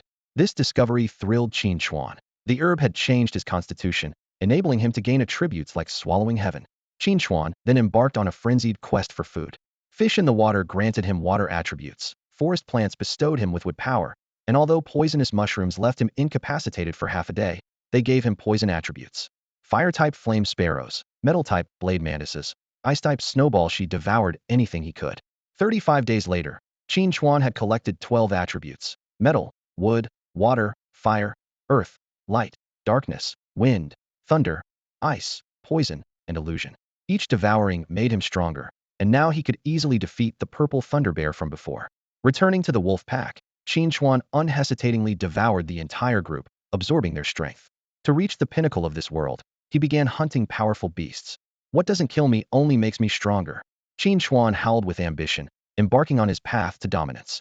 As Qin Chuan continued his search while snacking along the way, he soon stumbled upon his dream prey of void serpent. This was a rare spatial beast. A flash of excitement crossed Qin Chuan's eyes. Consuming it would grant him spatial attributes, significantly boosting his power. Without waiting for the void serpent to react, Qin Chuan launched his attack, hurling elemental spheres like a torrential downpour at the giant serpent. However, the cunning serpent instantly phased its body, effortlessly evading all the attacks. This phasing ability made Qin Chuan's eyes light up with interest, and he intensified the pace of his assault. The void serpent knew well that maintaining its phased state would rapidly drain its energy, making prolonged combat impossible. It decisively changed tactics, launching its body forward with a fierce spring, jaws wide open, directly targeting Qin Chuan. If it could just bite its target, it was confident in its strength to crush him. Qin Chuan was prepared. Wind elements gathered behind him, lifting him into the air and allowing him to evade the deadly strike with agility. Seizing the moment when the serpent materialized, his claws, coated with gold and poison elements, slashed 6 vicious wounds into the serpent's body with lightning speed. Effective, Qin Chuan thought with satisfaction, yet he deliberately restrained his aura. He feigned weakness, making the serpent believe that one mistake would be fatal for him, while it had multiple chances. Little did it know, Qin Chuan's poison had already seeped into its body through the wounds, slowly spreading.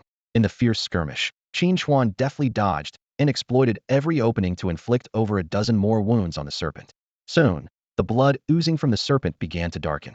Even if it were slow to realize, the void serpent sensed something was amiss. It couldn't comprehend how its opponent, with such displayed strength, remained unscathed and vigorous under its relentless assault. There was only one explanation. The opponent wasn't exerting full effort. Panic surged through the void serpent, and it attempted to flee. Trying to escape? Qin Chuan sneered, instantly unleashing all the latent poison. The toxin erupted within the serpent, freezing it in place with violent convulsions, rendering its prized phasing ability useless. The serpent was filled with regret. It had sensed the poison in its opponent's attacks but saw no visible signs on its wounds, and was deceived by Qin Chuan's intentionally displayed strength, assuming the poison ineffective. Little did it know, it was all a trap. With the void serpent immobilized and on its last breath, Qin Chuan remained cautious, swiftly decapitating the serpent and eviscerating it. After confirming the death of the void serpent, Qin Chuan eagerly tore off a piece of its flesh to taste it. The meat was firm and delicious, and the thought of acquiring spatial abilities made him indulge even more. Brother, you taste pretty good, he said.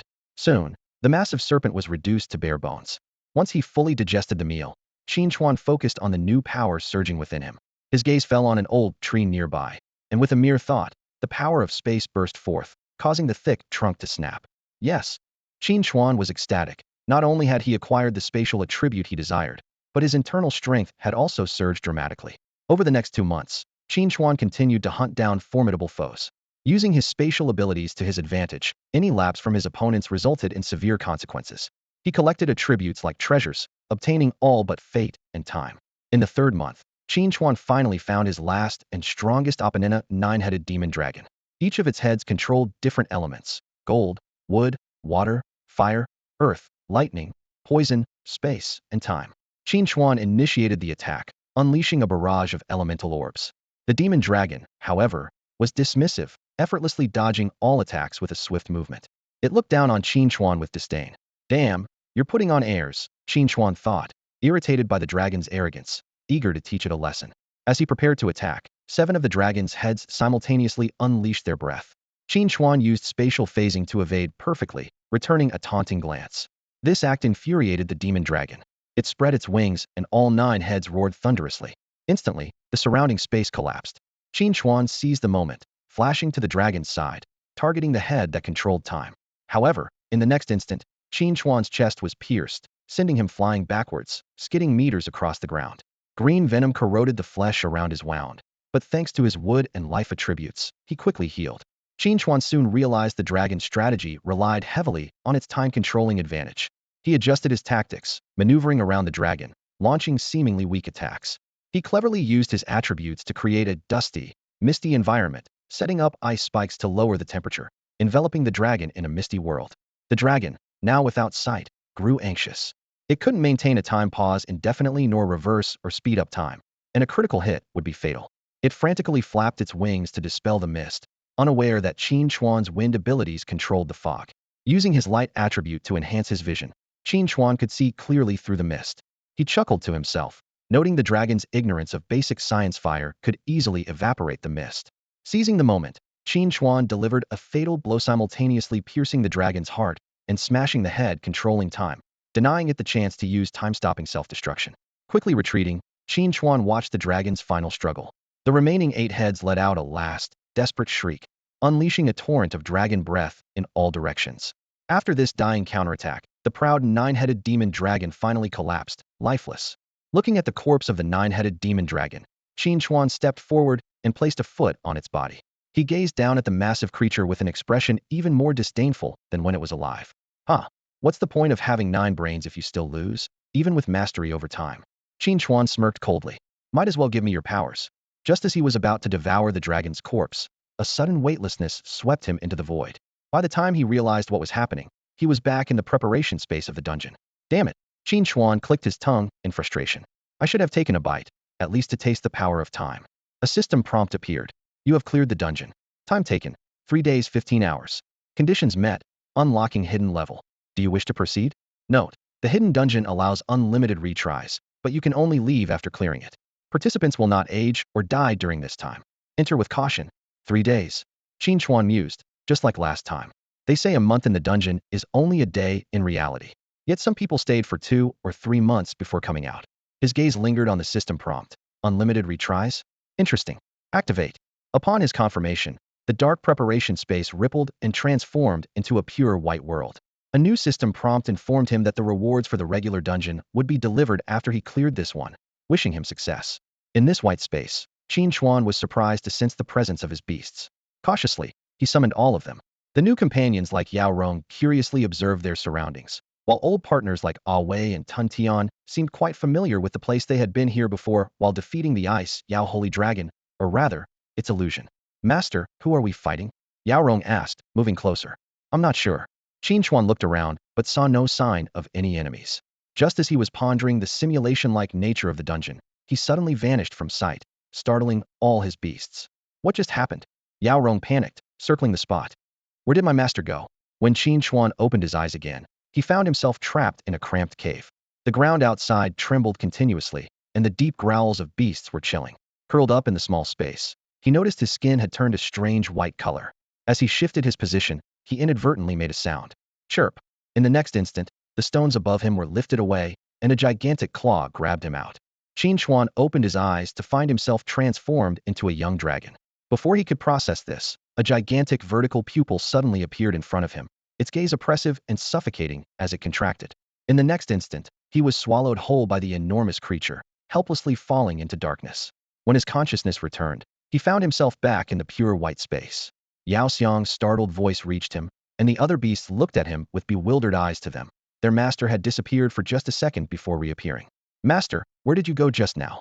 Yeah, you scared us. After understanding the situation, Qin Chuan explained the simulation nature of this hidden dungeon to the beasts and reassured them. Without hesitation, he re-entered the simulation. However, upon waking for the second time, he was still the young dragon trapped in the cave. This time, he stayed still, waiting for the dragon to leave. Yet the giant dragon lingered at the cave entrance for 2 whole days and nights. When it finally left, an exhausted Qin Chuan dared to crawl out, only to see the forest turned into a sea of flames, with countless dragon corpses similar to his strewn about. As he prepared to escape, a loud noise erupted behind him. The dragon, which was supposed to have left, suddenly returned, towering over him. Qin Chuan let out an angry dragon roar, but in the next second, he was crushed into a pulp by the dragon's claws. Back in the white space, Qin Chuan cursed loudly but then broke into an excited smile. Great! This is a challenge worth taking on. On his third simulation, he waited an extra day in the cave before venturing out, heading straight for the depths of the forest. Suddenly, a pack of beasts, following the dragon to scavenge, blocked his path. With his current strength, he was no match for these beasts. During his desperate escape, Qin Chuan noticed something astonishing. All the beasts lunging at him, including the leading tiger, froze in midair for less than a second. It was as if the entire world paused for a moment, leaving only him able to move. Though he managed to dodge the tiger's pounce thanks to this brief time freeze, the subsequent swipe of its paw still claimed his life.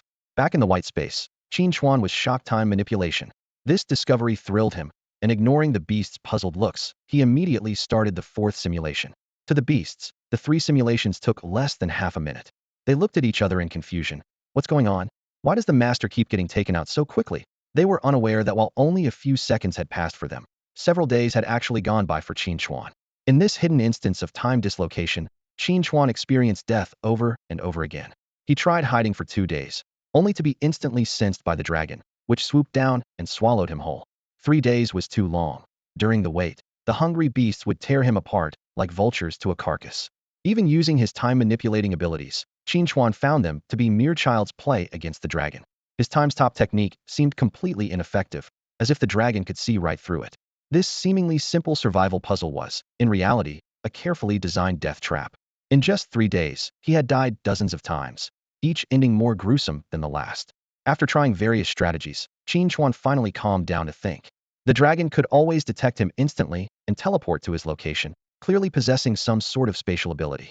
Meanwhile, the beasts waiting to scavenge would swarm in on the 3rd day, devouring not just corpses, but also scouring every stone for hiding spots. Even hiding until the 5th day wouldn't prevent eventual discovery. After careful consideration, Qin Chuan devised a new plan. He would still hide under the rocks for 3 days as usual, but when the ravenous beasts arrived, he would immediately use his time-stop ability. Although it lasted less than a second and required a 3-second cooldown, every moment was precious. Instead of choosing an ordinary hiding place, he deliberately ran towards a particular bush. Qin Chuan knew that a phantom fox was lurking there. This time, he intended to exploit the conflict among the beasts to create an opportunity for himself. Previous attempts had failed due to poor timing, but this time, he had calculated the distance and timing with precision. Just as he was about to plunge into the bushes, the phantom fox, which had been lying in wait, finally made its move. It launched a mental attack at Qin Chuan, attempting to control what appeared to be a weak, young dragon. This fox, not suited for direct combat, had been waiting for such a chance alone, seemingly defenseless prey. If he could quickly catch it and rely on his powerful illusions, escaping unnoticed from these brutes would be effortless. Then, he could enjoy the delicacy all by himself. In that split second, a massive tiger lunged from behind, its gaping jaws aimed directly at Qin Chuan's neck. In a moment of crisis, Qin Chuan unhesitatingly activated his time-stopping ability. In less than a second, he swiftly sidestepped and agilely leaped into the nearby bushes. As time resumed, the fox spirit's mental attack struck the air where the tiger had been. Underestimating the situation, the fox spirit had not used its full strength, and the mental impact only stunned the tiger for a brief moment.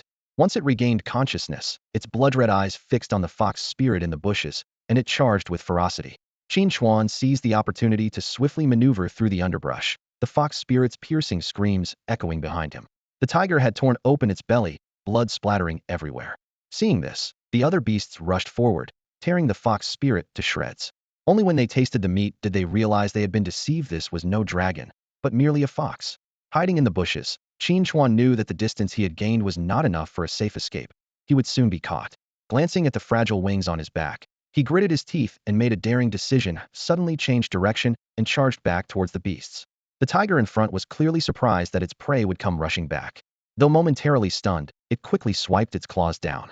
Qin Chuan deftly dodged the lethal blow and leaped onto the tiger's back. The beasts behind pounced, nearly biting Qin Chuan. At the critical moment, Qin Chuan activated his time-stopping ability once more and flew out of the deadly trap with the help of his wings. When time resumed, the beasts bit into the tiger instead. Chaos erupted as the beasts turned on each other in a frenzy. Taking advantage of the chaos, Qin Chuan silently escaped the scene. Finding a concealed tree hollow, he crawled inside, exhausted, and quickly fell into a deep sleep. However, this seemingly safe refuge concealed deadly danger. When Qin Chuan awoke, he found himself entwined in thick vines, with strange green liquid seeping from the walls of the hollow, and the entrance completely sealed. No matter how he struggled, he couldn't break free from this deadly trap. 3 days later, Qin Chuan ultimately became nourishment for the carnivorous tree.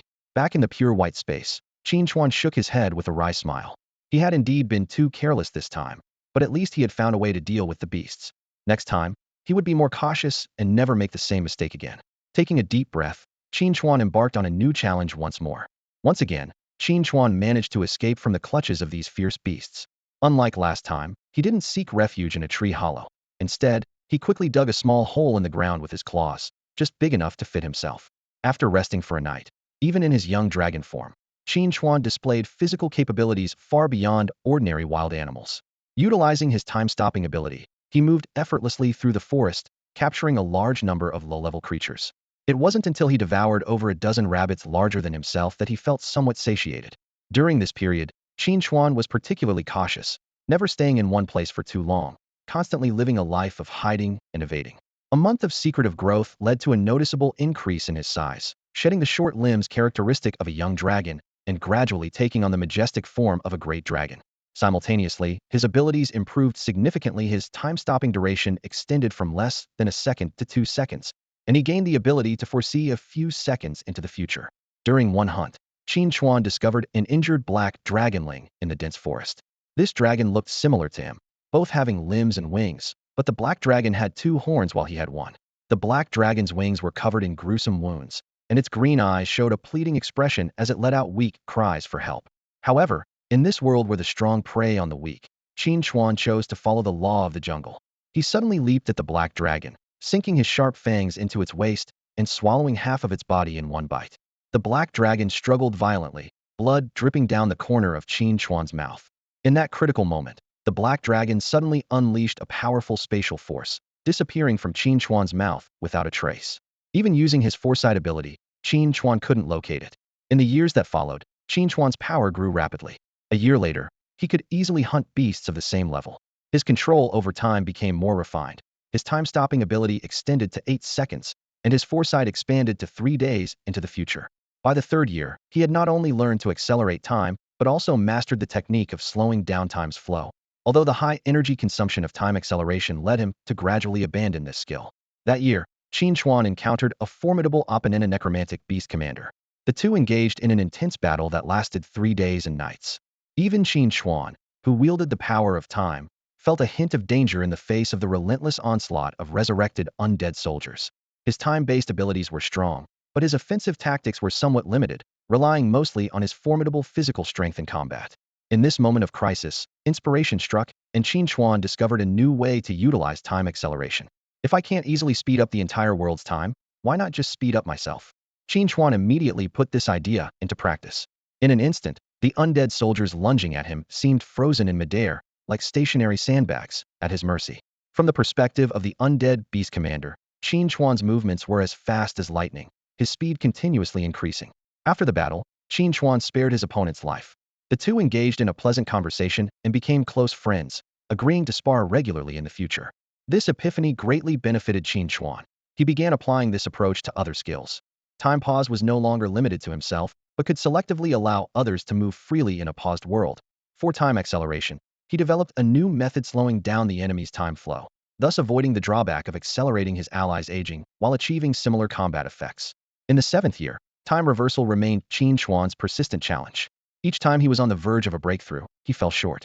That year, he encountered the dragon that had slaughtered his entire clan 7 years ago. Confronted with his nemesis, Qin Chuan launched into battle without hesitation. Despite the clear disparity in their levels, Qin Chuan, leveraging his time-based abilities, managed to severely wound the dragon within 2 days. Facing inevitable death, the dragon grinned menacingly and chose to self-destruct without hesitation. Worse still, it sealed off the surrounding area for hundreds of miles. Aware that he couldn't withstand such destruction, Qin Chuan used time deceleration to delay the self-destruction process, but it was only a temporary solution. In this life-and-death moment, he took a desperate gamble and attempted once more to comprehend time reversal. The accumulation of 7 years, combined with the current life-threatening crisis, finally allowed Qin Chuan to break through the last barrier. Just as the explosion was about to consume him, Qin Chuan opened his eyes. In an instant, The explosion's force began to reverse, shattered vegetation restored to its original state, and the dragon's fragmented flesh reassembled. Faced with the dragon's bewildered expression, Qin Chuan gave it no second chance, immediately activating Time Stop to swiftly crush its skull and extract its heart. With this, Qin Chuan had nearly mastered all time-based abilities, becoming virtually invincible. Yet, the simulation did not indicate completion, and the scenario continued. By the 10th year, having challenged nearly every formidable opponent, the sky suddenly darkened. A massive black vortex appeared, and a demon dragon descended slowly. As soon as it appeared, the demon dragon began a wanton massacre, leaving devastation in its wake. Around the colossal dark dragon, a suffocating aura of death gathered like a tidal wave, as its army of 1 billion undead soldiers lined up in perfect formation, exuding an overwhelming sense of oppression. Qin Chuan witnessed firsthand how several powerful beasts were vanquished within just 3 rounds against these undead warriors. As the strongest being on the planet, he understood that this dragon was undoubtedly the final opponent in the simulation. Defeating it would conclude the trial. The dragon's massive body was covered with terrifying scars, particularly a prominent wound encircling its chest. Its glowing, dark green eyes locked onto Qin Chuan, radiating a murderous intent so intense it felt almost tangible. As Qin Chuan gazed at this formidable creature, possessing both undead and spatial attributes, a wave of familiarity washed over him. Upon closer inspection of the distinctive chest scar, memories surged back. This was the very black dragon he had once let escape as a hatchling. Qin Chuan was stunned by this revelation. How had it survived in such a grievous state, eluding predators? What had it endured over the past decade? These questions swirled in his mind, but the life-and-death battle left no room for contemplation.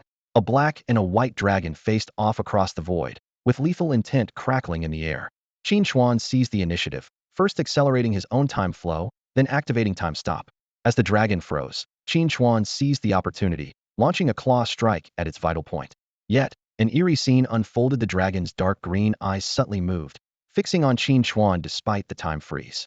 This unprecedented occurrence set off alarm bells in Qin Chuan's mind, but he carried through with the strike, unable to halt his momentum.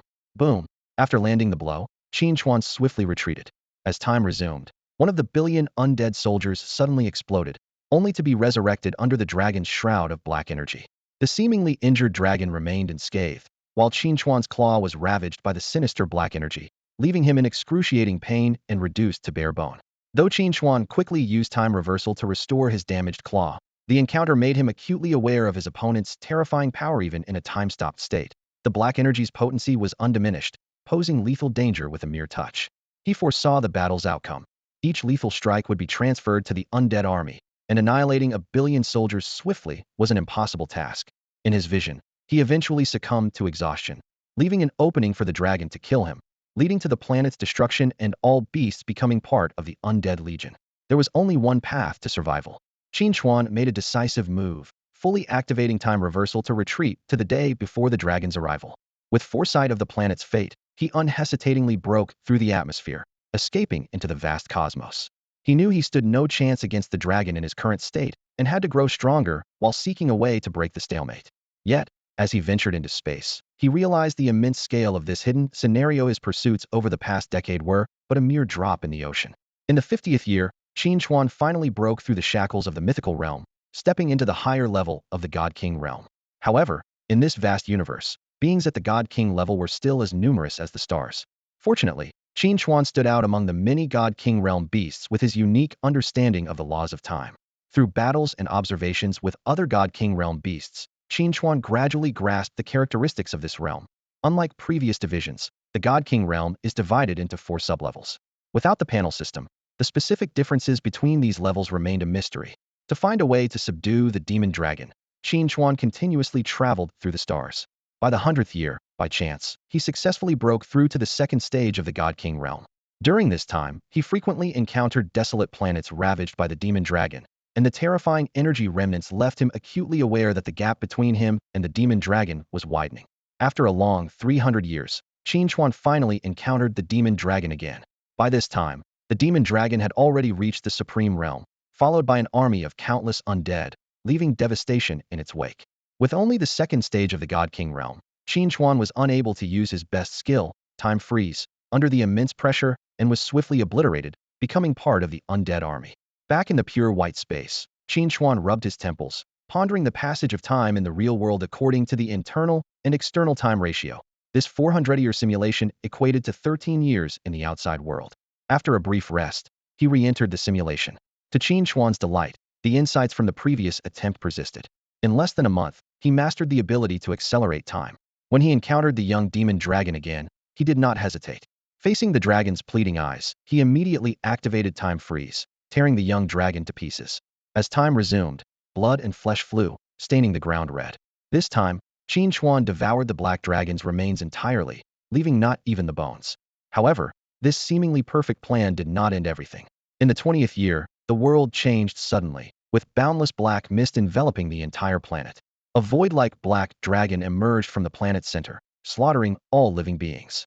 It turned out that while the physical body was destroyed, the venomous soul was preserved. Against this more terrifying opponent, all of Qin Chuan's attacks were ineffective, and he was quickly sent back to the pure white space. In the next simulation, Qin Chuan chose to play it safe, staying away from the young dragon. 10 years later, the demon dragon indeed returned, slightly weaker than before and without its previous hatred for Qin Chuan, but still an opponent he could not defeat. After 5 days of intense battle, Qin Chuan ultimately met his demise again. Back in the pure white space, Qin Chuan sighed, his brow furrowed. After some contemplation, a glimmer of realization flashed in his eyes. There was one method he hadn't tried yet. Re-entering the simulation, he returned to the spot beneath the rock. A month passed in the blink of an eye, and Qin Chuan once again stood before the young dragon. The dragon looked at him with pleading eyes, letting out a gentle whimper, and Qin Chuan felt a mix of emotions. Remembering his countless futile attempts, he sighed deeply and resolved to implement his new plan. Qin Chuan carefully carried the young dragon to the nest he had painstakingly dug over the past month. He gently placed it down and quickly hunted some prey to lay before it. Initially, the young dragon was very cautious, taking tentative bites. Seeing Qin Chuan remain calm, it gradually let its guard down and began to eat heartily. This was Qin Chuan's new strategy, since forcibly killing the dragon would only result in it becoming stronger in 10 years and seeking revenge. He decided to take the opposite approach and tame it gently. By doing so, he hoped to suppress much of its potential or even seize its opportunities. With plenty of time on his hands, this plan was worth a shot. A few days later, with a steady supply of food, the young dragon's wounds began to heal, and it looked healthier. It started to affectionately nuzzle Qin Chuan's arm, following him everywhere. Qin Chuan tested it several times, leaving it in unfamiliar places, but it always managed to find its way back. Upon Qin Chuan's inquiry, the dragon revealed its unique background. Its parents were dragons of space and necromancy, respectively. As a theoretically impossible hybrid, it perfectly fused both attributes. It possessed the ability of yin-yang eyes, allowing it to see wandering beast souls, which explained why it could always locate Qin Chuan. However, this unique talent did not bring it happiness. Its pitch-black appearance bore no resemblance to its parents, and neither dragon clan was willing to accept its identity, even wanting to eliminate it. Learning this, Qin Chuan was secretly alarmed. This was essentially a natural-born master of necromancy, and combined with space abilities, its potential was limitless.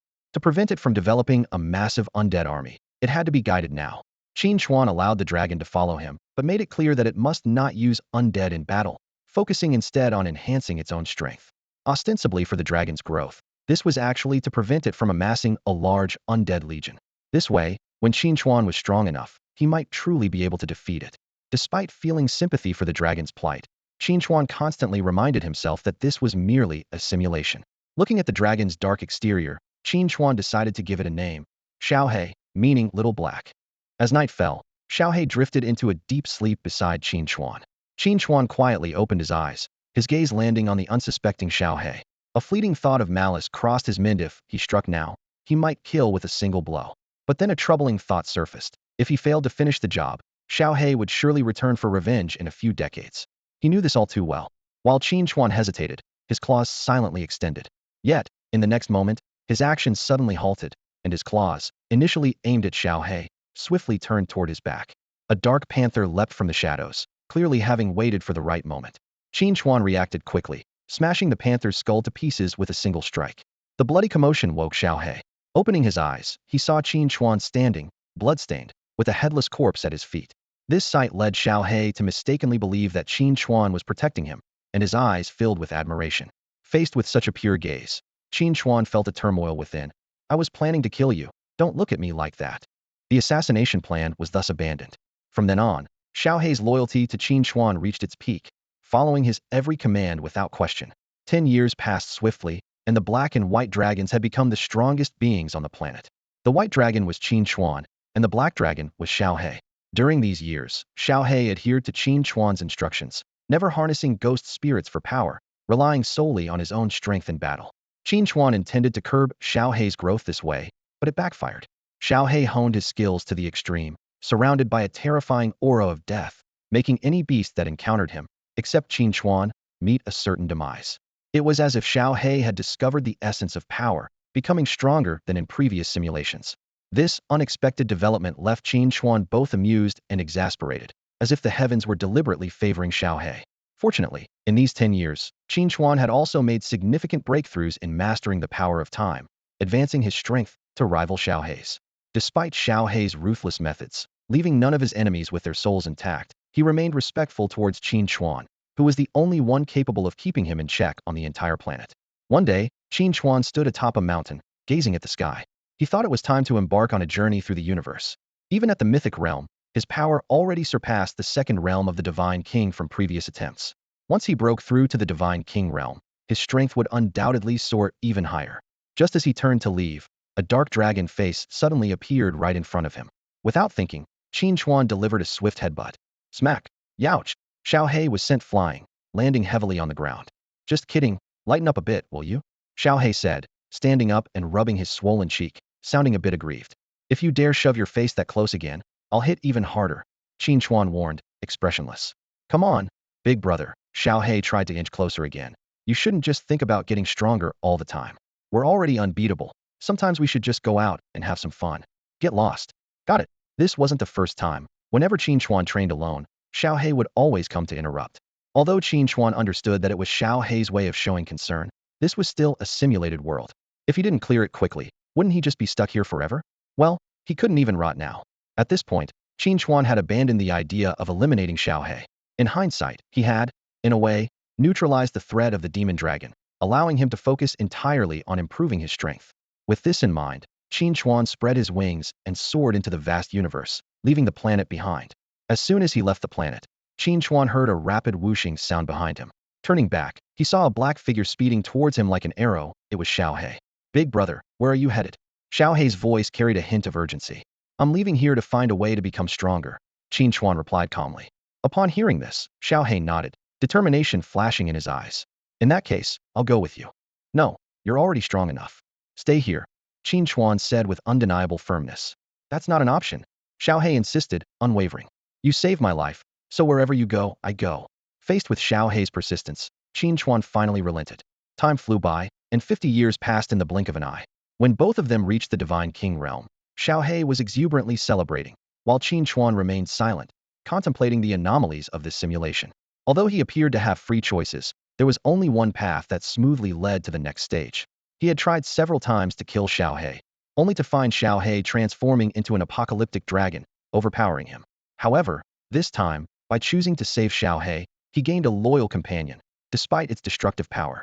This made Qin Chuan suspect that it was more like a narrative-driven choice game, where only the perfect choice would lead to the ultimate ending. As he thought of the decades that had passed and wondered what Blue Star had become, he quickly dismissed these thoughts. Now calm, Xiao quietly sat beside Qin Chuan. Watching his brother, who always seemed indifferent to everything, Xiao sighed inwardly. Qin Chuan was either getting stronger or thinking about how to get stronger, never truly relaxing. Xiao worried that Qin Chuan was pushing himself too hard, so he often deliberately distracted him, even though he would always be shooed away. Yet, Qin Chuan seemed to understand the goodwill and never truly got angry. 300 years later, their fame had spread far and wide. The two giant dragons, one black and one white, were renowned. Qin Chuan was enveloped in deathly aura, fighting like a harbinger of doom. Xiao controlled time, turning those with short lifespans to dust with a mere glance. However, Qin Chuan had hit a bottleneck, unable to break through to the supreme realm. In contrast, Xiao unexpectedly advanced first. When Qin Chuan asked about the breakthrough method, Xiao scratched his head in confusion, saying he hadn't done anything special. He just naturally advanced when he reached the level. Recalling Slock's previous words, Qin Chuan finally confirmed that Xiao was a naturally born super divine beast. This realization gave him a new understanding of super divine beasts. Qin Chuan shook his head, gazing at the distant stars. Ever since Xiao had reached the supreme realm, the gap between them had widened like an insurmountable chasm. To bridge this gap, Qin Chuan traveled across star domains, constantly seeking opportunities and even challenging powerful beings, all in hopes of finding a breakthrough related to time. 1,000 years passed, and the opportunity finally appeared. On a planet covered in eternal ice and snow, Qin Chuan discovered a forbidden land where time was in chaos. The power of time here was so violent and disordered that even a supreme realm beast would struggle to survive for a moment. Yet, this was the chance Qin Chuan had dreamed of. Ignoring Xiao Hei's numerous warnings, he resolutely ventured into the depths of the forbidden land. Time here was chaotic and frantic, and Qin Chuan could clearly feel his life rapidly slipping away. He sat cross-legged, utilizing the time power within him to resist the erosion of the forbidden land, while continuously absorbing the surrounding chaotic time energy, seeking to understand its mysteries. 5,000 years passed outside, but only a moment inside the forbidden land. When Qin Chuan opened his eyes, a hum erupted around him. He not only gained a new understanding of time, successfully breaking through to the supreme realm, but also felt his aptitude reach a super-god level. As the forbidden land dissipated, his figure slowly emerged on the vast snowy plains. Logically, Xiao Hei should have appeared by his side immediately. Since reaching the supreme realm, Xiao Hei's attitude towards Qin Chuan had remained unchanged, still calling him big brother and rejecting numerous offers from various forces. Whenever someone tried to belittle Qin Chuan to win favor with Xiao Hei, it would become enraged, fighting relentlessly. However, the anticipated reunion did not occur. The snowy plains were empty and silent, and a sense of foreboding rose in Qin Chuan's heart. He immediately released his spiritual power to scan the surroundings and quickly discovered Xiao Hei buried under thick snow. When Qin Chuan cleared the snow, the sight before him made his heart stop. A massive hole had appeared in Xiao Hei's body, its aura so weak it was barely detectable. It struggled to open its eyes, and upon sensing Qin Chuan's breakthrough, a flicker of relief passed through them. Qin Chuan immediately attempted to use time reversal, only to be horrified that his ability to turn back 500 years had no effect on Xiao Hei's injuries. No matter how he tried, the ghastly wound remained unchanged. Xiao Hei gently shook its head, stopping Qin Chuan's futile attempts. It simply watched Qin Chuan quietly until its life faded away. In its final moments, Xiao Hei used a secret technique to transform its body into a special space, hidden deep within the planet. A strand of its essence quietly entered Qin Chuan's body. This was its final gift to him. Once its body was reformed, this essence would allow Qin Chuan to enter that space and bring the reborn Xiao Hei back to the present world. Qin Chuan stood in the snow for a long time, his heart filled with mixed emotions. The being he once wanted to kill but couldn't, who had become his closest companion, had left him like this.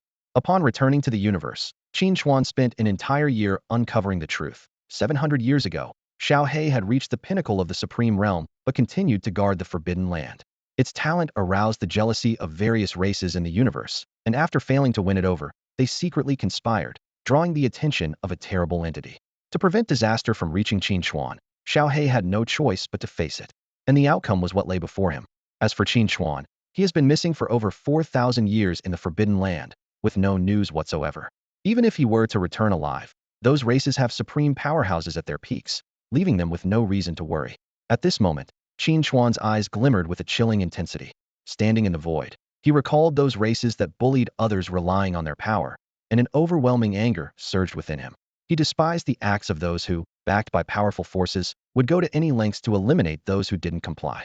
Perhaps because of his past experiences, he felt a deep empathy. Xiao Hei had done nothing wrong. The fault lay with those arrogant races. Why should the innocent always be the first to die? After stabilizing his state, Qin Chuan embarked on a journey of revenge without hesitation. He had never avenged Xiao Hei in his lifetime, but today he would make these bastards pay with their lives. He targeted the first race, and with a mere glance, the younger generation turned to dried corpses and then to ashes. The might of his gaze severed the future of this race. This scene alarmed the older generation within the race, gathering over 100 God King level experts and 5 Supreme experts, with the strongest reaching the 3rd level of supremacy. Facing such a lineup, Qin Chuan showed no fear and engaged directly. With his extraordinary time-based abilities, he moved through the enemies as if they were nothing. The God King level experts couldn't even touch him, and soon only a few Supreme Elders were left struggling. When the leader attempted a mutual destruction, Qin Chuan reversed time to dissolve the threat. The last 3rd level Supreme tried to escape, but was trapped by Qin Chuan's time techniques, eventually dying of exhaustion. Although the battle left Qin Chuan severely injured, the fall of the 3rd level Supreme led to the complete annihilation of the race. He seized all their resources, significantly enhancing his strength through the fight. The news spread rapidly, terrifying the other races involved in Xiao Hei's demise. They gathered again to discuss strategies, hoping to repeat their old tactics. Meanwhile, Qin Chuan focused on training in a self-created area of time disorder, fully aware that he must avoid supreme peak beings for now. This sense of crisis drove him to train and comprehend relentlessly, aiming to accumulate enough power to wipe out these scum once and for all. To prevent these races from growing stronger, Qin Chuan sought out a cursed beast that owed its life to Xiao. This beast had been waiting for Qin Chuan's arrival, equally enraged by its savior's tragic death, and had considered mutual destruction with its enemies, but the disparity in strength left it powerless to affect them. The arrival of Qin Chuan brought hope. This formidable figure from another world became its last lifeline. It resolutely decided to sacrifice its own life, collaborating with Qin Chuan's mastery of the time-based origin power, to cast an unprecedented curse upon these races until Qin Chuan's demise. No more supreme beings would emerge from them. On Blue Star, time flew by. Over 50 years had passed since Qin Chuan entered the talent dungeon, and the crisis of the early apocalyptic days had subsided. Nations set aside their differences, working together to build human survival bases. Although the Long Kingdom's authorities still retained information about Qin Chuan, his name slowly faded from public memory. In the 11th year of the apocalypse, humanity achieved a significant breakthrough: the rise of the first mythical beastmaster, Zhang Zinan, injecting new hope into human civilization. Meanwhile, in the simulated world, Qin Chuan experienced 1,000 years of dormancy. During this period, various races frantically searched for his whereabouts, aware of the existence of the racial curse. Even though they gathered all beastmasters skilled in curses to try and lift this bizarre curse, their efforts backfired. The curse's backlash claimed the lives of most of the beastmasters. They finally realized that to break the curse, Qin Chuan must be utterly annihilated. 1,000 years later, they finally tracked down Qin Chuan. Countless strong figures from various races surrounded him, their eyes blazing with deep-seated hatred. An earth-shattering battle erupted, with Qin Chuan single-handedly facing all supreme-level adversaries. These races attempted their old tricks, trying to invoke an unknown cosmic entity to do their bidding. However, Qin Chuan was prepared. Through extensive research, he deduced that this unknown entity was likely the will of the universe, and the simulation he experienced might be the past life experiences of the dungeon's owner. When Xiao reached the peak of supremacy, the universes will intervene because he was on the brink of breaking through to eternity. But Qin Chuan, at only the 3rd supreme level, was far from attracting the universe's will, rendering the race's schemes futile. In battle, Qin Chuan was like a war god descending, invincible. The strong figures of various races, having lost their strongest means, were no match for him and were all slain. Qin Chuan did not stop there. Fueled by immense rage, he systematically eradicated these races' territories. Wherever he went, not a blade of grass was left, no birds or beasts survived, not even the worms in the soil were spared. After the Great Purge, Qin Chuan set his sights on the final target, the so-called will of the universe. He immediately embarked on a new phase of cultivation. 2,000 years later, he successfully reached the peak of supremacy. Although this level was powerful, it remained within the permissible bounds of the universe's rules, not attracting the universe's will. Qin Chuan was not in a hurry to attempt breaking through to eternity. Instead, he chose to continuously temper himself and refine his strength. 3,000, 5,000, 10,000, 20,000 years flew by. Finally, when he sensed that his internal energy could no longer advance, he decisively unleashed his full power. In an instant, a torrent of energy erupted like a flood, shaking the entire universe. Qin Chuan sensed a loosening in his realm, yet it was as if an invisible barrier blocked his path.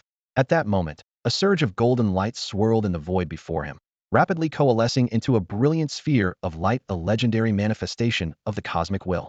The sphere suddenly shot out a golden beam, like an arrow released from a bow, aiming straight for Qin Chuan's vital point. He swiftly dodged the lethal attack and immediately activated Time Stop, raising his hands to unleash 2 solid white spheres of light. These were his newly mastered time orbs, imbued with pure temporal power.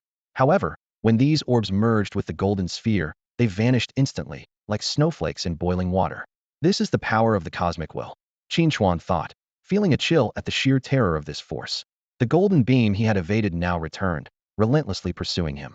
Qin Chuan repeatedly used Time Stop and launched time orbs to fend off the attacks, engaging in a grueling battle with the cosmic will that lasted several days. As time passed, the cosmic will's suppression on Qin Chuan grew stronger, and he found it increasingly difficult to maintain the Time Stop. In this critical moment, Qin Chuan had no choice but to forcefully break through his realm's shackles. Although lacking the key opportunity for a breakthrough, he managed to barely step into the eternal realm. This slight advancement gave him hope. His attacks finally began to inflict minor damage on the golden sphere. There's a chance.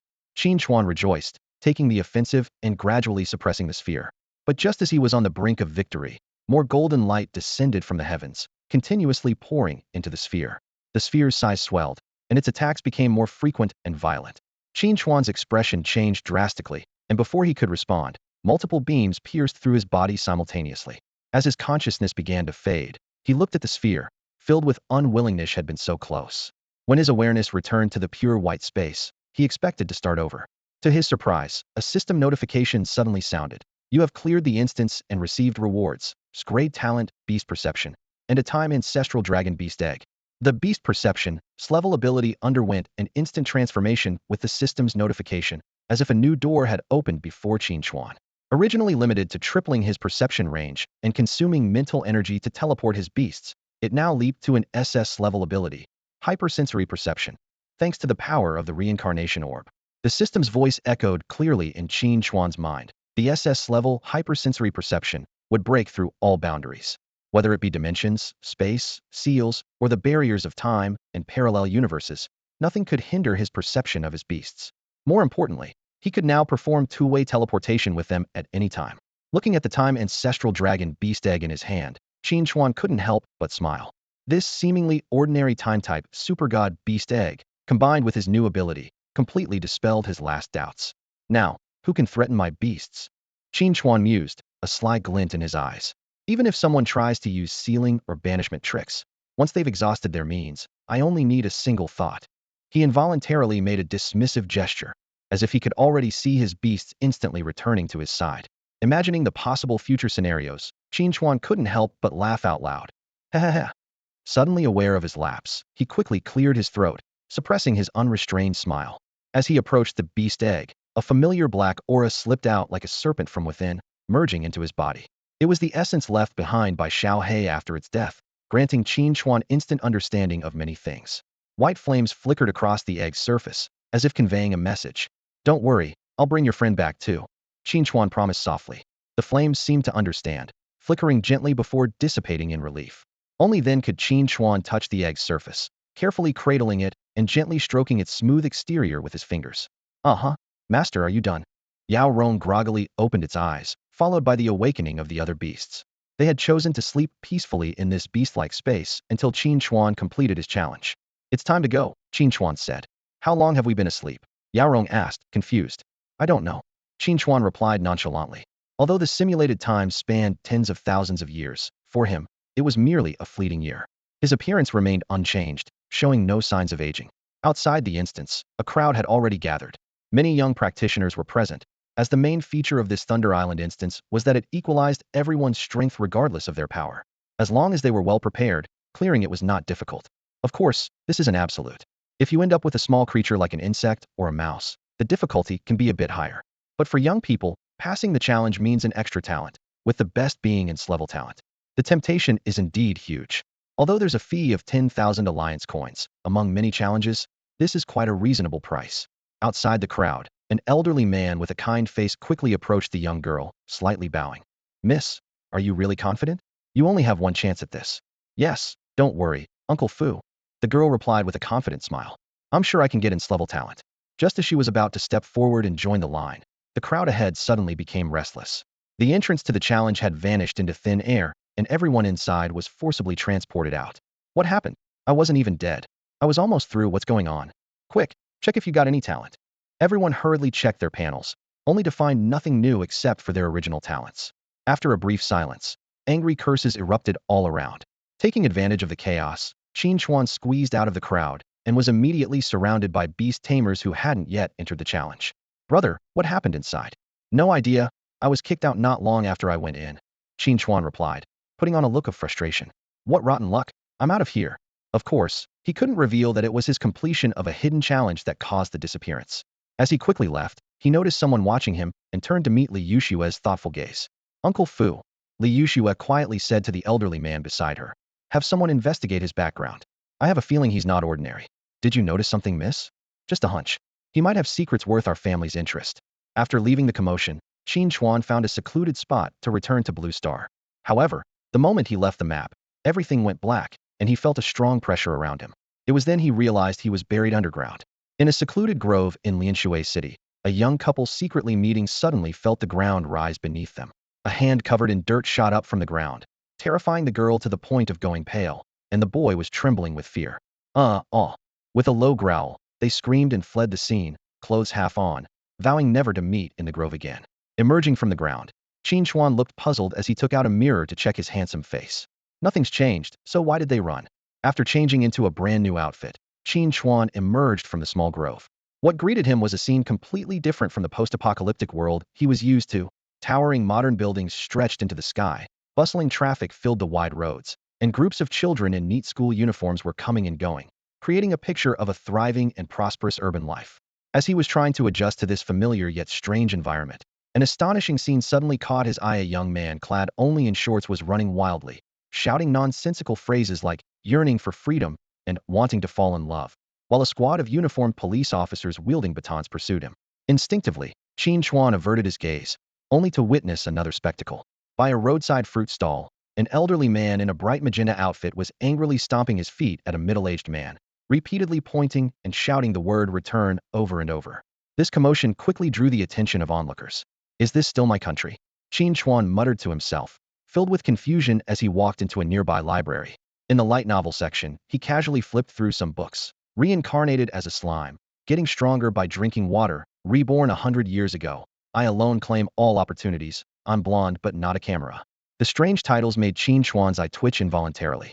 He moved on to the literature section, where he saw works like The Late Intent of Byung, author, by Yangda, and Legendary Figures, author, Xingyuan News Agency.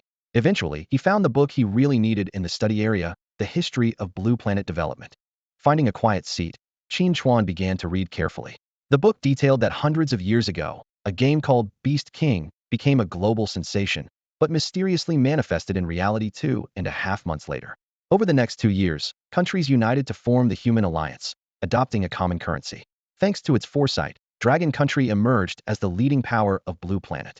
In this great transformation known as the New Era, untamed creatures were called exotic beasts, while those tamed were termed beasts. The book deliberately avoided information on ferocious beasts, but provided a detailed classification of beast quality and the ranking system for beast tamers, with the highest rank being Mythical Beast Tamer, or God-level Beast Tamer. During the first 100 years of the New Era, awakening talents required the dangerous process of taming beasts. It wasn't until 8 God-level Beast Tamers discovered talent awakening stones in a secret realm that those over 18 could safely awaken their talents. Notably, Zhang Zenan of Dragon Country was the first to break through to the God level and remains active today. Despite being at the top of the God-level Beast Tamer list, he maintains a humble demeanor, never claiming to be the strongest.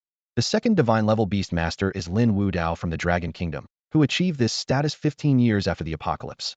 Following closely is Wang Ba, also from the Dragon Kingdom, who reached the Divine level 17 years into the apocalypse and founded the renowned Overlord Pavilion. However, in the New Era of 357, Wang Ba heroically sacrificed himself while battling 5 divine-level beasts alone during a ferocious beast tide. In the New Era of 150, a significant event shook the entire alliance. 2 beast masters simultaneously broke through to the divine level. This breakthrough directly elevated Blue Star's world level, bringing with it a severe warning. After the New Era year 580, Blue Star will lose all protection and face new mutations. The elevation of the world level also forced beast masters to reassess each of their beasts. The current rules have become extremely strict. If a beast dies, it's not just a loss of combat power, but a permanent loss of a valuable contract slot. Even if a contract is forcibly broken with a contract-breaking stone or voluntarily dissolved, that slot will be downgraded, never again able to contract a high-quality beast. Simply put, each contracted beast becomes a lifelong partner for the beast master, no longer a tool that can be casually replaced. Qin Chuan closed the book in his hands, thought for a moment, and then picked up the Encyclopedia of Beasts beside him. This compendium recorded many rare beasts, some of which he had never seen. On the last page of the compendium, there was a striking phrase: "There are no useless beasts, only useless beast masters." Upon reading this, Qin Chuan leaned back in his chair and sighed lightly. To him, this phrase was merely a comforting illusion. The reality is that beasts labeled as useless often have low racial talent and potential, lacking both development prospects and practical value. Although he acknowledged that there might be exceptionally gifted individuals, such occurrences were exceedingly rare. Even if a mythical-level individual emerged from a low-level race, it wouldn't elevate the race's standing in people's minds. No one would make an unwise investment for an infinitesimal chance. The same logic applies to humans. Even a mythical quality beast, if paired with an level talent beast master, can only achieve something in the early stages, but will inevitably be surpassed by the epic and legendary beasts of other beast masters in the later stages. As Qin Chuan exited the library, contemplating the opportunities brought by the world's level increase, a commotion reached his ears. Have you heard? The talent dungeon on Thunder Island suddenly disappeared. Really? Absolutely. Meanwhile, in a certain conference room, an emergency meeting was underway. An excited man in a white robe declared, "Haha, my hypothesis was correct." Facing the grim expressions of the leaders at the table, he adjusted his glasses and calmly explained, "Based on my research, this dungeon was actually a selection system. Now that someone has passed the final trial and taken the core item, the dungeon naturally vanished." When someone hesitantly asked if returning the item could restore the dungeon, the man in the white robe gave a meaningful smile. "Would you try to put something back after it's already out?" After a moment of silence, the man in the white robe concluded, "The disappearance of the dungeon is a done deal. The current focus is to find the person who passed the trial and understand what they acquired. After all, an item capable of sustaining a dungeon must be extraordinary." Beside Liu Xue, Uncle Fu rubbed his hands together, looking awkward as he explained, "Miss, that person was incredibly fast. Our people lost them in the blink of an eye." "I see," Liu Xue sighed softly. "Never mind. If we can't find them now, there will always be another chance in the future." Meanwhile, on Blue Star, Qin Chuan was contemplating his next move. He decided to sell a batch of materials first to find a safe place for his upcoming breakthrough. After all, a breakthrough would cause quite a commotion, and he needed a secluded spot. After some inquiries, Qin Chuan found himself standing before a grand building, looking up at the signboard that read, "Jiubao Pavilion," in large characters. He strode confidently into the lobby and, without hesitation, placed a small pile of rare materials on the counter. "I want to sell some materials. This is just a part of it. Call your boss," he stated firmly. His words brought the entire lobby to a standstill. All eyes were on Qin Chuan, shock evident on their faces. A few had a glint of greed in their eyes, but it was quickly concealed. Qin Chuan noticed their reactions, but remained unfazed. These small fry wouldn't be a match for even one of his beasts. "I have no shortage of strength, so why not be a bit flashy?" Qin Chuan mused to himself. Soon, he was escorted to a VIP suite. A short, middle-aged man greeted him at the door with a smile, rubbing his hands together as he approached Qin Chuan. "Sir, you're quite lucky. Our chief pavilion master is in this branch today and wishes to personally discuss this deal with you. I'm Xie Jin, the branch master here. Everyone calls me Boss Xie. But of course, you can call me by my name if you prefer." "Boss Crab? Then I must be Squidward," Qin Chuan quipped, hands in his pockets. Xie Jin was momentarily stunned, then his eyes widened. "So you know our chief pavilion master? Huh." Qin Chuan hadn't realized before he was enthusiastically ushered into the suite. Inside, a slightly chubby middle-aged man was leisurely sipping tea. "Master, the guest is here. I'll take my leave now," Xie Jin said respectfully as he exited the room. The chief pavilion master set down his teacup, smiling warmly. "Hello, I'm Zhang Yuga, the chief pavilion master of Jiubao Pavilion. May I know your name?" After concluding the business, Qin Chuan left Jiubao Pavilion in a daze, wondering, am I out of touch with the times? Nonetheless, he was satisfied with the results. The rare materials he brought and sold for over 9 billion alliance currency, enough to sustain him for a while. Although Beastmasters now need certification to show their level, Qin Chuan saw no need for it, and couldn't be bothered. With ample funds, he immediately set his sights on a luxurious villa, which had numerous rooms enough to provide each of his beasts with their own space, and then some. Without hesitation, he spent 1.2 billion to purchase it. That night, Qin Chuan briefly familiarized himself with the Alliance's structure. Cities in the Alliance are categorized into 3 levels, with higher levels indicating better development. In the Dragon Nation area, only Magic City and Capital City are level 1 cities, while Lin Xiaoyu City, where he currently was, is a level 3 city. As for other countries, he didn't need to explore them just yet. Qin Chuan planned to retrieve Xiao Hei's egg first. With the teleportation wristband at his disposal, it was no issue at all. With a single thought, Qin Chuan instantly found himself transported to the snow-covered planet. As far as the eye could see, snowflakes continued to fall, blanketing the world in white. Upon landing, a black aura appeared in front of his chest, like a compass pointing him in the right direction. Following the guidance, Qin Chuan braved the howling cold wind and eventually arrived at the foot of a towering snowy mountain. To his surprise, there were already signs of other life forms here. These beings had golden skin that radiated a divine glow, and most notably, a third eye on their foreheads, indicating they were from some unknown advanced civilization. While Qin Chuan was observing from the shadows, a thunderous voice boomed from the mountaintop. "Who is there?" Before the words had fully echoed, an elderly man, glowing with golden light, appeared out of thin air, his gaze piercing towards where Qin Chuan was hiding. In an instant, the space was completely locked down, and the terrifying pressure of a supreme being enveloped the area. In this critical moment, Qin Chuan activated his wristband, and escaped back to Blue Star just as the oppressive force was about to descend. The Golden Elder arrived at the spot where Qin Chuan had been hiding and thoughtfully surveyed the space. Back at his villa, Qin Chuan sat on the sofa, still shaken. Damn, I actually ran into a supreme being. They're probably also looking for Xiao, but without the key, they can't enter. Thinking about the power of that mysterious civilization, Qin Chuan clenched his fists. No, I must break through to the God King realm tonight. Leaving the city behind, Qin Chuan went to an uninhabited island in the sea. He immediately released all his beast companions, except for the yet-hatched time ancestral dragon. Away, and the others were on the brink of breaking through. In an instant, several super divine beasts broke through simultaneously, their terrifying auras sweeping in all directions. Even human god-level beast tamers thousands of kilometers away could clearly sense this power and look towards the direction of the alien beast territory in fear. In the waters surrounding the island, all the alien beasts trembled under this pressure.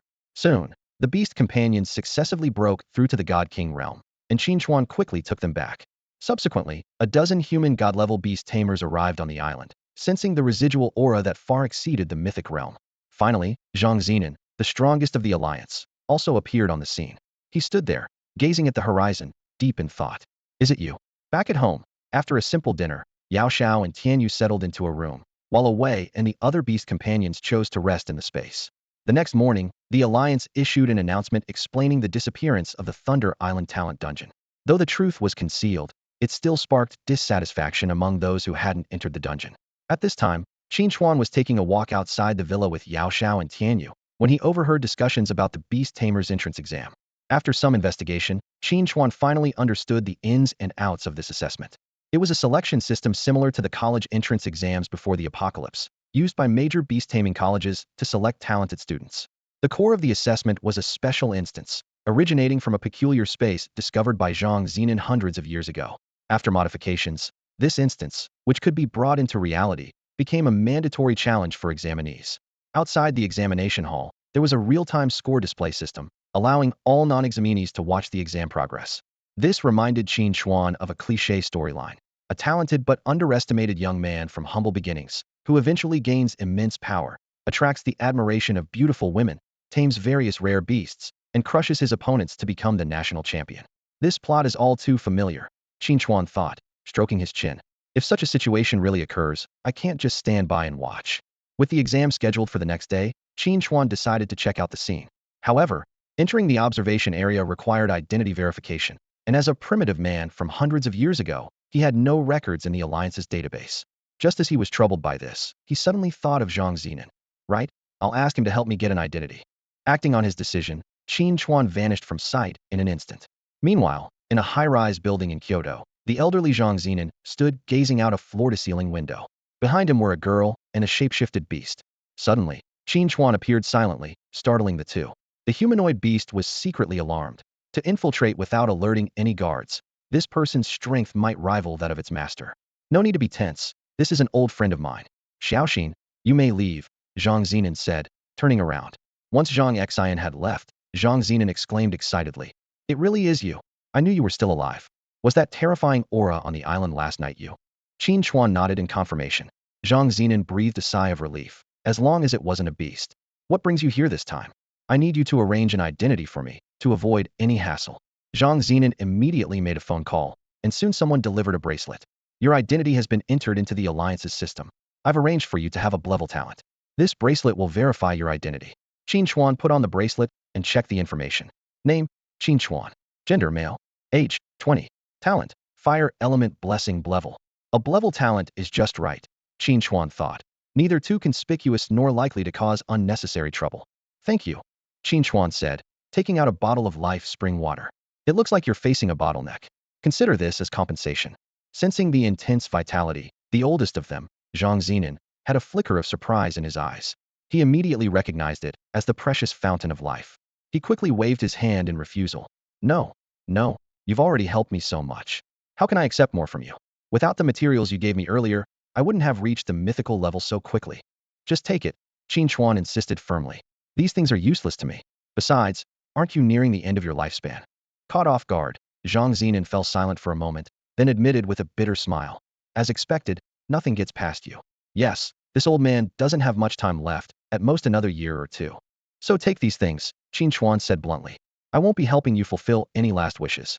I'm just here to watch. If there's something you need to do, you'll have to do it yourself. He shifted his gaze. And this one here is your beast companion, right? Yes, that's right. Qin Chuan retrieved a dozen wind-attributed life tree fruits from his storage space and handed them to the beast companion. This beast was actually one of his subordinates from his past life, acquired in a dungeon, and now followed Zhang Zinan. Just the scent of the fruits made the beast drool with anticipation. Before Zhang Zinan could react, Qin Chuan placed the fruits in the beast's hands and turned to leave. With his identity now established, all that remained was waiting for the college entrance exams to begin the next day. In the afternoon, Qin Chuan returned to the Wind Ridge Experience Dungeon. The monsters inside were all level 100, and after half an hour, although his beast companions had each increased by 10 levels, they did not break through to a new realm, as he had expected. The next morning, the assembly area was filled with neatly lined-up examinees.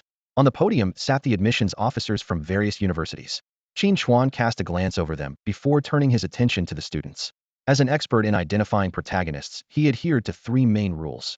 First, look for those with handsome appearances. Second, see if they have a chubby friend. Lastly, start searching around the campus beauty.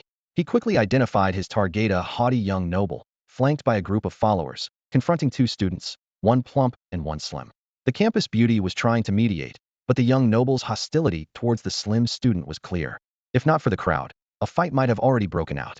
Eventually, they parted ways after setting a wager. Lin, look at that person. Qin Chuan pointed to the slim student. Lin exclaimed, wow, such strong fortune. Master, you truly have an eye for talent. Qin Chuan smiled silently, thinking that the arrogant young noble was likely in for a downfall.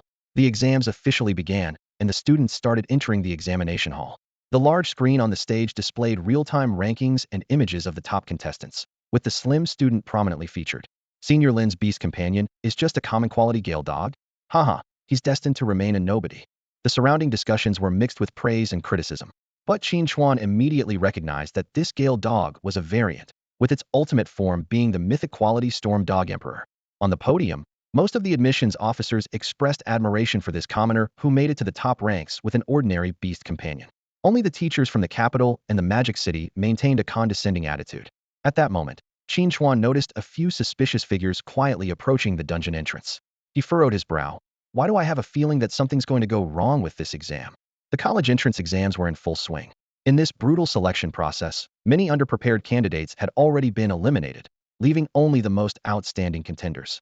Among them, Lin Xiaoyu, a slender figure and a bearer of great fortune, was leading with an overwhelming advantage, his score thousands of points ahead of the second place. Just as the competition was about to conclude, the light within the virtual environment suddenly dimmed, and the connection to the outside world was abruptly cut off. The staff immediately launched an emergency investigation and quickly discovered that the virtual environment had been infiltrated by an unknown force, trapping all the candidates inside. As expected, Qin Chuan rubbed his temples and sighed inwardly. Any exam with a protagonist involved was bound to attract sabotage from anti-human organizations. Despite the staff's urgent repairs, no progress was made. It wasn't until several minutes later that the connection to the virtual environment was restored, but the scene displayed on the big screen made everyone gasp and horror bodies strewn everywhere. Blood splattered across the scene, with only 5 out of hundreds of candidates surviving. The invaders had altered the virtual environment's rules, meaning death inside equated to real death. The stands erupted with heart-wrenching cries from parents whose children were still inside the virtual environment, while those whose children had exited earlier clung to them tightly, relieved beyond measure. Suddenly, a shadowy figure emerged from the virtual environment, attempting to flee, but was struck down by a bolt of lightning. The city lord of Lin Xiaoyu City roared in fury. Sakura society scum, how dare you massacre the talents of our dragon nation? The shadowy figure laughed maniacally. Ha! You dragon nation ants, our great Sakura society wants you dead. With those words, the shadow dissipated into smoke. Damn it, the city lord shouted. Report this immediately and search for any suspicious bases nearby. Qin Chuan narrowed his eyes, using Ling's causal insight. He had already discerned the origins of the Sakura society. It was the remnant of the Sakura nation he had destroyed years ago, now allied with alien beasts to hunt down the new generation of Dragon Nation's geniuses. Still trying to act tough in front of me? If I destroyed you once, I can do it again. Qin Chuan quietly slipped away from the crowd. Moments later, in the sky above the southwestern forest of Lin Xiaoyu City, the fleeing shadow clutched its chest, cursing the city lord while spewing blood. Suddenly, a giant hand woven from thorns emerged from the forest, capturing the shadow instantly. Qin Chuan dragged the shadow down, had Ling read its memories, and obtained the locations of the Sakura Society's bases and headquarters. He then swiftly eliminated the Sakura Society member, reclaimed the thorny entity, and headed straight to the outskirts of Lin Xiaoyu City. With the thorny entity possessing him, Qin Chuan boldly stormed into the base. A few minutes later, screams echoed from within the Sakura Society's stronghold. Qin Chuan's thorny vine whip swept through, slicing all members in half or leaving them limbless, while their beasts were also dismembered. The noise from the leader's dying moments was sure to attract beastmasters from Lin Xiaoyu City, but it no longer mattered. Qin Chuan's figure vanished instantly, directly teleporting to the Sakura Society headquarters. A terrifying figure, covered in thorns, with hands transformed into whips and several thin vine whips extending from its back, arrived silently. The power of darkness sealed the entire space, preventing any communication signals or living beings from escaping. It wasn't until nightfall that the headquarters returned to silence, with the ground littered with the dismembered remains of Sakura Society members. That evening, two shocking pieces of news spread through Lin Xiaoyu City. First, the Sakura Society's heinous actions during the Beastmaster entrance exam, where only 5 students survived the ordeal. Second, a Sakura Society outpost outside Lin Xiaoyu City was discovered, with all members meeting a gruesome end. However, the massacre at the Sakura Society headquarters remained unknown for the time being. To avoid the hassle of eliminating them one by one, Qin Chuan directly provided the information about the remaining Sakura Society branches to Zhang Zinan. The next day, an even more astonishing news spread across the Dragon Country. Zhang Zinan had broken through to a level beyond the mythical, firmly establishing the Dragon Country's supremacy within the alliance, silencing even the Western nations. Zhang Zinan then began the task of eradicating the remaining Sakura Society forces. A week later, the exam results were announced, with Lin Xiaoyu unsurprisingly taking the top spot nationwide. Meanwhile, Qin Chuan received good news, as well as Time Ancestral Dragon had hatched. Name: Time Ancestral Dragon. Attributes: Time, Ancient. Level 1. Quality: Super God. This white dragon, identical to the one in the simulation, was named Ji Chun by Qin Chuan. Within the Wind Ridge Experience Dungeon, its level was swiftly raised to 120 in just half an hour, nearly skipping the growth stage. Ji Chun's human form was a white-haired young man, slightly taller than Yarong and Tianyu, with a life-bound beast weapon as an ancient compass, extending time stop from 15 to 25 seconds. His linked equipment was a pocket watch, capable of pausing, rewinding, and accelerating others' time.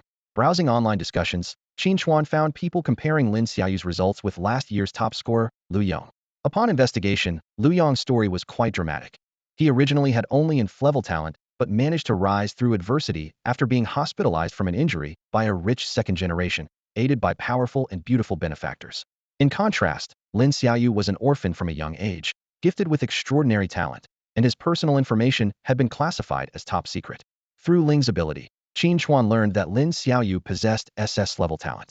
Interesting, 2 protagonist templates appearing simultaneously? Qin Chuan mused, contemplating joining the excitement at next month's National Beastmaster competition, hoping to find an opportunity to stir things up.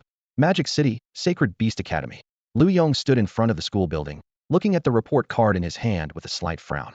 As someone who had crossed over from a parallel world, he had taken the place of a person in this world who had the same name and appearance as him. His greatest asset was the ultimate beast tamer system that served as his golden finger. This system lived up to its name, not only elevating his original level talent to SS level, but also allowing him to clearly see the evolution paths of every beast.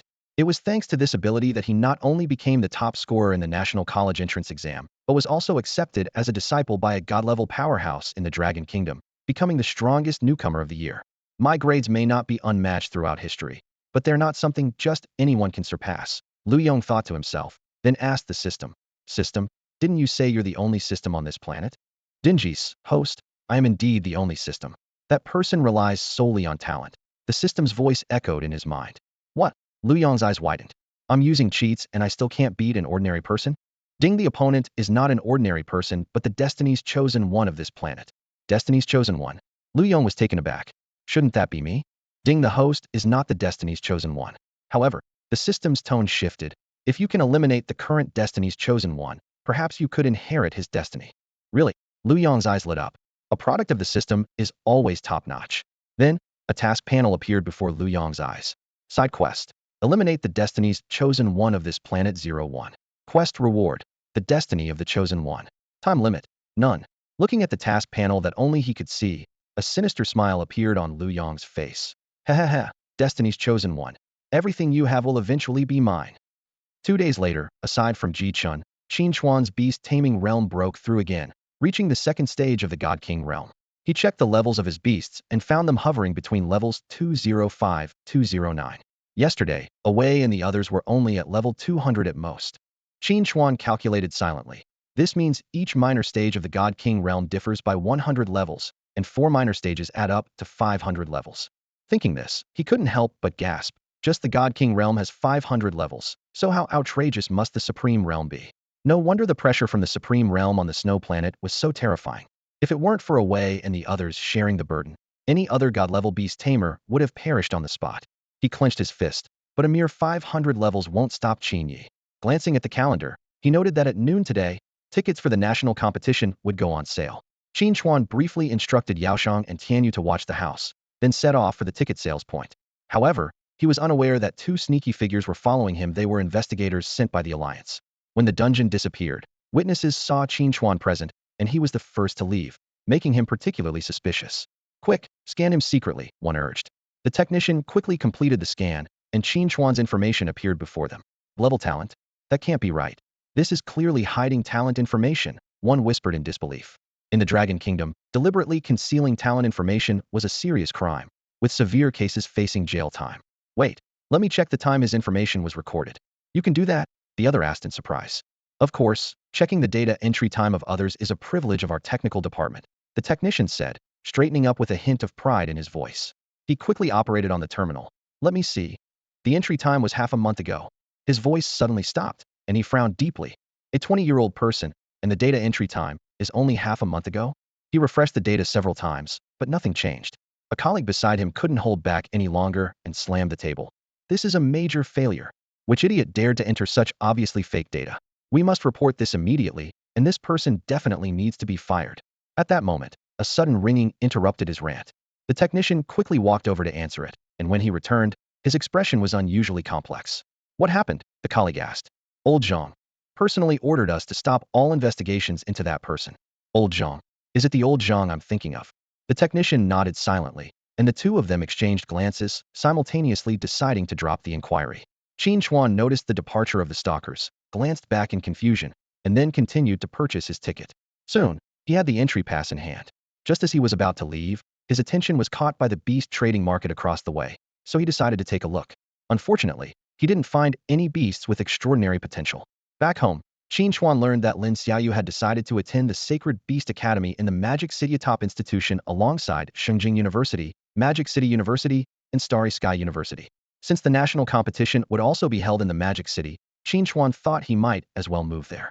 With Lin Xiaoyu's current fame, it's likely that some anti-human organizations would attempt assassinations, which would certainly be entertaining to witness. As night fell, a thunderous explosion jolted Qin Chuan awake from his sleep. He quickly moved to the window, seeing flames lighting up the distant sky and 2 beasts fiercely battling in the air. They started fighting so quickly. Several hours earlier, the lord of Linshui City, Mo Deqian, was meeting a special guest Zhang Xian, a disciple of Zhang Zinan. Zhang Zinan held Lin Xiaoyu in high regard, and, although initially unwilling to take on students due to his nearing end of life, had a change of heart after breaking through to a divine king level and gaining longevity from Qin Chuan's life spring. To prevent certain factions from assassinating Lin Xiaoyu, he specifically sent Zhang Xian, a saint-level protector. As expected, a cult organization dispatched 2 king-level beastmasters for an assassination attempt. Such a force would be overwhelming for Linshui City, whose lord was merely at the lord level, and without reinforcements, the city would likely fall. As the enemy struck, Zhang Xian made the first move, simultaneously holding off the 2 king-level opponents and eliminating all diamond and gold-level enemies to buy Lin Xiaoyu time to escape. Despite these efforts, 2 lord-level enemies broke through the blockade, forcing the city lord to hold off one of them with all his might. Ultimately, only 5 reached Lin Xiaoyu, 1 silver and 4 bronze. With Lin Xiaoyu's current bronze level, he struggled to fend off so many opponents of the same rank and had to fight while retreating. Unnoticed, the battle approached Qin Chuan's secluded villa. The aerial battle was nearing its end, with the 2 king-level enemies in retreat. But the city lord was at a disadvantage, and a momentary lapse allowed 1 lord-level enemy to break through. As he moved to pursue, another enemy engaged him. The lord-level adversary soon arrived behind Qin Chuan's villa, intending to use it as cover for a lethal strike on Lin Xiaoyu. However, just as his beast was about to crash through the villa, a hand shot out, sending the beast flying. Qin Chuan leapt down from the floor above with a dark expression, coldly saying, "Could you not choose a different direction for your sneak attack?" The Lord-level enemy was momentarily stunned, and then his pupils constricted sharply. Another expert. His mind was suddenly on high alert. Before he could react, Qin Chuan had already reached out like lightning, grabbed his hair, and flung him towards Lin Xiaoyu's battlefield, as if he were tossing out trash. As the enemy tumbled through the air, a trace of confusion crossed his mind. This behavior was too unusual. Wasn't this man here to stop me from killing Lin Xiaoyu? On closer thought, it seemed the man had only intervened because the enemy was about to crash into his villa, and he hadn't struck to kill, merely thrown him aside. A glint of understanding flashed in the enemy's eyes. This was an unexpected boon. Boom! The Lord-level enemy crashed heavily onto the ground, sending dust flying everywhere. All eyes were drawn to the sudden turn of events. As the dust settled, the enemy cast a long look at Qin Chuan's villa, then turned his gaze to Lin Xiaoyu.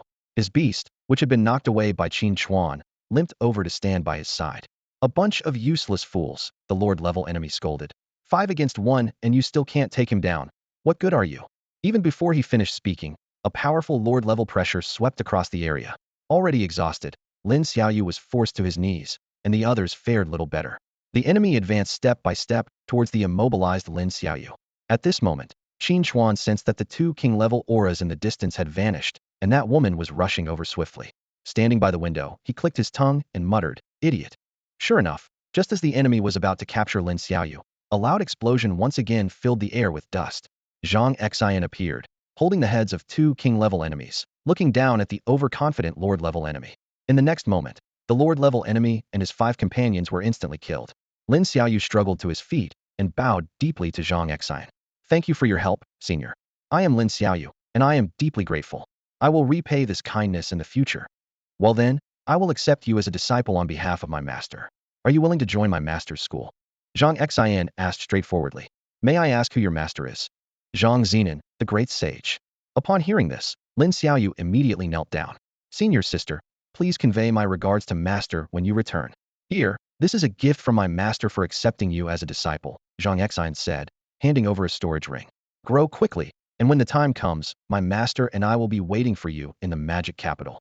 This storage item, made from the organs of a space-type exotic beast, could hold 10 to several dozen cubic meters of items once infused with space power. A storage item with a capacity of 100 cubic meters was invaluable, yet Zhang Xian gifted it without hesitation. "Yes," Lin Xiaoyu agreed, and before leaving, he glanced at Qin Chuan's villa. The owner of this villa was clearly no ordinary person. If it weren't for him stalling for time, Lin Xiaoyu might not have lasted until his senior sister arrived. Although the time was brief, a true expert always knows how to achieve their goal succinctly. No matter what, he decided he must visit to express his gratitude in the future. 2 days later, there was a knock on Qin Chuan's door. When he opened it, there stood Lin Xiaoyu, carrying fruits and ingredients, coming to pay his respects. "Thank you so much for helping me the other day, senior. This is a token of my gratitude, and I hope you'll accept it," Lin Xiaoyu said respectfully, holding a delicate brocade box in his hands. Qin Chuan opened the box to find some ordinary herbs, but what caught his eye were 2 crystal-clear fruits exuding a strong wind attribute energy. He raised an eyebrow in surprise. It turned out that a couple of days ago, while Lin Xiaoyu was sorting through items in his ring, he discovered 4 fruits like these. Their unique aura even excited his wind hound beyond control. According to Zhang Xian's explanation, these fruits were a gift from an old friend of Elder Zhang, which helped him break through a bottleneck and advance to the Divine King realm. Lin Xiaoyu had already fed 2 of the fruits to his wind hound, and the effects were immediate. The wind hound's strength doubled. Now, he presented the remaining 2 as a gift to Qin Chuan. Seeing Lin Xiaoyu's sincere expression, Qin Chuan was puzzled. When had he ever helped him? Through Ling's causal analysis, Qin Chuan finally understood the situation and couldn't help but chuckle internally. This kid is gifting back something I had given away to someone else? However, observing Lin Xiaoyu left Qin Chuan with an increasingly favorable impression. This young man was not only outstanding in his achievements, but also valued relationships and treated others with sincerity. He was decisive and ruthless against enemies, yet extremely attentive to his beast companions, never neglecting either. Most commendably, he focused on improving his strength rather than getting distracted by pretty faces, unlike some others. He's much better than Xiao Chun. This is what a true person of destiny should be like, Qin Chuan thought to himself. Considering Lin Xiaoyu's genuine intentions and confirming through Ling that he wasn't affected by Lin Xiaoyu's luck, Qin Chuan decided to observe for now and not take any action against him. The next couple of days were peaceful for Qin Chuan. He spent time completing game dungeons and watching Eagle combat videos at home, waiting for the national competition to begin. However, an internet troll with an IP address from Kyoto caught his attention. This person arrogantly mocked others in multiple videos. Although Kyoto, as a top city in Longhua, holds a special status, Qin Chuan could tell this was a fake real Kyoto residence, no matter how arrogant, wouldn't stoop to such behavior. Initially, he ignored it, but the constant exposure became irritating. So, Qin Chuan left a comment. Are people from Kyoto really that strong? The person instantly replied. Trash is trash. You'll never compare to even a hair of us Kyoto people. You fool crying laughing emoji. Causality established. Reward, a weapon box. Qin Chuan smiled knowingly. Ling, open it for him. Huijiang City, a third-tier city less developed than Lin Xiaoyu City. In a dimly lit rental room, a small, sharp-featured man was furiously typing on a keyboard. The blue glow of the monitor reflected off his somewhat sleazy face, accompanied by the rapid clicking of the keys. This man, named Jian Shan, had recently found new amusement changing his IP address to appear as if he were in Kyoto, just to mock others online. The idea thrilled him, and he quickly put it into action. He first tested the waters under a moderately popular video, receiving a flood of angry replies. Encouraged by the response, he became even bolder, wreaking havoc in various video comment sections and making sure to reply to those he had provoked. At this moment, Jian Shun was lounging back in his chair, legs crossed, a smug smile on his face. What he enjoyed most was seeing how people loathed him yet could do nothing about it. Suddenly, a cold voice interrupted his smugness from behind. Name, Jian Shun. Age, 23. Dropped out of middle school, gambled away all the family money, causing your grandmother to die due to lack of medical treatment. And then you were kicked out of your home. Jian Chun jumped out of his chair, turning around in fear. Who? Who are you? Trespassing. I'm calling the police. Before he could finish, one of his fingers suddenly fell off, and a wave of intense pain hit him. Ah, he screamed in agony, his phone tumbling to the ground. The intruder asked coldly, does mocking others feel good? No, it doesn't feel good. Jian Chun stammered, now realizing he had angered someone he shouldn't have with his online harassment. No, you enjoy it. You love seeing others frustrated with you yet unable to do anything, don't you? Qin Chuan approached step by step, his voice chilling to the bone. An hour later, in the emergency room of a hospital in Huijiang City, doctors gasped at the sight of the injured man brought in. Jian Nanshun's hands had been cut into uneven pieces. The freshness of the cuts varied, clearly indicating they had been sliced off one by one. By this time, Jian Nanshun was mentally broken, repeatedly crying, I was wrong, and I'll never do it again. After some basic blood-stopping bandaging, he was transferred to a corrupt mental hospital. There, he underwent wound treatment without anesthesia, and days later, he was taken to the operating table, voluntarily donating all his organs, again without anesthesia. This was the outcome after Qin Chuan left, having Ling alter his fate to one of danger. Knowing he died in such agony, Qin Chuan was finally satisfied. Time passed, and all of Qin Chuan's beasts reached the third realm of the Divine King. Before reaching the peak of the Divine King, he postponed the idea of retrieving Xiao He from Shuexing. However, an unexpected situation arose with Lin Xiaoyu. A few days ago, while training outside the city, he stumbled upon a plot by the cult of the evil god. They were conspiring to create a beast tied to breach Lin Xiaoyu City. After repelling the enemies blocking his path, Lin Xiaoyu rushed back to the city to report the threat to the city lord. Now, the entire city was on high alert, with guards patrolling the walls day and night. Qin Chuan found the situation quite exasperating. Anti-human organizations have always set their sights on small towns, and among them, the cult of the evil god is the most fanatical. They regard beast tamers as the source of calamity while believing that monstrous beasts are heavenly sent saviors.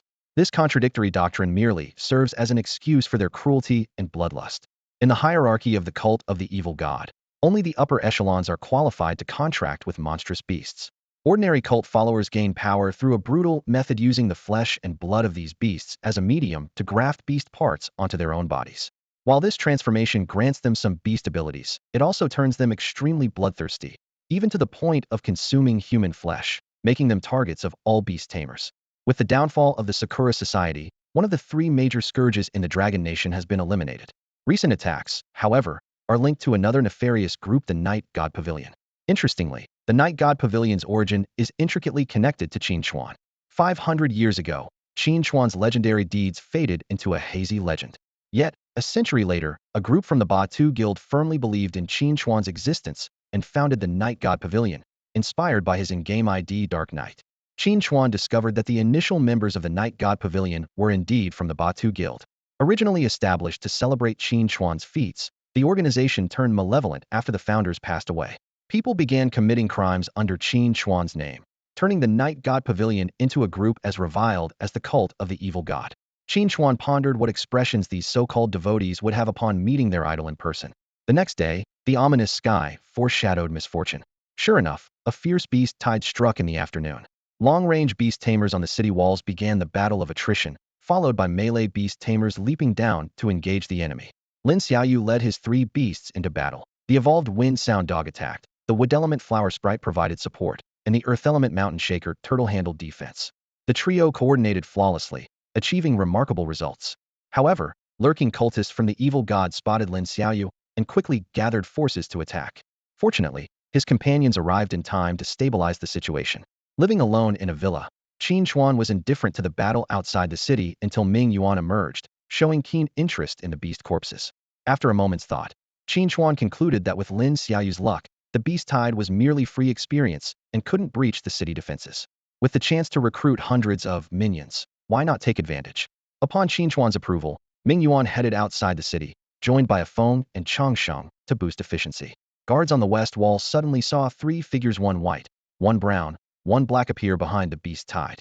The white and brown figures moved first, swiftly sweeping through the battlefield, leaving beasts and cultists in their wake.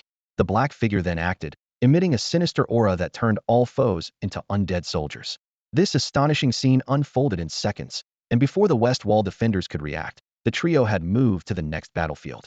Speculation ran rampant that these were the beasts of an elusive master, suggesting a hidden powerhouse within the city.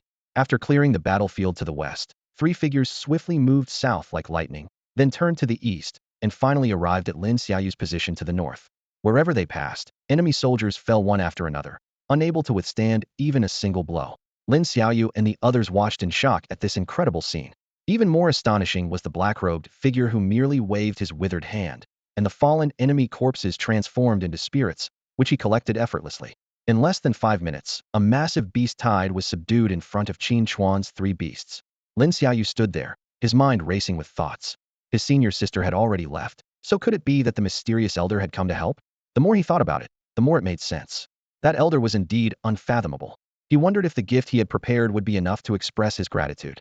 With the mission accomplished, a Feng, Changsheng, and Ming Yuan returned to Qin Chuan's villa.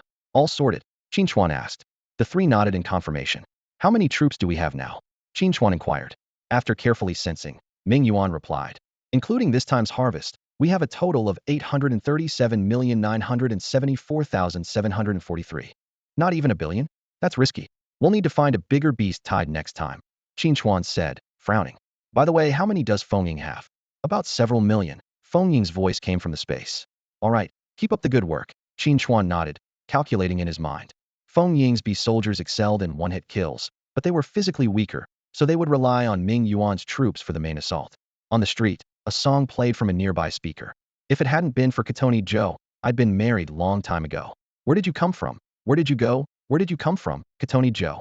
After completing the mission, Qin Chuan was browsing through the beast market, a place he visited daily in search of beasts with extraordinary potential. With over 10 days until the national competition, Qin Chuan had enough time to advance to the God King 4th realm and retrieve Xiao Hei's egg.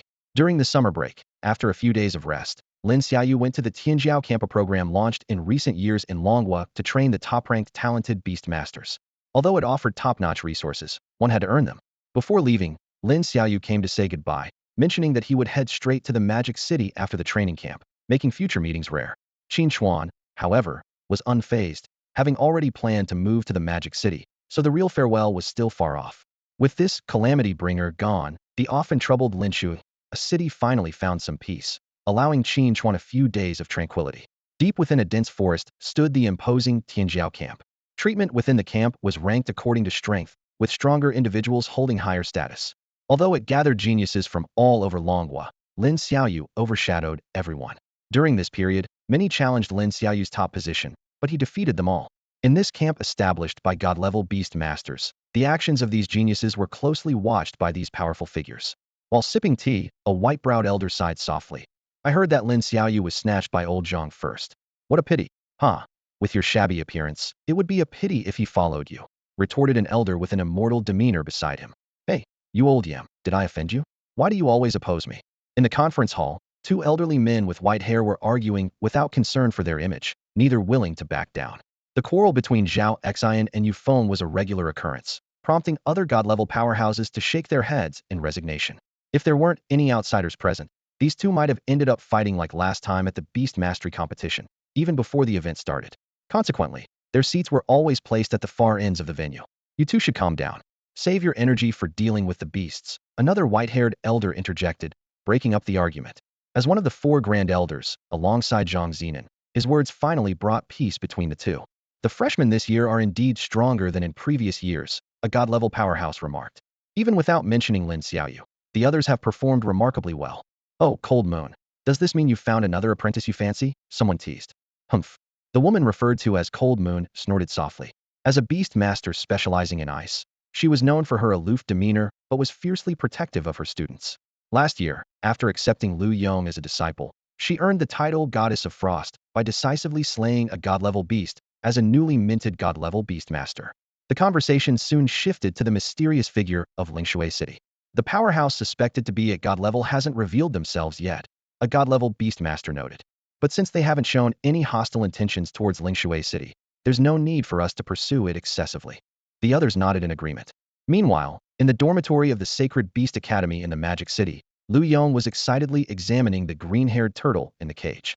Thanks to the system, he knew this was a divine beast capable of evolving into the mythical quality Bilyuan Xian turtle. He immediately summoned his other four beasts, the red Yuan spirit bird, the pure water phantom, the shadow elf, and the sky-splitting spirit tiger. Meet your new little sister, Lu Yong introduced with a smile. These beasts were carefully selected to meet the 4 no criteria. They must be female, have mythical potential, possess beautiful appearances, and be young. Understood, master. The beasts responded in soft, childlike voices, stirring a warmth in Lu Yong's heart. Once a downtrodden man enduring a 9-to-5 job and bullying from colleagues, the system now allowed him to pursue the harem life he had always dreamed of. Looking at his stunningly beautiful master, Lu Yong's mind began to wander again.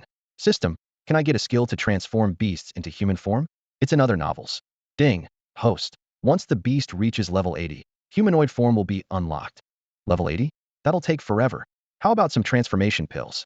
Host, you must be really desperate. Should I rename myself to the Beast Multi-Child Fortune System? What kind of rewards would that offer? Lu Yong asked eagerly, but was met with silence from the system. Hey, answer me, system? Bro system? System buddy. After 10 days of intense cultivation, Qin Chuan finally broke through to the 4th realm of the God King. He took a deep breath, feeling the surge of power within him, knowing it was time to find Xiao. After a brief adjustment, Qin Chuan set foot again on the perpetually snow-covered planet. He deftly returned to the spot where he had hastily retreated last time, hiding behind a large boulder and completely concealing his presence. Unexpectedly, the three-eyed creatures that had guarded the entrance before were nowhere to be seen, leaving only the dark entrance of the cave silently waiting. Qin Chuan frowned slightly, pondering. Could they have found another way to take Xiao? But he quickly dismissed the idea rules set by a super divine beast are not easily broken. The only key was in his possession, and forcing entry would be suicidal.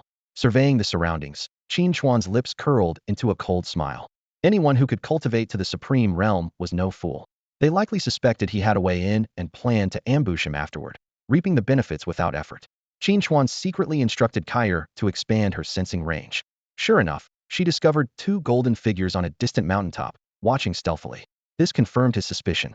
Maintaining his position facing the cave entrance, Qin Chuan's lips curled into a disdainful smile, thinking to himself, trying to steal my beast companion? How delusional.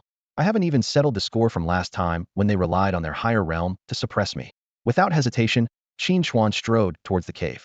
Suddenly, black energy surged from within him, enveloping his entire body. In the next instant, he vanished from the spot. He's in. He really went in. The 2 figures whispered excitedly from afar. Elder 8 was right. The key is indeed with him. Quick, inform Elder 8. They swiftly pulled out their communicators. Inside the space, a floating egg immediately caught Qin Chuan's attention. He activated his Eye of Insight without hesitation. Void Nether Dragon Beast Egg, seemingly awaiting someone's arrival. So, Xiaohei's true name was the Void Nether Dragon. The black energy coalesced once more, merging into the egg. The egg seemed to recognize the aura, slowly drifting into Qin Chuan's hand. At this moment, Chun emerged from the beast space, taking human form. Master, may I take a look at this egg? Qin Chuan nodded thoughtfully, handing the egg to Chun.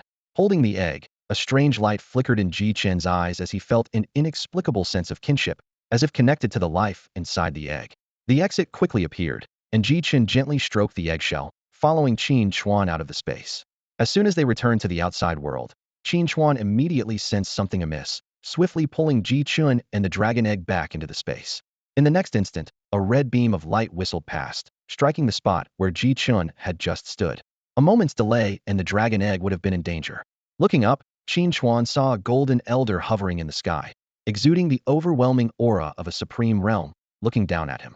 Young friend, this object is fated to be with me. Why not hand it over? Who the hell are you? If it's fated, why don't you have the key? Qin Chuan retorted bluntly. He recognized the elder immediately. Was this the old man who had used his higher realm to oppress him last time? First come, first served. I found this place first, and I'm stronger than you. By all rights, this egg should be mine. Qin Chuan stared directly at the golden-faced elder without any fear of the supreme pressure he was emitting. The eighth elder of the three-eyed tribe wore a grim expression, anger visible on his golden face. How dare an Ant at the God King level speak to him so disrespectfully? You claim you found it first, so it's yours? The elder scoffed.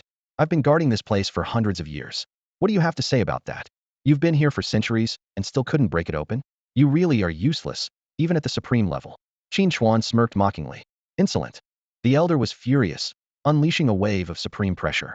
Boy, do you not know that a supreme being cannot be insulted? Oh, look who's losing their temper. Useless. You. The elder was enraged, waving his hand as 5 massive beasts materialized out of thin air. Today, I'll teach you what respect means. The beasts opened their mouths, unleashing elemental blasts like thunder towards Qin Chuan. The ground was instantly cratered, but there was no sign of Qin Chuan or any fallen items. Elder, be careful.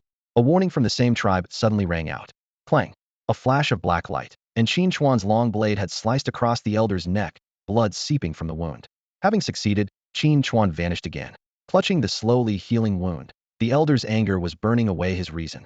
A god king had actually managed to injure him? You bastard. You deserve to die. The elder's golden face flushed a deep orange. Where's your retort now? Qin Chuan reappeared, his dark green circular saw whirring towards the elder's neck. This time, the elder was prepared, shielding his unhealed wound with one hand and blocking with the other. The saw bit into his arm, deepening the wound. Arg! The elder roared, pulling out a dagger to retaliate, but Qin Chuan dodged in time. This guy's bones are really tough, Qin Chuan thought to himself. If I were also at the supreme level, this battle would be different. From a distance, Qin Chuan took out several contract-breaking stones and aimed them at the elder's beasts. But as the stones turned to dust, the beasts remained unfazed. Ha! The elder laughed maniacally. Lowly civilizations are truly lowly. Do you really think contract-breaking stones are omnipotent? From the mythical level onward, there's resistance to them. To break the contract of even one of my beasts, you'd need millions of stones. Do you have them, you fool? Qin Chuan was unfazed, having never truly relied on the stones. Seeing the elder laughing, he instantly teleported behind him. I won't fall for the same trick a third time, ugh. The elder began to turn, but Qin Chuan was already above him, stuffing a poison needle into his open mouth. Once the poison was confirmed to have been injected, Qin Chuan withdrew the needle and teleported back to Blue Star. You all can play amongst yourselves. I'm out. What? What are you waiting for? Attack! The kneeling elder struggled to order, clutching his mouth. The minions roared. Charge! Attack! Hey, where did he go? That's all for today. Thank you so much for watching. I hope you guys enjoyed. If you wish to have another part of this recap, please give us at least 1,000 likes. Please don't forget to comment and subscribe to our channel for more content like this. Until next time.